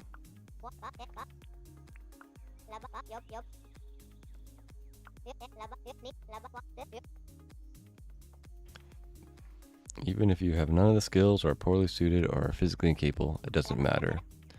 Do what I did and just do it anyway.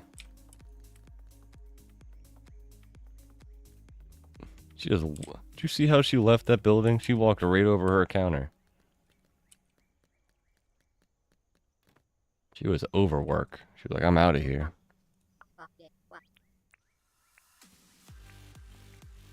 Didn't go around the counter, went over the counter.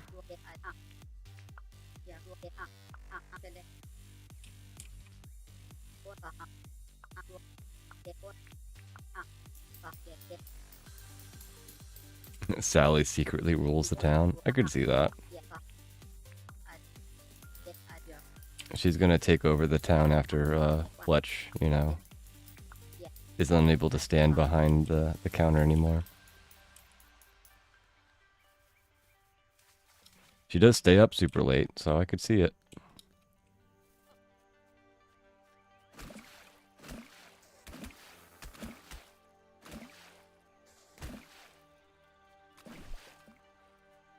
What? 2 bones. Lame.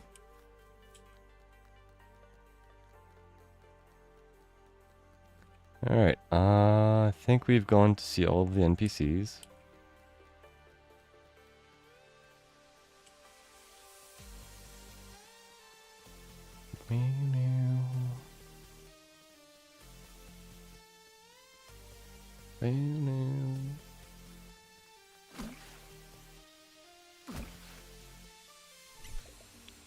Oh, pockets full.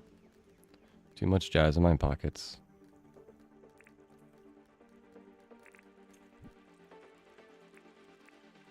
Oh, I do got a lot of jazz in my pockets. Let's go drop off our stuff. And then we need to go clear out our mining area.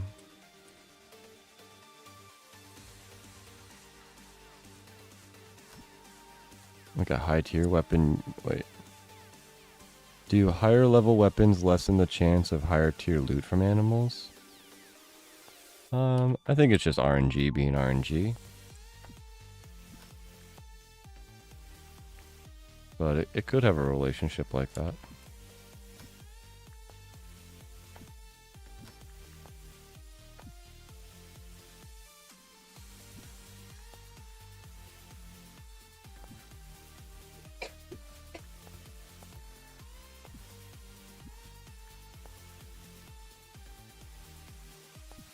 I think we still want...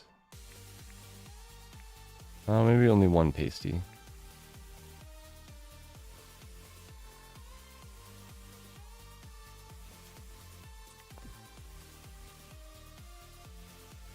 Like a low tier weapon used for low tier animals. I think it's just RNG, like random number generator either likes you or hates you.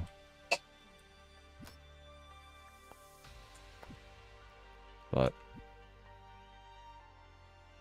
you never know.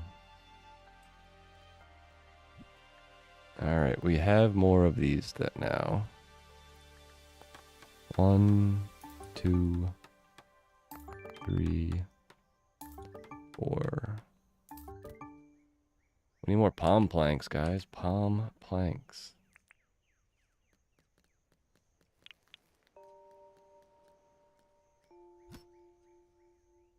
We only have over 1,000 palm wood. I think we're...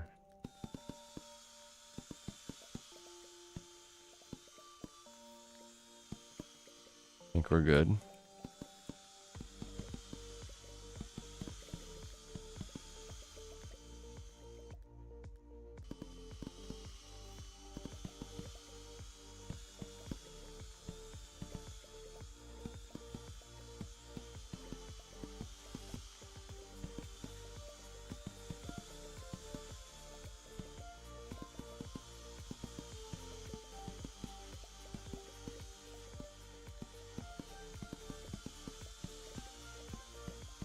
This is probably way easier to hit everything if you had a controller.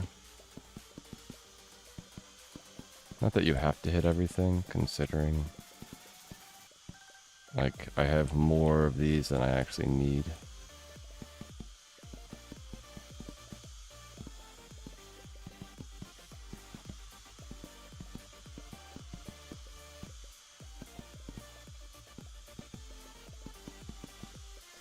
I wonder if when when James will lean into the magic stuff. You know, like the alpha weapons are fairly magical. They have the magic stone wand. And there's the jackaroo wand. I don't know how you get that though.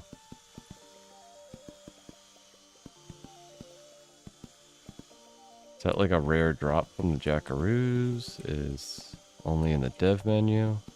I've only seen one streamer using it, so I don't know if it's actually in the game or if it's only a dev thing. A jackaroo wand? Yeah. It's like a wind rod. So like you smack it on the ground and it produces like a wind circle, and then you put your like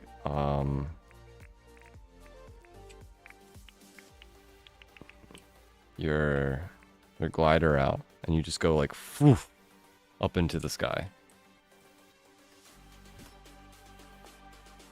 I've only seen one person use it.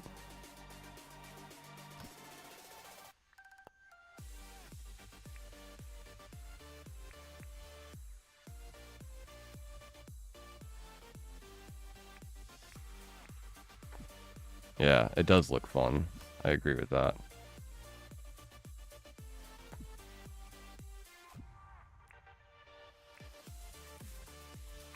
Alright. Iron spear, high quality milk, furnace, pearl path, ironwood bench, basic pickaxe.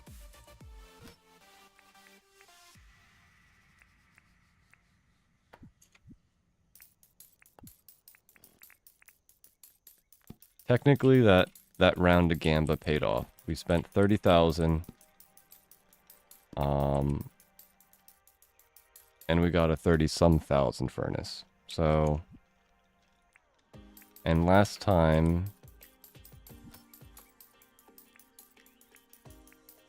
like, let's see.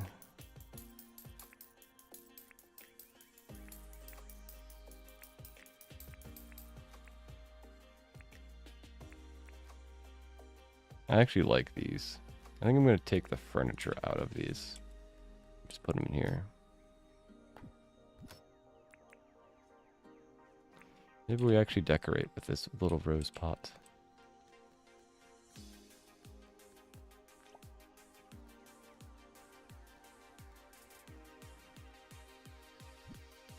Alright, we're going to eat a pasty. How would you say P-A-S... P-A-S-T-I-E?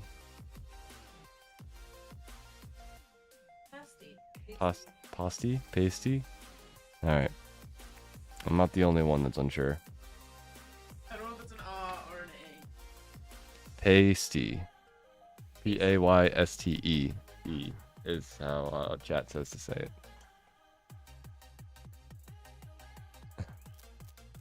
Lawyer believes you, half beep.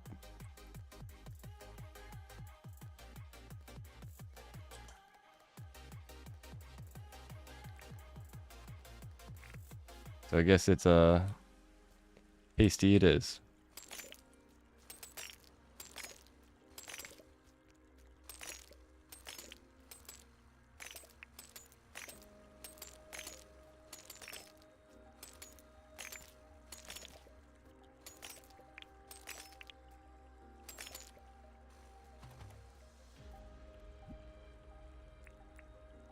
Yeah, this is the part of this that I don't necessarily enjoy.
Being weird is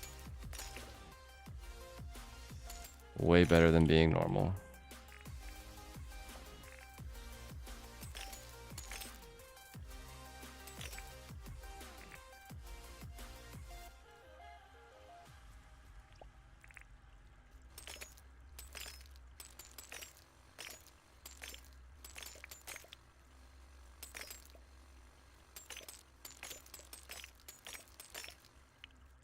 We might redo this and expand it out more. Try to get all of our quarries off of the path. Or maybe I just remove the rock path.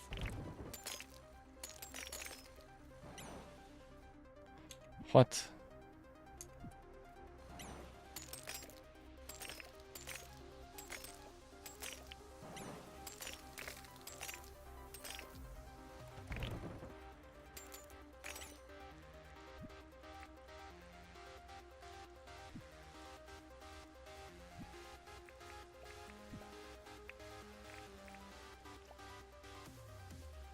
paraphrase from a movie. And what was the name of On the Brain? Abby what? Abby Normal? Abby Normal. Young Frankenstein? Maybe. I haven't seen that one in a very long time, if I've seen it.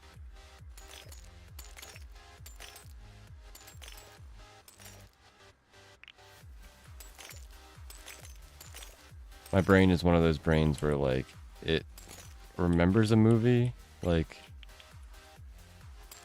maybe 5 minutes into it. But, like, trying to recall the details of the movie after that 5 minutes is really hard.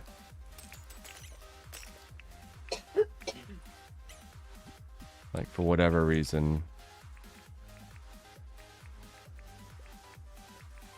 recalling a movie, like, months after, I usually can't do. Yeah, not unless, like, I super liked the movie.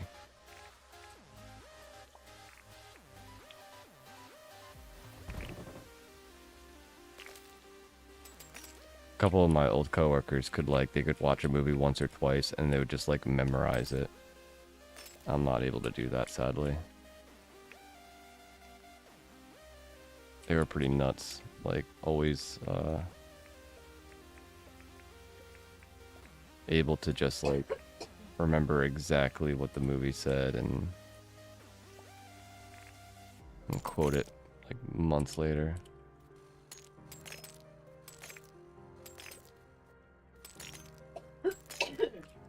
There's, like, movies and TV shows that I really enjoy and I still can't quote them.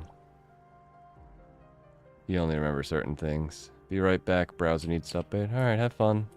Good luck with your browser update.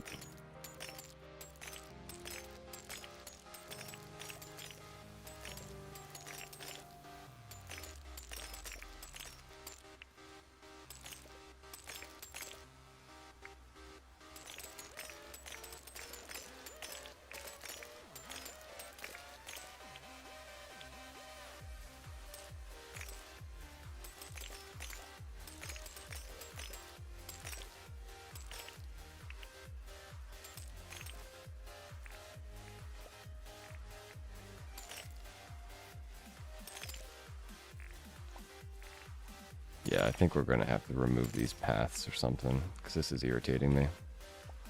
So many of these things grow on the path, and that's just not cool.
Oh, man.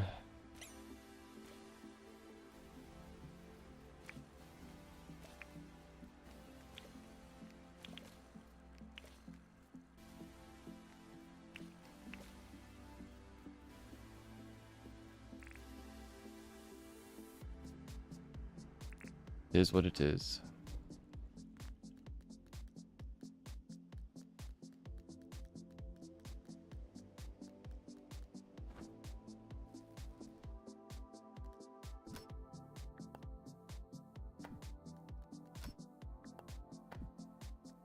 Alright, how many of these can we make now? We have 4, 5, 6, 7, 8, 9, 10. And then 5 more. 1, 2, 3, 4, 5.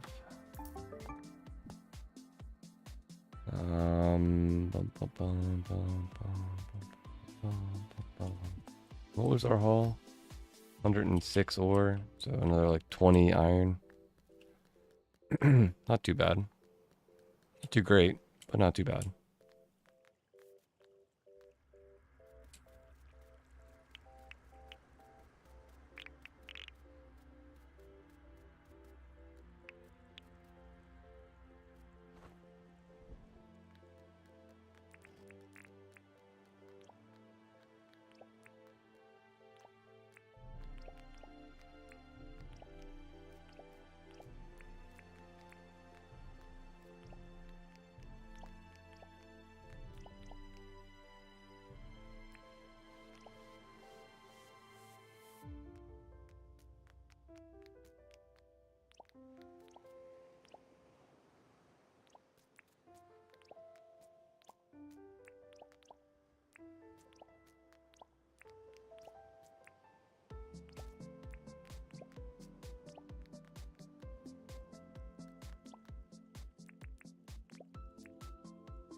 Bum, bum.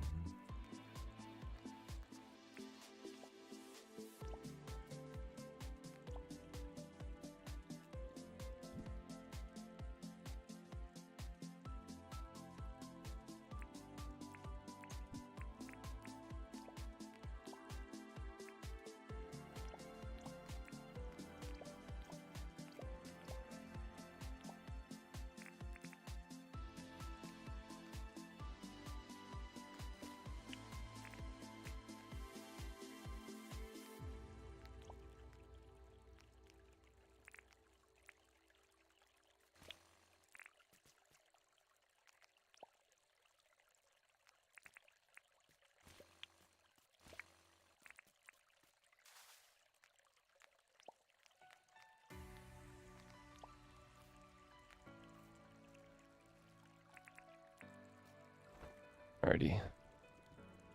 Welcome back. Made the executive decision that I had to remove the paths. It bugged me enough that it just had to happen. Alright, and then there's... I think we needed 8 more of these fences. No, not those fences, these fences.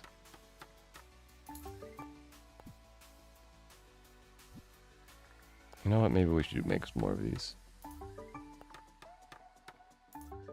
In my attempt at an Elvis impression. Thank you very much.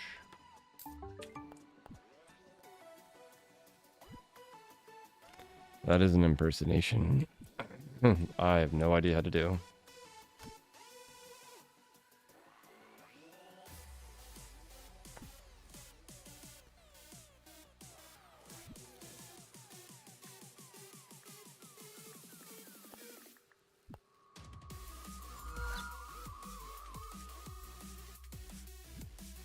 Elvis is one of those characters that people love or they don't seem to care about.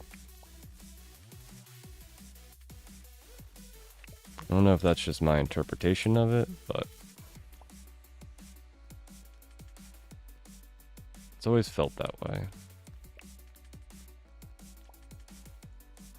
Sort of like Michael Jackson. Like, you either love Michael Jackson or you're just like, eh.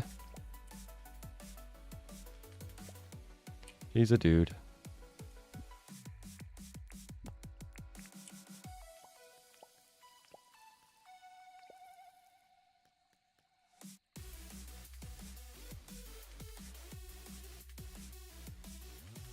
Ooh, nap time.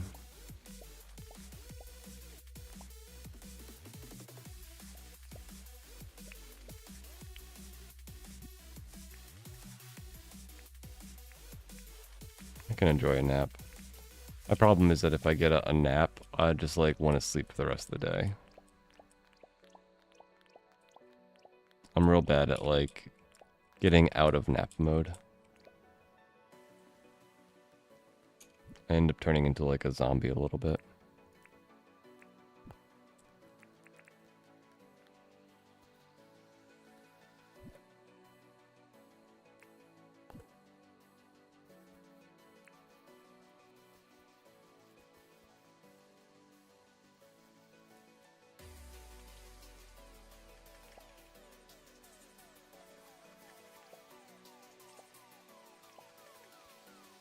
Alright, that's 4, 3, 7. 5 and 7, so 14. 15. 16.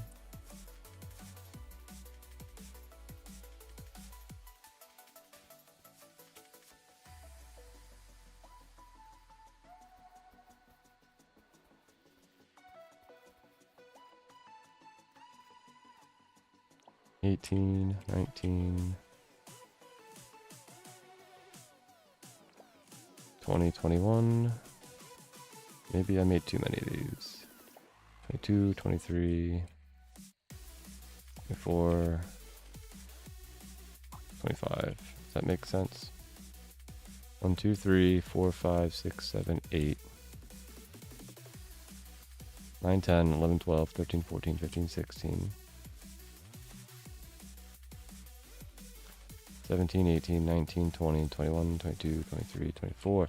Hey!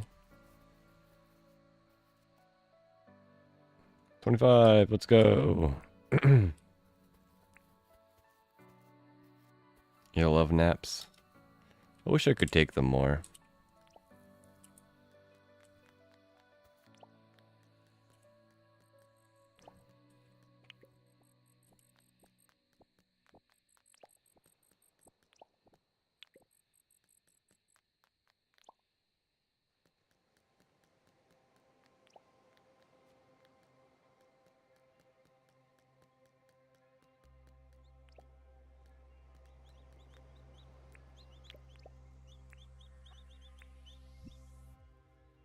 Beep, beep, beep, beep, beep.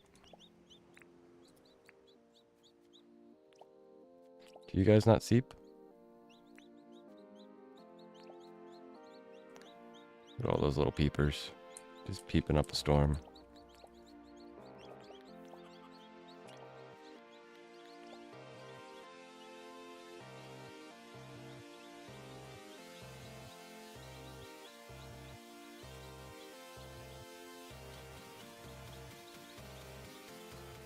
One of my friends older than me in his, I think, high school years, he was in jazz band and his teacher knew Michael Jackson's manager or Michael Jackson himself. Either way, Michael Jackson was invited to gig with them. My friend said MJ came in all shy, so friends and his family said nothing and tried to be all tough. Area is why. MJ said nothing, and after about 15 minutes, MJ shyly asked if he was at the right place. He was scared. They suddenly got all whoo and talked to him normal. Said MJ was cool, just shy. Cool dude and just shy. They gigged with him a couple of times.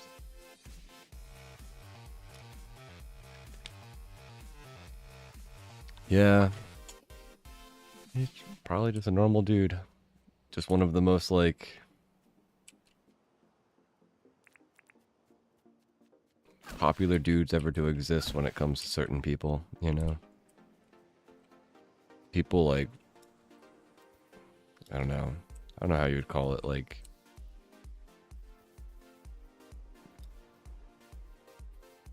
deified him in some ways. Had to have been overwhelming if I was him.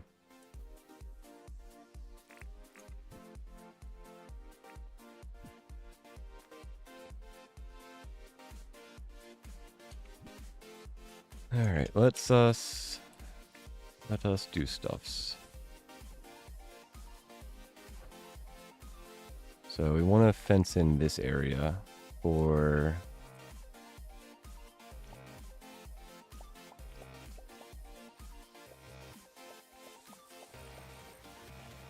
our wary moo dudes.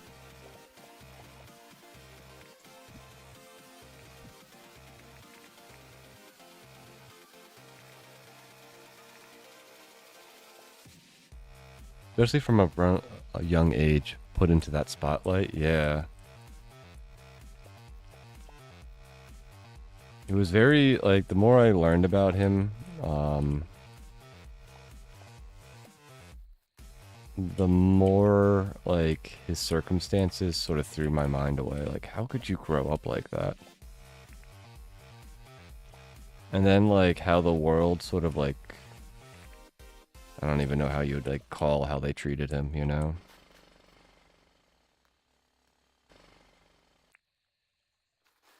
What? What's happening here, please?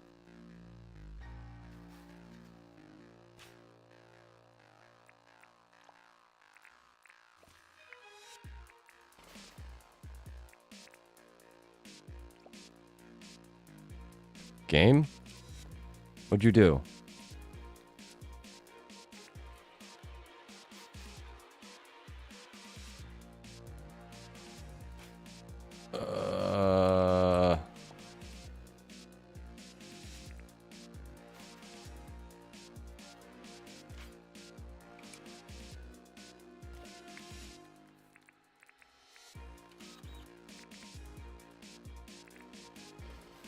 What is up with that one spot? The word judged him? Not sure if that is the word you're thinking. Like, it's not even just judged, you know? It's more than just that. They, like, put words in his mouth and expected him to do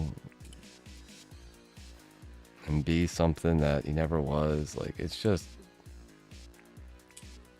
a whole pile of weird what ended up happening to him.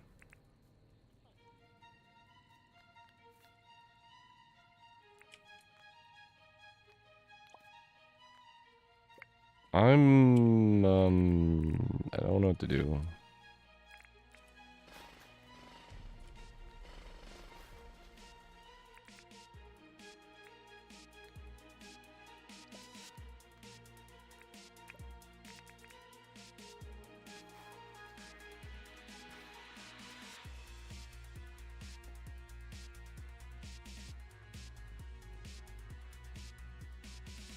Yeah, I think so. What? I have no idea what to do with this spot. It's throwing me off. My plan was just to do this. Whatever's going on here, I don't know. I'm just gonna ignore it for now. That's some weird stuff, though. I've never seen that happen.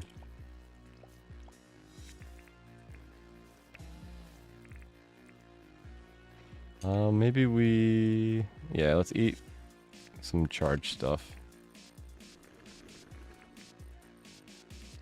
And maybe some pavlova. Yeah, I think I've had the game on too long. We're going at 8.5 hours, and I haven't restarted the game. Yeah, it's doing that to any spot, so we're not doing any of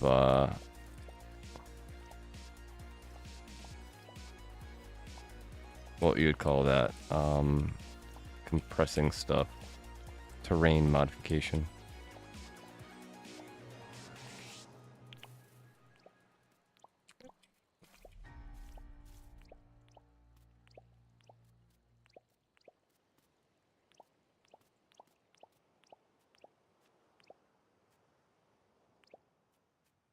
Yeah, my guess is the game file itself is like tired. It's like, no, we're not doing any more Like, you've done too much terraforming. No more terraforming for you.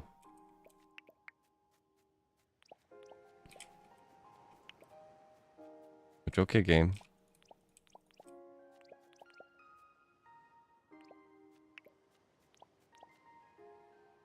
As long as I can still play stuff.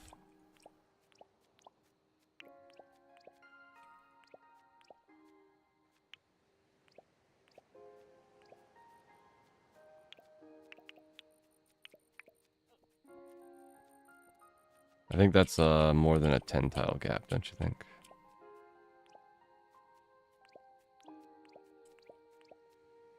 Alright, let's hope that's like 8.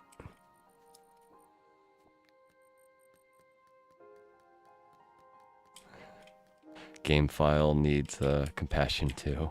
Yeah.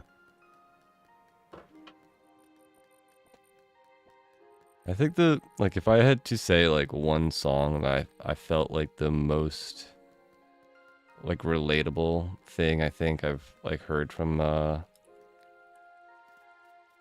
Michael Jackson was his song about They Don't Really Care About Us. He did a couple versions and did a couple of songs, but that song was like, I felt like that like really came from like a spot for him. Like this is a real feel moment, you know?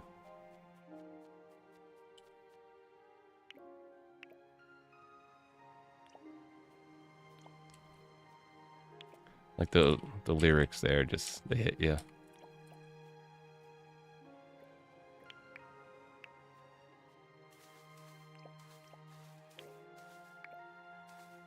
I wasn't like a super big like fan of his music when I was younger. And then I heard that song as like an older person.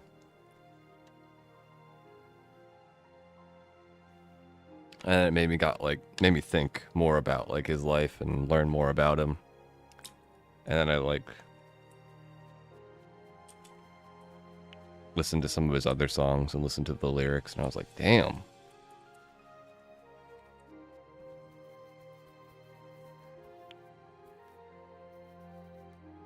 This guy put himself out there. No wonder he was so shy, like, you know.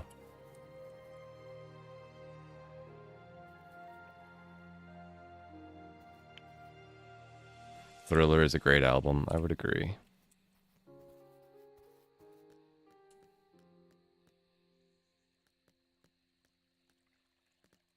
I haven't listened to it in its entirety in a while. It's probably something I should do.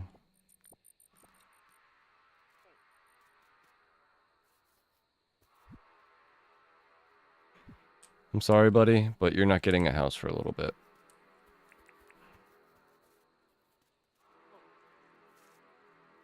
I'll put you in a oh, I forgot these guys swim.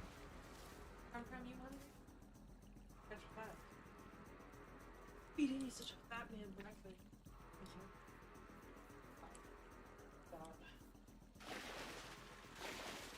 Jump. There we go.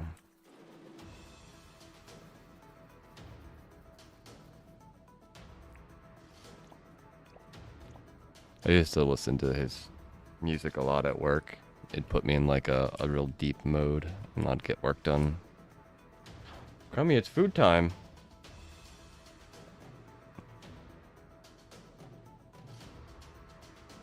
All right. Maybe we just do a little bit of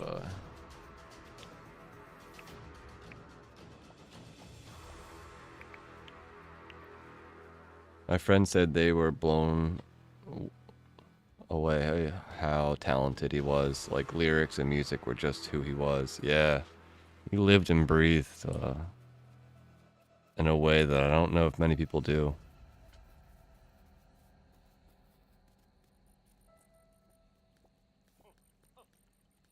I don't even know if many people can, you know? Like, such an intense guy when it comes to certain things.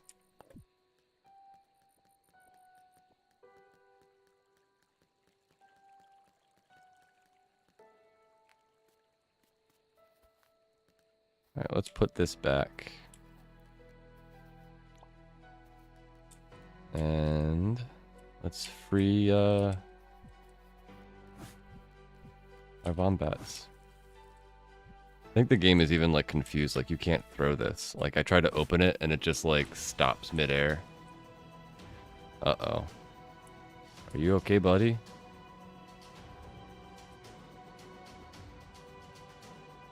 Do you exist?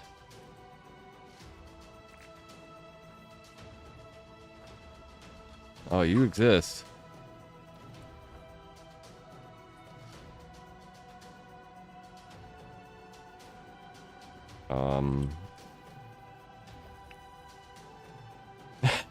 Just passes out immediately. Alright, I think I'm not going to open them all over top of stuff.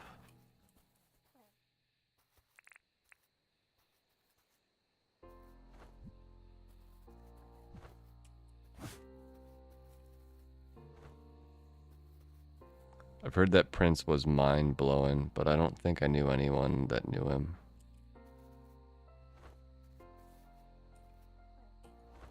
Yeah, I don't know. He's an artist I haven't gotten that into. I should probably look more into his stuff.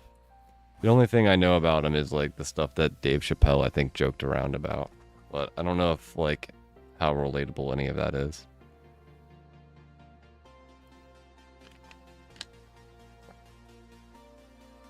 Mr. Chappelle was another pretty crazy dude. What's that, 10? And that is 1, 2, 3, 4, 5.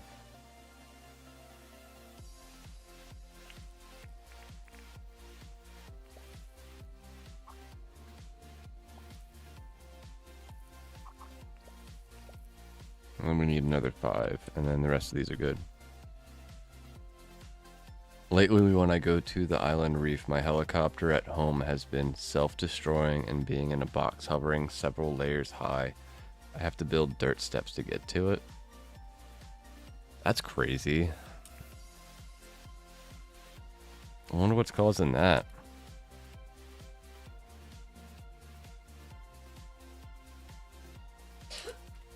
Alright, also we should probably start thinking about what we're doing in this area.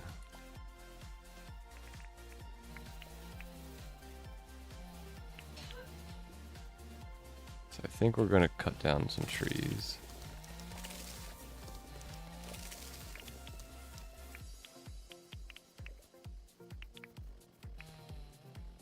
That sounds weird and definitely a bug. Yeah, it definitely sounds goofy. It doesn't sound intentional. I'm pretty sure like what I'm experiencing with the changing of the landscape is also a bug, but I'm pretty sure it's known that you shouldn't play the game as long as I play the game, if that makes sense.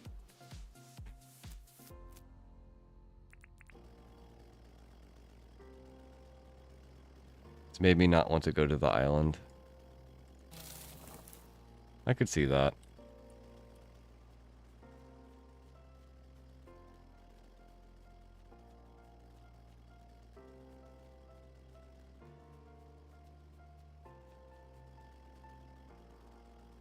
Ugh, what type of bug is that? Like a tick or something? No, please. Do you live in an area that has like a bunch of ticks? There was a year, a couple of years ago, where like every time I went outside, I got a tick on me. It drove me so crazy. Me and my wife actually like planted certain plants that actually like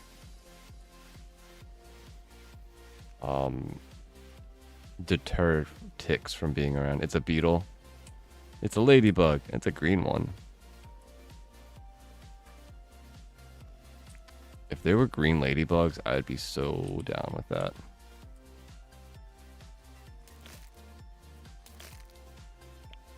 Green is my favorite color. There needs to be more green ladybugs, please.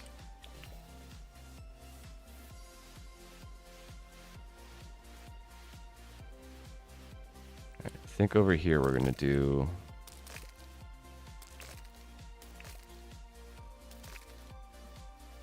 a big pile of sand. Not a, well, relatively big. So we want to clear out a section a little bit further away. We'll replant this stuff later.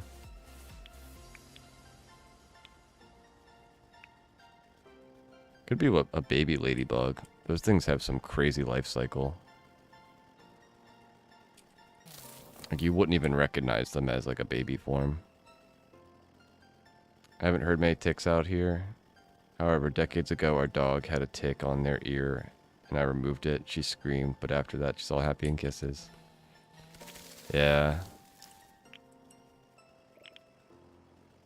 I don't know what was causing it. I think, oh no, I remember.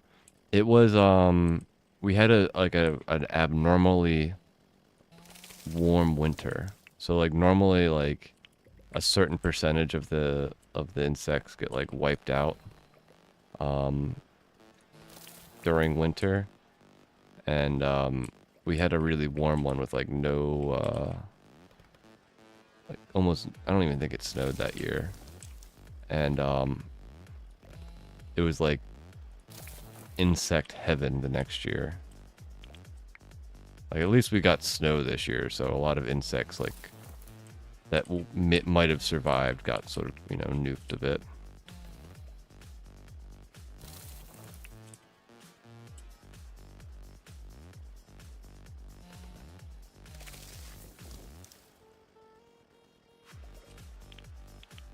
Yeah, it was nuts. There was like tons of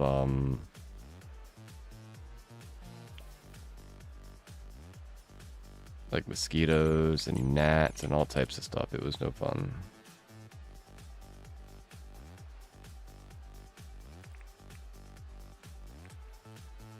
We also had that problem when we first moved into our house.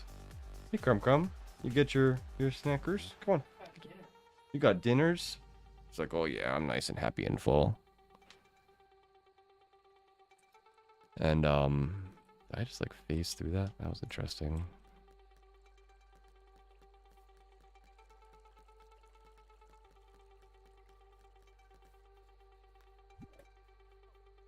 All right, 1, 2.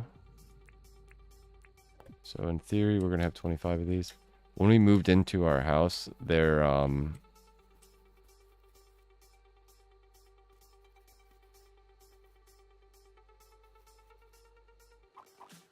was a part of the house that was like full of ivy, and it hadn't been maintained in a really long time. What's half of 25? Like 14-ish?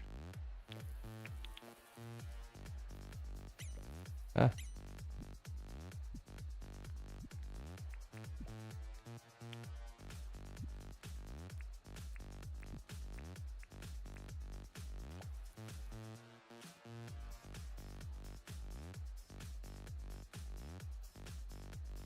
And that area basically became a haven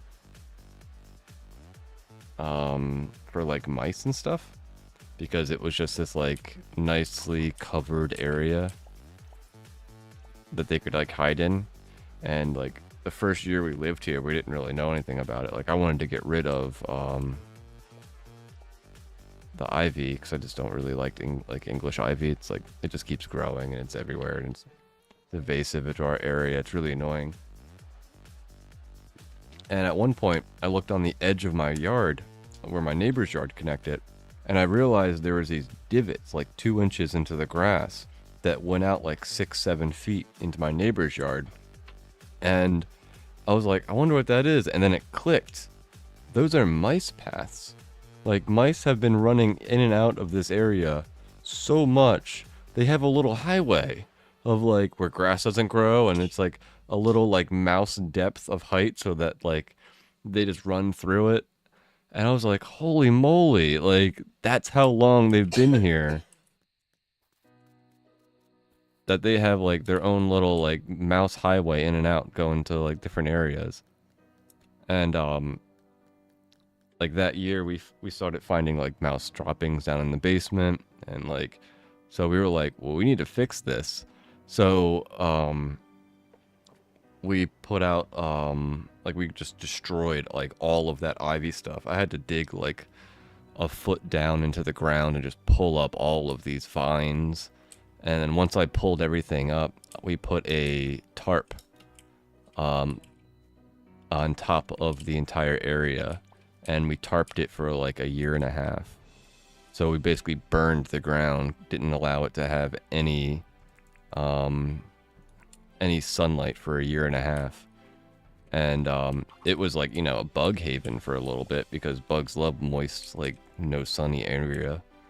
But it just destroyed any type of plants that could live there, and killed up all the roots. When I pulled it up a year and a half later, all of the roots were like wet and moldy. Sounds weird, but they were dead. And then I had to do the same thing over again, you know, dig up as much as I could and get rid of it. And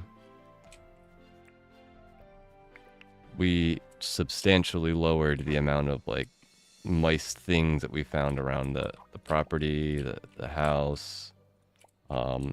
Ticks went down. They were all gone because ticks live on mice.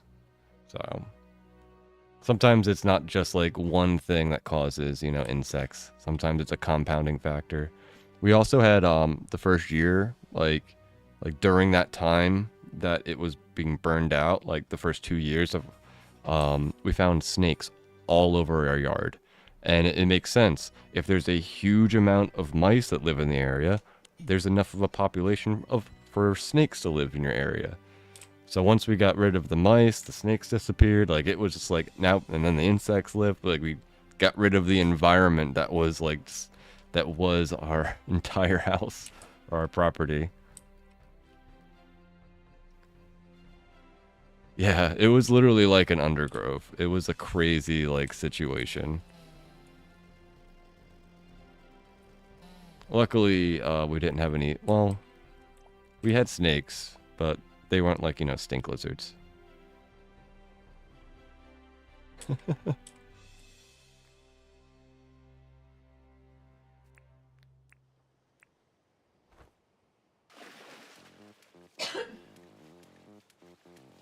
This was a bad choice. Yeah, it didn't go too bad.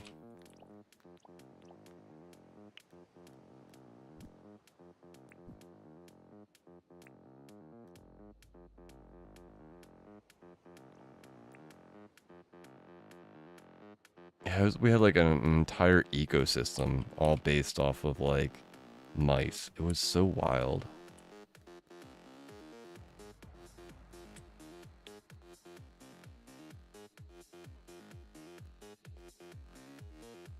But once we got rid of that problem went away.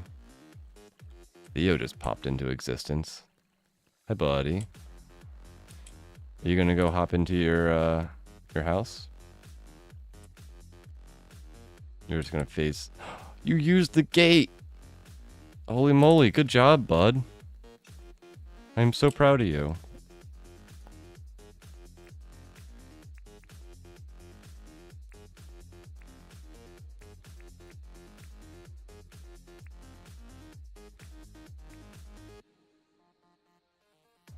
I think I'm gonna leave these here, because I'm probably gonna use them later.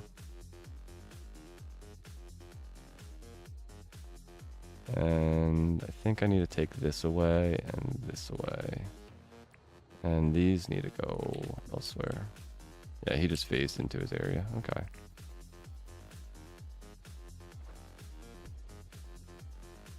Do I have another chest on me? No, good.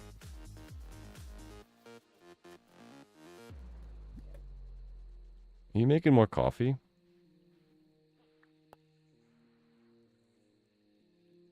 Or is that the doggo making weird sounds eating?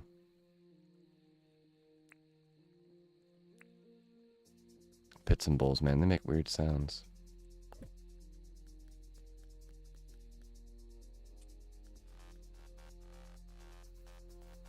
What's the range of these?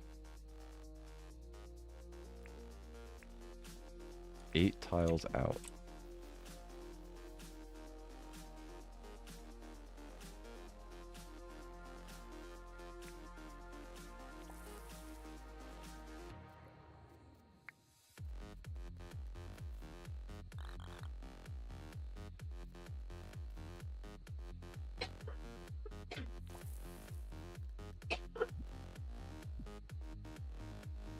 Speaking of snakes, in junior high at a friend's house, there was a wild yard outside. There was a wild yard outside their backyard, and there was a freshly dead 2-headed king snake. Oh gosh. That sounds like a nightmare. I've never seen a king snake before, but sounds like, I think they're poisonous. The Milk snake? twin to the milk steak? I don't know. One has the like red and black is death and red and white is open. I thought that was the coral snake that had that. Maybe that's what it's called. I don't know snakes very well. I don't know snakes very well. Red and black. Yeah, what is it? Like black next to red. Do something about it. Yellow versus black. You know, party with it. I don't know. I don't remember that phrase at all. Do not go off of what I say.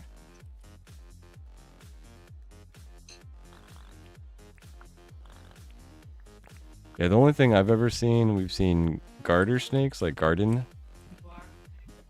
snakes, black snakes, rat snakes, boa constrictors have been like pets for some of my friends. Yeah, my sister, is it? Yeah, it's a corn snake, little yellow guy-ish. Not really yellow, but you know.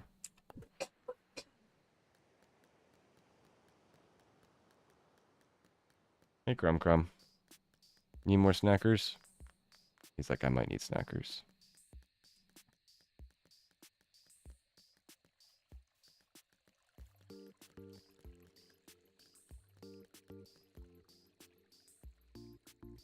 I've never seen a garden snake.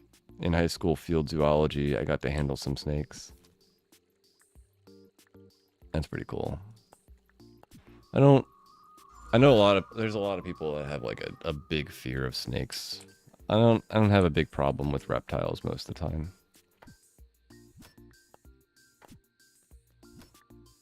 I can understand though. They are like, the wiggly aspect is a little unnerving, but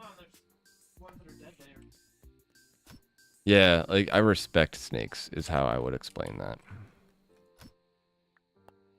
I don't necessarily fear them, but I definitely respect them because I don't know enough about them to be like, oh, you're, you know. Even if they're not poisonous. Yeah, they can still bite if you're not poisonous. True points. True valid. College, not high school. In college, high school. College field zoology. Gotcha. I don't know what I said.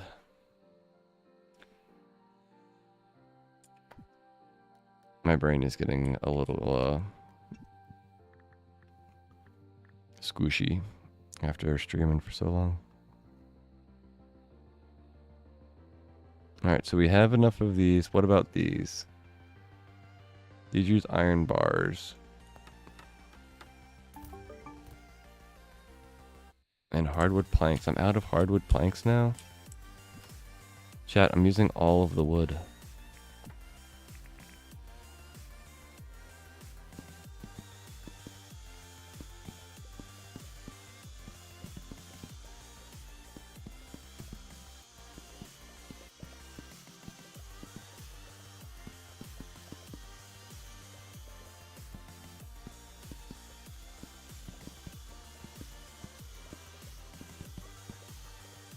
I am making a lot of wooden things, wooden paths, wooden stairs. I'm also using a bunch of making a bunch of the animal things, which are like pretty expensive buildings to build.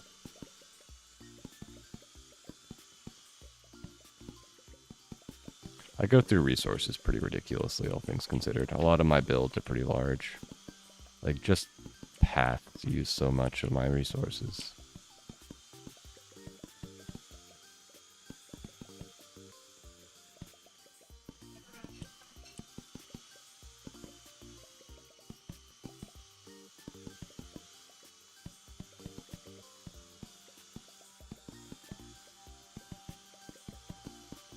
I think, next stream we're gonna have to go down to the tier 2 mine and just collect a ton of iron. Yeah, I go through iron bars like crazy. I even started going through iron ore just for that, the pleep little, like, houses.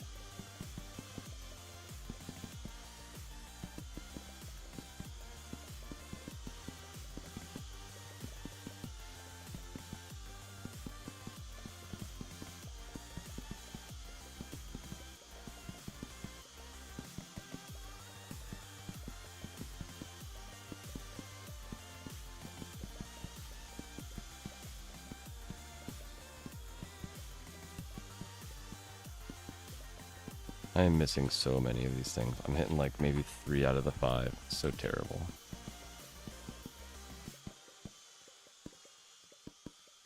Wish you could like just hold down.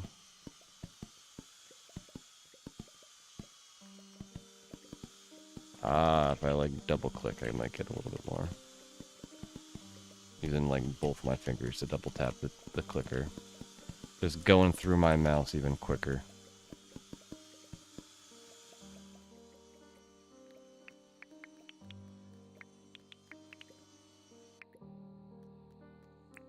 $509, not bad.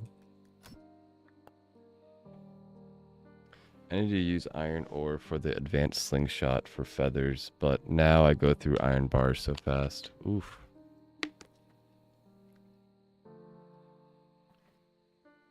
I made the bow and arrow, and I haven't really ever used any of the slingshots.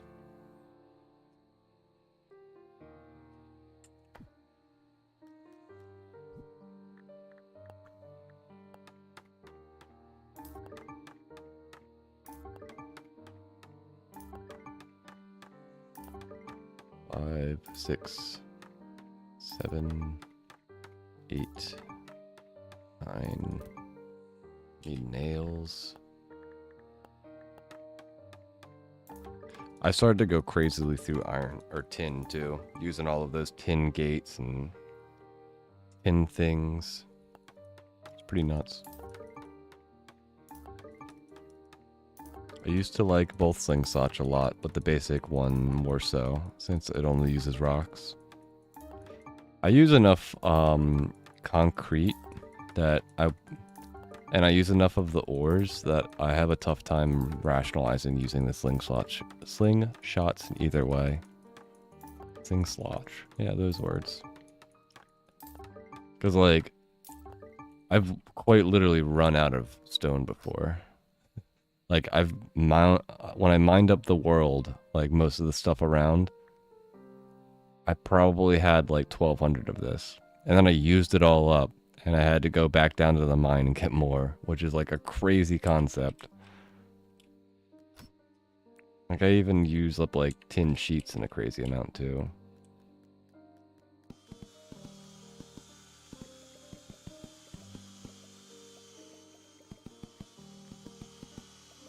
You rarely use concrete? Yeah, I use it for everything. Like everything has a concrete on the edges.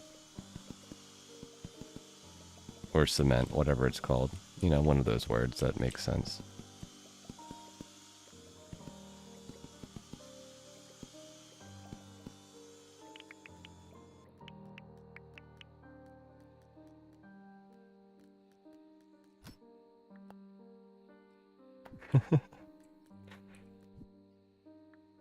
Alrighty, what was I making again? We had 9 of these. So that brings us to 10. If I remember correctly, we had 8 of them over there. So that brings us up to 20. And so I need 5 more in theory. And then 2 more for the wary moose. Oof. There's our iron.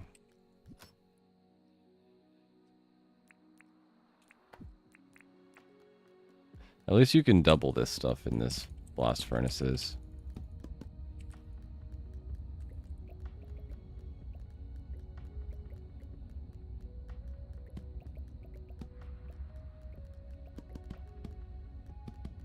So I need like a little, I think I need like,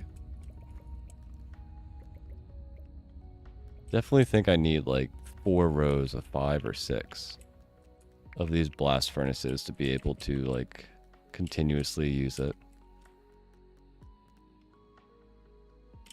I do grind them up, but not very often. Like I did it recently. I had like 120. It only gives you so much. Like 30 of these. Where's my grinders? Up here.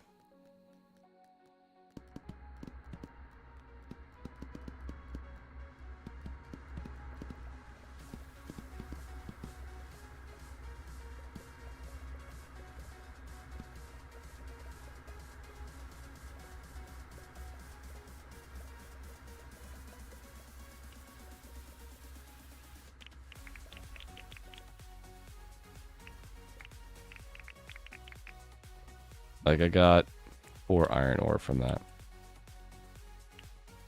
So like I'm not too impressed with shiny stones overall.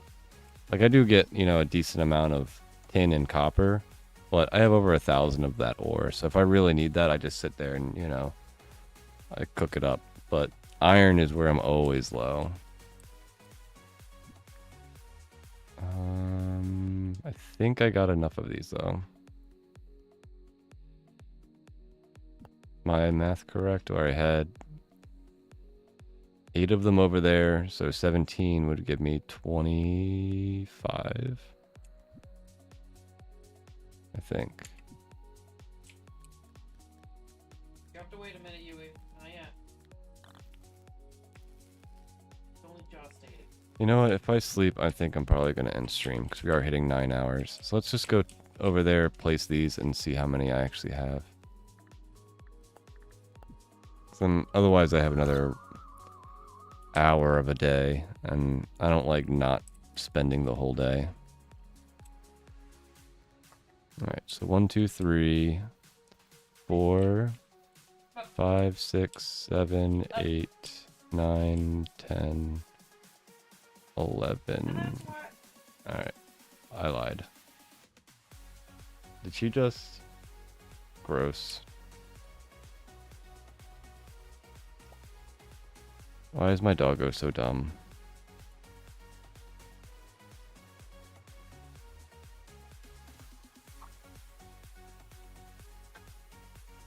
Not even gonna clean up after yourself. She's like, I cleaned up enough of it. If you are being attacked, will your nearby animals rush over to help you in Dinkum? Never tried it, but I would assume no.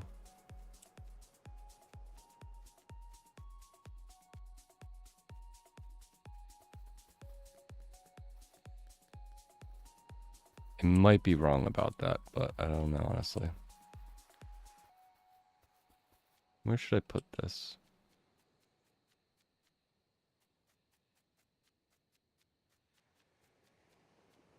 Maybe I'll just... Let's think of this. Maybe there's a path in front of these guys. So 1, 2, 3 would be that path, and then 1, 2, 3, and then 1 on either side. Maybe I put concrete underneath it.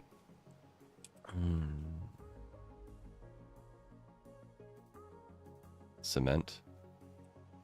1, 2, 3. Yeah. Let's just leave 3 in between them.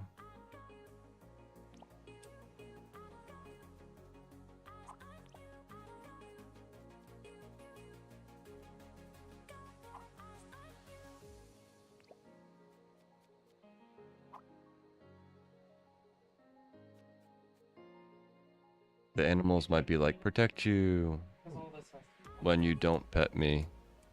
You know, that'd be pretty cool if they were protective like that, but I honestly feel like they probably aren't. Yeah. All of this. Needs to be washed. 1, 2, 3.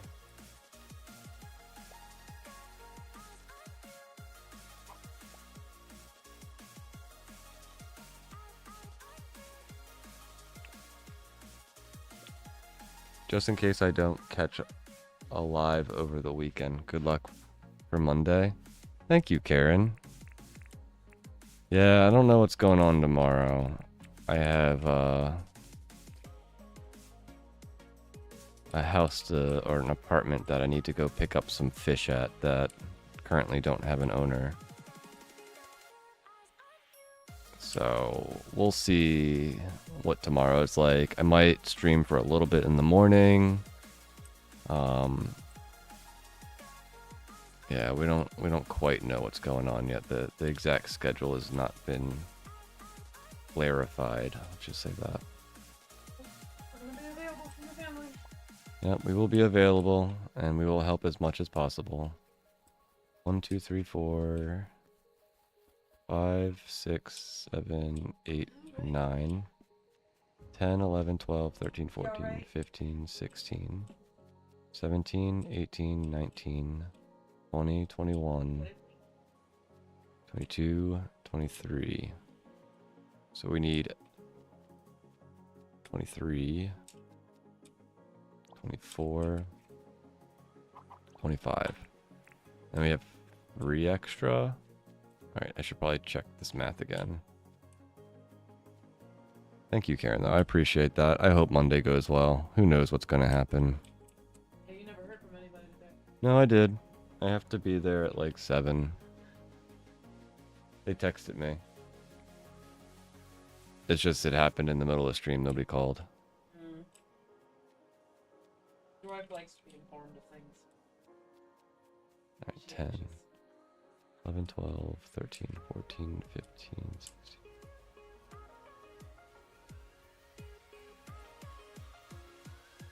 I'm terrible at counting, chat.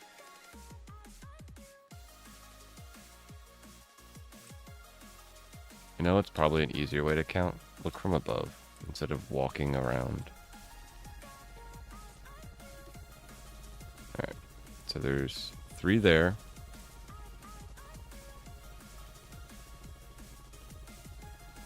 6 in this row. So that's 9. That's 16. Plus another 4 at the end. 20. So then that's 3 more. 23, 24, 25. Alright. We did it. We did it, chat. We can count.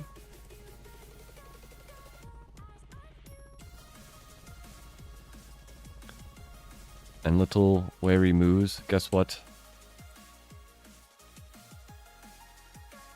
I didn't forget about you. You guys can have houses. I will plant you Kwandong trees later.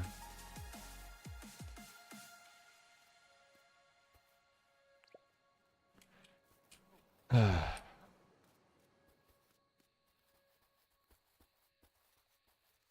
you okay? You have a house now.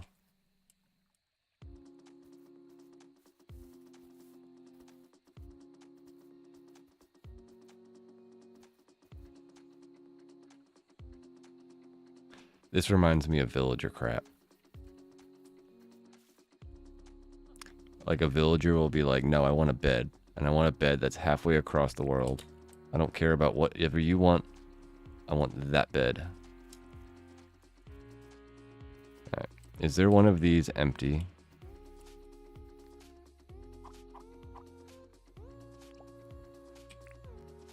I'm going to change all of these lights up eventually, but for now they're fine. There's one of these empty. I can almost bet money this is the one that guy wants. And now that I got rid of it, look at him. He goes and finds a new house. Just like Minecraft villagers. They want their bed. They don't care about anything. It doesn't matter if it's 4,000 blocks away. They will just stand and run and trying to get to that bed.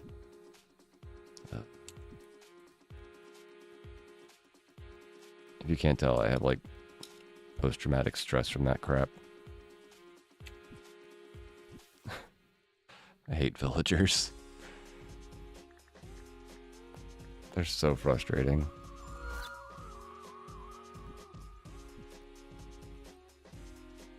Is that one name Minecraft? You know what? That's a great idea. Where is this? Animals. Oh, I don't know which one's which. The older one. Because I got the regular moo first before I got the wary moo.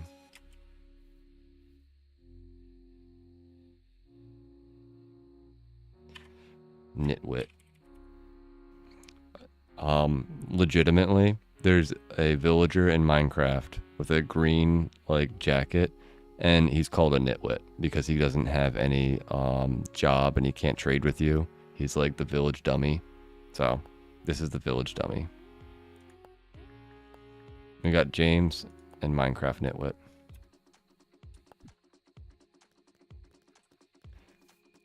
I don't normally have like a commitment to naming something, but that guy, that's his name.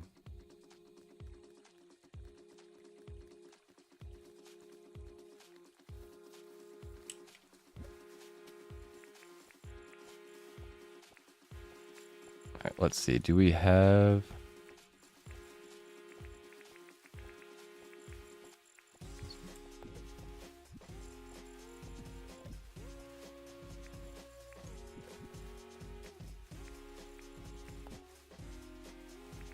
$36, $56. Yeah, we'll be fine.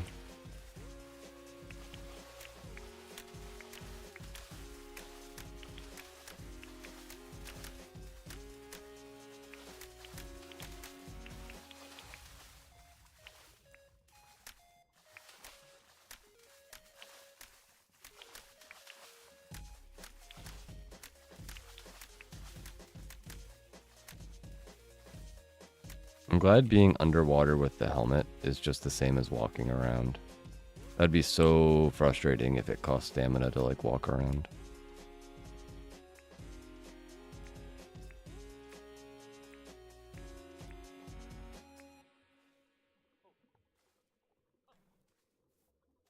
This can be food.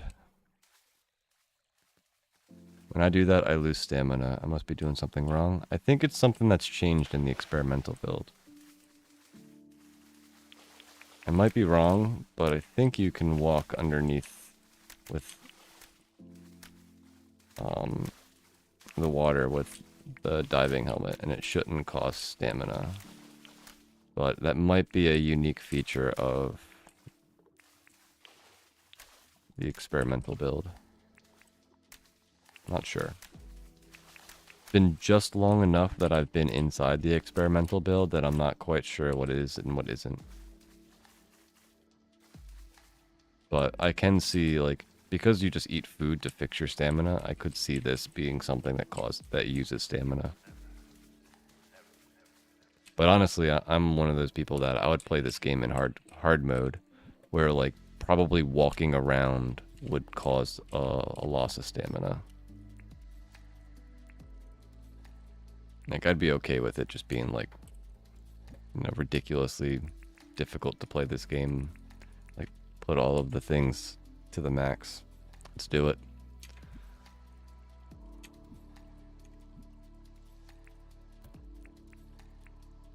Do slingshots no longer use stamina, or do they use stamina again? If it's anything like the bow and arrow, you don't use stamina while using it, like while pulling it.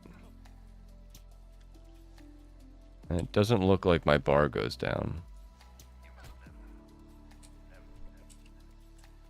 So I would assume it doesn't. Now I guess I could just like spam it. Yeah, it doesn't look like it does it. I can try the actual wait, let me put the meat away. And everything else can stay here. I really just want the keys. But I can test it before the end of stream.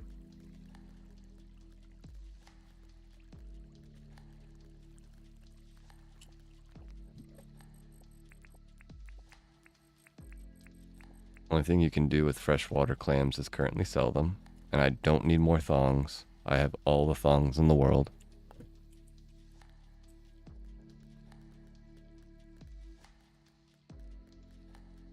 You're welcome, Happy Peep.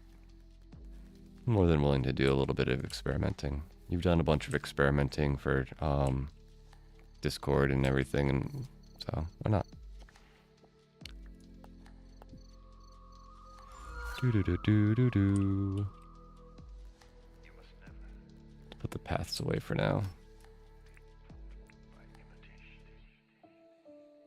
This jazz I need to put away, but for now it's fine. How is our keys going? 94. So tomorrow we'll have enough for Sunday Fun Day. Just in time for Saturday.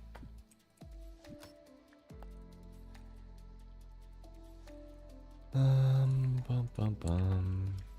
How's my... Probably need to keep going after frillies. At this point, it's like we just have to kill frillies like it's our job. They're now one of the most important things to destroy. Which sounds a little messed up.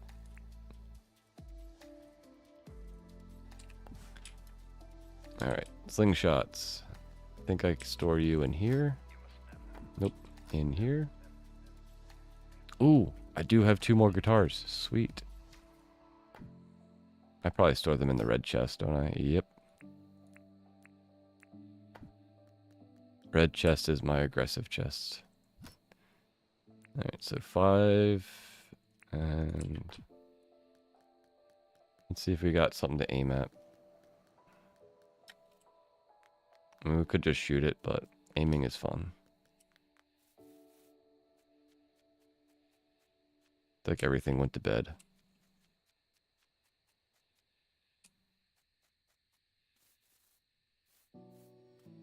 Hey, it's a Hercules moth. You guys are sort of rare. A couple streams ago, Reeps was looking for one.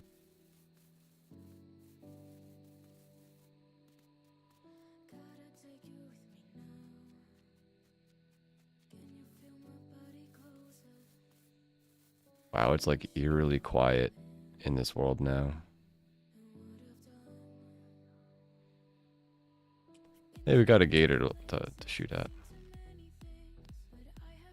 Alright, looking at the bar above. Yeah, it doesn't look like it does any stamina damage for the advanced one.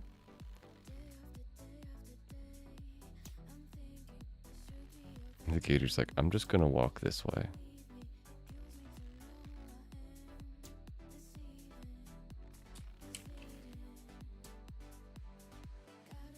Hey, the rocks stun him? That's pretty cool. Man, this needs a damage buff, though. Holy moly, just 4? And what does the advanced one do?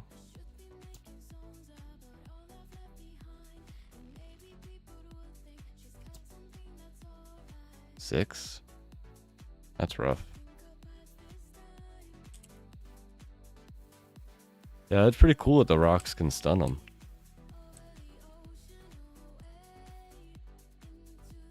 We have a nice little pond over here we should expand.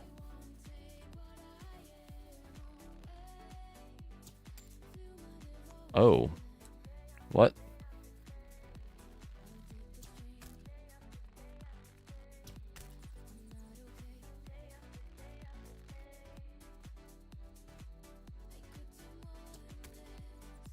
Oh, it's like really, like it happens a lot.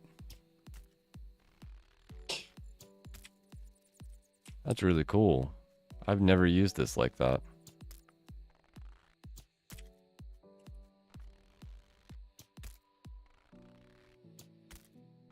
And if you're close enough, you can just like stun lock them.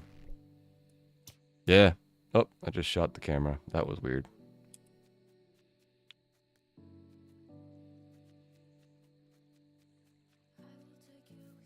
Yeah, I didn't see any stamina usage either. So if it's normally using stamina in the regular version, it doesn't do it anymore.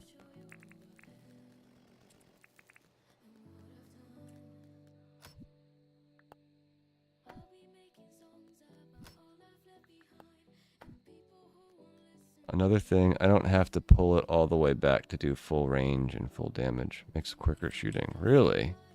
That's definitely a bug. I would assume that's going to get changed if you don't have to fully pull it back.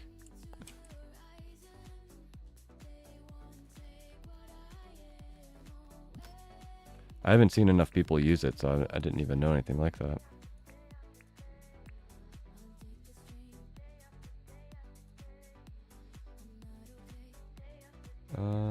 Yeah, I'll try it.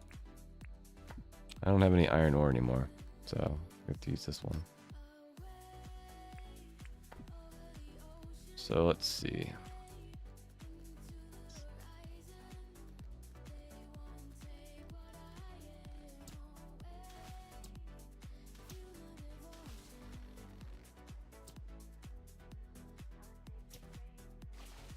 Definitely a limp shot if you don't pull it all the way back anymore.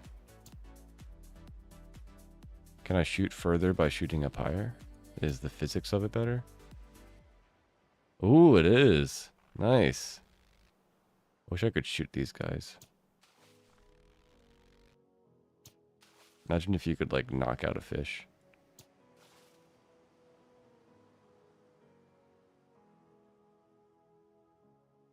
Not that short. All right, let's just see. Yeah, it seems pretty like that's the full shot. Proportional. And that's less than a full shot. And then full shot.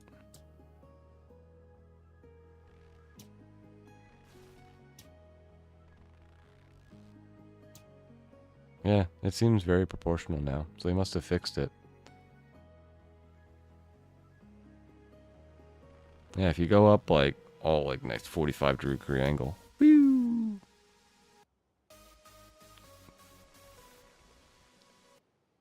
It's hard to get the 45-degree though.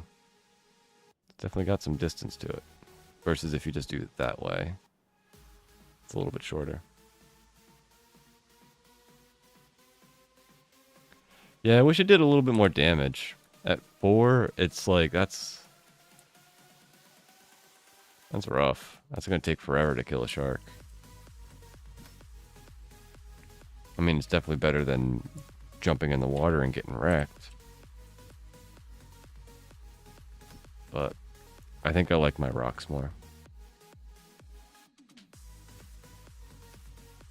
Yeah, I have a little bit of a ledge. I'm on the above the pergola.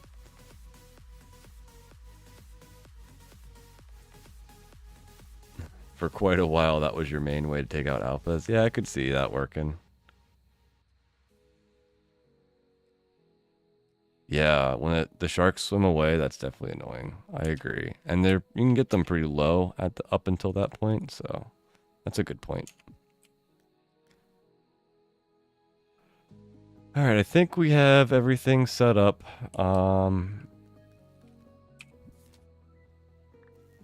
We got some good progress done. We've moved this to be now a Vombat area. We have this being a pleep area, and we have this being our wary and regular moose saddled area. And then we have our chickens or our chooks over here. This little spot needs to get destroyed. Maybe just put an X there. Make it a full-on island. We're also going to want to bring a path up from our zoo. Probably like either this way or something like that. Go past the ore. And then make a bridge over here. So that way we have a nice sort of like full circle. Or maybe we pull it down this way. I don't know. Maybe we could pull the dock over and then a bridge over to there. Maybe a bridge over to here. Maybe a bridge over to here. I don't know. I'll have to think about how we're doing paths, but I want to connect the zoo up that way so that we have like a nice big connected area. And then it's, you know, finish up the Chook Island, finish the terraining of it, add trees, add bushes, grass it up, and then flower it up. Make sure it has furniture on it.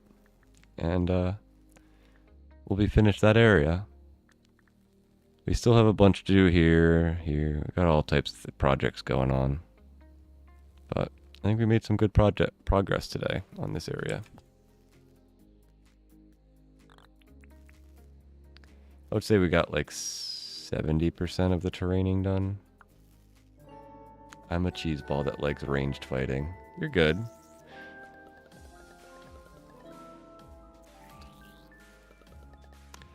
Yeah, I did a lot, but at the same point, nothing was really finished. So it's a little, like I moved the animals, but it doesn't feel like I did as much as we actually did.